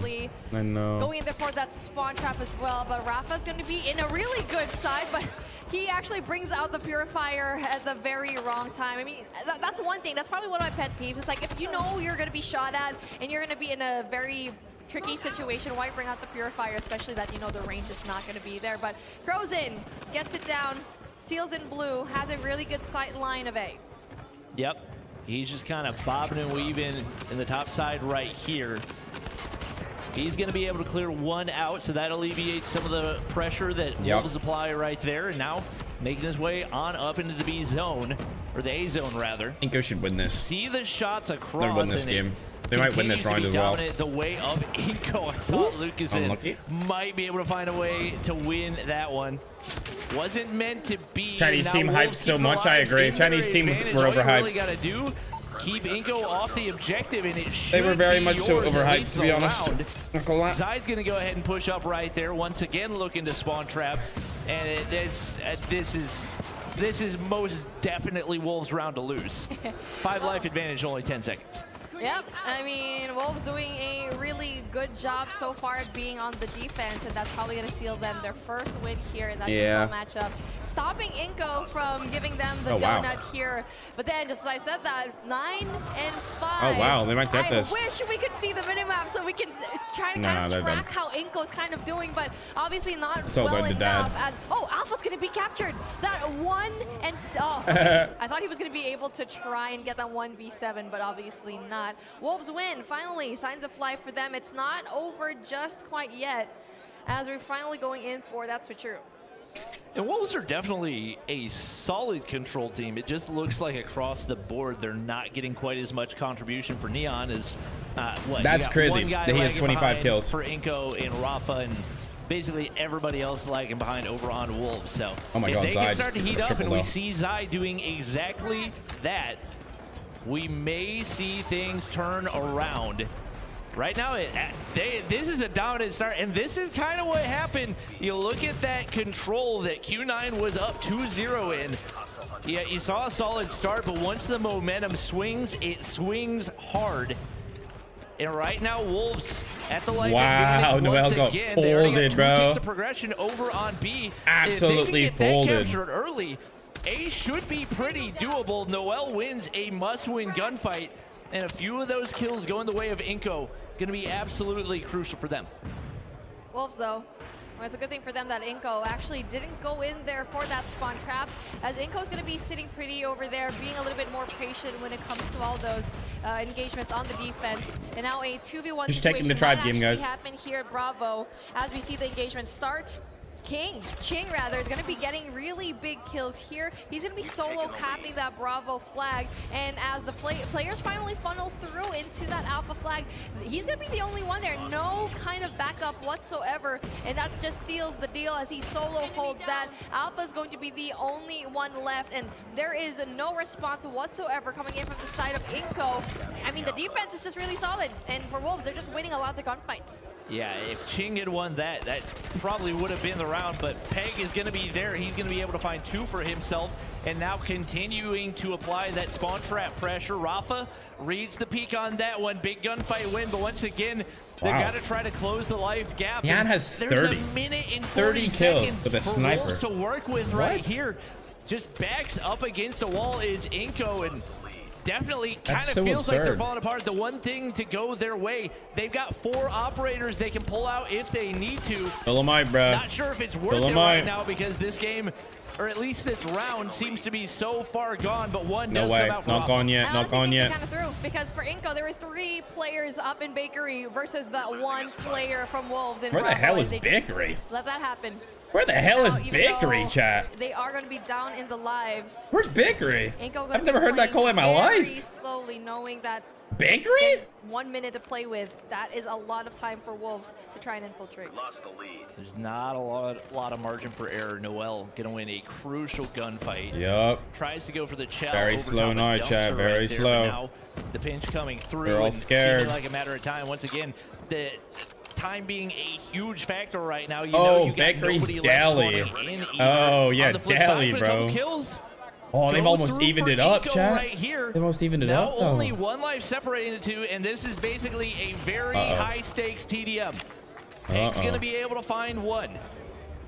2-life advantage, but just like that, Dad equalizes. Purifier comes out, trades left and right. 1 life advantage for Wolves right here. God. Still 27 seconds remaining. Zai's going to be able to find another, and now all down to Dad. He's not going to be able to win the gunfight. Another round goes through for Wolves, and they've got a chance at the control reverse sweep. Who's winning so far?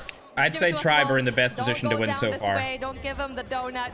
Tribe and whoever wins this, which I think is going to be Inco. I think Inco is going to win this matchup. They're 2-0 up now in map count.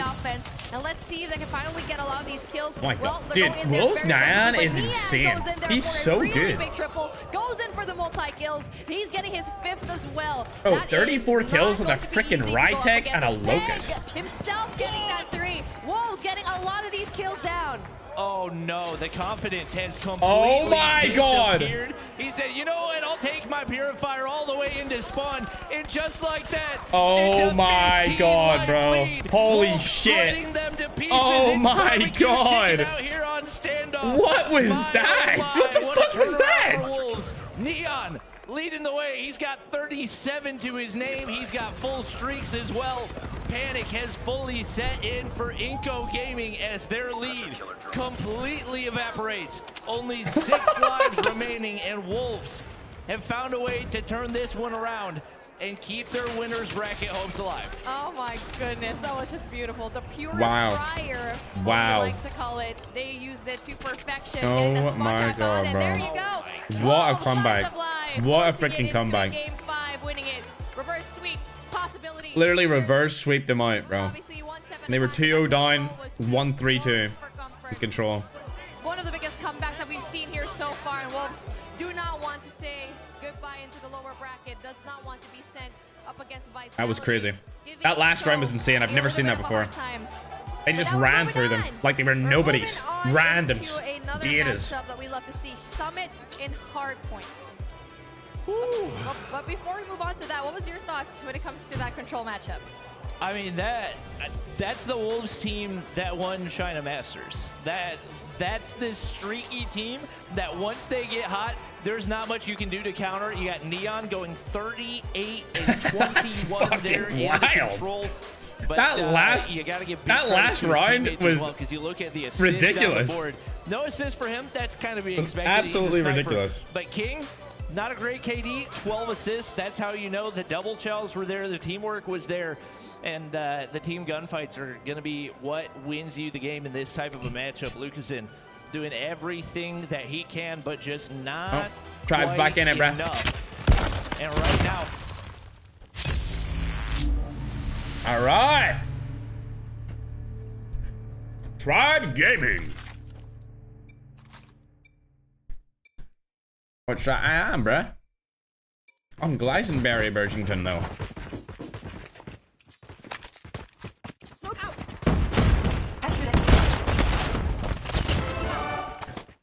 That sounded really cool.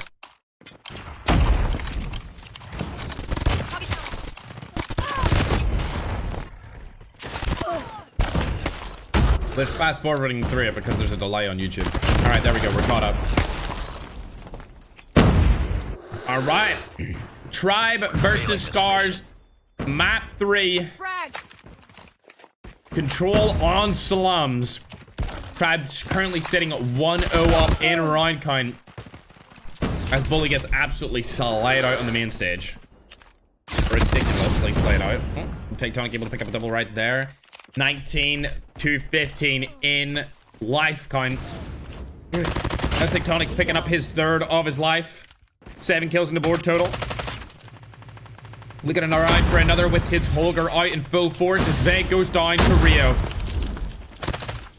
More shots going in the direction of Scars from Tech. He's still alive on his streak. Marshy able to pick up one with a hunter killer. Now 16 to 8 in favor of Tribe Gaming. It looks like they're going to win this round number 2 on Slums control. And that would put them in a very good position to win this entire matchup against Scars. There's only 3. Yep, there you go. Well played. 2-0 off the bat in game 3.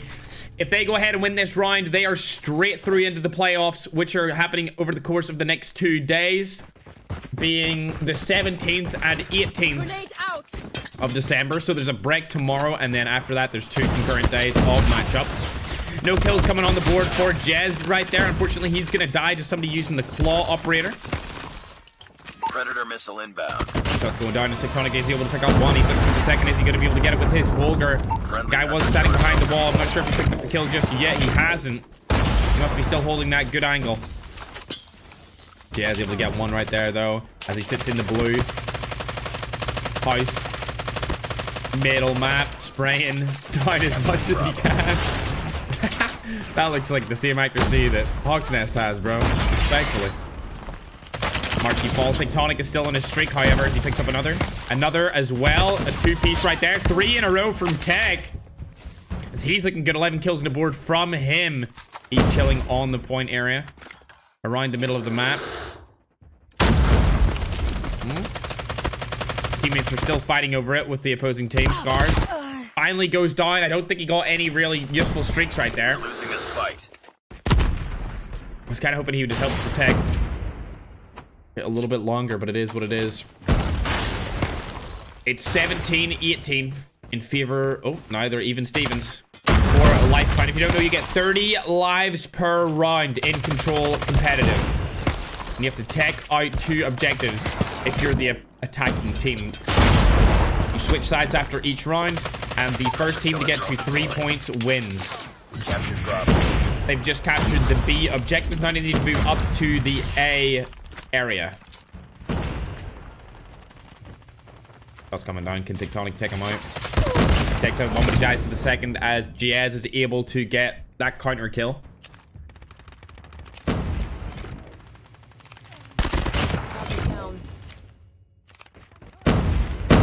He's got 20 kills right now. Bully's performing really well this match. Good to see from him as Vegas able to pick up double kill right there. Tectonic finally falls to Mike. A couple of nades coming in from behind onto the Tribe roster. Bully's the last person alive. He's going to die after he uses his Predator missile to take out one of the opposing team. And it looks like Tribe are going to go for the flank right here. Marshy's in the middle of the map at Graveyard. He's going to die to a Purifier, unfortunately. And now they're all spawning in front. Tribe has a 1 life advantage. They're going to start using their operators because they know if they win this round, they win the entire thing. As Bolu drops to Rio. Tectonic takes him out. Fishbone's still alive along with Mike and Banta. The last 3 players on the roster for Scars. There's currently 4 alive for Tribe Gaming. Fishbone's pushing up. He's going to die too, Marshy. Tribe working together cohesively as a team right now. As Marshy may be able to pick him up. Yes, he does, and he gets the second. Tectonic and Marshy as a duo are able to take out the last 2 remaining players on the team. And Tribe Gaming 3-0 Scars to move off and into the playoffs. Well done, broski. That's what we like to see, though, isn't it, chat? Tribe Gaming undefeated today, though. That's what they are, though. So far. Everyone else from Wolves are actually spawning off into the middle of the map, into the control room, which is what Inco actually really wants. They don't want them to go and spawn off here in P3, and that is going to be absolutely great map control on their end. Yeah, right now it's once again clinical teamwork from Inco. The setups on those tight angles, knowing exactly where that operator is going to be able to shine. And even with a slow start for Noel, oh my gosh, he gets insta-killed by the KRM. But once again, the trades in place for Inco and across the board, they've just been in better spots. You get Zai off to this weird angle, and it's 2-1 in favor of Inco, by the way, right or now, map count. They don't get the spawn First control. to 3, of course, in terms of maps. Until you're able to do that, you're not going to be able to get any sizable amount of time on this hard point. It is too crucial to get that control. To be honest. And you look, no surprise to see Wolves. What happened to Omega versus NYSL? I believe Omega is up 2-0 right now. Tries to go in there for that early rotation, but it was met with a whole team of Wolves. But luckily for him, he actually just spawns right there, and that allows his teammates to have a little bit of a shortcut going into that next hard point. Nyan, though, gets a beautiful double kill with his nade. That's going to be really big. Chain gets that one, too. So slowly but surely, yeah, it's not playing right now. Players there having a really solid hold, and this is where the comeback can actually happen for them. And a full 60 would work wonders for Wolves right here. They're going to be able to get back into the hard point. Right now, they've got a lot left to hold off as there's still 2 operators ready to go for Inco. And wow, what an ego chow out of Noel. He makes them pay anyway. Dad's just kind of spinning in circles. Teammate going to be able to find the kill, but still no break in. And this has been a very solid hold for Wolves so far. I would say probably the best hold that we've seen for them in hardpoint all day. And King I agree be able to go Bobby. big with the gravity vortex. He finds 2 as well. That Scars is Japanese, yeah. Scars who? Now, probably only going to be about 23 points. Almost carried Tribe, bro. They're not undefeated. Play of the day, having such what? A Yes, they are. Tribe have not lost. I think, you know what? They've won 2 out of 2 of their games. They did such a good job at the in a 3-0 and 3-1 fashion. Like that is what you call undefeated. They have not lost a matchup yet. Just a tiny bit of points left in between them, but Inco was actually so good here at P1, and Wolves just every time. G9 were like, yeah, it was a close game, but Tribe are still undefeated, bro. Unfortunately, you're just a hitter. There's the Pred missile landing right on the top of Noel. Plus L. And Wolves get 1 foot on the point before immediately getting traded out. Plus you used an R9. Now we're kind of back to that same old story. Plus NA45 abuser. The group challenge out. Scars who? Just reigning supreme against the solo play style of the Chinese team. So they're going to continue to pick up this time, now up to a 60-point lead. Noel content to chill on the inside of the hard point, now up to 90 seconds for his team already, and he's doing everything that he can. Lucasen said, you know what, I'll just continue one-tapping him to the head for as long as I can. So Wolves picking up a little bit of scrap, but they got to be hitting these early rotations. They are set up on the bottom side. Nobody on the inside of the hard point yet. It's about to be a battle. You got to use those shotguns to your advantage, and they have not been able to do that. See, this is the thing where Wolves actually needs to dictate where they're going to be spawning off in this particular hill, because this is the most important hill to go, because they're still 60 ahead, bro. They're chilling. Not getting a lot of points there, but your rotation Tommy Shelby, yes sir, bro. Probably one of the most important parts of the game. Scars who though? It's 2-9, bro. Wolves not it's really 2-9. Who? Flip the spot really quickly. They're pretty Who? one-track minded, to be honest, here in this particular summit map, where they're trying to go in for the contest, yes, but you have to know where you want to spawn as well. But there you go. Saz is a really cool badge, I agree. Number 4 coming in from Wolves. That's going to be King. Try to dictate the pace, but he is going to be met by 3 other players. A really hard matchup to go and win. Yeah, you got to send more than one player to try to flip those spawns. That was a fantastic attempt out of him, but once again, it just comes down to the teamwork for Inco, and it plays the same role in breaking hard points as it does for flipping spawns, and just like that, they've got control of the money hill over here on P3. Ching gonna get shut down on the push through mid, and now we're just continuing to see a whole lot. Like, look, every single chow is a solo chow. You're trying to push up a long angle. You have a KRM. Do you know what gun you're holding? That's not going to work. Oh, you're going to lose that 10 out of 10. But, I mean, I guess good effort, question mark, but hey, we're going to be a little bit loopy here. Maybe the players are a bit tired and a little bit questionable when it comes to the gunfights. Still very solid hold coming in from Inco Gaming, where they're trying to get as much points. I believe Inco have got this. And now for Wolves, all you need to do is to go and contest, but you're just funneling through just one area of the map where you could go behind the flag. Go through that catwalk. Try to go and take it from behind, because right now you're being so readable, and they're finally getting a lot of the scrap points, but hey, you need to go in for the rotate. They finally go in there for the rotation, but we've seen it right before where Inco is absolutely great when it comes to the break, but hopefully they do get a full 60 here. I don't know why Inco's trying to win gunfights. Yep, Omega's beating NYSL 2-0. A free rotation if you just run in and die to the Wolves players, but they're going to spawn all the way in the opposite side of the map, and that's going to make life easy, at least for a little bit, for the Wolves players that are remaining over here at P4. Zai looking to get things pushed out. He's going to get shut down by Rafa, and even with some questionable decision-making, it doesn't really seem to matter. It is all Inco in the feed. Just like that, 24 seconds in, they're going to be able to find the break, and now they have the opportunity, maybe not to get the win, but to get things pretty close to that 250-point mark. And just like that, the retake finally comes through for Wolves. So this is surprisingly way closer than what I thought it would be. Where Wolves needs to get every I'm not going to lie, like, this is way closer. Not too late for them. Lucasin, though, 38 to his name, cracked, absolutely cracked, but even his teammate Rafa is at the 35 as well. No one even comes close coming in from Wolves. it's just very interesting for me to go and get it. There you go, 39 for Lucasin. Possibility for a 40 up next. 212 and 182 is the score line to beat. Right now, Wolves getting that money hill, or not really the money hill, but getting the big hard point time that they needed. Noel's gonna go ahead and pop that purifier on the bottom side. Maybe not the right spot. Yeah, terrible. Takes a lot of shots and doesn't manage to do any damage right there. That's when he's wishing he could have back, and oh my gosh, the claw shots from below. Right now, Wolves starting to close the gap right here. No way they win this. They've been consistent across the board. They've gotten better with their holds. Bro, this has got to be the longest match I've ever seen. And if they can continue to hold some time right here, they might be able to tie things up or even take the lead. Noel flying in from above. And that's the one thing about the Wolves strategy. They've got, what, usually one dedicated OBJ player. The rest of the players are on the outside. So if he gets taken down, you're automatically missing out on some of that hard point time. But they continue to make the big plays. Neon said, you know what? I got to carry him. I'll solo chow. Doesn't work out. That's 4 in the feed for Wolves. And I can't believe how close this is. Inco.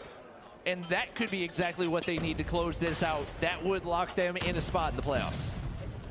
That is 14 points in between them, and there you go. They need to find any kind of presence here in 2F. These teams are so evenly matched. Like, all the games have been super close. Oh, he was holding something else. Oh, wow, nice double. He did not have any gun with him, but still, big Predator missile kill coming in from King, though. That shuts down any kind of points coming in from Inco. But 234 and 211, there needs to be a different kind of response as gets slayed, bro. Actually going in there one by one. And that guy Wolves King is screaming his head off right now. Rafa goes in there for the Hunter Killer drone. 10 seconds left for Inco. Dude, Lucas and is that's so going good. to be bye-bye for Wolves, sending them down into Oh my the God. lower Oh bracket my God. possibly. But the stop finally comes through, though, with 3 seconds left on the clock, and Inco finally seals it down, sending Wolves down into a lower bracket. Let's get Trying to fight Vitality later on. That is going to be a really big kill. Almost a comeback coming in from Wolves. Almost sort of similar to what happened in Control, but finally Inco seals the deal. Well, if they didn't have it already, the Brazilian teams have absolutely earned our respect today.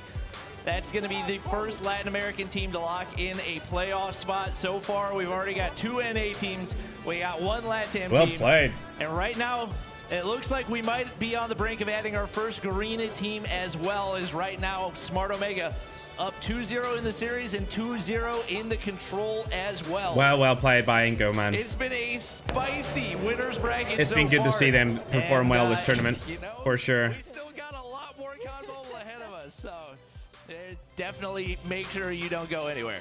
Oh yeah, I'm not going anywhere. I want to see all of these matches because even though I watch it all in 4 screens, but like what Bobby said, we are waiting on Smart Omega and Mayhem. They are at a brink of being 3-0 for the side of Mayhem, and they are trying to go in there for that Control matchup.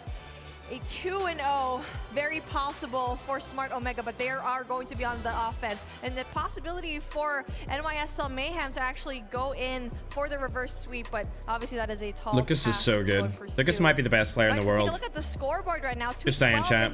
I think Lucas is one of the best. He's at least like a top 5. Like, Lucas is so clearly a top 5 player. It's so free to say that. Like, so far. even with his team being so good as a cohesive team, he's still a star. Very impressive. I'm very impressed by Lucas. I had no idea who he was. There's no question they were not touching P3. But I'm really curious to see like the overall KD scoreboard for the day, because I would be willing to bet a significant amount of money that Lucasin is on top by like at least 0.2 or 0.3. This guy he's insane, has been frying every single map. 46 and 26 to close things out, leading his team in a big way. Can't take away from Rafa's performance as well. A little bit more OBJ time for the squad. See this? But all around, such a well-rounded team. Yeah, Rafa did good too. Deserving is this Inco team of Are they gonna watch this? I want them to watch the Mayhem game. This one. It's very close. All right, we'll just watch this. Ooh, Candy should have got another double there. Capture A. Oh my god, what a bunch of kills that was. Yeah, if Smart Omega win this round, then NYSLM are, I believe they're going to the lower bracket. And that means that Omega are going through. Omega goes straight into the playoffs. Captured Alpha. Yep, there you go. Omega are through. Lost that round, but it's not over yet. Well played. 3-0 and controls a pretty dominant performance. Excited to see them go up against the top seeds from the other regions, because obviously Wolves, great team.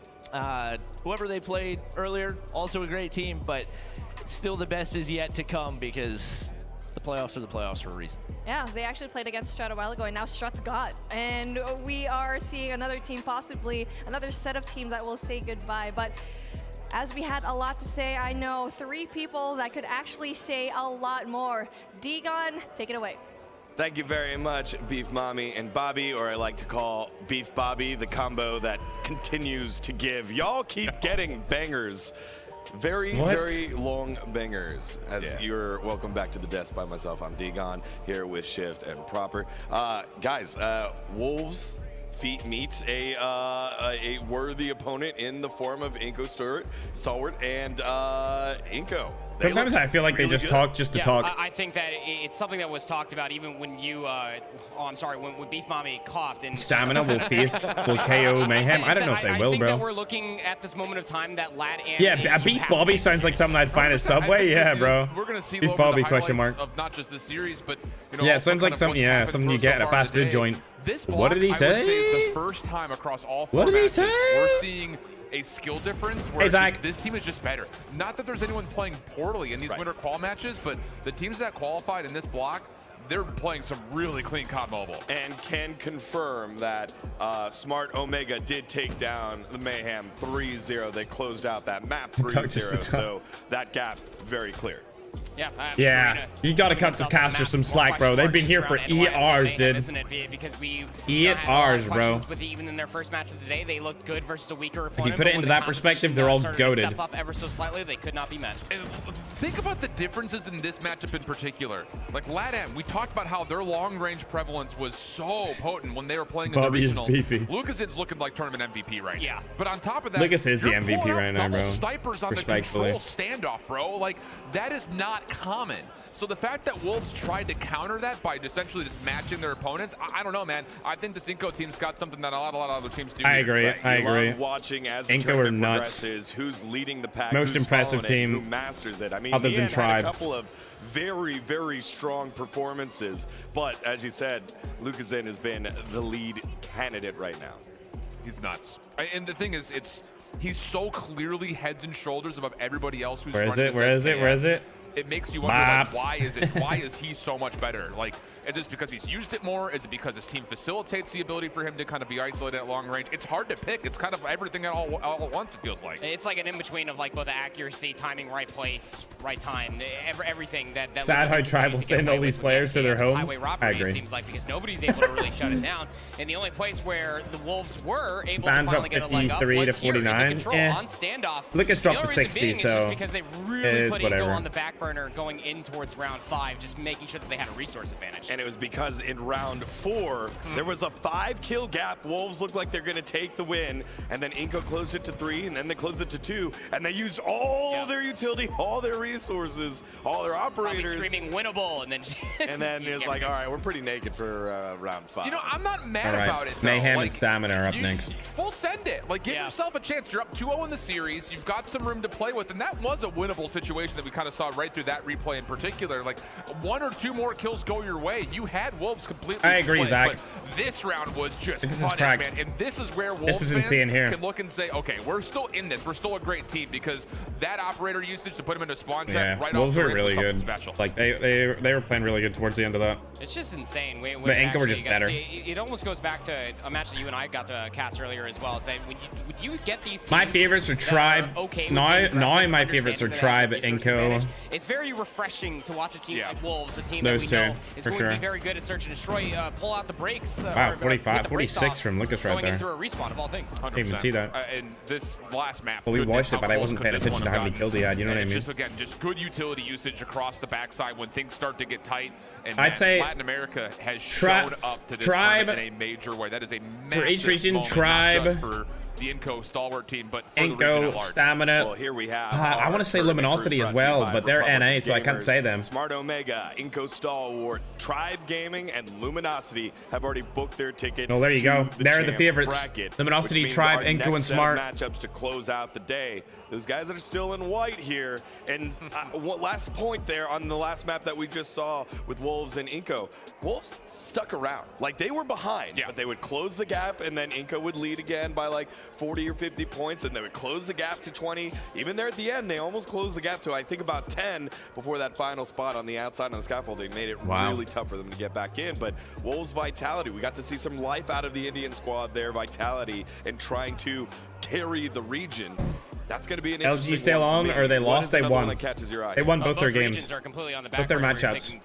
Wolves will and literally kill vitality. Group D because we I actually agree. Run back I don't think vitality's going through, chat. I'm going to be honest with you. A map number 5.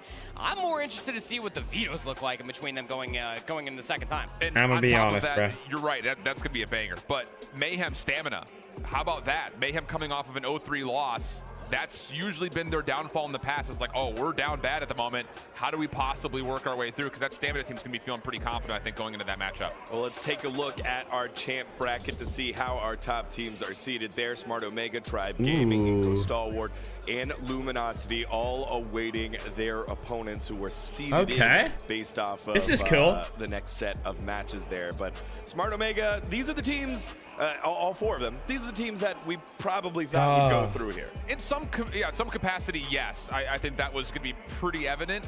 Obviously, seeing things like Luminosity, I think we were looking at that group as being Team Almighty's group, but Luminosity very clean today, very polished. Chat, I'm going to be honest. I don't see any of those 4 teams losing to a team that goes through here. I just don't see it happening. I just don't see it. Didn't Skid already beat Almighty once? Yeah, but that's how groups work. They'll have to play them again since they didn't win 2. They won 1 and lost 1. So they have to play the other team that has won 1 and lost 1, so they'll play against each other again. I just don't know, bro. I just don't see those top 4 teams losing, bro. $1 million and $700,000. $1,700,000. And this is the breakdown brought to you by HyperX. $700,000 going to that first place squad. So our teams that did leave earlier, 13 through 16. That's an insane prize pool. They'll be dropping at $15,000. Now we're playing at the next spot, 9 through 12, playing for $30,000. So yes, it's nice that you get $30,000. You made the $30,000, but the next step up, $60,000. Looking pretty good, right? It's a big step up. And again, the 3 of those matches, they haven't played each other yet. We got the nice rematch, but 3 of them are going to be brand new. And we will get to those matches after we take a short break. It's been a long day, but 1 more round to go here in day number 1 for the group stages. Don't go anywhere. You're watching the COD Mobile World Championships. All right, man. Oh, Warzone Mobile, chat. Warzone Mobile.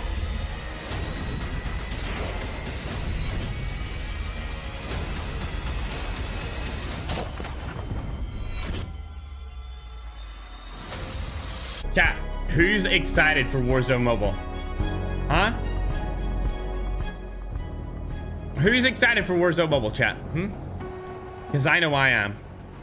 I know I'm freaking excited, bro. I'll tell you that much. I'm so excited for Warzone Mobile, bro. I'm so ready for it. I'm so freaking ready for that game, bro. I'm Glyson Birchington, though. Respectfully, though. Cool.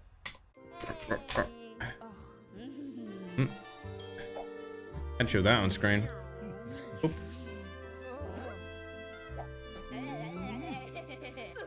What the hell? What the hell is making that noise? Oh, this. What is this? What the hell is this?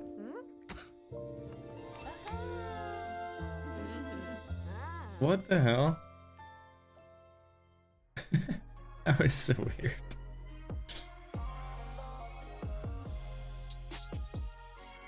Down, down, down, down, down, down, down, down, down, down.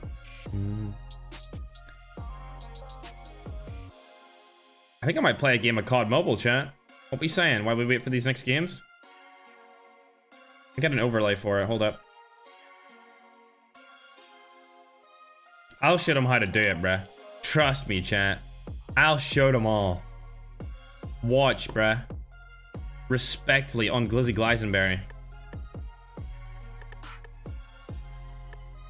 Hold up. I got you, chat. Respectfully, bro.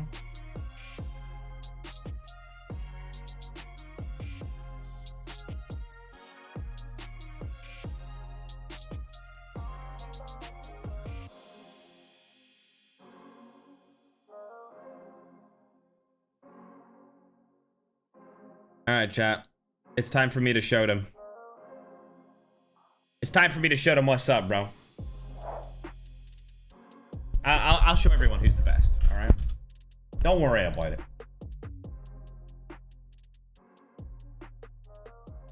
Yeah, don't even worry, though.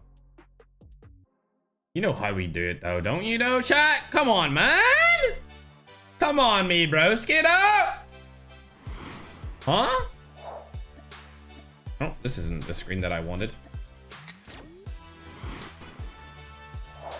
There we are. Okay, ignore... ignore it, chat.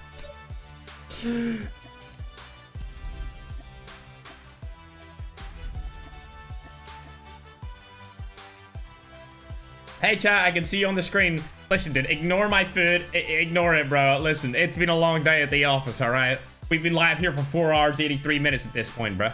You gotta cut me some slack on Glizzy Gleisenberg.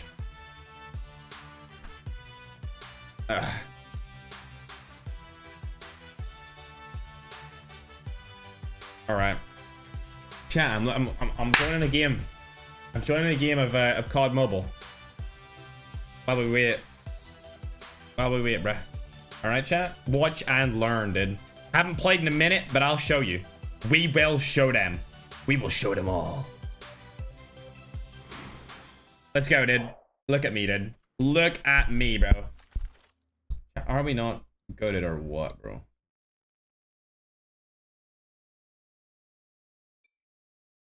In the bag, though, isn't it? It just is, though.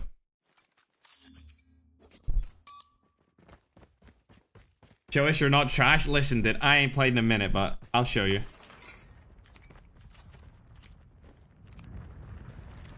Oh, my game's delayed. Hold on.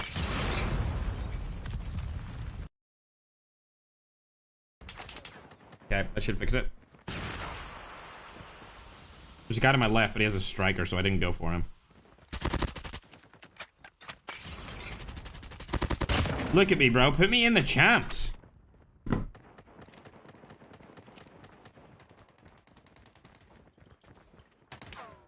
Move, teammate. Is my FPS the highest it can be? I think it might not be. It is. Feels weird. Bro. Stick me in the roster, bruh. Fuck. Don't stick me in, bro. Not yet.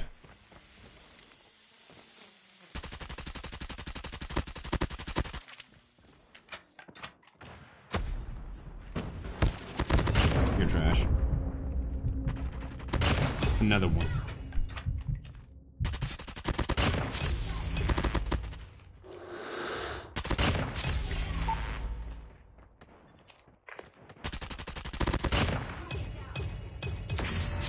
Damn, I thought for sure he was gonna come for me. Please leave me alone. I haven't played in a while. Oh, that just proves I haven't played in a while. Thank you.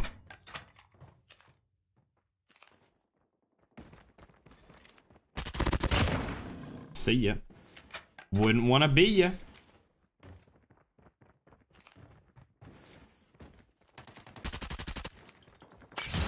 Got him. Chat, I'll watch the stream after this game, bro.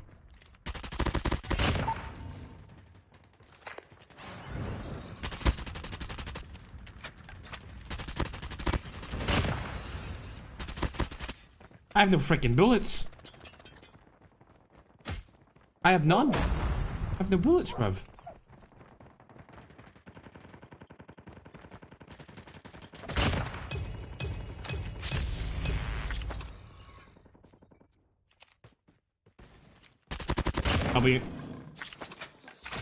Don't challenge me, bro.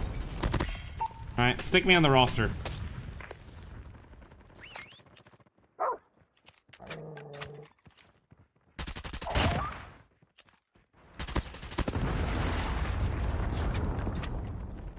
There's a guy behind me. I'm good. I don't want to peek him.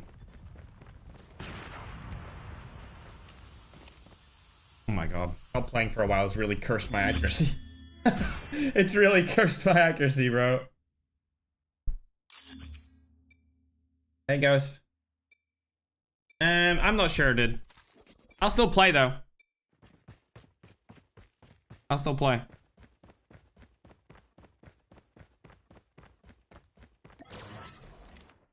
I'm glad these opponents are doggy right now. Respectfully. God.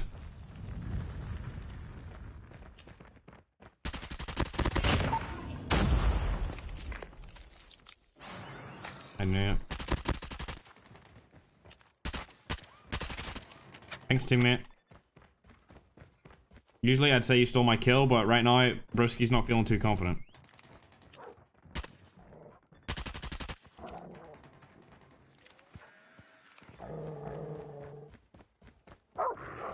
With those kind of claims.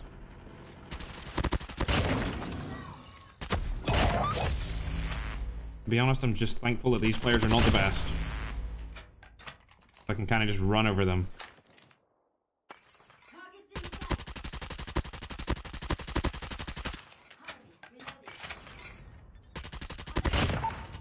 That would have been a really long kill if I could have got the second guy. Whatever, bruh. The games still haven't started yet, by the way, chat.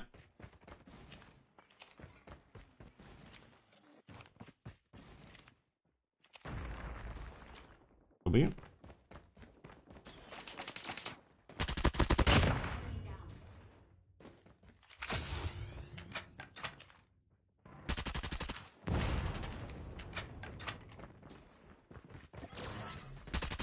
Guy behind me.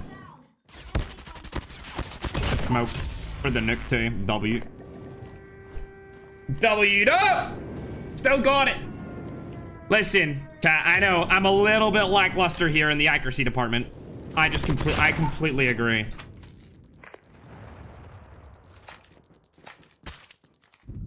I have a newfound love for Call of Duty on mobile, but it's not this Call of Duty on mobile.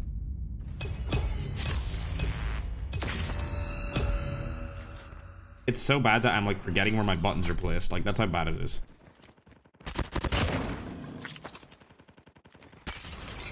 Skirt. God.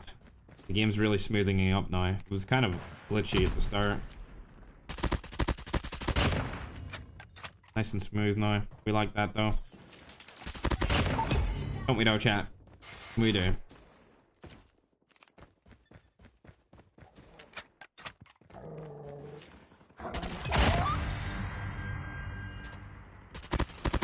This guy's just completely given up.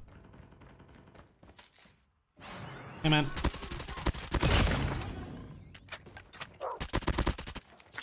Can somebody please tell me how we're getting smoked right now? Can I please be informed of why this is happening? Yeah, please. Somebody.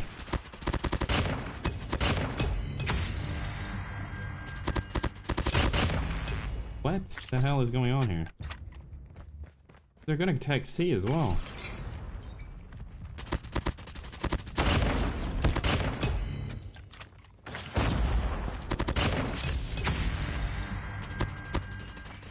Uh-oh.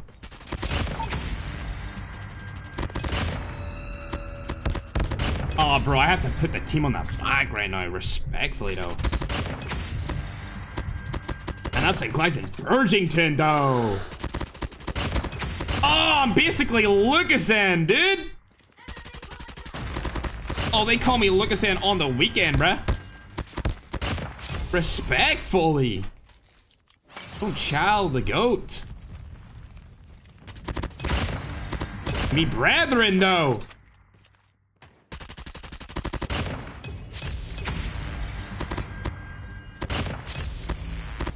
It's just too free for me, isn't it? It is, though. GG. Let's go, brisket. Woo. Straight back into the champs, though. Slums if it ends up there. So Slums ending up in map 5 S&D, a hard point and control in the middle there, Bobby. Yeah, it's an interesting look right here. Is obviously the Hacienda going to be much more sniper friendly and typically tend to lend that to the hands of the Q9 club. So look on the flip side, we've had some weird looks as far as ferg, chat, look at ferg. Scars. They keep pulling out the Peacekeeper. They're not necessarily getting torched with it. All right, I'm doing great, man. How's yourself? Not really seeming to be very adjustable. 57-1, what chat. they're willing to use. Look at could never. What they just want to stick with because they want to stick with it. So I think maybe if they can make some of those adjustments on the fly, they'll have a chance going up against Q9.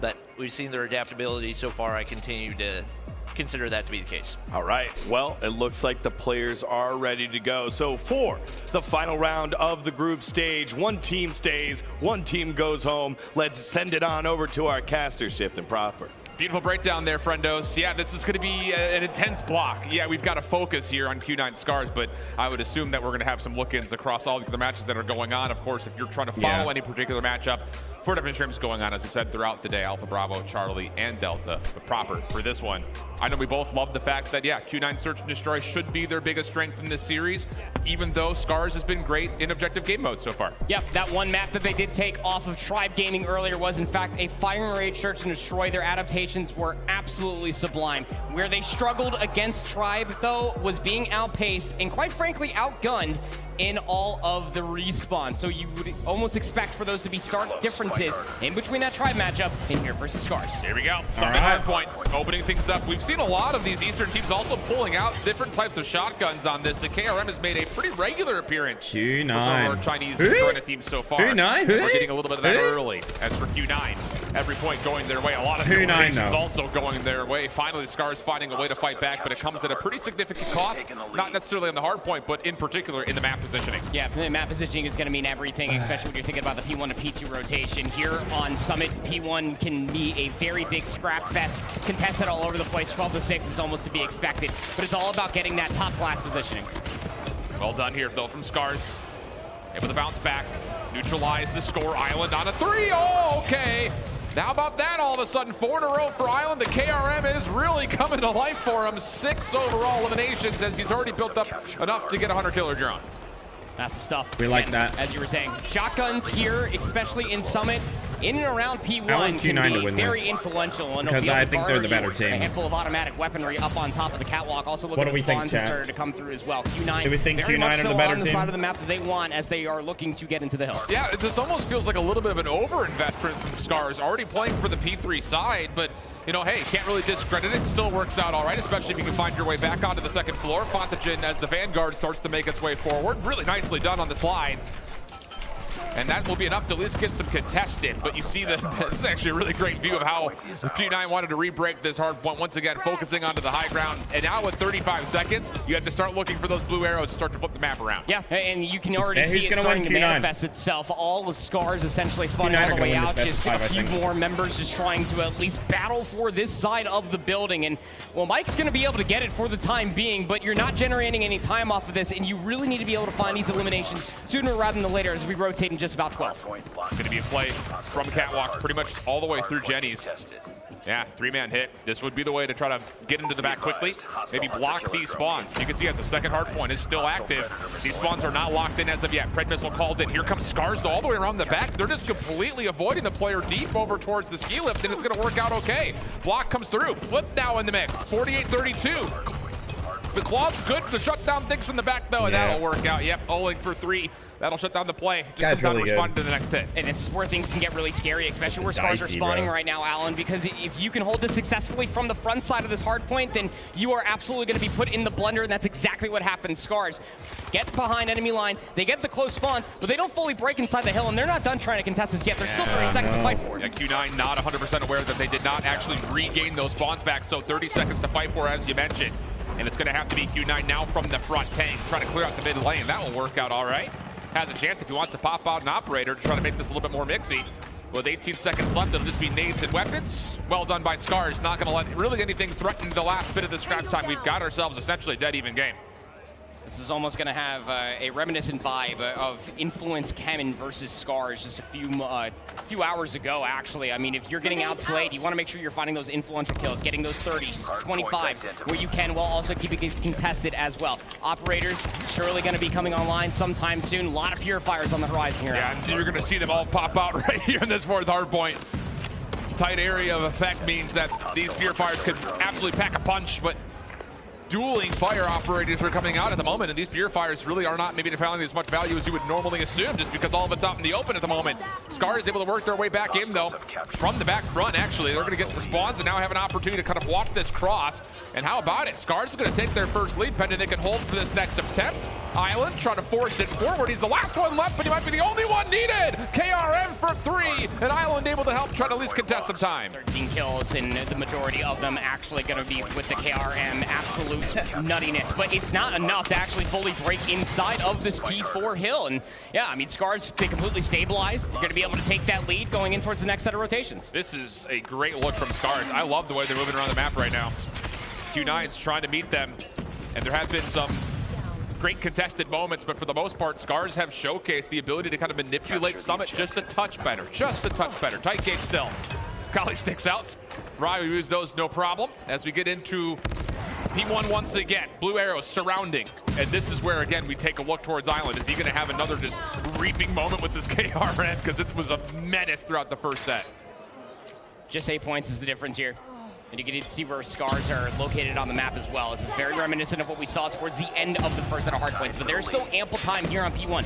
And when you're going in towards the second set here, Alan, this is where you can really start stacking up a lot of time on P1. You got to be careful if you are Scars. Now, you do have a coordinated pinch that's starting to formulate itself. Mike is up top. He will be snuffed out. And the positioning is that much better for Q9. But I'm not, dude, the SMG gunplay on Q9 has looked really, really solid at the moment. For ferg, I think. No. Allowing a chance to grow their lead just to 10. It's not, bro. Scrap time. Tomorrow will be in 1 hour and 9 minutes, broski. 22 and 12, Tang 21. You know what I'm gonna do after this? Go for a manly drive, bro. After we see which teams go out, you can go for a manly drive, though. With hella ACB twin turbocharged noise. 500 plus horsepower. Rear wheel drive. Back spinning out. We like that, though. The way that they win most of their respawns is just because that's what I'm doing. After we see who is out, though, I need to see who's out. Very small lead, even going 3 for 1 inside the kill feed. P2. Good partner, by the way. Yeah, you guys, it could be a Mustang. You never know. I don't know if Mustangs are twin turbocharged, to be honest. I don't know. We've got operators starting to come online as well once again. But Scars find themselves on favor of the initial. Q9 scrambling. Trying to do the best impression of my car.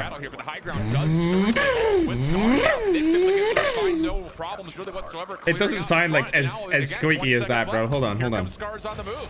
Claude to try to assist this. That's what it sounds like, bro. It sounds more like that. Not like a.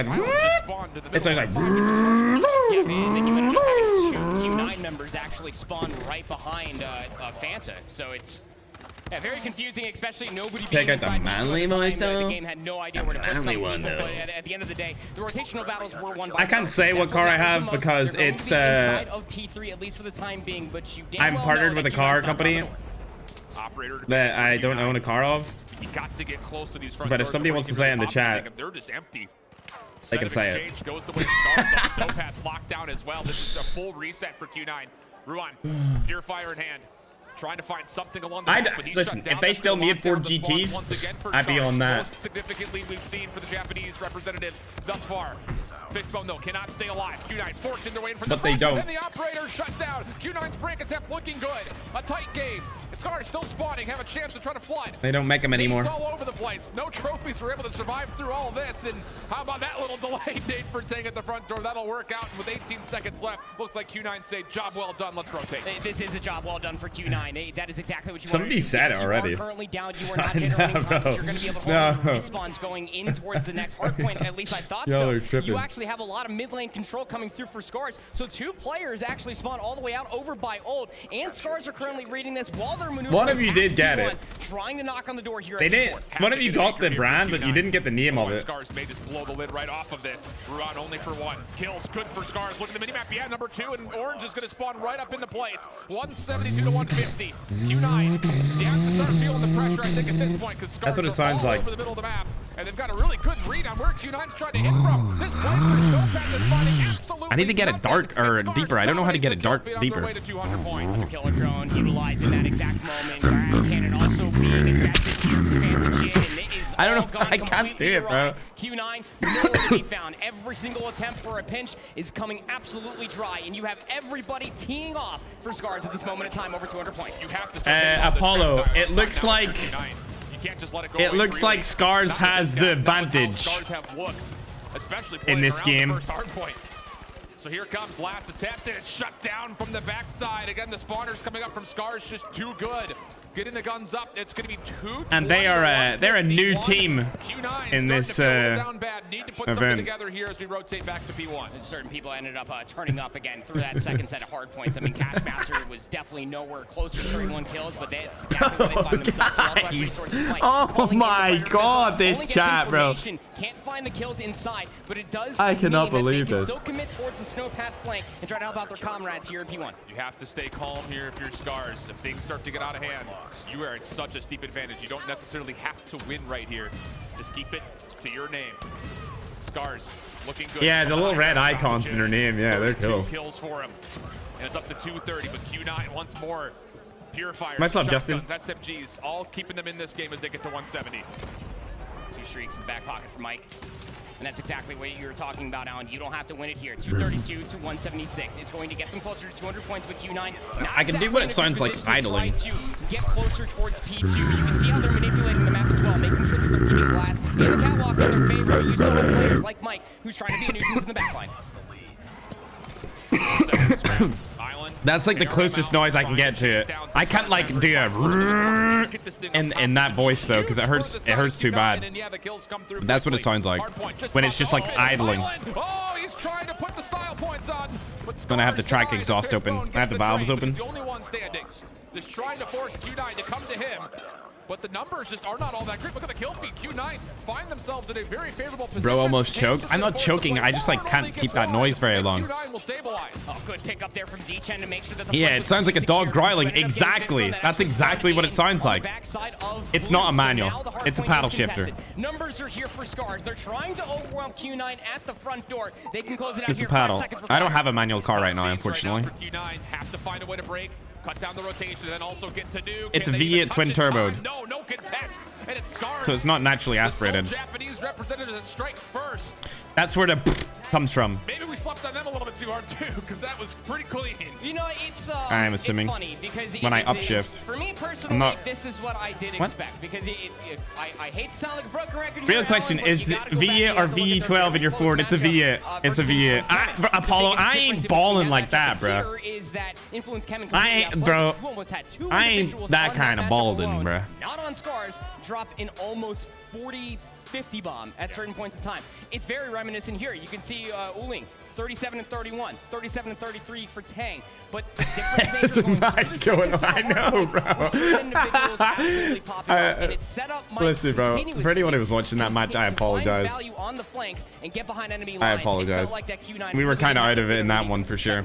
I'm surprised Scars won that, to be honest. I thought Q9 were going to dumpster on them. That is some selfless COD Mobile. It's not. Right there. No. Love to see it. Chat, none of you guys have even. Apollo stated what brand it was, but he didn't state what car it was. We said it about Tribe. Do we dare draw that comparison? Well, take it easy. Take it easy. All right, Hacienda S&D. Also update. How about this? Skate 251. Or Hell Dog. Team Almighty and map number 1 in their series. And I'll tell you, dude, if they shut down Team Almighty twice, boy, have they earned playoffs. Do you know the map? I don't know. Oh, okay. I mean, that rematch, like, honestly, just keeping my Yeah, head on somebody put it in the chat. Continuously, but yeah, I mean, somebody just put the exact car. To maybe try to learn what you did wrong if you're Almighty, to try to maybe win that map 5 one more time around. And look, the same thing could be said about Q9 and any one of their search and destroys throughout. Is there other games going on right now? It's search and destroy as a game mode. Keep in mind, I know it was a long time ago for you all watching at home. Thank you for staying with us. All right, Stamina's playing. Firing range was very good for Q9. Why? Grizz has 28 kills. Wow. All-time high. This is what we expect out of the Chinese region. Yeah, 100%. I want to watch this actually. I want to watch NYSL versus Stamina.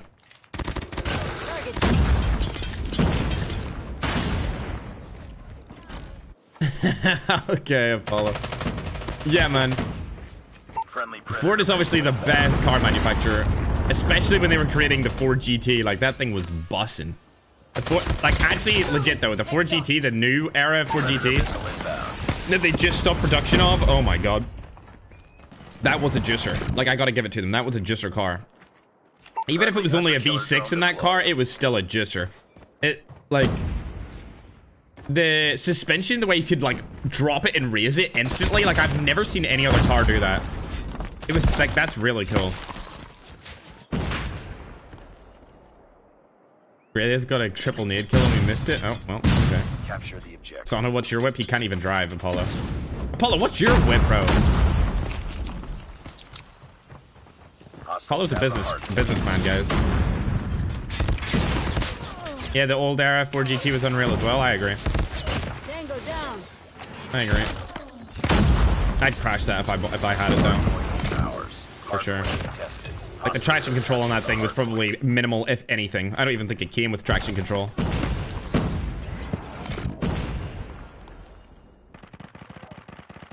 Focus ST owner here. Get a manual, Ferg. I have a manual car on the way, Taz. It's named after, like, the brand is named after a flower, and it's their new car. That's all I can't say the name. But shout out Ford.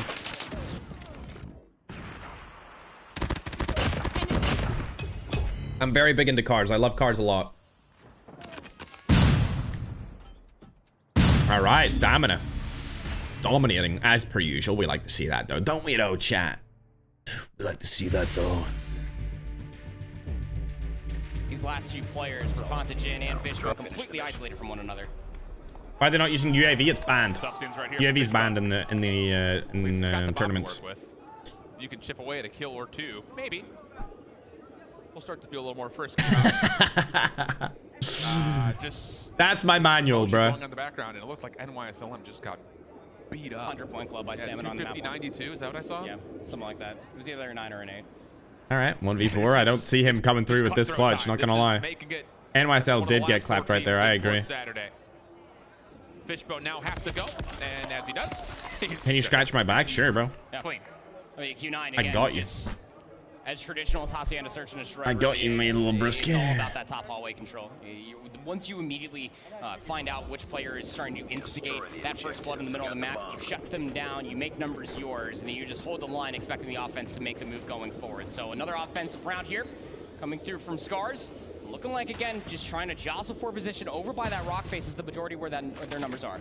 Rose Flower, Tulip 725S. He's going to get pushed off. Rose He's the only GT. defender here at B, by the way.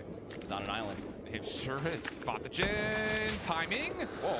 Damn, I wish I could talk to you guys about, like, different cars and stuff. The longest I can't, like, I just... I can right now.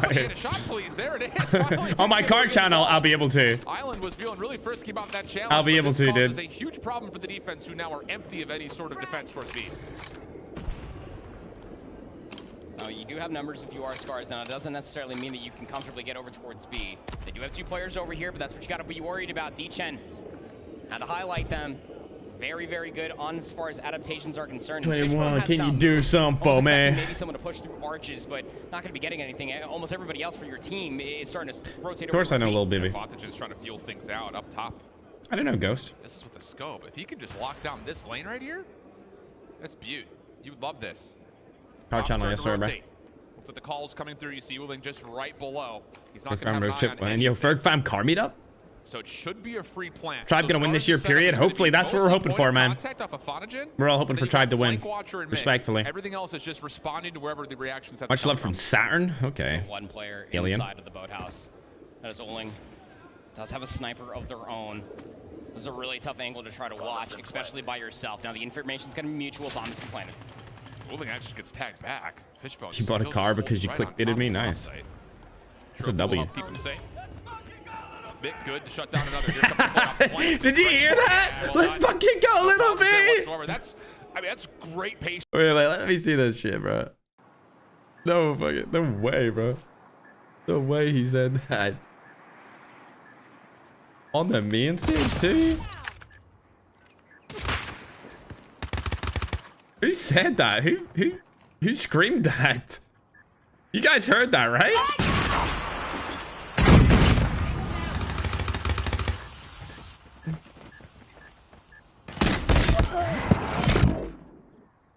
Lost that round, but it's not over yet. All right. Ready up.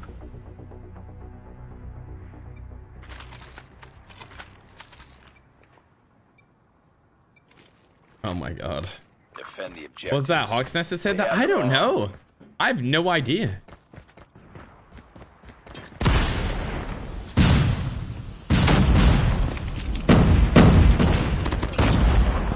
%100% verdict on G Fuel. It's all up to you. Lost the finish the mission. Nice work. Tribe isn't sponsored by them anymore, so I can be honest about it. I like. Enemy has dropped the bomb. I feel like it's overhyped. Like it's okay, but I'd much rather, if I was gonna really deteriorate my insides by drinking an energy drink, I'd rather it was carbonated. And G Fuel's not carbonated unless you. I don't even know if the cans are or if they're not because we don't have cans in my country. So maybe the cans are, but I just don't like it because it's not carbonated. If I really want energy, I need it to be fizzy. I need it to have hella fizz. Ooh, nice one, Stamina. Work. Get ready for the next round. They got logo switch. I was just about to say that. Enemy has dropped the bomb. Yeah, they did. Mayhem is not on the left. That's Stamina. Mayhem's on the right. Weird. Defend the objective. Goofy. They have the bomb.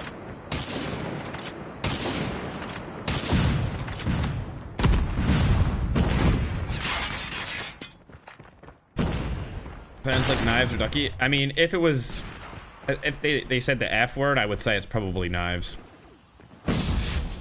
I don't see ducky screaming the F word.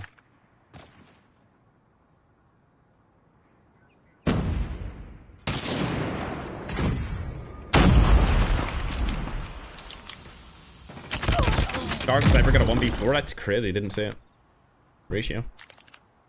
Right, Celsius? Nope, I have not. A couple of the car channels that I watch are sponsored by Celsius, though. DDE is sponsored by Celsius. I watch their videos a lot. 21. Let me do this, right? Sprite is just spicy water. I mean, fair enough. Like, that's not. You're not wrong with saying that, bro. Oh, okay, see you later, Narcs.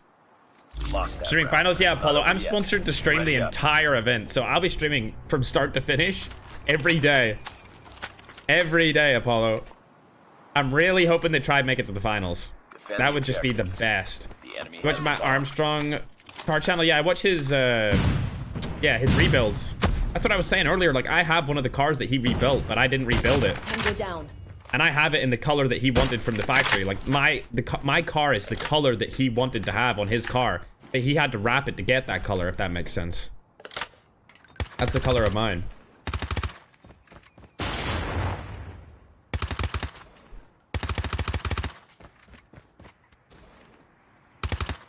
Yeah, I have, Storm. There's one of those are for sale right now, Storm, on Auto Trader. I'm on order. See if I'm like in between doing things, I'll be on Auto Trader looking at cars. Like if I'm waiting for something to happen, or like in a car journey and I'm not the driver.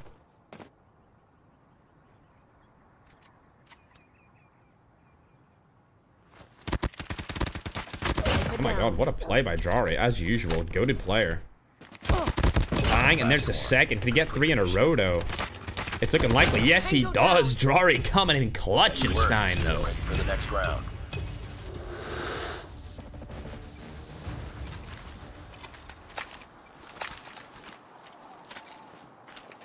And CBR wallbang? I actually have never seen that before, Cry. They have the bomb.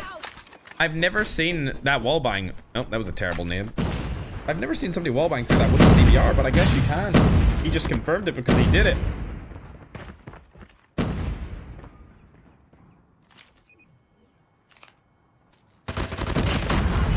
Has dropped the bomb. Just checking everything really quick. Oh, they won again. Nice work. Get ready for the next round. 4-2. All right, this is 3-1, and then AMT versus Skid is 1-1. They're all in their S&D games right now. Hold up, I'm gonna fast forward this one real quick, so we can watch AMT versus Skid as well. I want to see who wins out of these two, though. They fixed the team badges, by the way. Big kill from Grizz. No offense to NYSL, but I don't like that team. Like, I like Space. I get along with Lil B, but Rabalo is just so, like, over aggressive to me one day, and it just put me off him, so I don't want their team to go through. I don't know Yon, and I don't know Nero at all, so I know Rabalo's hella toxic. Not really a fan of him. So I'm looking for Stamina to win this. Plus, Stamina are from EU, and they're the last EU team remaining.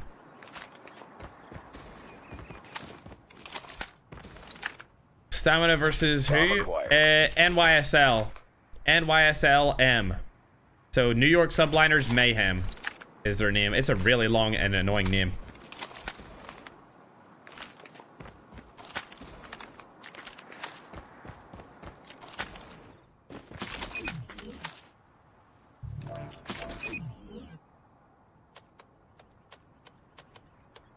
The bomb has been planted. Tectonic leaving NYSL was a huge loss for them. I completely agree. Tectonic was Tribe's best, like, pickup, in my opinion, recently. Such a good pickup for them. Oh my god, that nade was so close. He should get the kill here. He does get the kill here. Oh my god, Marvel now in a 1v1 situation against Nero. Can he pick it up? He sees the player. Can he hit the snipe? Yes, he does! What a play from Marvel Reno, though. We like that.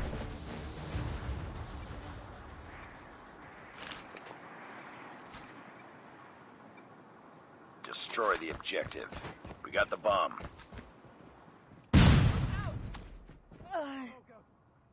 Oh, is Marvel AFK?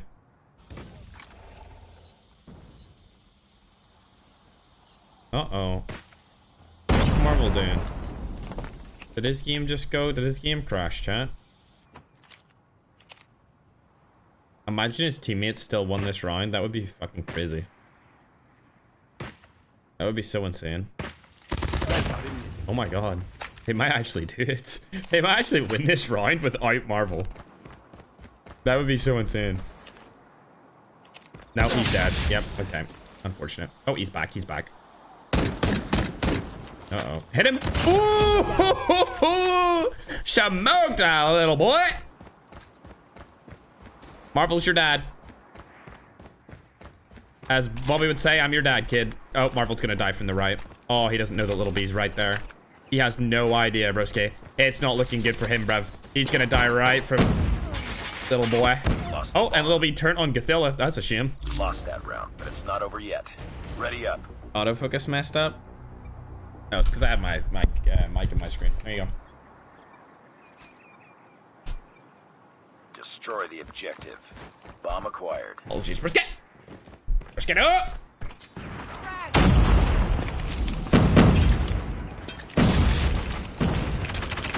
What up, Craig? What's up, Frankie? How you doing, bro? Alright, 5-3.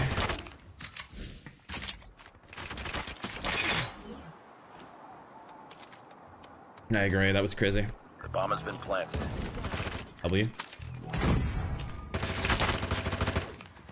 Last man standing. Finish it.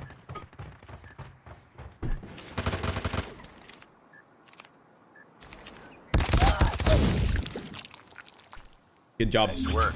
Get ready for the next round. I want NYSL to win. Too bad. You came into a streamer that wants freaking stamina to win, unfortunately. If you want to fight it about it, let's take it out back, broski. JK. I'm a lover, not a fighter. Unless the fighting has to be done. Unless it's a must. W duo push. If they're like gonna get the bomb down, we don't like that though, don't we now? Bomb has been planted.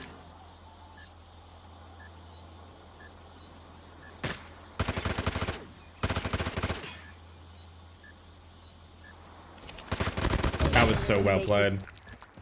Might get a double here too. Oh, he'll be missed, bruh. He missed on him. Oh, he's going the whole way around too, huh? Oh, this might come back to bite him. Oh, they'll be seeing him. Oh, shots are coming down. Oh, he's playing time. He's playing hella time right now. You were the last one. Yeah. Oh my god, he almost turned on him. If Revolve turned on him, that would be crazy. Hey, Maddie. Next round. Long time no see, Maddie. Thanks for becoming a member again. WTF, Maddie still exists. Okay, dude. Big opinions on Twitter. I love Twitter. If you're a lover, then you're a fighter. Yeah, pretty much.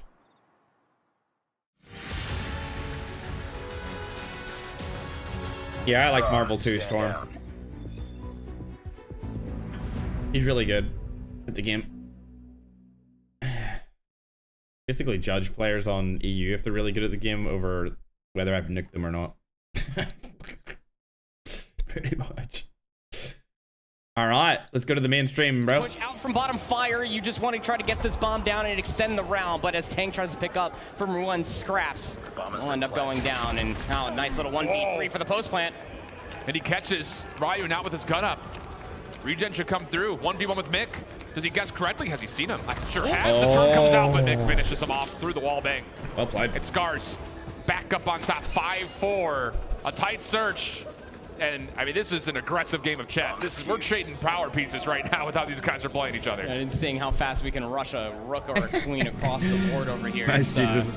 Hey, look, it is still going, if Zeke. You're going to try to set the pace here. If you're Scars, you have to be ready for it if you are Q9. And it just seems that there's always that one extra player that wants to get a little bit too over eccentric with their challenges, and they keep getting caught back out as Scars win 2 in a row. They'll take that 1-round lead.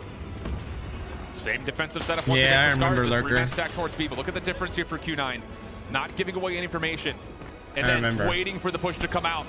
Ryu should be caught here. What is this music? Have they seen him? Oh, how are they eluding one another? You go up, I go down. You come in, I go out. Bray was able to find the kill, not quite able to get away though, but cue the Benny Hill music there for a moment because Ryu was breaking ankles and now all of a sudden Cash up top through office also sniffs out a couple of extra Q9 offensive players trying to get underneath. How many matches Tribe play? They played 2 matchups and they won both, so they're through to the playoffs tomorrow. 18th. They'll be playing the 17th, and if they make it through again, they'll be playing the 18th for the finals. Those kills that happen over at Lambeau, it could be expected, but the biggest issue is that Cash and Fontaine, they're isolated. I saw Bowling roll with 3 pillows. Yeah. That's a great start. I like this idea. Fontaine can watch your angle, get in, take away screens. Look at the long play out of Tang. Yeah, he's got this in perfect timing. Finish. Just down Skid is better. I agree. I think Skid's better than both these teams. Over the top of the heady. Tough gunfight wins it. Second one nearby. Snaps over. Oh yes! My god. The 1v2 for Cash. What a clutch, bro. Put Scars on map point. Wow, what a play. I'm very confused as to why Tang wanted to slide chow that at the very end. All you had to do in that position through the stairs to the upper halls was just check the bomb. You had time on your side. There's absolutely no reason why you should try to slide chow that and just take the engagement, especially with the weaponry that was utilized there from Cash at the very end. Now map point here for Scars to potentially go up 2-0 in the series. There we go. Still going. It's a little bit of a different setup this time. No defenders over towards A, but still the extra focus. It's technically a 4-man feed. Trying to play over towards B. First blood though, good. That opens up the complete side of A. But look at the long wrap coming just above. Olin, does he hear any of this? Pistols out, as if to say, yeah, I think someone's nearby. Oh my god, oh my god, oh my god. Into the corner, though. It Scars. Scars are gonna win. Get the benefit of 2. Oh, caught with a nade. Evening things up. Bomb planted over at A. Fishbone, he's going to try to chow out through 10, trying to coordinate this pinch on 2 different fronts. Goes to the front angle, free kill. Down. Can Q9 hold from on top of the site? Rewind, denied, just down to Island. I don't know why that guy uses the shut beast down keeper. by Mick. And how about Scars? Take down Q9 in what we said was going to be China's best overall game mode. They looked far superior in this one. 7-4 the tally, and now Scars, believe it or not, use pillows, chat. 1 map away. That's a double up pillow. Look, he's got 2.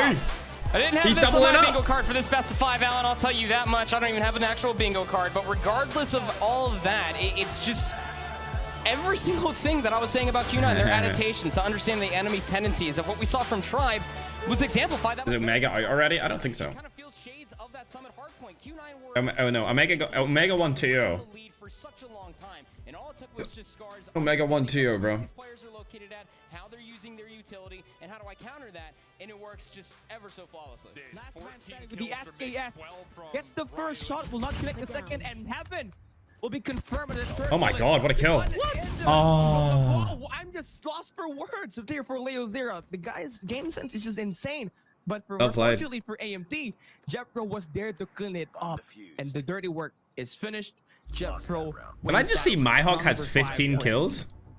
One more. He has 15 or 16. NYSLM and early exits from tourneys. An iconic team. And I'm seeing good That's potential toxic for as hell. right now. They are studying. They are going and pulling out a few of the gameplays that we haven't seen them pull against Cade. And 16 kills from Myhawk in this game. 14 from Ascendio. And 2 on the Bravo as 1. Storm, I'll post some like TikToks and shorts about it. Yeah, there'll be a banger video that comes out in the first week of global launch of me uploading it all. Incendio will be insane in there, just rocking that holder and taking 2 down. And passing your seatbelt, Incendio has been unlocked and unleashed here. The demon is just so good right now. Mihawk sounds good, chat. This guy to use a right tick to a Holger and somehow score the last 8 kills for the past 4 rounds. Yeah, if Omega won, it would be crazy. I agree. But too bad Tribe's winning. They're still in this game. They still have 3 players, but they have to pick up the bomb. And for Incendio, a great discipline here to not pick, because he knows that there's still 3 players that can use that sniper to take him out. And well, for him, he's going to be winning the comp against Mihawk. Stop tempo push, and Pop Zero gets gaslighted there by Irfan J. All down to Leo Zero here with that SKS. He gets He shouldn't have picked that for that long. Be there, but shut up. Just quick to note the situation. And AMT, right when you think they're about to get bowled down, they come right back to it. We're gonna push for overtime, and again, you have to win 2 rounds straight for you to be able to be the winner. And this is the almighty. Yeah, I have a lot of clips, Storm. I don't know how many of them I'll use.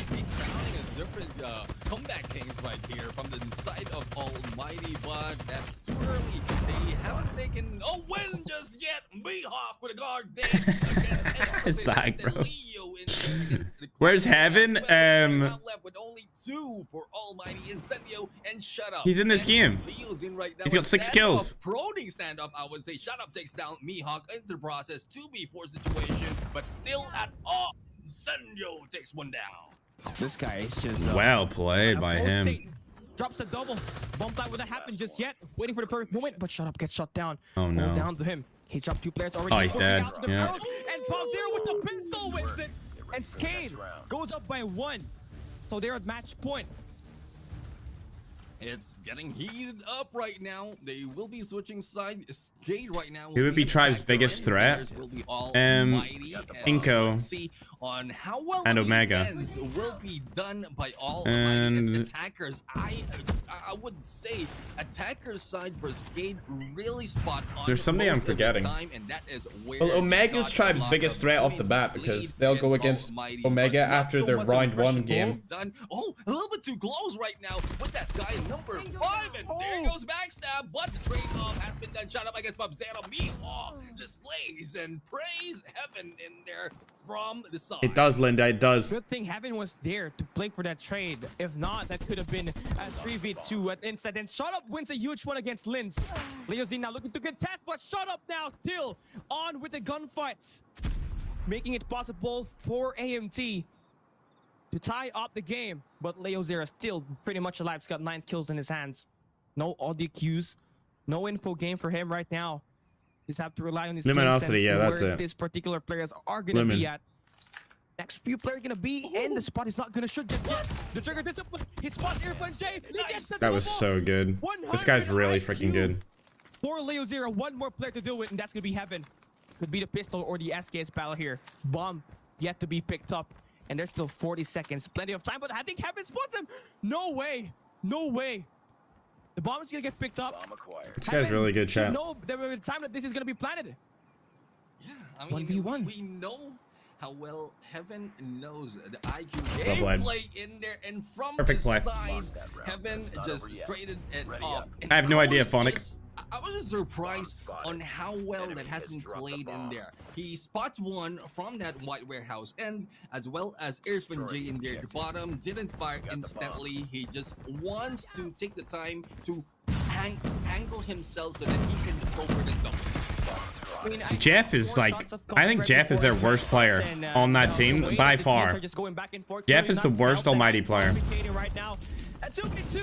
In my opinion, I've never seen him do like something really good. I've only seen him do stuff that's like bad. No offense. Incendio has 20 kills, bro. What the hell? 20 kills, bro. That's insane. He knows how to spot his players. 50 Gs on his hands. Ooh, trigger discipline right there. Too late. If only he went there faster, it could have been elimination. But he got the 50 GS on his favor. Latin America should big games today. I agree. 42 seconds open plant. And they're going to be opening things up here at this auto repair shop. Mihawk is waiting for the perfect moment. He pulls the trigger. Now, Incendio knows where he guys. That was so bad by him. He's just going to waste the time. 19 kills for Mihawk already. And this is totally possible. Close quarter combat. The team doesn't know where he is at, and they're just avoiding this guy. It's like a coronavirus, and they're just trying to step away from him. And no one is. That was so bad. Now the bench play coming. Mihawk gets it to go. AMT now. And he's a really good player. I love the play he choked right that. He could have won that. And I was just quite surprised that the solo player is the one seeking the duo right there. And I agree. I love the gameplay, pulling them in there far away from the bomb, not giving them that chance, just in case one will be taken down. There's still plenty of time for them to buy that bomb a little bit more so that it will explode, and Almighty right now has this lead. The target right now is fine, is in favor of Almighty, but a take back might be happening. Zera in there takes down Jeff Pro. This is it. This is gonna push way over the distance here, Neptune. I'm just telling you, with the way they just go back and forth. But AMT are, I don't know if I like this spot. Too early here at this B side, by the way. They have number 1 in yellow in Incendio in a prime spot to try to anticipate the bomb planner. And for Skate, they're gonna try to fake B and rotate at A. And this is the best basketball move so far. How many rounds at top 15 with Max? No. And of course, just cross over the line towards A. But here's the tough question to ask. Shut Up is safeguarding that A side. So overtime until 20. Game from him is gonna be important. What a shot! He hits the shot. How nasty to get 10B. He spots another. He misses there, but it's a 3v4 here, Neptune. But the thing is, it was traded off that easily in there because that guy from number 1 being left off in the backyard. But here comes a chase. Heaven tries to go in, and there goes a takedown. But the moment that Almighty goes in for that slay, they just go in for a trade-off, and it is a 2v2 right now. Good potential for Almighty to go in for that hit, and Heaven once again. Oh my god. Oh my god. For a double. Well, he got the clutch that run, chat. My goodness, back-to-back highlights from the squads, and 2 players from both ends, 1 each actually has 20+ kills. Mihawk with 21. This is the longest I've seen the S&D game go for. This is the longest one so far. We don't really know who's gonna win this, but it was almost a victory for AMT, if not for the positioning that they had. They didn't really expect Mihawk to be at that angle, and now they're pushing here this B side. Jeff Pro gonna be the point man, he is. But Leo Zera is just so tricky with the angles here. Just go back and forth from the areas, and you see the rotations being made here by Skate. They have 3 players surrounding the jungles already, but this is good for AMT. The attacks are still lined up. If Jeff Pro wins this one, it's still a good opportunity for number 4 here from Gate to clutch. Just play stupid when they have the advantage. I agree. Jeff Beams with the CBR, and it's just back and forth. Skate takes this opportunity now to end it here, Neptune. opportunity to end it here, but I'm pretty sure Almighty will not give it to them. Didn't realize I was even behind as well. The longest that we've seen, and it has been set up properly. Overtime is working. I think Skid wins this. Early shut up started off against Leo's in, and the second one is shut up is just shutting everyone up. In there. There's 2 alive for Skid. 2v4. There's no way they win this, right? 1v4. There's no way he clutches that. Yeah. Okay. 9-9. So there we go. We're caught up. We're caught up. Overtime target is 11. Of course, you have to win by 2 rounds. And now you start. I mean, you both. It goes up to 20 rounds. Chat, we could be here for a while if they keep like trading rounds. Oh my god, what a shot! Has to step up in what a shot, chat. And shot up lines up with that nade against Leozin. But here's the problem: PUBG is still alive in this game. Where's the tribe team? They're already through. They're already through to the next round, man. This one shot up will be able to use that fist ball to take me out down. But look at the play. Orphan's last. Lens shot up down. And the bench play is just on. Irfan needs to clutch this up, but Leo Zero is there to clean it up. All right. Skid win next round. They're through. This new update changed S&D. No, this is just for the championship. S&D is the same. I forgot the record that we have. Was it 21 rounds? 22 rounds before it ended. So this might be beating that record. The longest search and destroy that we have so far in a game casted and played, but we'll have to see. And if I'm not mistaken, all 5 are just camping right there who popped off in there. Probably I might be wrong because of oh my god, Incendio, what the fuck was that? Incendio misses that, and bro, come on, man. Takes advantage. And he's just choked it for his team, for his squad, bro. One man in this fight. They aren't defenders, so they will be defending a little bit low, but Shut Up might take this advantage if he spots those moving in from that long A. No idea why Incendio was pushing all by himself, and that could just be the opportunity for Skate to take this away from AMT. They're currently waiting for a perfect moment to push here, and they hit off with mid-map. Stun check coming through the Inco game now for Skate. They know that there's a player here. This A side. Airfun Jane shot up, step up huge with a beautiful triple. And now Skate down the numbers. 4v2 now, Neptune. Yep, it is Leozine and Leozera. Both of them Leos, but I think we're seeing a tiger. Oh my god. And them Jeff Pro takes them down, and Leozine will. I can't believe this is about to be 10-10. Going against 4 members of Almighty and I've never seen this before. Not taking down that I've never seen a match go this long. Of Shut Up, but finally with a backstab in there with a shoulder showing, will be taken down. Unlucky. Leozine right now stuck in the corner, but Heaven will be knocking, and he will be brought 10-10, bro. Tied once again, and the target will be added more to 2 points for both teams. That gun skin is so cool, chat. In that last round, but they weren't really able to capitalize mainly because of how well AMT held their ground at this A side. And you know, the never say die attitude is gonna give you, and it's gonna lead you to places, and that's what's happening right now for both ends. Never say die attitude just popping off, but the first blood coming true now.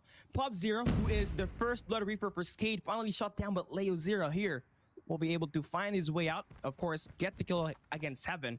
So technically speaking, chat, who wins this? A 4v4. I think Skade's gonna win this. For the past few rounds that we've played so far, is AMT out if they lose? Loves playing on the defensive side. If they lose this, it's 2-0, and struggled against them, mainly because of the range. You have to win 3 maps to win. But Mihawk actually will not be using the sniper here anymore. If they lose this, it means that Skate only needs to win 1 more map. Range that you're gonna have to worry about. So you can basically push this A side right now. It's completely wide open. The only player that you have to really worry about is Leozing, which is inside of control at the white warehouse. And you can use this.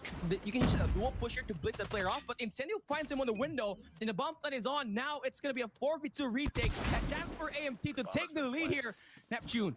Yeah, good distraction being brought in by Incendio. He will be taken down right now. It's a 1v2 situation here for Jay and Shada, and Leo Zera was able to go for the slay, but Jeffro will be ending it right now. Attackers this time will take the lead. Good potential for them to take this, because from what we've seen earlier, the defender side is favorable for Skate, and that is what Almighty is just waiting for them to take that win on the attack and probably throw off the tactics of the Skate.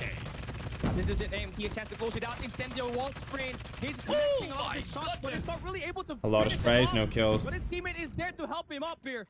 The first blood exchange for both ends. But as long as Incendio is alive for AMT, they are in good hands. The guy has been so accurate with his shot that they're doing this number 4 in Irfan J, waiting for the players to go and extend back. But unfortunately for Irfan J, he gets shot down. So a little bit of a back and forth is happening in this matchup. Frozen Cam? It's not frozen. He's got no range, and Strut almost drops him. Leo Z on the tight order. I'm just biting my nails because it's an intense game. Gets it. 26 kills for him. And a chance for AMT to end this search and destroy. They win. Yep, GG's. Off the series and Heaven deals it.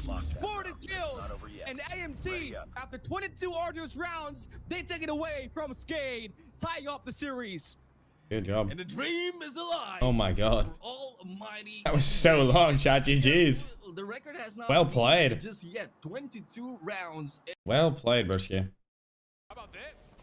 Round 5 in control. Drari's bonking people on the top of the head. Life advantage for NYSLM, who's going to have to reverse sweep in this series, down 0-2. Looking good for them. Oh my god. But how about Drari still forcing the issue forward? That's going to leave Stamina. It looks like NYSL is going to win this game, chat. To stop the first tick of progress.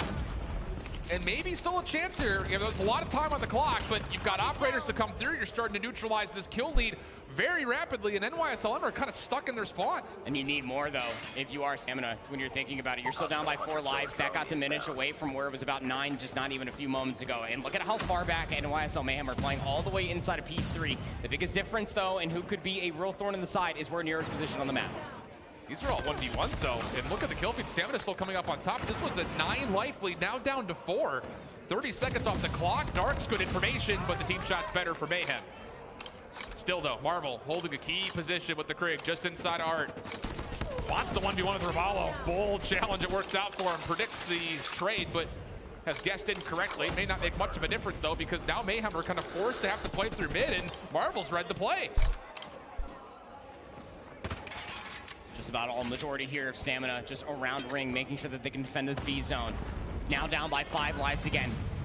NYSL Mayhem are starting to get forward positioning as well. You got so many players inside a kitchen. You have to bail out your teammates that are spawning right now. Oh, maybe not. Gwithilla and Arts come off spawn into each fight elimination. Marvel does come back to help things out. All of a sudden, it's a 5v6. Mayhem trying to stave off elimination, extend this series. Stamina.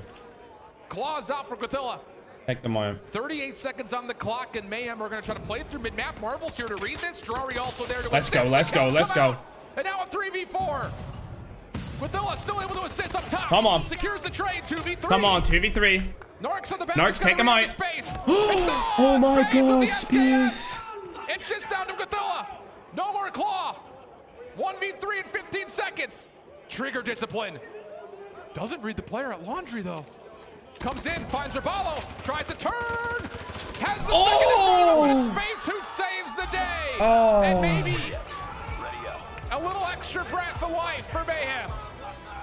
Oh, well, it's a breath of something, I'll tell you that much, considering that it was a much-needed control win there for NY. Let's not forget ferg nuked stage 4 players.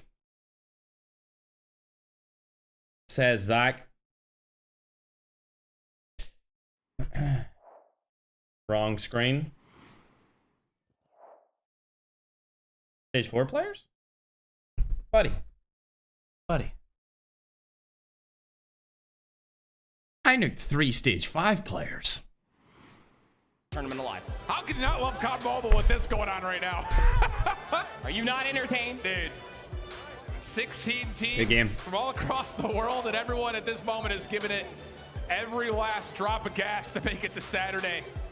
I mean, the prestigiousness that comes with being a playoff team and the first ever stage 5 on LAN would say a ton, let alone the regional implications that would come with wins and losses on top of that. That's right. But Mayhem's still a long and arduous path in front of them. I mean, this Stamina team's looking real nasty right now, and they would have to still pull off 2 straight maps to get North America a 2nd team in the playoffs, 3rd team in the playoffs. It would definitely be something to see all North America representations being able to make it in towards the championship bracket, but I mean, easier said than done when you're going up against a roster like Stamina. They lost the control. Again, it's very tough to fully gauge and analyze what ended up happening. Will put themselves in such a weird position after losing at least one zone and being down horrendously for so many lives. But regardless of the matter, I think you have to be looking towards the future. If you are NYSL Mayhem, you really have to be relying on your core. Narcs really has been off his game today. I actually agree. I don't know what he's doing today. Hey, take that map 5 as well. True story. There's the current status of Group A. And it kind of hit me by surprise. I mean, we haven't really seen a lot of Smart Omega on stream, but I mean, Beef Mommy called it out. That Mayhem got 3-0'd. 3-0s. And yeah, some of those maps were tremendously close in that matchup versus Stamina. Godlike must be terrible. Because Mayhem 3-0'd Godlike, and then Smart Omega 3-0'd Mayhem. You know what I mean? So Godlike must have been really bad. What we said was going to be a very even Group A with convincing results. Yeah, that's definitely a team to keep our eye on. What's up, Phoenix? Saturday. Still a lot of question marks around just how strong, you know, a lot of these teams are. Maybe that's just how convincing it honestly is for Smart Omega not dropping a single map on the day, as you were saying, just as Stamina needs possible to at least reach far enough because Nova got rolled. I agree. Wolves have a 2-0 You won Skid versus Almighty. Almighty won, I'm pretty sure. On Bravo, and then our main focus, of course, Scars and Q9 Club, still waiting to be able to get ourselves inside of that matchup. But here's Group B for us, Alan. Yeah, Inco's looking really good. You gotta give it to them. You gotta give it to the Brazilians. Inco's looking hella juicy right now. On the map, something that we didn't expect is how well they held off Wolves. Yeah, Wolves are against Vitality. They're 2-0 up. Display across the entirety of the team. Yeah. Like, it's going to be hard to not just sit here and talk about Lucas, but we have to, because Stan looked great today. He was playing unbelievably hot. Yep. And this is a Wolves team that is really solid. I mean, Strut kind of surprised them. That was our first kind of shell-shocking moment of the entire event. But Wolves picked up no problem.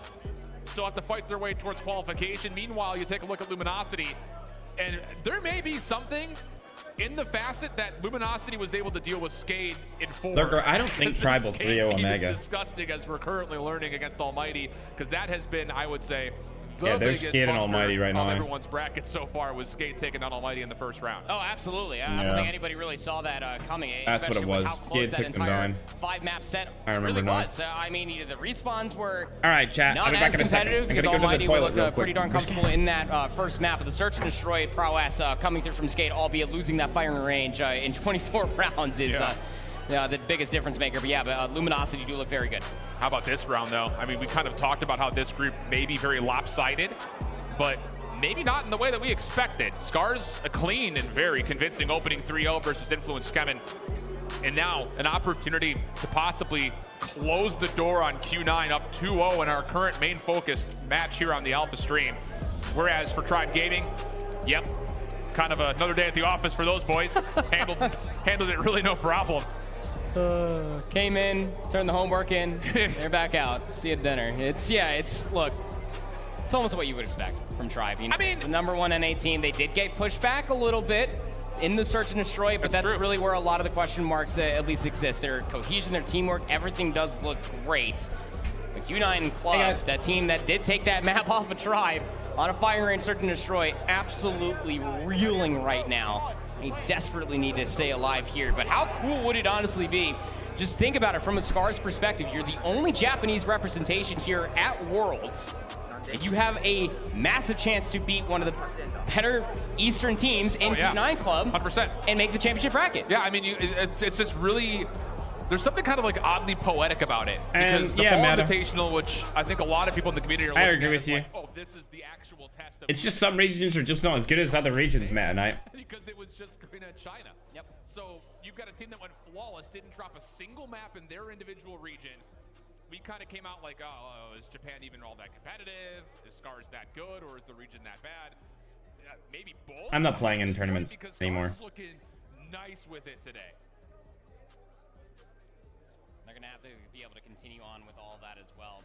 You know, there's obviously a lot of individuals that we could sit there and talk about with Scars, but they can go hand in hand, specifically with LATAM, two different sides of the world, two different hemispheres, excuse me. But it's just one of those things that Scars are really making sure that we have to keep Japan in our minds. Yep. You know, when you and I were even watching it back in 2021, we were sitting there really over-analytically, like, breaking it down because some of these players were getting away with highway robbery. Yeah. Sometimes things were a little bit more competitive. And who knows?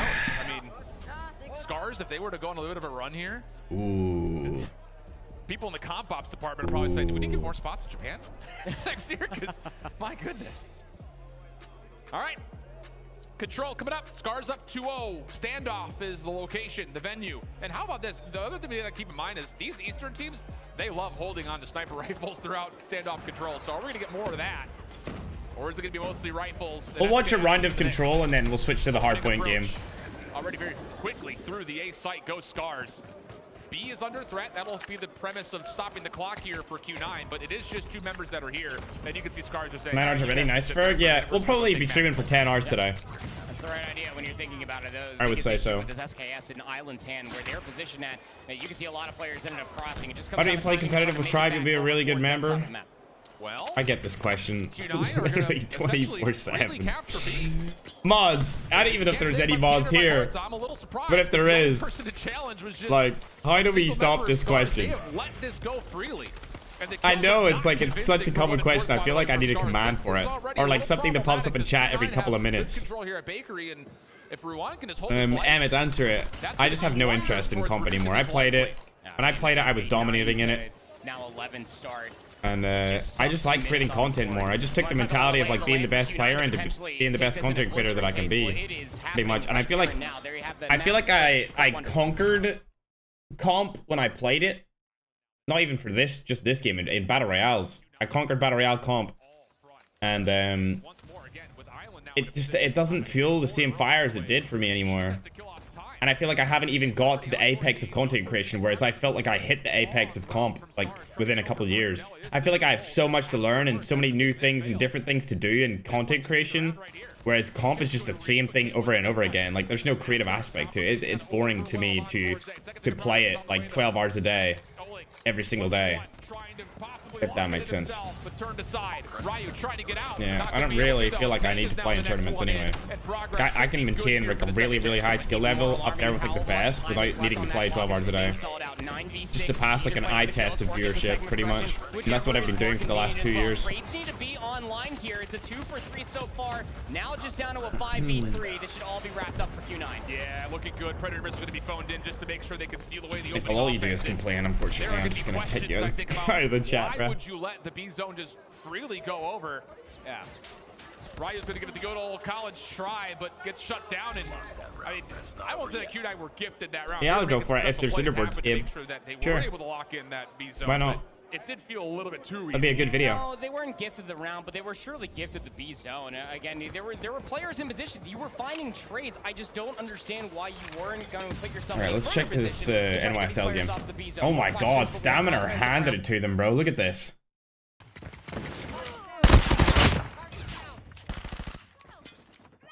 Stamina are absolutely handing it. Respectfully. Oh my God.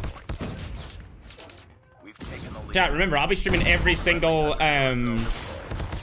pretty much every single minute of the entire Champs weekend, so that includes the 17th to the 18th of December. I don't think I'm too good for comp. I just think that I don't want to expend that much energy in playing comp to even get that good anymore at the competitive side of the game. I just don't care. I like watching it though, to see those who have put in those 12 hours days for the entire year to get really good with their team. I enjoy watching it, but I just don't want to play in it anymore. Yeah, Lawrence, I'm still awake. What's up, bro? W kill by drawing. Ooh, W kill by Space though. What's up, Camo? I'm excited. Hey, Jayla. I haven't seen you in forever. I recognize your profile picture. Tomorrow or on Saturday next? Saturday and Sunday I'll be streaming. Yeah, for sure, bro. Going to the Philippines? Yeah, it is. It's really early in the morning, huh? Mm-hmm. Look at Marvel going in with a triple, bro.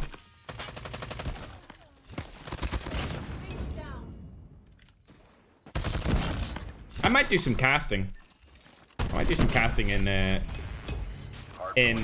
next Call of Duty on mobile. Similarly to how I do it here and there on this game. That's when I feel like it, to be honest. Post a couple 10k tournaments, like kill races or something. Or I might play in a couple actually as well. Play in a couple.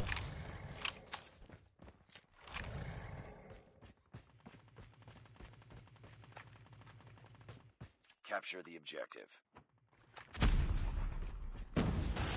Or do you think you need to improve your content creation? I need to stop posting, like, basically, I need to stop posting videos that I don't think are amazing. That's all it is. Like, only post bangers. The problem is, like, it takes a very, very long time to make, edit, to, like, record, pre-plan, and then post-produce a banger. It could take, like a month to get it all edited and stuff. That's why we're beefing out our team in anticipation for WZM. Mayhem comeback? I don't think so.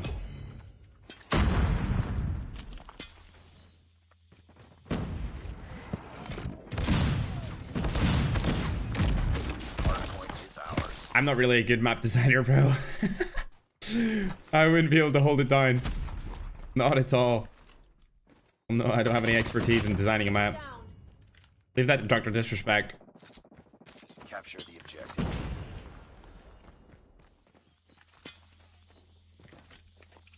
Watch out! Hostiles have captured the hard point. What happened to your M420KD legendary account? I don't know, Ghost. Like, I never save those accounts, so I just delete them pretty much once I'm done with them. Once I get legendary, I never play on them again. I'm gonna see YouTuber Risk Lazy. Not sure. It should have came out a while ago, but it's just been delayed with editing and stuff. And then new videos come out that we need to make instantly, like sponsors and stuff. Want things ASAP. It's nearly finished, but it's not finished. You know what I mean? It's close.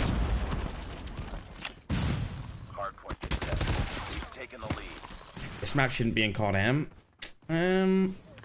Yeah, I'm not a fan of Hacienda. Wait, I forgot YT. Do you still have that one? Nope. Try and be our leaderboard for '1. Nope. I don't want another #1 in this game. I'm good. Running for the Philippines. What's up, Kari? To be honest, like, NYSL are doing alright this game. They're not getting shit on like they have been. You know what I mean? I've been finding it pretty hard to do anything. Oh, okay. Nah, as I say, that stamina just kills the entire roster. Lil B retaliates with Ravalo.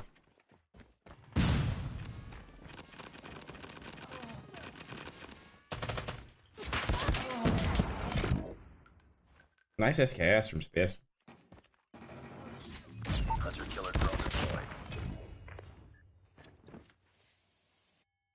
I really want to try out that CBR skin. This is a really good play by Nero. He's going to get 3 out of this. He's going to get 4 out of this purifier. Wow. What a purifier. 5 maybe? He might get a possible 5. Oh, well, I guess that counts. 5 now? I don't think that's going to kill him, but he's going to die anyway. Yup. That was really good by Nero. He clutched that out. He pretty much gave NYSM that control. That hard point. Completely dominated stamina right there. What a nade by Nargs. Little prediction nade. You basically want to be #1 in all mobile games in general. Pretty much, Kill Guy. I'll keep getting #1 in games until like I do it 10 times or whatever. And we're sitting at what, 5? So Warzone would be 6 if they add a leaderboard. What a play by Jari. Can he get 3? Nope.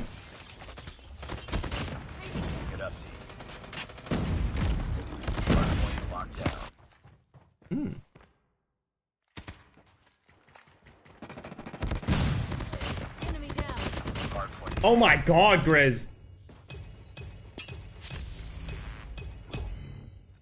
Gonna make a top 5 soon? Yeah, I will, Mohammed. I will. Close, fight harder. Capture the objective. Lost the lead.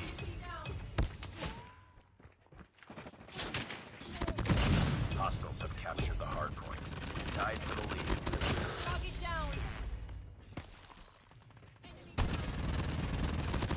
I cannot believe the stamina almost for losing this. Predator missile inbound.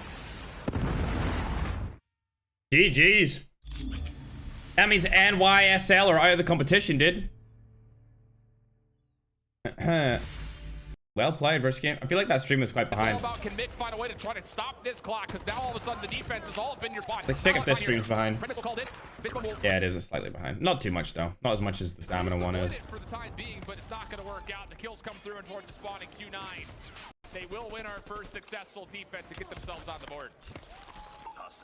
Oh man, that is honestly just very weird that it came down to the first defense to be able to win and control in the first place. But Q9 yes, absolutely will be able to do all of that plus some more, stay alive inside the tournament here versus a very white hot Japanese representation here at Scars. And we set ourselves up later for a map 4, and honestly speaking, I mean, coming out of the gates swinging every single time, even for the defense. You saw the game plan coming through continuously. Oh, NYSL are right. Win out the initial gunfights and then continue to put the pressure on, making the spawn trap really feel suffocated. For Scars to really try to work their way out of it. It was a game of total flips though. At certain points, it was like, yeah, we've got 3 members in your spawn. Wait a second, we've all died, and now you're in our spawn. It was just like literally shoes on the other foot type thing. Stamina, yeah, SKS, Switchblade, and CBR are definitely the best with the Freak as well. 233, I believe, was 7 Bro on COD-M. Yeah, I played like loads of different titles, but I can't really talk about this because this is a COD-M sponsored stream, bro. And the Mayhem squad sending Stamina, the only EU representation to make it forward. Hey, well, Stamina made it through, chat. At least there's one EU team. End up seeing out from those Stamina boys. Uling, by the way, going double positive. I think it was like 36 and 16 I saw. Just absolutely absurd stuff. But hey, that's the step in the right direction, you would think, for Q9, right? If you want to be able to I can't believe they're in my home state. You should have won, Spark. Bracket, then you have to put yourself in a position to be able to win this takeoff hardpoint. You go back towards that summit, a map mode combination that can't necessarily say that something plays too similar with one another. There will be one soon, COD-M noob tuber. Scars were allowed to work their way back into that map number 1 is something that Q9 cannot allow to have happen again. You just can't let off the gas. Yeah, versus agreed. Scars roster. And here's the thing, Q9 have only won a single hardpoint so far today, and that was a 250-245 on firing range against Influence Kemen, the number 3 Latin American team. So as they were getting outslayed. Yeah, exactly. And now that we start. Okay, the Bravo stream's over. Here's the thing: we talk about the same kind of things when we talk about Raid, even Hacienda. It's a game of having, like, you have to rotate. This map values early rotations and good setups. Thanks for the 2, by the way, COD-M. More so than anything else, just due to the nature of how it's laid out. Yeah, if there's leaderboards, I will. You know, the ability to kind of stay mixy around the fountain opening hardpoint. You can zone that if you get good high ground control. Imagine getting dropped after only winning 1 map. When it comes to how they want to try to build a little bit of a perimeter. Oh my god, bro. Yeah, again, this is something that we noted continuously, even off of that one hardpoint win that they did. Birds Neils grew instantly. He'd be munching on them every minute. Pretty much did. I've been streaming for 10 hours. Hope they paying you well, bro. COD-M are very generous. They're very generous with their creators, for sure. Eating his actual fingers into his Bro! Chat! Ah! Hey, Taylor! Thanks for the $20. Let's go, Tribe and Omega. I agree. But more importantly, let's go, Tribe. Let's go, baby. Shush. Tribe on top. Thanks very much for the $20. I appreciate it, Jayla. Jayla, our money. Tribe on top, though. Omega can be second, right? Omega can be like number 2 or something, right? Yeah. And it's working. Sounds good to me. Yeah, I mean, he's currently just slaying out right now, has 3 kills in her name. We're just getting started into this, but I mean, hey, you're already down to 40 seconds remaining, even to the pistol. Someone shoot at this guy, please. You got a snack for this game? I had snacks. Okay. Oh no. 6 straight kills for Neon. Random looking to finally put him to rest, but I don't know, he'll sleep easy after that first life with the scope. Peg also moving forward, cutting down Vitality from behind. The pinch is very effective, very successful. What you driving these days? I'm sure somebody will say in chat. I can't say. I'm sponsored by Ford. Credit Ford. Almost felt like the moment that we hopped into this this look in here. I love biting my nails. It was so over. I mean, that Nyan is 2 of a part. He's really good, yeah. As you were saying, that sniper, 7 kills for them, and even Zai as well. Like, it's just the continuous amount of pressure that was being exemplified and really just put on. Vitality just seemingly had no answer. No trades were coming through. So dominating opening round from Wolf. Yeah, Megan's done really good. Lotus. I love her cap. Thanks, bro. Okay. Then that's why Cole had right through Cemetery. I mean, You're a Ford fan? Nice, bro. I like Mustangs and Ford GTs. I know. If it ain't broke, don't fix it. They're my favorite. Ford GT is definitely my favorite. How about a 1-7 Out of all of them. It's like a 1969 Mustang. Where you're looking like here for Wolves is that you win through the middle of the Yeah, map I will, Joey. so quickly. You get inside garage, you're stopping the clock on the A zone, and you have players inside of the B zone. Where do you go, Vitality? You have to stop it somewhere. Yeah, not good. Not good. Yeah, sponsored by Ford, yeah. Locked in at B, the seconds simultaneously locked at A, and Vitality can't get out of spawn. This Wolves team, do we say that they've woken up? Because the 2 times that we've kind of watched into their matches, they've been pretty contested and pretty tight. This one, at the moment, is anything but. Yeah, it really does feel like that Wolves are playing with that. Who did Tribe play now? Certain amount of tenacity all day long, and maybe it's just the entire day of frustration. I'm not sure who they'll play next. Taking out on Vitality, 23v5. It could be Stamina. You can't make it up. No, you just can't make it up. 21 kills required for these last. Storm, I just seen the car and I was like, yep, gotta buy it. It is being worked up, but I mean, if Madnan's still here, if you have him as a friend, he can send you a photo of it with the license plate blurred out if you want. I don't know if you have him as a friend though on Discord. I'm sure he'll have something of it. Yeah, either was I. Like, to be honest, either was I. I wasn't really into that brand of cars, and then I seen one. I was like, yep, buying it. Because I heard it. I heard him rev it. I was like, yep, that's my car. Bought it. Hey, more power to you. I was actually on my way to a date with a girl, and I was early, and then I just like went to where the dealerships were, seen the car, and bought it. Got it a couple days later. Why do you look so serious? I'm scared. It's because I've been streaming for 10 hours, bro. I like muscle cars. I like all cars, to be honest. The ADM, muscle, super, hyper, sports, SUVs. And I don't really like pickups, actually. I don't like pickup trucks. They're not for me. Hey, if you want to continue to watch that, don't forget to go over towards the Delta stream, because it very much so might be the last time that we see Team Vitality in this. Yeah, Vitality's going out. And Almighty are currently working through their map number 4. It's a Hacienda Hardpoint with Almighty having a 2-1 lead. But we'll go back in towards our main focus here. Q9 able to win an abundance of offenses in the one defense there on the standoff control. Now find themselves alive in this series versus Scars. Trying to force the reverse sweep if they can get to a map number 5. How about Ryo? He has been so good for Scars today. Collecting not just a ton of kills, but he has, again, been that guy on route more often than not. A mixy first hard point. Even kills pretty much throughout. Also leads to a pretty even scoreboard. The biggest toggle, though, is you have to keep your eye on Scars. Every time they make a play across the map, they need to go further than the hard point. You're trying to flip these spawns around, and the play is coming through Silo. D-Chet shut down. Maybe a chance to get back and try to block these spawns up while there's the last 20 seconds to fight for here in the first hill. You got to be able to get that top hallway control. How potent of a position that Again, I want Scars to go through. I want Scars to win this. Thinking about it, but also trying to get themselves inside of scaffolding. And well, the way that Q9 are currently playing, you do have one player that's completely giving it up. That's D-Chen, making sure that they get these exits. Because I want to see Scars versus Tribe. They push too far. Q9 pushed We've already seen Q9 versus Tribe. They're doing too good. Yeah. And they get a little bit too far past the hard point, and Scars get blessed with some spawns in the backside. Yeah, I did, Demon. Even game, but Scars come out the victors as they look to set up for P2. Numbers, though, for Q9. Trying to come on. A quick recovery, hopefully. As Tang locks down one side, stun connects. That would be good for elimination. Still no, not in control of the hard point nor the spawns themselves. More quills required. Tang, next one to get on. I'd actually rather watch Skid versus. That was with the help of. I'd rather watch this chat. He has been hanging back in there to the back end and from the statue and giving the spawns to Almighty, giving them that chance to really catch up. But unfortunate for them, Cage's turn is over and is taking the remaining of the points to their side. It's not so much of a lead though. We are still in the lower half of the score line, which is target is 250, so it can go either way. But as we go into B3 right now, into the warehouse, coverage is good for Almighty, but we've seen how much Skade can go in for the retake. Hardpoint lost. Oh yeah, exactly. 63 to 32 going to be the score of the game. And well, for AMT, they kind of lost the rotation battle at P2, and that's what you're gonna expect.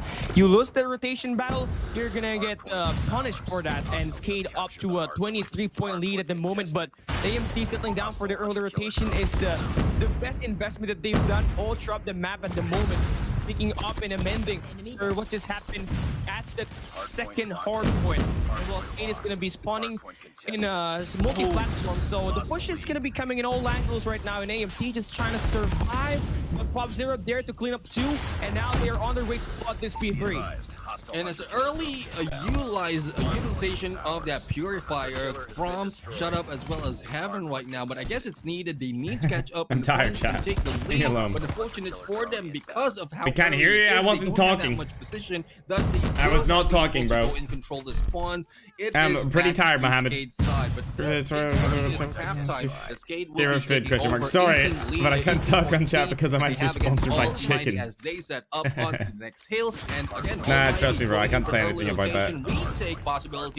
Cars kind of thing. It sucks. I agree. That's why I'm making a whole new channel for cars, and I'm naming it away from the ferg brand so that I can talk about cars openly on there. Being invested right now by Skade. Mihawk has got the annihilator. You don't want to be in front of his lineup. I love it. Anonymous. And over here from Jade is full range engagement with the purifier is gonna be key for them to score more time. And now they finally take the lead. And the guy just two more players, and he's on a 5 spree.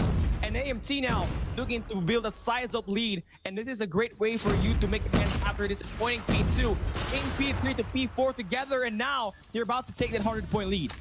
And indeed, they have the lead. 20 more seconds into plate, and the defense is prime for Almighty at this point. And no one from Skade can get through. It's a position of Irfan J for the slate, and information coming in from behind, whether it's Heaven or probably it's Irfan or it's Shut Up for the far side. And with that information relayed to a slayer such as Irfan J, he can pull it off. Right now, as we wait for that middle manner to be opening up, the chili lead chicken is from a now Chinese in favor sushi. of Almighty, but rotations and trade-off might be happening for both sides. But with that multiple kills, Almighty might take advantage. I mean, AMT is just giving Skade their own dose of medicine. I mean, you see now, slowly and surely, AMT is using the SKS as well.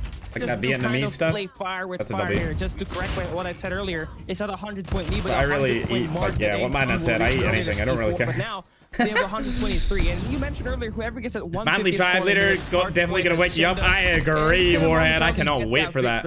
It's gonna be busting. I'm gonna put the windows on. Actually in the hard point, and well, Manly drive, dude. This one, it's only a Manly one though. Such a very scrappy hill, but you know, AMT is just kind of able to find 20 seconds to set up for P2, and fine with that. Because at P2, it's kind of a money. See you tomorrow, Jeff. You get the first 20 seconds. You're I understand, bro. More than that, and investing is. And there's a day break, by the way, Jeff. So there'll be none tomorrow for this, but it will come back on Saturday and Sunday. Able to win the SKS visibility. It's a really close game. The teams, and that is why they pulled. Yeah, Yasha. It's just the light from their stream. Statue spawn being pulled off by Skade right now, bringing unlimited resources and manpower. Pop0 in there as well as Leo's in on an annihilator. But Heaven saves them as he pulls out the purifier, but we still have two. They don't know the strats, Yasha. Moving in onto that hill, and the point is now tied up, moving towards Skade as Blazer as well as Liam just shut them down.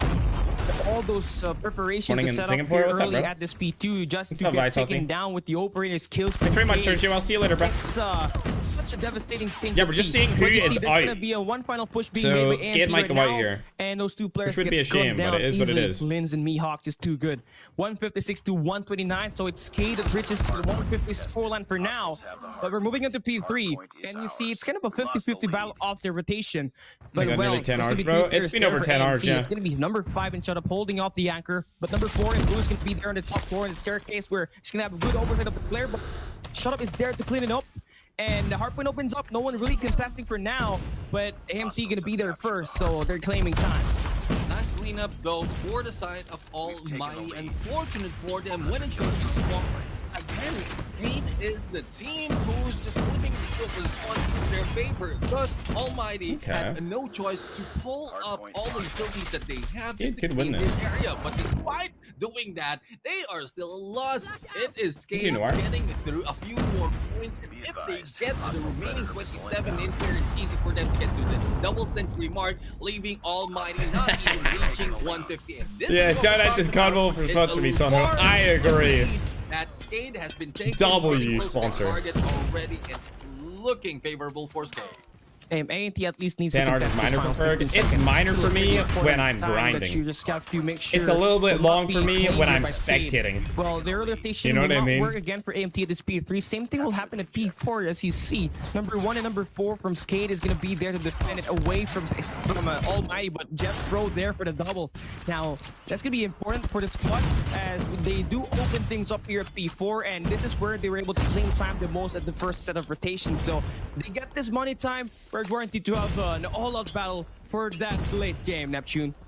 Yeah, well, it's up to Almighty to stand. Dude, Heaven has 33 kills right now. What the hell? Because most of the time, 33 kills. Pushes, Almighty is backed up in the corner, and I think it's a different story this time. Who the hell got an EMP? But will be taken down from afar by Limbs. Perfect. Leo's in right now, already initiating this.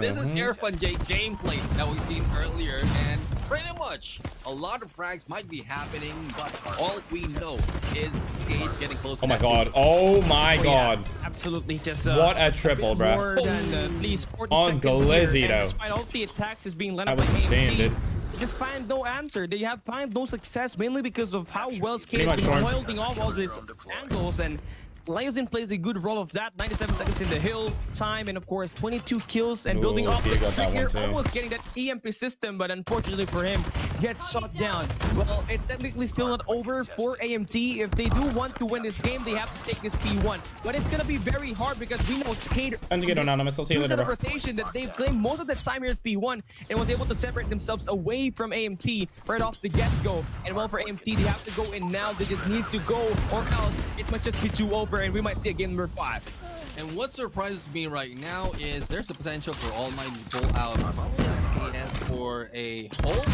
and Symbio, but that is not happening. Look at my Skade's got this in the bike, chat. That's one of the disadvantage that we're seeing right now. Leo Zera in there from below to top in there into the smoke and get those kills. And Bob Zera right now, Annihilator in hand, getting close to that 250, but it's not enough. AMT might be going home. They have to get over to Garage right now to take over and get the remaining 20. A position a lot better right now for Skate. 20 more seconds for them to win this match. Hardpoint number 2 opens up in just 5 seconds, and AMD are looking to attack the multi-platforms. AMT are losing this. Gunfight inside of this garage. 2 more players coming alongside his statue for Almighty, but Skate is too good. They one yet? Yeah, they won both. And Lucy able to spot one more. Irfan shot down from the beaches, and one more coming on the way. Heaven won't be eliminated. Just 8 more points for the win for Skate to push it map number 5, as we do see Almighty go down here, as we see them just drop like flies in the remaining of the game. Skate will force a map number 5. They will be forcing map number 5 right now. That's a key hard point right there. Scars looked good for the break, but hard to say that with any kind of certainty. Meanwhile, you heard the eruptions behind us. Skate has forced a map 5. Woo. Holy cannoli. Called out on one of the more open hard points. Window in Q9 will get a little bit of breathing room here early. One player spawning in. Maybe Fishbone. It's behind I want to hear what Skate sounds like. This has ended up happening, and yeah, that's the break required. 2:30 when they won that game. And the way that it's all kind of working out right now is that Q9, I believe, ended up having at least a disconnect. So yeah, we'll see what ends up happening there. All right. That's a key hard point right there. Yeah, you could hear Skid, like people were celebrating for them in the background. Meanwhile, you heard the eruptions behind us. Skate has forced a map 5. Cool. Holy cannoli. Was it 250, like 140 or something like that? I didn't see it. It was close all the way through that from what I was able to see. Yes, I was going cross-eyed watching this Q9 in Scars as well with the Skate in Almighty. I promise you I would. Keep magnifying glass on that matchup, and hey, it's delivering twice in one day. Yeah, bro. Versus Almighty 2 Electric Boogaloo here for the championship bracket slot. It is going to be quite telling. I don't know what that map number 5 is. There's a light searching for something crazy anyway. Something light. Sono, don't remind me, bro.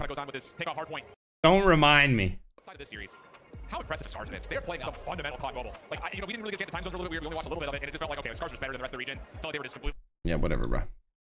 But maybe the play from Incendio earlier with that Holger 26 could be the dagger against Cade. But who knows? We're just going to have to find out as we move into this map number 5. How many disconnections has there been? I think there's been maybe, like, I've seen maybe 4.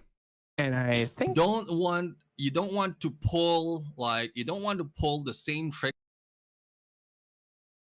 Oh, this guy is... each other already from that he was just nodding his head, bro, already from the initial parts of this day. So Tono, don't even start, bro. I'm having some I think I'm having some connection issues right now, Callie. Yeah, I noticed, but it's okay. You know, we all have those moments. But I mean, technically, your internet's still a lot better, and you know, you already know. You already know. But yeah, I'm just kidding. But yeah, okay. Map number 5 is gonna be Raid Structure Destroy. For those of you who may not know, this team played this one earlier, and it was actually Skate at 1. So that's the storyline looks so here. tired. Yup. Since this is gonna be a decider match, and this is completely a different stage, we might just see a different sort of action just happening in here. Let's try play again. No, they'll be playing on the 17th, which is Saturday. That Search and Destroy, they won one earlier on that firing range. Where they what's up, Nero? had to play 22 rounds of action, but at the end, they were able to win it 10 and 12. But most likely for Skade, after winning what's the raid game? Is it control? A chance for them to close out game 5 is absolutely possible as well. Is it control or S&D? And it's just a matter of who is hungrier here in this game, a state-based elimination. Neptune. Oh, it's S&D though, isn't it? We talk about hungrier. Both teams are. They were able to get 3 frags already either side. Heaven and Irfan J, good combination. The same goes for Leo Zera as well as Lim. So it's 12 long distance and close quarter from either it's 12 side. AM, bro. Attackers, on the other hand, will be Skade. So they have a good chance to go in for the Bravo plant. Ooh. Oh yeah, exactly. I'm a little bit out of it, Jay. The bomb is going to be planted. We're 10 hours in. Gonna be here. I think this is the longest day out of all 3 of them. Post plant defense going to be more of a close range engagements here, by the way. And well, for AMT, they still have Heaven, by the way, and he can deal the damage in the close range and in the long range as well. And there you go. I was talking about the close range. It was a pistol I was trying to mention, but Leo Zero wins with SKS. Irfan J Clutch King. Tries to turn this around. Sneaking his way through, but Leo Zero's SKS is clearly a lot better. He takes draw number 1. Ready up. Yeah, I mean, the damage that can be pulled by SKS can be that much. You only need a few instances in there compared to CBR that Irfan J exactly has. What it's like, huh? Like the movement from both teams is not that fast, but with Skade right now really into it already on the attacker side, they can pull out easily. They can buy time as well, and that is the advantage attackers have at this point. But as we start off on the second round right now, no one has been traded, no one has been taken out just yet in this game, and there goes Incendio, started off taking down Leozin. That's a great way for you to start this one, but Leo Zero is still very much alive here. Nice. And Pop Zero as well. And Mihawk, who scored 24 kills versus AMT earlier, that firing range, gonna start off here with his first blood, his first kill, by the way. And Shut Up is holding his ground here as well at the swimming pool. Timing is Virtue, and Shut Up as the Call of Duty mobile timing at its finest. Hand it over to him, and Jet Frost is gonna spot Pop Zero. Is gonna go in and force that rotate. And well, the gunfight's not gonna cut through here right now. But Skade looking maybe to Jay, I don't know, here at this B side. Yeah, A side. A side bomb plant, and 3 members from Skade will be blocked off in there for any chance of exit. There goes the rotation by Heaven right now, nade in hand, and probably will be pulling out the snipes. I'm pretty sure the only Mihawk on the games left are these 2. I think Mihawk's already down and out, so he was just T9 versus Cars and like a villain. Anti versus But Skade. as we go in, Limbs going in for the hit against Irfan J, and a quick what happened? Wolves double versus right now by Limbs. Wolves won. It brings So us they were down 2-0 to last time I checked. 1v2, but Heaven is the guy that can pull this off. Unfortunate for him, Limbs, but beat him to it. But it's not over yet. 69 to 11. Angle just being held there by Skade was an off-tempo play. And AMT was kind of expecting them to be at the cubby, and of course, right beside the basketball court, but they weren't. Using off angles is one key to surprise their opponent, and Skade just had the best pick of playoff possibly against AMT. So now they go up by 2 rounds. And despite the first blood being made by Incendio earlier, it doesn't really matter at all. Especially when you have 3 marksmen from Skade. And there you go, Jeff Pro does the first blood. Skade, Lin already pushing here. Wavy an enemy lands. It's shut up, will be there to clean up. And Lin now opening his A side. It's now with 3v4. Alright, chat. I gotta see if there's any bananas. Still in the lead and making the lead in terms of manpower, still favoring them for them to get the first point for Almighty in this SND. And there you have it. The cleanup has been done, left to Mihawk. But Mihawk, we've seen the damage Mihawk can do in a search and destroy, but not so much on a 1v4. And this might be a chance for Almighty not to sit on an egg in this mode. But Mihawk is that a guy who will be so annoying, who don't want to go down that easily. Final airplane. 2023, yes sir. I mean, yes ma'am. 2-1 right now. Man. I mean, I won't be surprised if we're gonna push another overtime here, Neptune. Oh yeah. I mean, Skate does take those first 2 rounds, but I highly feel that AMT is gonna win back-to-back in spell on the defensive side in this coming game right here. You see, they stack up this B control point number 3, and Heaven is waiting on the Vans. Irfan J does the first blood, and now it's a 4v5. 4v5 indeed. And there's one advantage that Almighty needs to do in Incendio and Heaven combination in this goes right now. And we have 2 left. Indeed I am. Zine will be stuck in there in the corner, and Jeff Pro will be taking him down. 1 left in there in the middle, and there goes Heaven, just takes him out.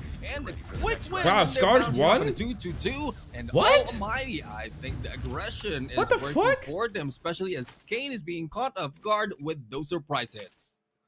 It's just a counterplays after counterplays. It's when this type of moments where you're basically equally paired up against your opponents. Yeah, why did Stars win? Creative, and this is where your instincts play. It was right there. The break almost ended up coming through from Q9. The pure fire in hand. That was just about to be it. Yeah, they're actually still going. Yeah, finally recognized of 2 different regions. Stars collect every single kill. Q9 spawning all over the map. Tang trying to work his way in. It has to be his heroics. The purifier's out. You've got to touch. You've got to get there. And they're not quite able to do it. They get to 22. Okay. Scar's not fully realizing it yet, but everyone starts to look up. A couple of smiles starting to come through, and there's the thumbs up. And it was tight because it's 25-86 right now. Wow. Oh my God. It was all right. Scars won. And I guess it was Leo Zera and Mihawk that we commented earlier who's not really showing up and popping off. He's eating it without chewing. They just skyrocketed the number of friends. Yeah, Q9 are right, chat. This game happened with a huge backstab against Leo Zera right now. Shouldn't have played against Tribe, bruh. Left with 3, and still Bazera, still no angle to hold as he's been taken out by Incendio. We've talked about how this team has had to play back-to-back matches, and of course having to play a lot of hours in Call of Duty Mobile Esports is to qualify for the playoffs is taking a toll on Bob Zero right now. He hasn't made a lot of difference in this first 4 rounds, and if they want to win this, something has to change. Mihawk gets that mixer ongoing. Jeff Pro's gonna be able to get blown by this Mihawk guy, but he's got 4 players to worry about, and Incendio with the scope takes it. Is that it for Q9? Yup. They're gone, bro. There's no angle that Mihawk can take because of the man advantage that Almighty have. They have a lead right now, and they're on the GG, side. Attackers who usually take the pace, Skate not dictating anything apart from they can take down. And finally, the first kill coming from Pop Zera. This might be a start of a good run for Skate at this point. Probably the chance for them to be the composer in this song against how's your day going today, man? After practicing hard for your tournament, man. And dictate the space. Huh? I mean, look at this, man. Shut up. That pixel pick. Shut up. That's what that reminds me of. His name. But it's not taking the risk. Oh, he spots him. His name reminds me of shut up, stupid noob. Shut up. But no, it's not going to do it. Shut up. Just kind of playing it slow. Same thing for Mihawk. This off angle right here is kind of important for his squad. A head glitch, he can't be spotted on that money room. So I'm just streaming the entire event. No attention on me, just by both of the squads. But Leo Zero follows up with the kill from Shut Up though on that A bomb site. So it might just be an opening here at this B bomb site that they are prepared to line up, and it's only Heaven holding that area. Someone has to reinforce right now. But Skate has got the numbers. And Leozine just completely annihilated Heaven. And they open up the B side. Now it's going to be a bomb plant here. Also a 2v5. Yeah, I'm thinking that Leozine is saying, what are you saying? Heaven is in there. Might be taking us down. I just taken down in there as going solo. Irfan J, the Clutch King, might not be able to clutch this on a 1v5. Limbs, just a surprise hit from the side as well. Not quite sure what's happening for Almighty at this game, because that match, that specific round is not what we expect from Almighty. We're expecting a little bit more of a challenge, but they are being caught off guard in very difficult angles. Breaking news just right now, Neptune. Biggest upset so far in the day. Q9 lost to Scars in hardpoint takeoff just now. So they packed their bags in day one. So this is kind of unfortunate, but here we go. One more match is left, and it's between AMT and Skate. One has to leave, one has to go in this game number 5. And both teams are just equalized right now. Yep, equalize on 3 into the points, and also 2 on a serious win. And this what's like, it makes it exciting but worrisome as well, because I'm pretty sure pressure from both sides is happening as Jeff Pro is just going in for the dance right now. A little bit of sidestep as they wait for that peak. Heaven right now peeking, but not really having a visibility from above. Hopefully he will not give out any audio cues, otherwise Mihawk will take him down. Cade Mihawk is just on a prime position here. Well, there's the that was almost a kill there. But this is only a few damages has happened. Well, for AMT, that A side is completely open, Neptune. Is everything but the thing else is, over? like, Leozera have visual content. We'll watch this stream because the audio is not delayed. The audio is delayed on the Garena stream, which makes it annoying. Down Heaven. Now you can start running through ring, get over towards this BS and D side. You got trophies down, gotta keep them safe. Here comes the plan. And you should be post-planning this for the backside of ring, because you've got Leos there in the middle of the map. You know they're not hitting through pillars. Oh, great awareness, Lins. His 6th elimination. One more to grab. It's Irfan. Stuck kind of in laundry at the moment. May get nicely to 1v1, but Lambs catches him with the right timing.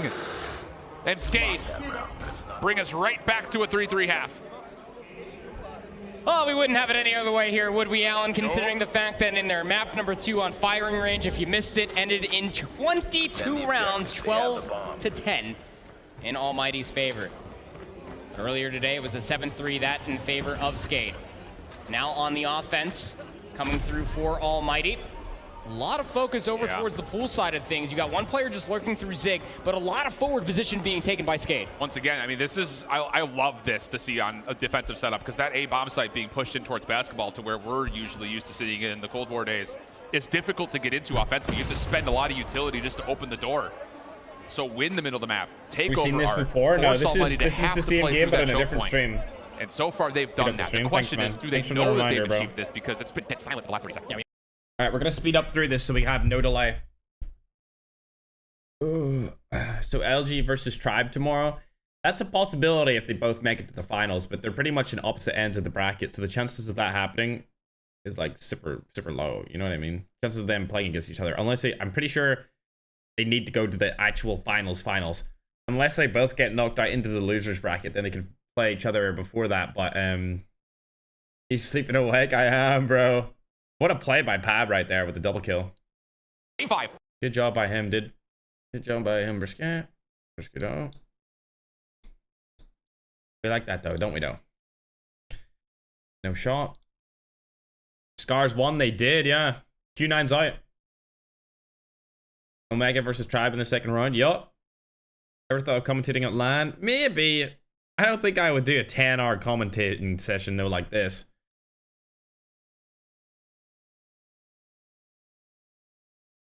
Yeah, tomorrow's the break. And then Wales in behind him. All right. They had no business coming away with not dropping 5-4. That's a 1-for-1 position. We're scared. If you walk away, 2 kills. What happened to Tribe? They're through. But Mihawk says, I'll do you one better. They are through. And now 5-4. And how about this for a curveball? Ooh, that was so close. Overwhelming through driveway. It's a full flight right into Heaven's lap. And he responds to it, gets one and gets away, and look at the help. Almighty's already on rotation. The bomb's already rotating back over, finding that first pick. The biggest question is how many players were you able to wow, the audio for here? this stream is delayed too. Jeff Pro. It's going to force out the 3v4. Numbers that in favor of the Almighty. Heaven under pressure, still throwing some shots, but that bomb. Bomb's down over in Zig. Yeah, but Mihawk's cleared the way. He's all the way through in Kitchen. He could find a gunfight here versus Earthfront. The timing is good. Mihawk with his 8 elimination. And Heaven, who started the play for Almighty, now has to finish it. By the way, back-to-back finals? Yeah, back-to-back-to-back. Staircase. Sees one down low, but it doesn't make a difference. It's Leosin who just holds the angle. And Skade around away from making it into the playoffs and defeating Almighty twice on the day. Twice on the day, indeed. Losing the fire. You're damn right. And then taking both of them in the first time that they met each other earlier today. Now it comes down to this. What are you going to throw? Almighty, the sight to the middle of the map. Heaven's good for first blood. Oh, but look at Mihawk through the smoke. Mihawk's through, but he does get turned away. An opportunity to possibly just end it right there. But the trade comes through in the numbers now. Stay with Almighty. Leozera on the way in. Tries to force the defense over the B site. Only good for one, and then shut up, able to get a read with Incendio to put this all now on. Where is Leozan? Oh, he's behind him. And it's being watched. Well done from Almighty. Nice work. Gotta keep this going. You need one more if you want to try to at least force overtime. But nonetheless, Almighty, they are throwing the adaptations. Very aggressive adaptation. Keep in mind you through Zig for that first. I agree, Mikkel. That goes awry. That opens like up France, pretty much. Phonic. Flank inside of red. Skade. Offensively. More than obliged to get aggressive through the mid-map. Yeah, this is, again, pretty much instant map control. This is almost a repeat of what we had seen from a couple of rounds previously, where Skade can control B, they can control mid, and you can just watch for crosses here towards A. But Almighty taking their time. And how well are they conditioned off of Skade's aggression in the last couple of rounds? I love the discipline that is still being exemplified from the Almighty. Whether they found information off the utility or not, they haven't really seen a peep, much less heard much, if any at all, information. Just almost expecting for maybe Skade to throw a shoulder, maybe capitalize off an unforced error. The A setup defensively is once again Mihawk prone, but he's got Linz with him with an SKS watching this front door. And here comes the hit. No one's watching from mid-map right here. Maybe a late flank from Leozin. Oh my God. Flashes. Linz gets one. Mihawk again from the interior. Can't slide away this time. The trades come through. Now to the middle of the map. It's Leozin on the flank, but how about the shot from Shot? Behind? And it's down now to a 2v2. A site completely vacant, but the re-wrap from Almighty. Why are they wrapping that? Leozera has not budged. He's just going to move his way over towards driveway. I don't understand why they're wrapping. The idea, but now they are going to completely flip out the map, thinking that it's going to be going over towards A. Where the offense now. Bro, surely Skade knows by now that they're not going to A. If they were going to A, they would have planted by now. You need to rotate back to B. It's obvious that they rotated to B. If they had A site fully under control and you guys were over at B, they would have planted A by now. Like, what are you doing? Chat, am I the only one that's like, bro, come on. You're telling me, yeah, finally. What the hell? Like, surely they should have known that they were going to A. Or that they should have known they were going to B and left A. Because they were on a site with it open. They would have planted if they could. And Leozera wants the gunfight. This like, is what? bold. Shut up. Holds the angle. Here comes Leozin. They get forward. 20 seconds on the clock. Yeah, weird rotation by both teams, to be honest. Backs away. They're trying to play the clock. 13 seconds. Here comes Skade. Leozera for the first. Shot up to the pistol. That's all he's got left. Hits the first. 1v1. Shot up to stay alive. And he's killed off enough of the clock. Plus finishing well with played. The pistol. Let's go to overtime. Ooh, 2 rounds quickly bouncing back. Please guarantee yourself. Yeah, they rotated to A, but why would they do that? Call again. You know, it wasn't an immediate. They waited so long to rotate to A. They waited so long that the bomb should have went down on A before they even bothered rotating to it. For them to know that they were still at A. They should have known that they rotated onto B. If they didn't plant it. Because why would the team not plant the bomb on A straight away, knowing that they had it free and open? It just doesn't make sense for them to rotate the whole way to A. Like, Skade should have known that they rotated from it. Takes away an angle, but look at the re-wrap again from Skade. All focused on. They shouldn't have both went to A. Not here in any form. At least, bare minimum, they should have split. That's the right call. Just for They're info. going to be splitting their odds in numbers. One player of Incendio is going to be watching through open staircase through pillars. The other two players, both Jeff and Ifrin, are trying to get back over. This is where I bite my nails, yeah, bro. Coverage in that Yes, position. sir. Yeah, they could get some good timing. These 1v1s are everything. This is overtime. Able to come out, but no, Pabzera doesn't finish the kill. It's Jeff who saves a life. Irfan lucky to still be alive. Lynn's trying to come back to assist. Good long-range shots. One more close by. Well played. How about that from Lens? All 3 kills come through in consecutive fashion, and once again it's Skade on series point.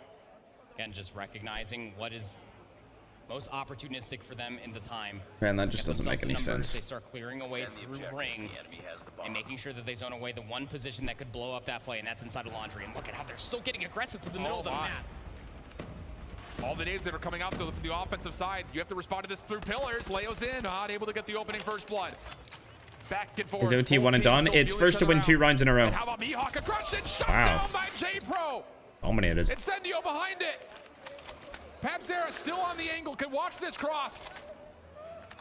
But Jeff has made his way on. He can stick this for the plant. There's good help behind him. Yeah, Brandon. Yeah, it is. It's win by 2. You're going to have to wait for this. Look at number 2. Lens trying to rotate all the way back over by driveway. It's going to be watched. Pabzera needs to land a shot. Have to get somebody in. Lens has been red. Flank is very well watched. Lens has to find a beautiful double. Gets the opener. Oh, but Leo's in. Oh, I'm not sure how he just fell off the map, but it doesn't make much of a difference. It's a response from Almighty. And once again, we reset to see who can take it by 2. Honestly, how can you even be surprised? I mean, last time there had to have been some time where you had some VOD to go look at if you are Almighty. You did lose this, what was it, 7 to something abysmal. But yeah, now tied up 7 apiece here. Skate, another offense. They're going for broke. Quick hit towards it. Trophies are down. Shut up. He's the only one that can respond to this, and he gets completely flashed out. Not a lot of support there. Jeff Pro fortunate to be able to at least secure a trade from that angle. That was a good trade. To come over, but the bomb's gonna be planted here today. Very good trade. Needed. Oh. Push them back. He's gonna be able to fish out some timing to be able to come down through open staircase, and the nade that did come through through the basketball court is going to keep the offense of Update and tribe status. They're into the next day. They won 2-0 against the 2 teams they played against. Yeah, there was no plan. Tribe won. Takes the mantle, gets it planted. Long route from Heaven. He's not here. This is the best chance for Skate to possibly find a kill and make this a true 3v3. But no aggression at all from Almighty. They are waiting, looking for the team shots over the top. Pabzera, Leo's in, nearby. B-Hawk deep in towards Tiki. Heaven is still not here yet. This is taking a ton of time. Nade's now coming through. Pabzera avoids the majority of it. Opening shots come through. Leo's in for 2. Maybe a chance. Mihawk staying pro. That's huge. Has Heaven on the flank. Swimming Heaven around. choked. That was his throw. 15 seconds. Smoke comes Oh my god. Oh my god. Oh, he got him through the smoke. Wow. What a crazy round. Almighty will take that advantage here in the overtime. Wow, didn't expect that. Say what you will, just taking your time, making sure that you clear away all of top bedroom. That's exactly what Heaven needed to do. And albeit taking a certain amount of time, it was just bait all through the upper spiral staircase, throwing shots, trying to make sure that it was all focused on towards the front. Spidey senses aside. Almighty here on offense. The potential to knock Skate out. Quick route from Irfan. He's already into Tiki. This has not been seen, but take a look at the defensive setup. This is going to feel very Come on, AMT, win. It's Linz and Leozen who initially Back were him stepped up. up here over towards A, but with 2 trophies down, the call is made that Linz is saying, I can hold this myself. Go find mid. And Almighty are going to respect that there could be some very tricky setups here over towards the state side. They're going to take their time to feel things out. No reason to get over aggressive here. Not a whole lot of information to speak of, but we have seen this before with Ifrin just playing in that position inside of Tiki, seeing if anybody chows out through basketball court, but they're going to rewrap this through mid. This is really good. This could be a kitchen hit. Yeah, it should be a kitchen hit. I agree. Smoke to block pillars. Pabzera, he's aware of it. Comes over and finds a key pick that's on the bomb carrier. This is going to take time. Amazing. And Pabzera from pillars. Really well played by Skid. Not allowing Incendio to recover. Gets another on top of it. And Skade looking comfortable in this defense, but it's not done just as of yet. Who loses is out? Yeah, Daniel. Whoever loses this game is out. So Almighty or Skid, Brazil or Southeast Asia. Singapore. Pretty sure Singapore and Indonesia both have players in this team. 6 seconds left to go. The biggest issue, you have to work your way across mid, and there's so many angles you have to be worried about. The one saving grace, though, 3 players stacked up together. I thought that they were just going to go through laundry, but nobody sees anybody. Bomb's going to be recovered. You would assume that Shutup's going to go back through open staircase to try to get over towards A, but now they're on his heels. He's just so slow. Not exactly moving through radar. Not quite. Yeah, easy follow-up there. Good reaction out of Skate. Run it back. Do it again. Why not? Can't necessarily say that you're going to be too surprised. I mean, there's going to be so many different strategies and so many different opportunities that are going to be fallen and yet finding success. Here comes more aggression coming through from Skate. 3 players going through P5, but 3 players defensively from Almighty going through Ring. Yeah, this is bold again. Heaven with a sniper rifle is the furthest defensive player forward. Nades had come through. Mid-map control for Skate. Almighty, who took a gamble to not throw anybody over towards A, are going to get away with it for now. But look at the full flood. Here it comes through pillars. Oh my God. Good for the opener. Still more to find though. Oh, it's a cluster. Goes the kill feed. Heaven still involved. How is Heaven still alive? I have no idea how Heaven's still alive. Pistol combo, and he gets away with the kill and his life. Leo's there though for the 1v2. First option. Heaven makes his position known. Long range. Finds Shut Up! Oh my God. Oh my God. Holy shit, bro. Showing up when it matters the most there, when it was a very losable situation. Leo Zera absolutely delivers the goods. Going to be able to put themselves in a position now, 1 round away for Skate to knock out Almighty. And how about another facet? It worked out pretty well last time.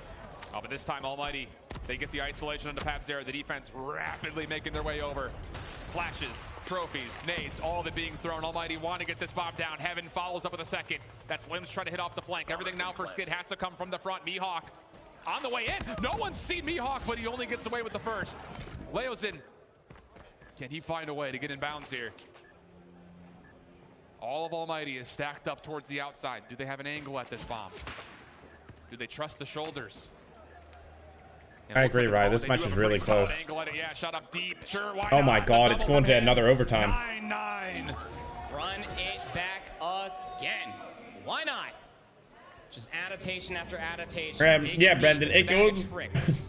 It goes until the first team reaches 20. Just 5-player basketball? Well, absolutely. And now it is Skate's turn again offensively. We saw this legitimately. When he ever loses this, is out of champs. It's almost the exact same setup for both teams. Yeah, this time though, Heaven's not going to get away with it. Irfan up top needs to find a trade. Shut down, Incendio can do nothing. Irfan still finessing his life, but it's only for a small time. Kills come out convincingly for Skate.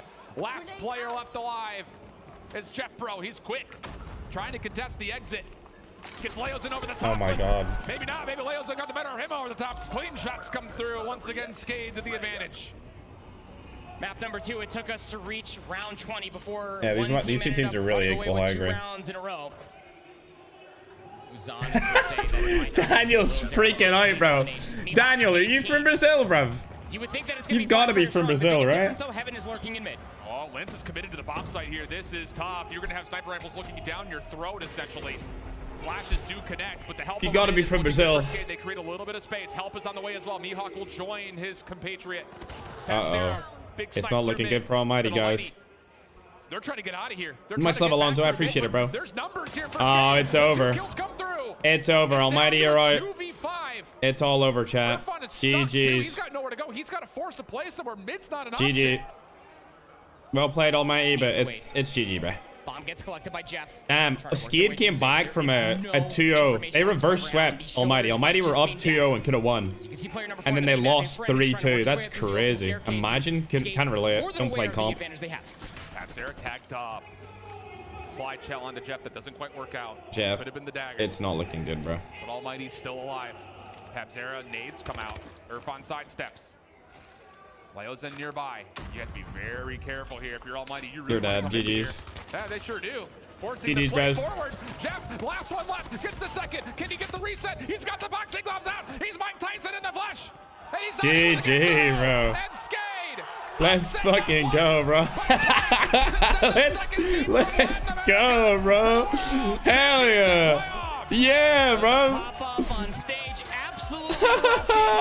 Let's go. Insane scenes. when you think about it. I really Let's go. Let's get that the way that we saw that firing range. Let's go. Itself out on Let's fucking go. Being the same, that the VOD and the quick turnover and Almighty. W Brazil though. Can I get some W Brazils in the chat though? Against the tenacity of this skate roster, the passion, everything just being exemplified to such a high degree.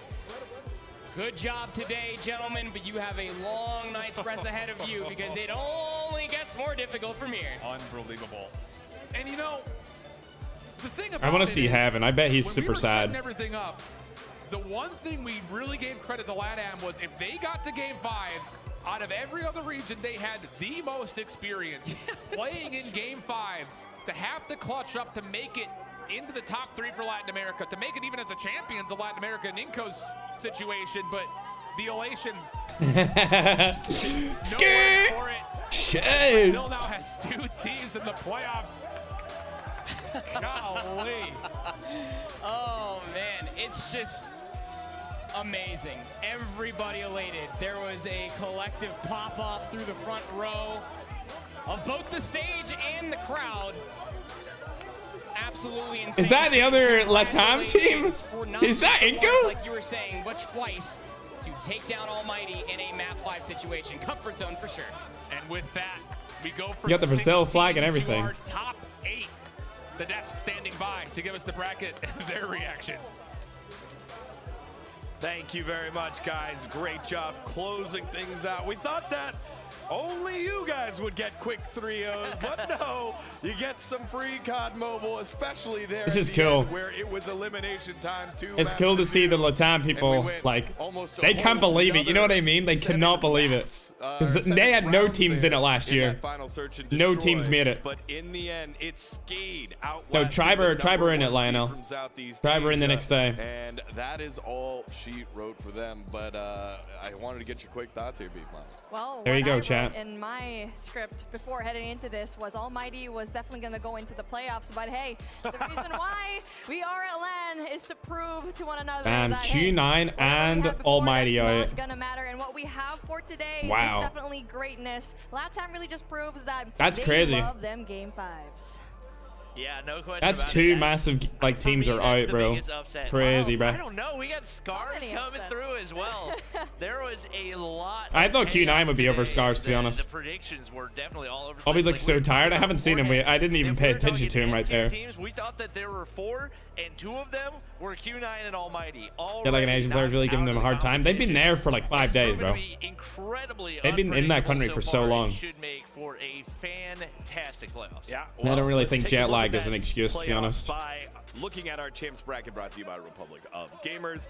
It's smart. All right, here's the bracket for the next day, chat. I'll be streaming the entire event on day 2 and day 3, so you can come back here for when that happens. Taking on Stamina Esports. Again, 2 of the 4 that we thought were going to be there, not necessarily there.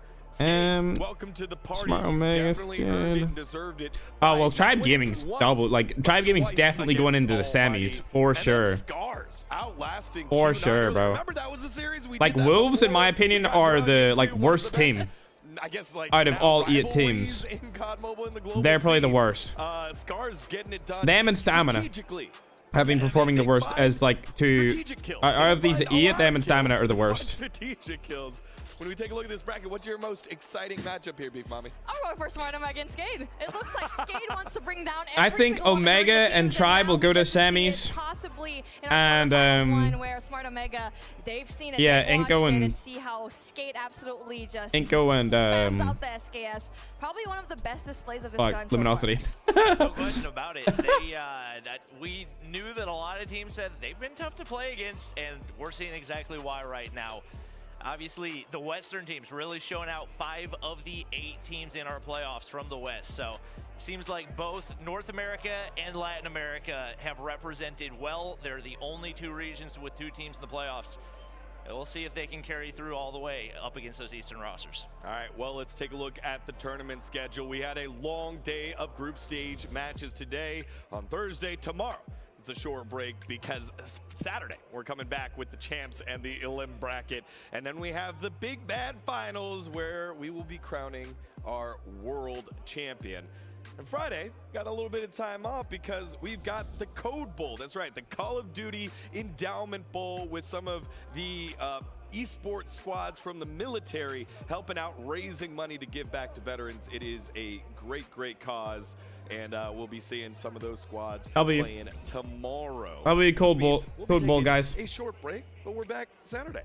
And I'm just so excited to see, again, these squads. NA, Luminosity, they went in so smooth.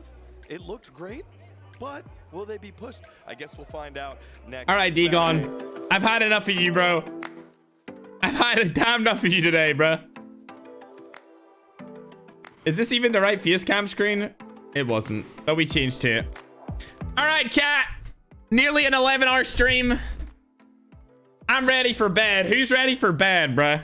I'm gonna have to go for a manly drive first, though, to, you know, pump a little bit of adrenaline through me.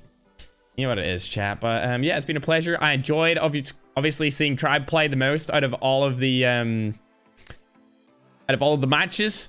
We'll be back on the 17th, which isn't tomorrow, but it's the day after, to go through day 2, and then day 3, I believe, will only be the finals, is what they're saying on the stream, at least. But yeah, it was a pretty hype day.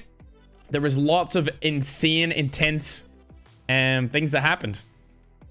And yeah, I'm glad you guys joined me. I'm ready to call it a day. Almost 11 hours of streaming. To be honest, the last 3 hours, bro, I was barely talking. Like, I am gone, bro. I'm gone completely. Ready for a little snooze.